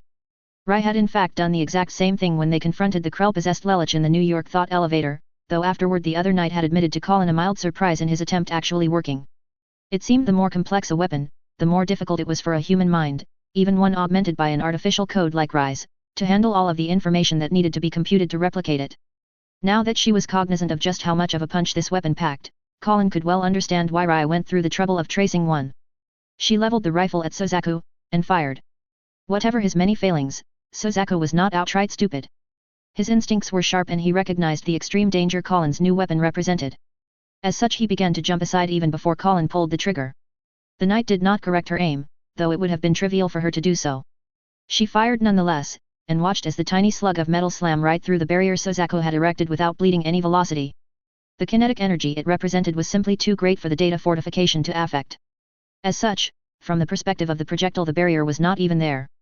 The data fortification of the wall it struck was however far more robust, seeing as it was generated by the computational and energy resources of the thought elevator itself, at which point the round came to a dead stop before dropping to the ground. Suzaku on the other hand did not possess such strength, and while the shot mostly missed, when something was traveling at Mach 7 even a near miss carried with it some ramifications. Suzaku hissed at the visible singe of his armor. In fact, considering how deeply it went, it was probably useless at this point. With a pull he tore the armor loose and tossed it aside to be rid of its weight. Suzaku did not have time for much else however as Rai and Laura zeroed in on him. Without his barrier, Suzaku had no practical defense against the rain of bullets that poured forth. Even worse from his perspective, he had elected to stand in the middle of the chamber with only the stone consoles for cover. While those were as bulletproof as anything he could have asked for, the position meant he could be surrounded and assaulted from all sides trivially, at which point no amount of cover would save him. And that presumed the others did not make use of the grenades they brought.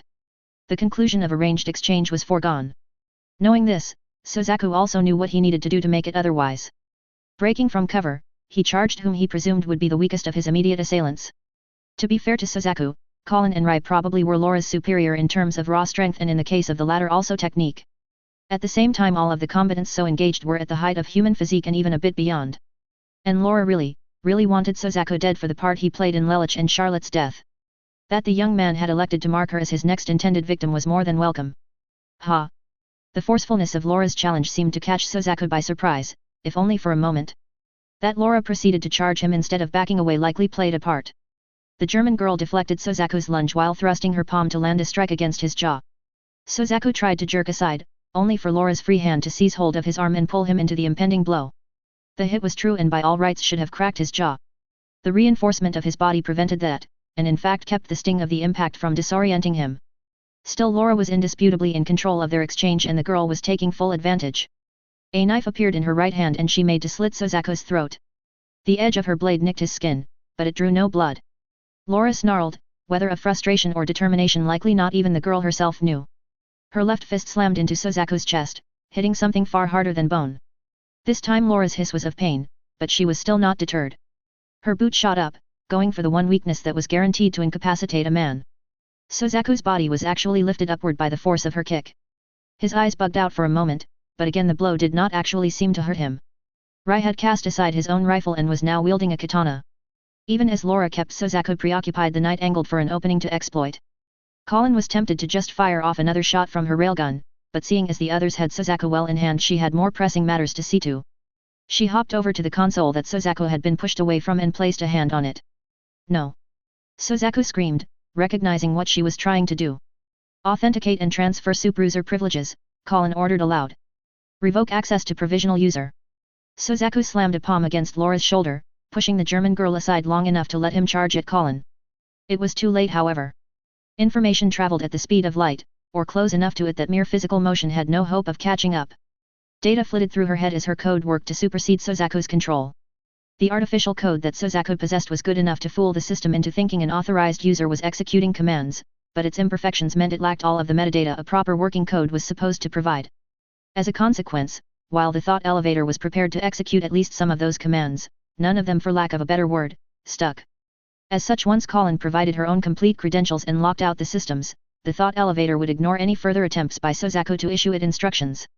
All of this took place within a second as the thought elevator acknowledged the presence of a true code bearer after so long. Acknowledged her authority, and granted her the full measure of its power. Terminate connection with Central African Thought Elevator. Above them, the spider that was getting sliced apart by Annie and Feist's knife work dissipated into nothingness. The hair that was just reforming, preparing to strike at Colin herself, disappeared without ever laying a paw upon her. Thought elevator locked down, Your Grace. And now to tie up the final loose end in all this madness. No. Suzaku screamed again as he charged Colin. The knight drew her katana and angled it to slash against his chest. Suzaku did not even try to evade, seemingly blinded to any and all danger to his person. Without his armor, a flash of crimson flowed along Colin's blade as he literally fell against it. The armor underneath his skin was enough to keep Colin from cutting into any organs, but the gaping wound and resulting blood loss would eventually do him in. Not that Colin intended to let this battle drag on that long. One of the other enhancements Suzaku had received was a significantly boosted painkiller mechanism, which at least partially explained why he barely flinched at his wound. He at least did recognize that he was outmatched against Colin with a katana, so he drew the short sword strapped to his back. Why he had not done so much earlier the girl had no idea. It likely would not have done him any good anyway. Even as Suzaku tried to circle about Colin, the others moved in to flank him in turn. Fi was next to take a swing at him, her twin gun blades defending and attacking at the same time. Suzaku swung at the petite girl, but Fi was too agile for even his enhanced speed. She parried the strike while also thrusting her own blade forward. With a conventional knife that would have been a poor move. A moment later Fi reminded everyone why her weapons were called gun blades as she pulled the trigger. The shot hammered Suzaku's gut, causing even more blood to gush out. His attempt at retaliation was also deftly dodged as Fi pulled back, providing an opening for Annie. The taller girl went in with just a knife, but it was her legs that she used against Suzaku. A hard kick to his shin, and Colin actually winced at that, saw him literally flip into the air before Annie slammed a fist into his back. That sent Suzaku slamming into the ground, but he was not quite down as he took a swipe at Annie's feet. The German girl simply flipped backward, out of reach, and just so happened to provide Laura with the space she needed. The silver-haired girl seemed to soar through the air, and Colin found herself more than a bit amazed at the coordination the three were showing here. Each of them had moved in perfect synchronization, pulling out just as the other appeared to land their blow. The connection they each shared, it was more than just about the slight sharing of senses, it granted them a degree of extrasensory perception as well, at least with respect to each other. And they were making full use of it here as they worked together to tear Suzaku to shreds. Colin could almost pity the young man as Laura sank her blade into his back, using the entirety of her weight to punch through his armor to sever his spine. Almost. Suzaku lay there, his body broken and his life slowly ebbing away. He still drew breath, but they were labored and tired. There would not be many more. This can't end like this, he rasped. The railgun disappeared from her grip and Colin drew her pistol.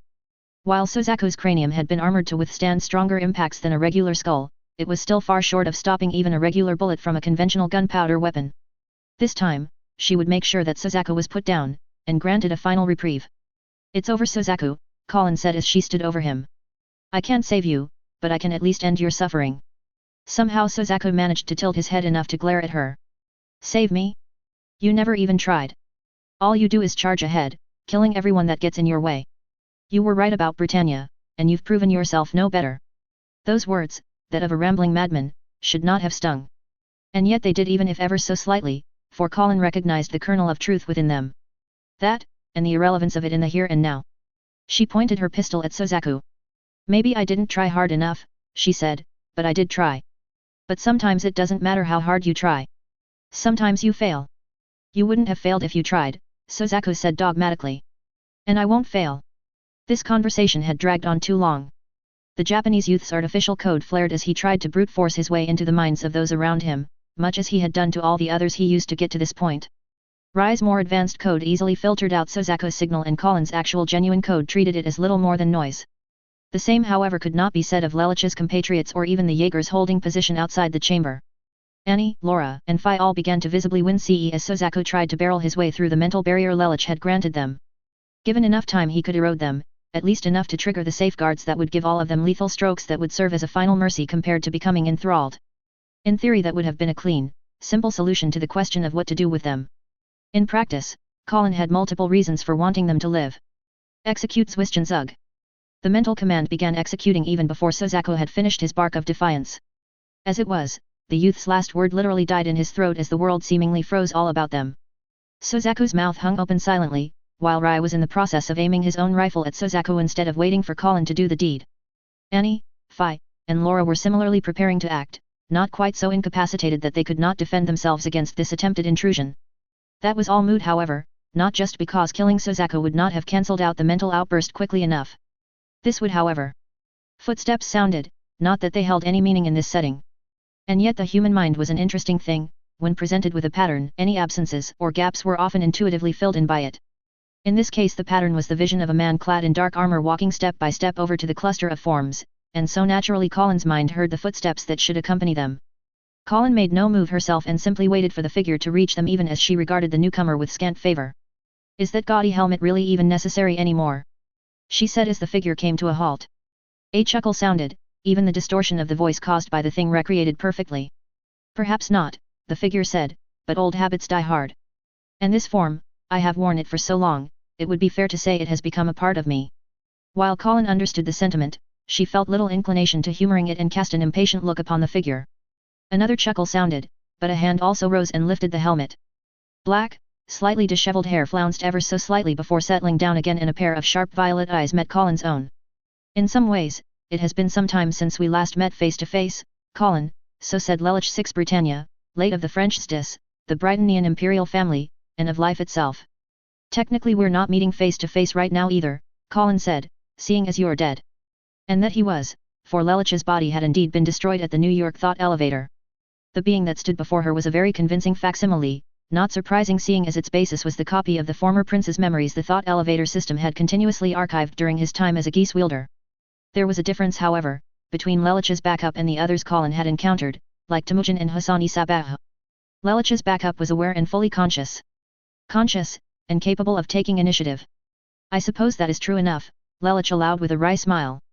He then looked down at Suzaku's frozen form, all traces of humor disappearing. To think that the fates would choose to string out his role in such a way. Let's not forget it was you that set him on this path, Colin said sharply. While the two shared a mutual objective right now, Colin was not about to forget what the original Lelich had done, nor was she going to let her guard down when dealing with his gestalt. And that really was what this Lelich was, the prince's subconscious gestalt that had awakened much as hers had. And a gestalt that her own had worked with far more extensively than she liked, manipulating bits and pieces to provide both of them with the tools to advance their goals. Indeed, Lelich said, offering no disagreement on that point. And thus it is fitting for me to make the first cut of this Gordian's knot. As Colin watched, Lelich reached out, metaphorically speaking, to strengthen the connection between his compatriots, and completely swamped the signal that Suzaku was trying to broadcast. He then did the same to the Jaegers within the thought elevator, cancelling out any effect from Suzaku's haphazard but still dangerous intrusions. The ripples of thought, the cacophony of destructive interference, all that was stilled until noise was entirely absent instead of merely being cancelled out, and the original lambent of those minds shone unhindered. It was an act of skill and finesse, one that Colin would have been incapable of simply because she did not know those minds well enough to be certain she was actually affixing their original forms versus making permanent whatever damage Suzaku had begun to inflict. It was however an act that Lelich was perfectly suited for, seeing as he had left an imprint of his own upon those minds once before, and in turn received an imprint from them. It is done, Lelich declared, somewhat redundantly as Colin herself could literally see the act's completion. The rest I leave to you. There was a lot of rest to be left, Colin knew full well. Not just in permanently removing Suzaku as a threat, but also in handling the Jaegers and Lelich's compatriots once the deed was done. The young woman nodded. I will see to all of them. Lelich cracked a dry smirk. Even now, it would be too far to call us allies. But at least on that, I am heartened that we are of one accord. And, I thank you for it.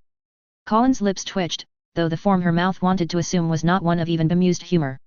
Somehow she maintained a stoic composure as she returned Lelich's gaze. We had a deal, and you've lived up to it so far. And I think you want to keep living up to it. For now, that's enough. Lelich dipped his head, acknowledging the sentiment. Colin was likely always going to remain wary of him, and the fact that Lelich's gestalt managed to literally cheat the death of his conscious half only made him more dangerous in her view. In some ways she could almost appreciate the creativity that entailed. In others, it was a reminder that she needed to remain vigilant, and perhaps even search for a way to permanently destroy him, in case he ever attempted anything untoward again. Then allow me to bid you adieu, he said, with the hope that we will not find ourselves at odds ever again, regardless of the merit of that hope. With that Lelich vanished from Colin's sight, leaving her alone in the frozen environs. In truth Colin held similar hopes, if only because any confrontation between her and Lelich would be absolutely catastrophic in its fallout. For the short term at least, Lelich, or rather this fragment of him, seemed willing to let her try things her way, to not make another attempt of his original plans regarding the thought elevators and C's world. And if Colin succeeded, maybe they could finally stop regarding each other as potential enemies. All that however lay in the future, and there were as yet matters for her to attend to. Colin looked down at Suzaku, still in mid-cry as he attempted one last futile act of defiance. The pity she felt for the young man was quite sincere. That pity was however the only consideration the young man would receive this day. The world unfroze, and a shot rang out. Status on reinforcements? Cole asked. 2 battalions are headed back, sir, the radio operator informed him, but they estimate at least half an hour. Cole tried not to curse. The Wehrmacht was demonstrating just why it was considered one of Europe's premier military forces, having executed a very clever encirclement of Baghdad's positions. In fact, Cole had a somewhat sneaking suspicion that at least some of their repositioning had begun even before Britannia learned of Suzaku's presence in the city. If that was the case, he needed to give the European senior officers some credit. Assuming the Europeans had any inkling of the danger Suzaku represented, and how difficult it apparently was to kill him, they still would not have possessed the political will to flatten the city of Baghdad, a city they technically held, to get to him. Britannia on the other hand held no such qualms, not that Cole was particularly proud of that, but when presented with such a threat it could and would utilize extreme measures, probably what the Europeans had counted on. And by letting the Empire deal with Sozaku, they could keep their hands clean. At the same time, there was a limit to the number of troops Britannia could commit on such short notice, and if the Europeans suspected that Colin herself would be dispatched to make sure the deed was done, they would have scented opportunity. The Wehrmacht was undoubtedly still stinging from the trashing Colin handed their panzer division in Korea, and combined with her obvious symbolic importance, capturing or killing her while she was stuck in Baghdad would constitute in their minds a significant victory. And considering the number of troops preparing to hit the various Britannian positions, Cole was pretty certain that was exactly what the Germans intended. Whether they would succeed or not, what with Colin's immortality, now that was an interesting question to answer. Still, even if Colin herself was immortal and possessed of whatever weird power this code and Geass provided, the rest of the Britannian units were not so similarly blessed and would need to fight their way out of this the hard way.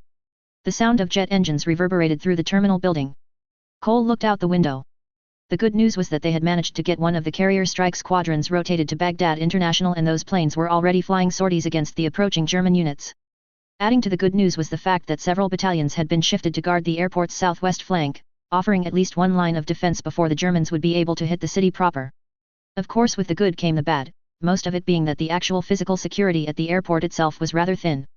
Cole had basically 3 support companies, none actually geared to holding off an all-out assault, and as the radio operator had just said, proper combat units would not be forthcoming for at least another half an hour, at which point he would happily relinquish command of the airport to the senior-most officer accompanying those battalions. Until then, if any German units managed to slip through, it was up to the scant defenses he had ordered erected to hold the line. Major Sulla claimed he had good tactical instincts, so presumably he had not screwed up too badly in sighting those defenses. And assuming the combat engineers themselves did a good enough job, they just might live through this day. "Sir, Recon is reporting that the Thought elevator is closing up again." Cole turned towards the window. The airport was far away enough that normally the Thought elevator was out of view.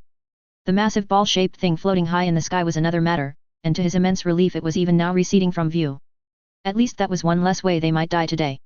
"Any contact with Princess Colin's detachment?" he asked. "Not yet, sir. Colin could take care of herself," Cole was fairly certain. That knowledge did not stop him from worrying, but he needed to focus on his situation first. "Sir, General Gotthold wants to speak with the ranking officer present," another operator spoke up. Harry did not begin to describe how Cole was feeling at this point. He was supposed to be a captain, a junior captain at that. Why was he fielding calls from generals? None of that anxiety leaked out as he took the headset and answered, however. "This is Captain Kraft." "Kraft?" The general sounded genuinely surprised. "Where is Major Kyle?" "He's at least half an hour out with his battalion, sir," Cole explained. "I'm still the ranking officer at Baghdad International." There was a telling pause before Jeremiah continued, the general probably as surprised as Cole himself of the chain of command, or rather lack of one, at the airport. "Captain," Jeremiah finally began again. "I have been in contact with General Darlton and been informed that substantial reinforcements are inbound to Baghdad. Is the airport prepared to receive heavy lift aircraft?" That question meant the army was going to be relying on conventional aircraft for at least some of the lift capacity needed to bring in those reinforcements instead of just ferrying them in with the flying transports. Hopefully that meant the incoming numbers really were substantial like the general was suggesting. "Yes, sir," Cole said. "We have air traffic control set up and should have enough capacity for at least 5 heavy aircraft cycling through on the ground at a time." That was not actually that much, especially compared to a modern airport at any of the Empire's major cities, but damage from the fighting in Baghdad International's relatively small size meant there were limits to what even the Britannian Quartermaster and Engineering Corps could achieve. "Very well, Captain," Jeremiah said, "I will inform General Darlton that we are ready to receive reinforcements. I am also diverting the bulk of our anti-air batteries to the airport. Site them as appropriate to ensure our planes are covered on approach. Get those troops disembarked as quickly as possible, and I am giving you permission to retain an additional battalion for airport security from amongst the incoming troops." "Understood, sir," Cole tried to sound crisp in his response. "Good. Gotthold clear." The general signed off, leaving Cole trying to figure out what he was going to do next. An additional battalion, combined with the 2 that were headed to his position now, would put the numbers defending the base at close to a regiment. Which, while welcome, created all sorts of complications. Cole might not hold any sort of line command, but he had learned enough about tactics the hard way that he did not want the fighting to actually reach the airport proper if he could help it. Then there was the fact that he was just a bloody captain. How was he even supposed to try to order a battalion commander around, whatever General Gotthold had granted him permission to do? "Sir, I'm getting queries from inbound aircraft, one of the operators said. We've got at least 12 birds in the air asking for landing instructions. Cole's jaws tightened. Those planes must have already been on approach even before General Gotthold had called in, which suggested all sorts of unpleasant things might have happened had Cole answered in the negative about the airport's readiness. Get payload information about each plane, Cole said. Prioritize landings by nightmares, armor, mechanized, infantry, and everything else afterward. Yes sir, the operator said, getting straight to it. Cole switched over to the channel they were using to coordinate to listen in. If he was going to be allowed to retain some of the reinforcements, he needed to know which group to hold back. Major Sulla, commanding 2nd Battalion, 25th Infantry, along with 3rd Battalion, a familiar voice sounded. We are bringing in 16 Sheridan Recon vehicles and 20 M113s. Cole's eyes widened, not just at hearing it was his division inbound or that Major Sulla had apparently finally moved over to a line command, but also at the amount of hardware she was bringing along. The M551 Sheridan was on the light side for an armored fighting vehicle, but it did have a respectable gun and its speed made it very useful in a reconnaissance role. If the fighting really did spill into the urban environs of Baghdad, that mobility would be welcome indeed. All he needed to do was convince the major to hold her units in Baghdad International Sector instead of running off to join the front lines. Cole gave himself a dry chuckle before he keyed the mic. Sulla liked him, so she probably would not tear his head off outright for making her miss out on the start of the action. After all, something told him she would see plenty of fight either way. End of chapter 124. Well, there you all have it. A hint as to what will befall the city of Paris. It won't be pretty. I know I have a lot of European readers. I'm sure it can get more than a bit tiresome with all the units being imperial instead of metric, then again those of you that consume American media in its original format are likely used to it to some degree. I swear it's not because that's the unit system I grew up with, it's because I have a legitimate in-story reason that Britannia never converted to metric for reasons. Something about it being the product of those liberal French Republican revolutionaries. Ahem. Interesting tidbit, after Britannia crushed the Quebec Rebellion, the central government stripped that province of a lot of its privileges, including the ability to designate French as the official provincial language. And yes, it was a very deliberate attempt to basically dilute French cultural identity in Quebec. In the Empire, English is written into the law as the official language of the land, and all governmental paperwork needs to be in it. While regions can produce paperwork that has both English and another language, the forms must still be filled out in English, and if there is a mistranslation, the non-English meaning is trumped by the English meaning. The Swiss Jaeger Corps is based in Zurich, and so speak the Swiss variant of German instead of the French that is used in Geneva and the western parts of Switzerland. Phi technically should be referred to as a Swiss girl, but her heritage is Germanic enough that she gets lumped into the same group as Annie and Laura. The Jaegers are also technically violating Swiss law, what with serving with a foreign power as private contractors aka mercenaries. I do believe the Swiss constitution explicitly forbids foreign states from hiring its citizens for such work. Lelich got around that with his usual creativity. The Zephyr Jaegers aren't mercenaries, they are military observers attached to the European forces to observe how the largest war in the history of the world is unfolding, in order for the Swiss government to be better informed of what might be coming their way if Britannia ends up being hostile. Just a detail for anyone wondering about that. This was a fairly difficult chapter to write, and to be frank it's another one of those that if I were actually doing drafts and edits, I would have gone back and reworked. As it is, I ended up reworking this chapter's main body twice before finally deciding I needed to get it out more than I needed to get it right. Sozako was never going to be much of an actual threat once Colin was able to catch up to him. It was just the fact that she didn't know where he was, or he was not in a place she could easily get to, that made him as much of a threat for as long as that lasted. The only real question was how much collateral damage the effort to kill him would cause, and I think we can count the several 100,000 dead to be a pretty high count. Similarly, Lelich's compatriots never really got a chance to show off what they are capable of. In every previous engagement they fought in, they were reacting and did not have the chance to engage their opponents on their terms. This was still not an ideal engagement from their perspective, but despite his enhancements and the Simicries he summoned, Sozako was a much more manageable foe than the likes of Lowe or McBurn or even the Dire Wolf. That and they really wanted Sozako dead. Lelich's return, well, if we even want to call it a return, was also foreshadowed somewhat blatantly the last couple of chapters. Though I should be quite clear, Lelich himself is dead. What Colin has been conversing with is more or less the backup of his memories connected to the gestalt of his N's world. Literally speaking, it's a kind of digitalization of everything that made Lelich what he was. Does that include his soul? Well, that's a very loaded question, and not one that even Colin can answer yet. What she does know is that for now she cannot kill him, and that even trying carries with it lots of risks. The extent of his access to the thought elevator's capabilities is not entirely clear to her, and without at least figuring that out, well, you've all seen what happens when just one thought elevator is tinkered badly with. And in some respect, Colin has been lying to Euphemia about there being no one else in C's world. Think on that. Describing the Battle of Baghdad was always going to be tricky, not least because our primary perspective characters have been Colin, whom isn't actually fighting at the front lines, yet, and Cole, whom is a quartermaster and really should not be fighting at the front lines at all. There was also the fact that I haven't been able to properly split my attention between what was happening inside the thought elevator versus what should be happening outside, but now that that bit is more or less concluded, we'll shift over to actual combat next chapter with the likes of Jerry and Cole's pals that I am bringing in. As a side note, the Brightonian version of the Sheridan light tank, cause that's what it actually is, whatever the US Army's classification rules require, has the advantage of better and more reliable electronics since the basic tech level in my timeline is better than what the real world had in that time frame.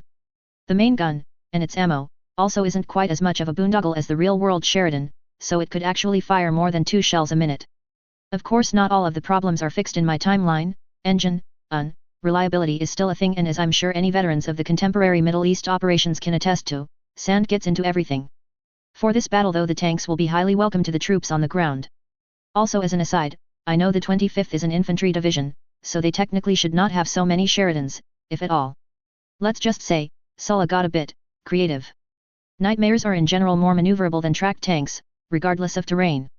On flat surfaces, their land spinners give them a higher top speed, and the way they're articulated means they can turn about more quickly than a turret can traverse. While an open plain is one of the better places for tanks to engage Nightmares in, they would still be at something of a tactical disadvantage due to sheer difference in speed. Of course both are toast against properly employed air power, so which is better is kind of moot. The joints are obviously armored, sufficiently so that you'd need dedicated anti-armor weapons to guarantee disabling one. While a lucky shot from an anti-material rifle might disable a joint, you'd have to get very, very lucky. At a short enough range, heavy enough machine gun fire might be able to chew through the rear of the joint, but if you were able to stay undetected long enough to get that close, you'd be better off using an actual AP rocket or something. Shooting at a Nightmare at short range is just an invitation to get your foxhole or dugout nailed by the mech's far bigger gun. Wear and tear is obviously a concern, the main reason why Nightmares are so expensive to field and why Britannia doesn't solely equip their ground mechanized forces with them is the maintenance required to keep them running. It's also why the number of battles with Nightmares has been easily eclipsed by the number of battles between regular forces, even when taking into account the characters whom were noted Nightmare pilots in canon. As I noted previously, the largest permanent unit that Nightmares are part of is the battalion. These are basically independent battalions that get attached to divisions on an as-needed basis. There is no such thing as a dedicated Nightmare division. For applications of room temperature superconductors, I refer you to Wikipedia.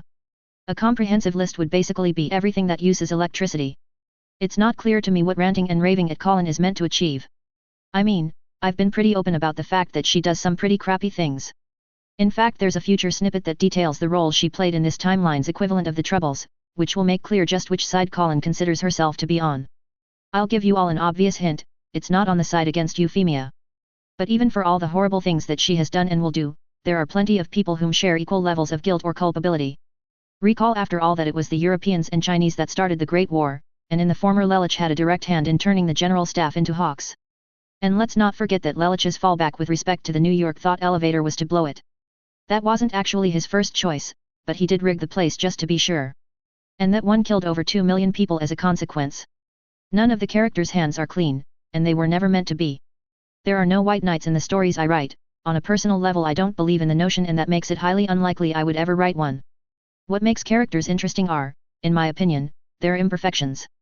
And the deeper those imperfections, the more complex and faceted their personas, the more interesting and worthwhile I find writing them. As an aside, I also don't really believe in the idea of guts or personal courage or will being the determinant in large complex situations like war. More often than not, the plans and actions derived from such will tend to be stupid, to be blunt, and make me question the basic intelligence of the involved characters. I'm certainly not going to be impressed by their supposed ingenuity or bravery. What I do find impressive is when characters employ seemingly mundane techniques or solutions in creative ways. At least that way I get an idea that I can steal, pay homage to, in my own works. This has cropped up enough times that I actually need to address it, to my mild disbelief. When I use the word bemused or bemusement, I am being entirely intentional. I am not trying to suggest the character in question is amused. I in fact am trying to convey a degree of uncertainty or befuddlement or even resignation on the part of the character.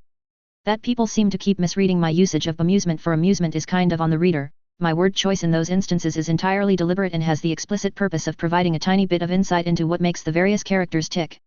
Chapter 126. The German stratagem to entrap a substantial portion of Britannian forces responding to the presence of Sozaku Kururugi in Baghdad might well have succeeded in breaking the back of the Empire's Middle East campaign. Such a victory would have certainly given Britannia pause, though most historians agree that the Empress Euphemia would not have let such a setback actually swerve her from her chosen course. These suppositions however are rendered moot by the simple fact that the gambit ultimately failed. When the Britannian leadership discovered the size of the advancing German forces, they elected to counter with a gamble of their own. Effectively abandoning their drive through the Arabian Peninsula, the Empire pulled all of their available forces to reinforce the Baghdad position using both its flying transports and conventional aircraft. This saw an additional 3 divisions sent forward, and combined with the ships of 8th Fleet the Empire was able to repulse the German offensive. Taking advantage of their victory, Britannian forces conducted an orderly withdrawal not back to their Muscat beachhead but instead to the port city of Kuwait. There they fell upon the defenders, seizing the city to use as a new staging point for their Middle East campaign. Kuwait's position also served to threaten the northern flanks of European forces still engaged in the south, and with active incursions into the Red Sea by the Imperial Britannian Navy there was a substantial risk of those same forces being cut off outright. Faced with this risk and the failure of their Baghdad stratagem, the Europeans were forced to pull back their troops before the Empire could shut the jaws of their own trap. The course of the war was turning ever more against the Europeans. In Blackest Night, the Great War. Chapter 126. Protectio trahit subjectionem, et subjectio protectionem. Rommel took a sip from the wineglass. It was a particularly sweet rose that he had been introduced to many years ago by his late friend, Alphonse Pierre Juin. So was the fish stew that was paired with the wine for that matter. Many a times had the two of them shared such a meal together, either as friends or as colleagues in their many years of service to their respective nations. And yet tonight the food, expertly prepared by the master chefs of Paris, tasted of ash to the German's tongue. He simply could not find the will, or heart, to enjoy it, not tonight. The reports were still preliminary and the numbers the analysts derived from them wholly incomplete. Yet that uncertainty brought no comfort, for it was plainly obvious that Britannia had responded exactly as Rommel had known they would when news of Sozaku Kururugi's presence was passed on to them. Hundreds of thousands dead. Not a million, but only because Britannia had elected to not make the destruction of Baghdad total, and he had helped set it all in motion by letting the Empire know where Sozaku was. Because he agreed with them that the Japanese youth needed to be put down, as permanently and as surely as possible. And because he knew that it was both within the Empire's means and will to do the deed. Toulon was testament enough of that conviction, and now Baghdad stood as another. Rommel liked to believe that he possessed a modicum of honor. That he was, at heart, a patriot, and a decent enough man, whatever his chosen vocation. It was an imperfect world after all, and there were people that needed killing.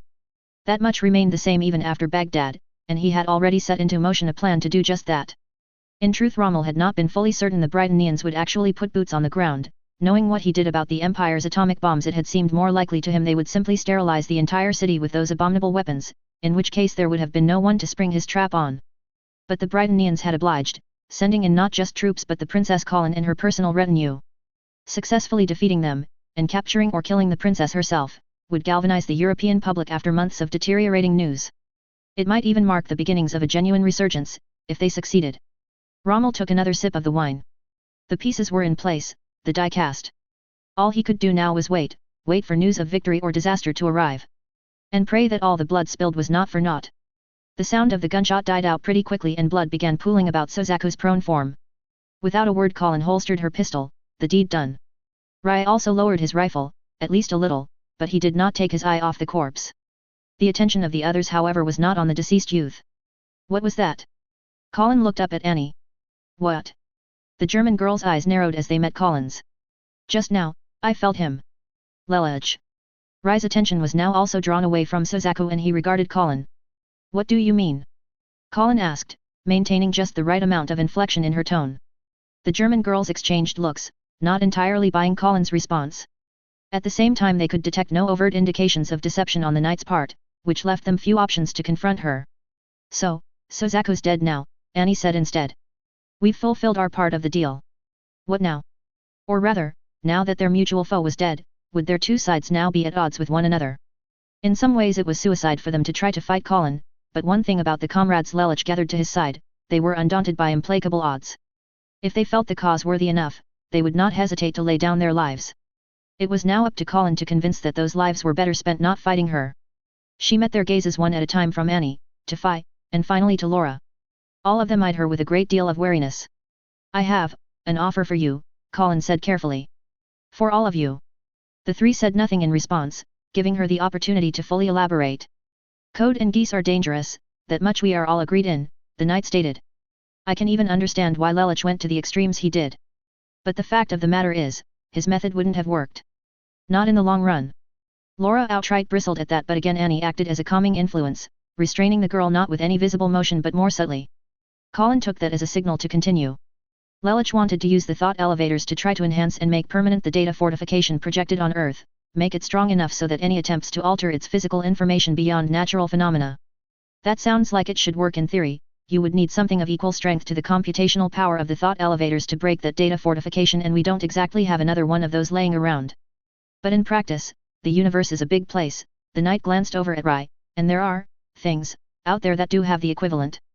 The other three girls had been briefed in full about Rai's timeline, about the events that ultimately led to mankind's extinction, so they knew full well what Colin was getting on about. The hunt for Suzaku was originally motivated by fear of one of those things after all. We can't hide from the power of Code and Geass, Colin continued. We can't try to bury our heads in the sand and pretend it doesn't exist.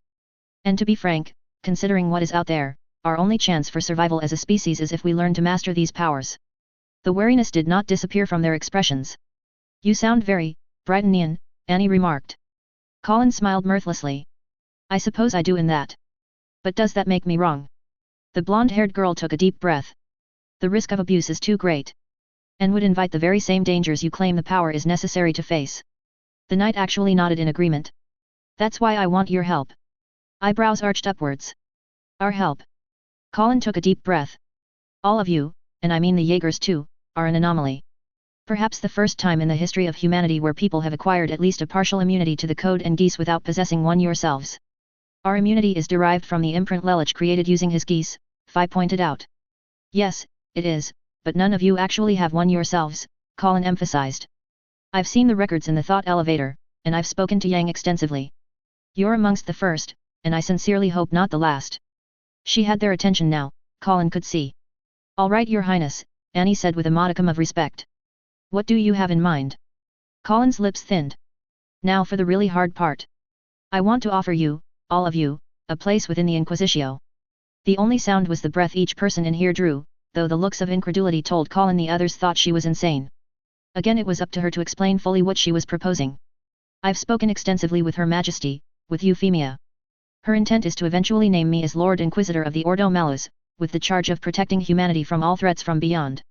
The Directorate's work provides a foundation, but only half of it. To be honest, we need to better understand how Lelich shielded all of you. We need to duplicate that, so that there will at least be a cadre of agents that would be immune to the dangers of Code and Geass. To clean up the messes that will inevitably arise. Annie said bluntly.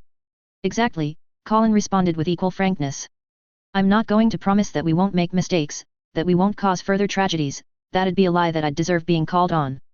But if we're going to be making those mistakes anyway, I want us to be in the best position possible to clean up after them, to minimize the harm that is caused.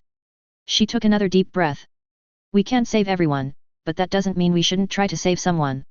The three German girls exchanged looks, having what Colin knew to be a wordless conversation amongst themselves. A lot of information could be exchanged quickly at the speed of thought. Your ambition is admirable, Your Highness, Annie said, and it does align with the goal Lelich set us. There is however a rather practical problem with your proposal. Britannia is presently at war with at least some of our respective nations, and I somehow doubt the Jaegers would be willing to sign on with those that would lay waste to their homes.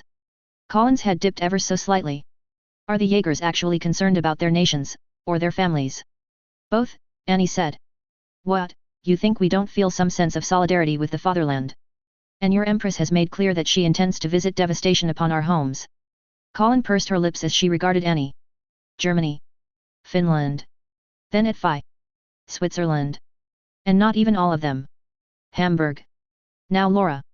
Kiel, Turku, back to Phi, Zurich. Those are the places that each of you called home before Lelich found and recruited you. It is where the families of your respective corps are concentrated to provide a measure of support for each other. Those places can be spared, if Her Majesty is given cause. Again the three girls fell silent as they consulted with one another what course of action to take. It was interesting, Colin noted, the subtle shifts in their expression that indicated how that conversation was going. Laura was definitely the most opposed to it, while Phi seemed to hold the least objections. That seemed to indicate Annie was the tiebreaker here, at least without Berthold here. So you are saying that our services would not be sufficient to buy Europe a reprieve, Annie said, like Yang's did for China. To that Colin smiled sadly. What Yang offered was, in the long term, China herself. That is what has stayed the hand of Her Majesty the Empress. And it is in her capacity as sovereign that she is determined that no nation on earth will ever be able to threaten her people, or her family, again. The mirthless smile disappeared. No matter the cost. So not enough people have died yet, Annie stated caustically. There's no such thing as enough, or too many, or too few, Colin responded. The question is, what are you prepared to do to keep more people from dying? To keep some people from dying. And that some included their friends and their families, the three girls knew. It was a pale consolation, but compromise did seem to be the word for this in every war. There was still however one other lingering issue. What about Jester? Annie asked. Are you saying you have some way of contacting them? Colin asked, head tilted quizzically. The flatness of Annie's face said it all. The compartmentalization of Lelich's resources was very thorough, but inevitably that separation could also cause problems like now.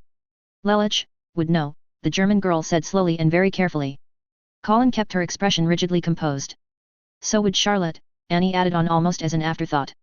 The addendum was unnecessary, as all knew. The insinuation was clear enough, the German girls suspected Colin knew exactly what that impression of Lelich was about. It was a test, to see how badly Colin actually needed them and the Jaegers. And how far she would go to preserve the deception that she knew nothing about Lelich's current state.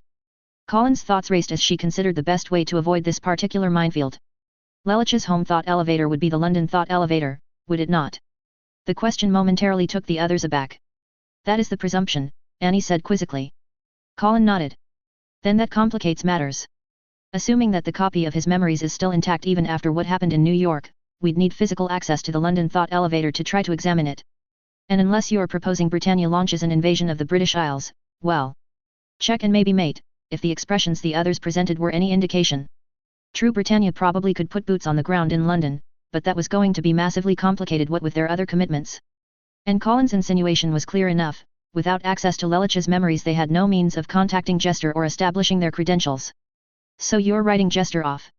Annie asked unhappily, likely for a variety of reasons. Do you have any other ideas on how to get in touch with them? Colin countered, eyebrow raised. The answer to that was clear enough even without the others saying a single word. They had none, at least on that topic. You're going to an awful lot of trouble to try to avoid a confrontation with us, Annie noted. Colin offered a wry smile. I might still not forgive Lelich for what he did in Japan, and I'm still not exactly happy with the extremes all of you have been prepared to resort to. But that doesn't mean I think you three or Bertolt are fundamentally bad people. That last bit was rather specific in whom Colin did not extend similar such judgment to. And frankly, I've grown fond of some of you in the time we've spent together. This time Colin pointedly looked at Phi. I'd rather prefer not to go back to Japan without the only friend Ren has left. At that Phi almost looked bashful, though only someone with Colin's senses could have picked that up from the German girl's otherwise flat expression. Colin looked over at Annie. So, do you accept my offer? Again the German girls exchanged looks, and again an unspoken exchange took place. Finally all three nodded at once. Provisionally, Annie said, we accept your offer. The exact conditions will however need to be worked out before we commit outright. With the understanding that this already represents a major concession on our part. Because if they did not move against Colin now, they were basically giving up the best shot they were ever likely to get. The knight nodded solemnly. That is fully understood. That seemed to satisfy the three as much as circumstances would presently allow, and a noticeable lessening of tension was felt in the room. Annie raised her radio and spoke into it. To all Jaeger Corps, Condition Gotzendamerung. Prepare to withdraw and prepare for a new contract afterward. The radio crackled. Lieutenant Leonhardt, this is Colonel Leonidas, the Swiss Jaeger CO said. We have a situation. Frowns appeared all around. Explain, Colonel, Annie prompted. A few minutes later Colin demonstrated the extent to which her grasp of expletives in different languages had been expanded by her connection to C's world. Jean dropped behind the rebel as bullets whizzed through the air where his head was mere moments before. He could literally feel the ripple of air caused by their passage, and despite the roar of jets high above, the bang of gunfire was still loud and clear. And then an even bigger boom sounded, followed shortly by an explosion not too far away. Daring to peek up again, he had the pleasure of seeing the corner where the German troops were shooting at him, a flaming wreck. Opposite his position down the road was the light tank responsible for said carnage. Looks like the Krauts just croaked, Jean remarked. What was that? Connie yelled, his ears apparently still ringing. Jean made no immediate response, instead surveying his surroundings. His squad had been detached to support two Sheridans, now down to one courtesy of a German anti-tank missile, in making sure the Germans did not manage to sneak around the rest of the company's southern flank. So far the Germans had made only probing maneuvers, testing just how dug in the Britannian forces were along that line, but their frequency was growing. That likely had something to do with the constant pressure being applied by Major Sulla's main body of light tanks. So far the majority of the enemy's armor seemed concentrated along the northwestern perimeter, which was a damn good thing as a Sheridan had no business trying to go up against modern main battle tanks or even the more lightly armored bipedal Hummels. Lieutenant Winters, this is Kirstein, Jean said into his radio. We're starting to see some real pressure over here, requesting reinforcements. Negative Kirstein, came the response that Jean had not wanted to hear, there's no one to send. You need to hang tight or bug out, the Germans are hitting us hard. A burst of static cut off the message. LT? Lieutenant? Aw fuck. What'll we gonna do, Sarge? Sasha asked. Praying sounds good about now, Jean said with a smirk. If we're lucky Cole's girlfriend will show up to pull another miracle. Yeah, but Cole ain't here, Connie pointed out. Jean snorted. And I thought you all wanted inspiration, not reminders of our impending doom. The young man surveyed the area. Gunfire could still be heard in the distance, but there were no immediate threats within their vicinity. Taking advantage of this momentary reprieve, Jean pulled out a rough map that had been issued prior to their sudden deployment to Baghdad. Okay, if the Krauts really are going to try sneaking around the southern flank, we should start falling back too, he said. Here, this junction. It's a major artery for the roads, so it's their most likely point of approach. It's also got clear line of sight, so we'll at least see them coming. Doesn't that mean they'll also be able to see us? Sasha asked. Only if we're stupid about it, Jean said, folding the map again and picking up his radio. Sergeant Gunger, we're pulling back 2 miles north. Roger that, Kirsten, the tank commander said. Get your boys and girls aboard and we'll pull out. The nice thing about having a tank with them, even a light one, was far less walking when they could just pile atop the vehicle. How many missiles we got left for the bazooka? Jean asked as they rolled out. Just 2, Sasha said. Despite her somewhat lackadaisical attitude regarding military discipline, the young woman was a skilled soldier and one of the squad's heavy weapons specialists. 2 high, Jean murmured. The rest had been expended against the various armored cars that had tried overrunning their position. As good an accounting as Jean's squad had given, though, it was not like they had emerged unscathed either. 2 of his troops were dead, several others had minor wounds, and Jean himself was starting to feel somewhat run down. If the Germans did make a serious push for the junction, his ragtag squad would not hold it for any measurable time. Jean tried his radio again. This is Sergeant Kirstein with 3rd Battalion, 25th Infantry, Baghdad International, is anyone there? This Baghdad International, a voice thankfully responded promptly. Make this quick, Sergeant. Maybe a bit brusquely too. My squad is falling back towards the main junction south of the airport, Jean said. German troops have been encroaching upon our line and we need backup. Hold, the radio operator on the other end said curtly. Hopefully this time he would actually get some good news after being put on hold, Jean thought darkly. Then again, maybe the operator needed to hold it all to check if anything had changed since the last request for reinforcements was denied. All right, Sergeant, the operator spoke again, and there was an odd edge to his voice.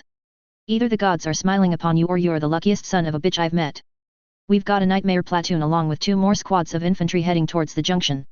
Rendezvous and debrief the captain there. Jean's eyes widened. An entire nightmare platoon. They might yet live through this day. Understood, sir. I hear that right. Sasha said. We'll find out soon enough, Jean said, tucking away his radio. And indeed they did as they turned the corner and came into sight of their destination a few minutes later. Jean did a double take. The 3 frames, meaning it was a short platoon instead of a full-on one, but hey, who was counting, lacked the boxy upper bodies of a Gloucester or Sutherland. Instead the chest piece was a curved plate more reminiscent. The head was also markedly different, lacking the 4 sensors that was a staple of the Empire's frontline models. These nightmares actually looked like they wore medieval helms. What are those? Connie said aloud. I have no idea, Jean admitted, though they're definitely Britannian. How can you tell? Sasha asked. Jean snorted. Because those are Britannian troops accompanying them. Though as they got closer Jean saw quite a few Japanese faces amongst them, which could only mean one thing. He hopped down and approached the nightmares. Sergeant Kirstein reporting. Sergeant, a feminine voice sounded from the frame. I am Lieutenant Duvali Walker of 2nd Battalion, Fenrir Regiment. As Jean suspected, these soldiers were part of the Princess Colin's personal retinue. Which meant the princess herself was likely at or close to the airport. That was probably a good thing considering what the princess was capable of. At the same time the Germans might make it a point to try and avenge their defeat in Korea by going straight for her. And through them. What's the current tactical situation, Sergeant? Duvali asked. Jean provided as concise and complete a summary as he could, noting the number of German troops they had likely encountered as well as how much firepower they possessed. As he spoke, the rest of his squad grabbed fresh magazines and took the chance to grab a bite to eat. "Good work, Sergeant," Duvali said. "Get some food yourself. Once you and your troops are ready, you will report to Captain Ackerman for orders." "Understood, ma'am." Technically speaking, if a captain was present, Jean should have been making the report to him instead of the lieutenant. Then again, a knight did hold a certain distinction by virtue of firepower if nothing else, and these particular ones looked formidable indeed. Inside one of those nightmares, Duvali's own thoughts were running along similar veins. The Princess Colin had charged her with guarding the airport's southern flank, and despite the firepower at her disposal, that would be no easy task.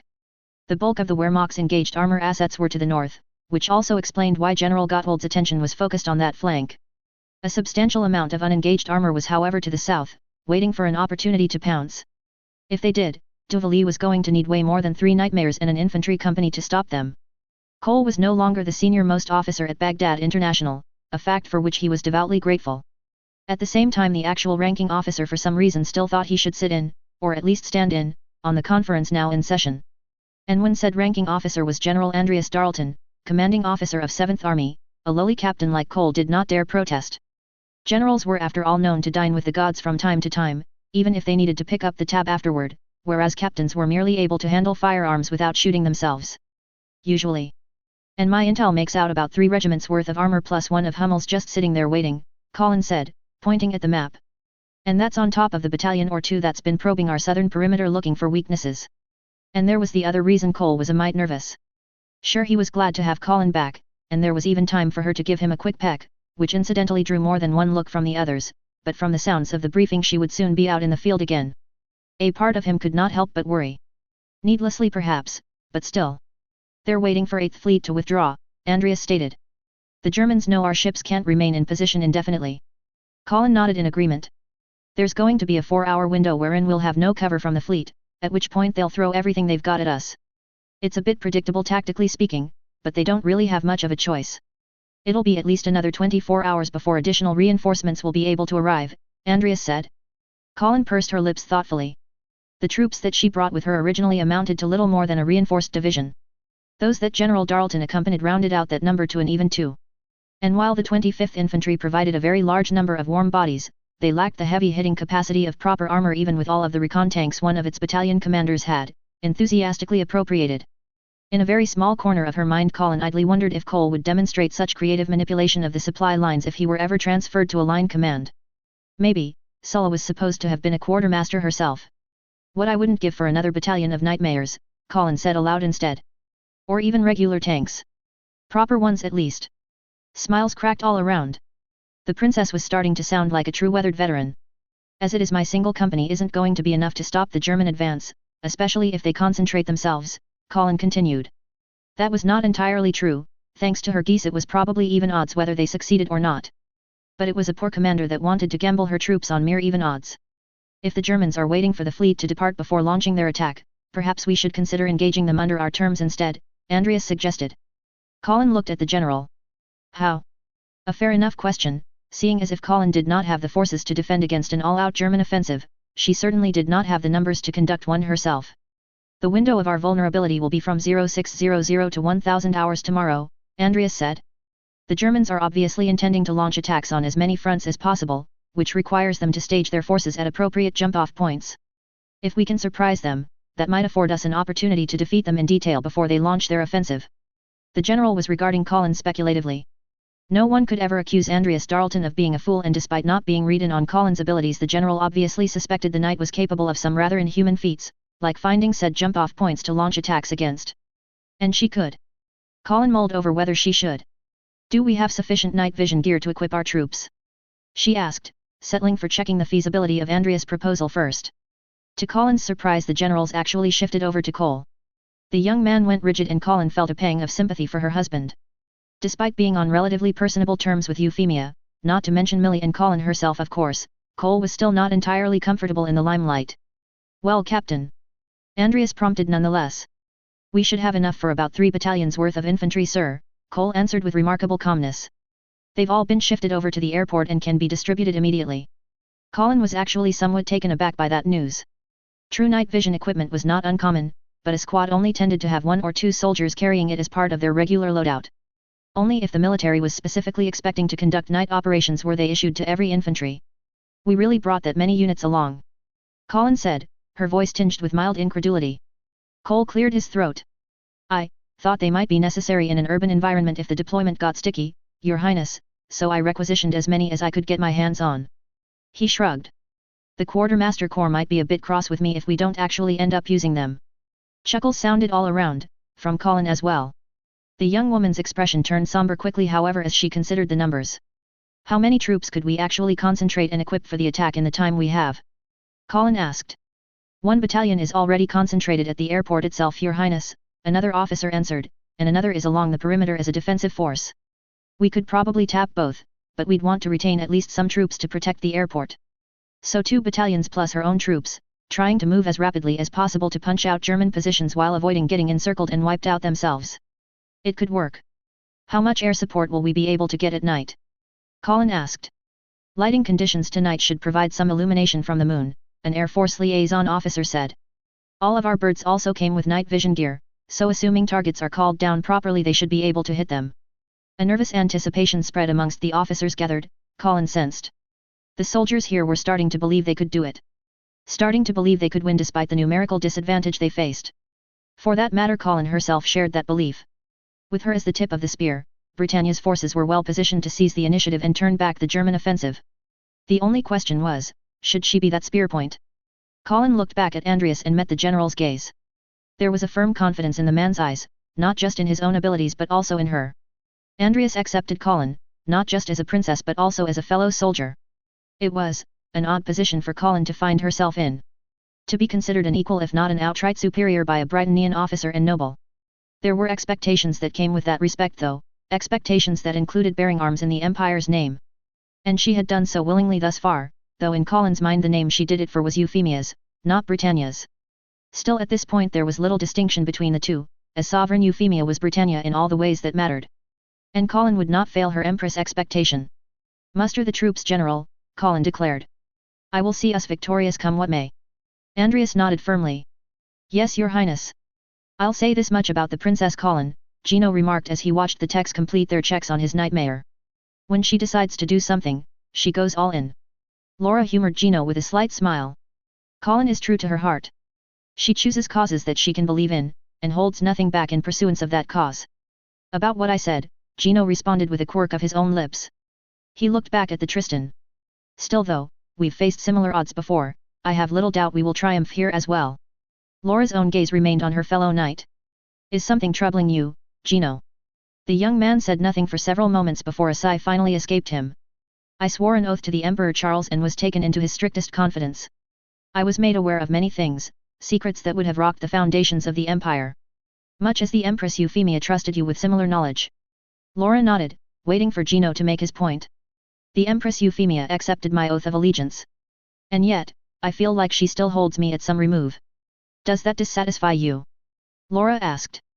Gino's lips thinned. It is a vain thing on my part. I had proven myself once before and I thought it would only be natural that I would be so recognized again without delay. But then I see the knights that Her Majesty had already gathered to her side. Yourself. The Princess Colin. Even that young man, Rybert.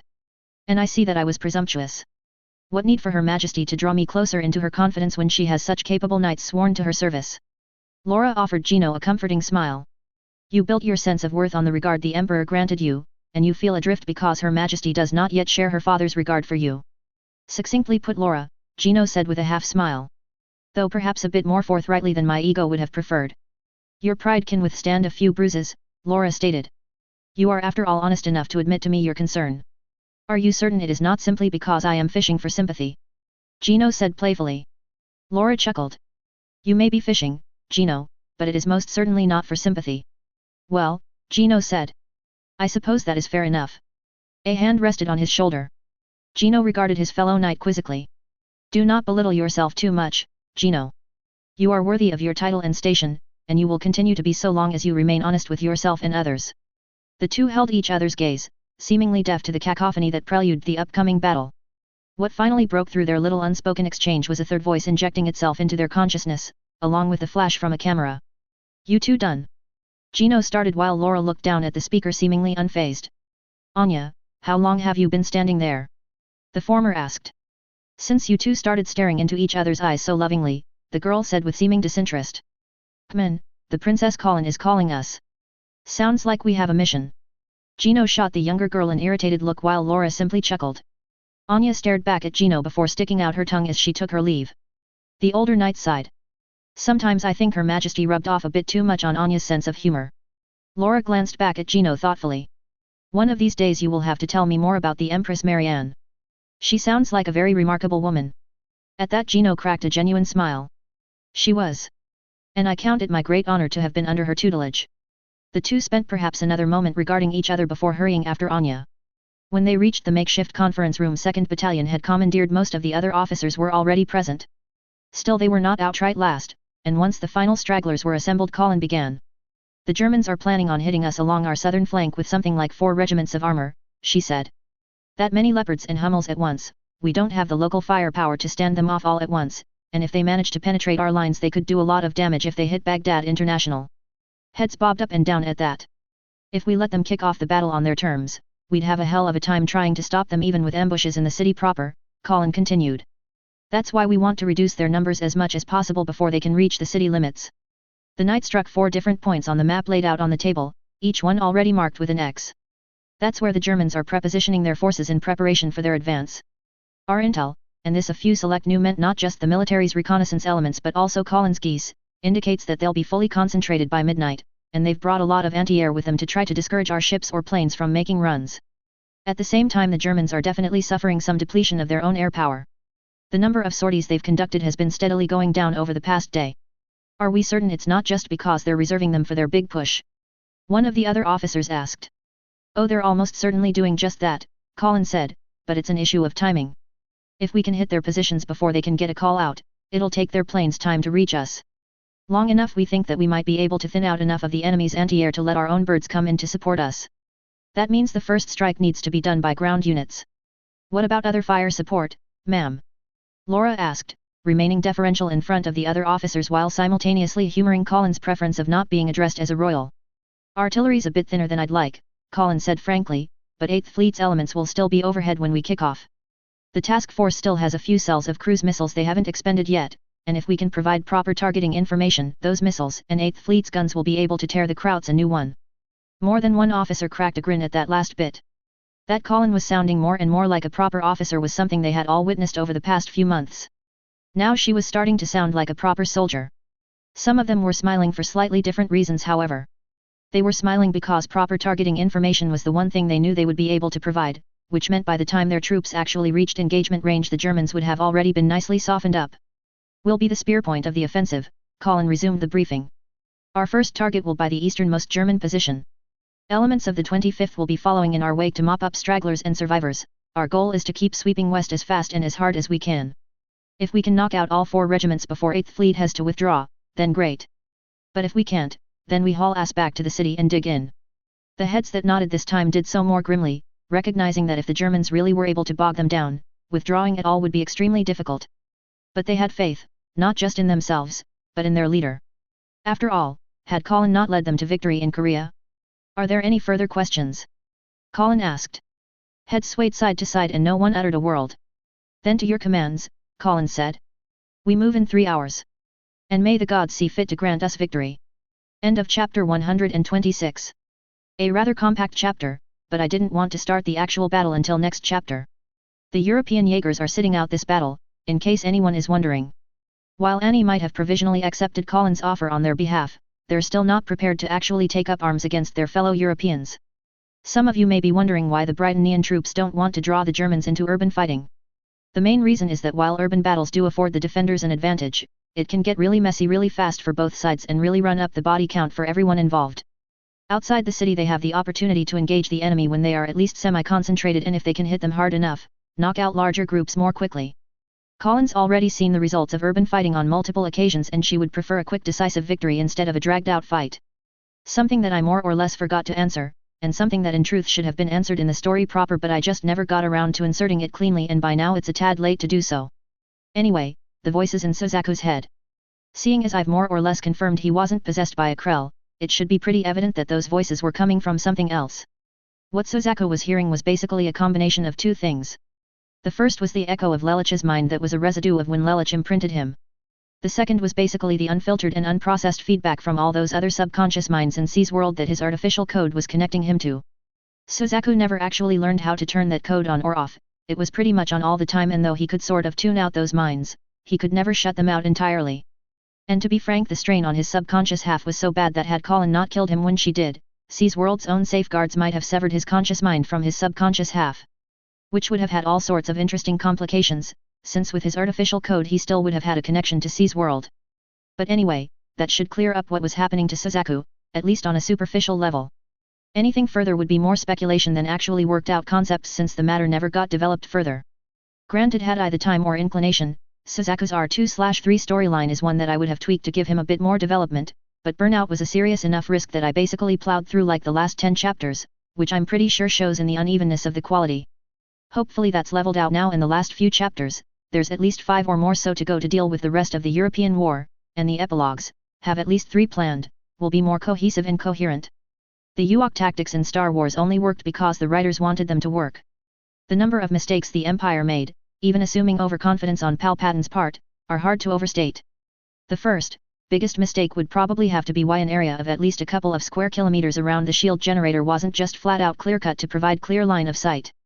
Furthermore, unless those logs were a lot heavier than they had any right to be, the Ewoks needed to be able to actually raise them up and hold them in place. After all, slamming into an AT-ST should not have destroyed it unless the AT-ST's armor was really that shit. If you tried to do that against a modern battle tank, its ceramic armor would just laugh as the wood got splintered on impact. The thing with the logs against the legs maybe should have worked, but again it was extremely situational.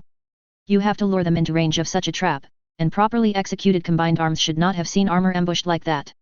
There's a reason tanks in the real world don't operate alone and always have some infantry tagging along in IFVs. Logs are also not that heavy relative to a hunk of metal or ceramic armor. A nightmare weighs in the range of multiple tons. About all chucking a bunch of logs would do is force them to hunker down for a bit, at which point the logs themselves are going to basically shatter against the armor if they're moving fast enough or just kind of roll over the nightmares.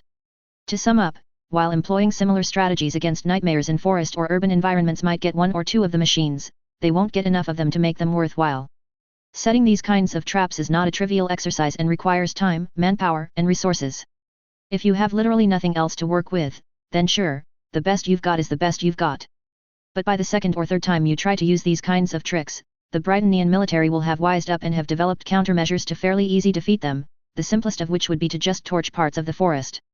In my timeline, they did just that to parts of the rainforest when fighting leftist insurgents in South America. As another note, the Mythbusters actually tested something that provides a baseline for using something like steel wires to try to trip a nightmare. They obviously weren't testing nightmares, they were seeing if it was possible for a car to fire a harpoon to use to execute a very fast cornering. What they found was that one of 3 things would be guaranteed to fail: the anchor, the cable itself, or the launcher on the car.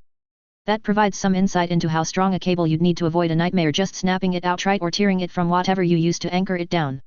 It's also why, while I believe I did have such a maneuver be performed in my story, I don't do it often. F equals ma, and a nightmare is a pretty massive construct. Military doctrine is for the most part full of fairly mundane solutions, and soldiers are generally equipped with weapons to deal with the likeliest of threats. While the common infantry have proven themselves to be quite ingenious out in the field, there are limits to what they can do when faced with a major force differential. Nothing is going to let a group of irregular fighters win a battle against a prepared and well-equipped opponent in the long term, unless the other side simply decides it's not worth the resources to kill them. If the better equipped side does decide that they want their enemy dead, however, well, scruples would be about the only thing that would keep them just applying scorched earth tactics everywhere. Some militaries do officially care about minimizing collateral damage after all. The Brytonian Armed Forces is not necessarily one of them. Like recognizes like. If someone called Colin a monster, she would not dispute it. She recognizes quite well that her actions have been monstrous, but that recognition pretty much doesn't matter. Why? Because she's the one holding the power. At this point Colin doesn't consider herself fit to judge others because of her own moral or ethical standard. She might have before she signed on with Euphemia, but by now that notion has been very thoroughly knocked out of her head by the realities of the challenges she deals with. She recognizes that her fitness to judge others is due more or less solely to the power that she wields as a princess of the realm, one of the great peers, and Euphemia's knight of honor, plus her possession of a code. This is after all a timeline where the concept of might makes right is far more openly accepted, and is in fact winning a global war for domination. At her beck and call are the resources of the largest nation on Earth, and what will soon be basically the only superpower in the world. Up to a certain point, it doesn't matter how monstrous her actions are if she has the capability of performing those actions. The question all of you should really be asking is, what kind of Colin do you want to be wielding such power?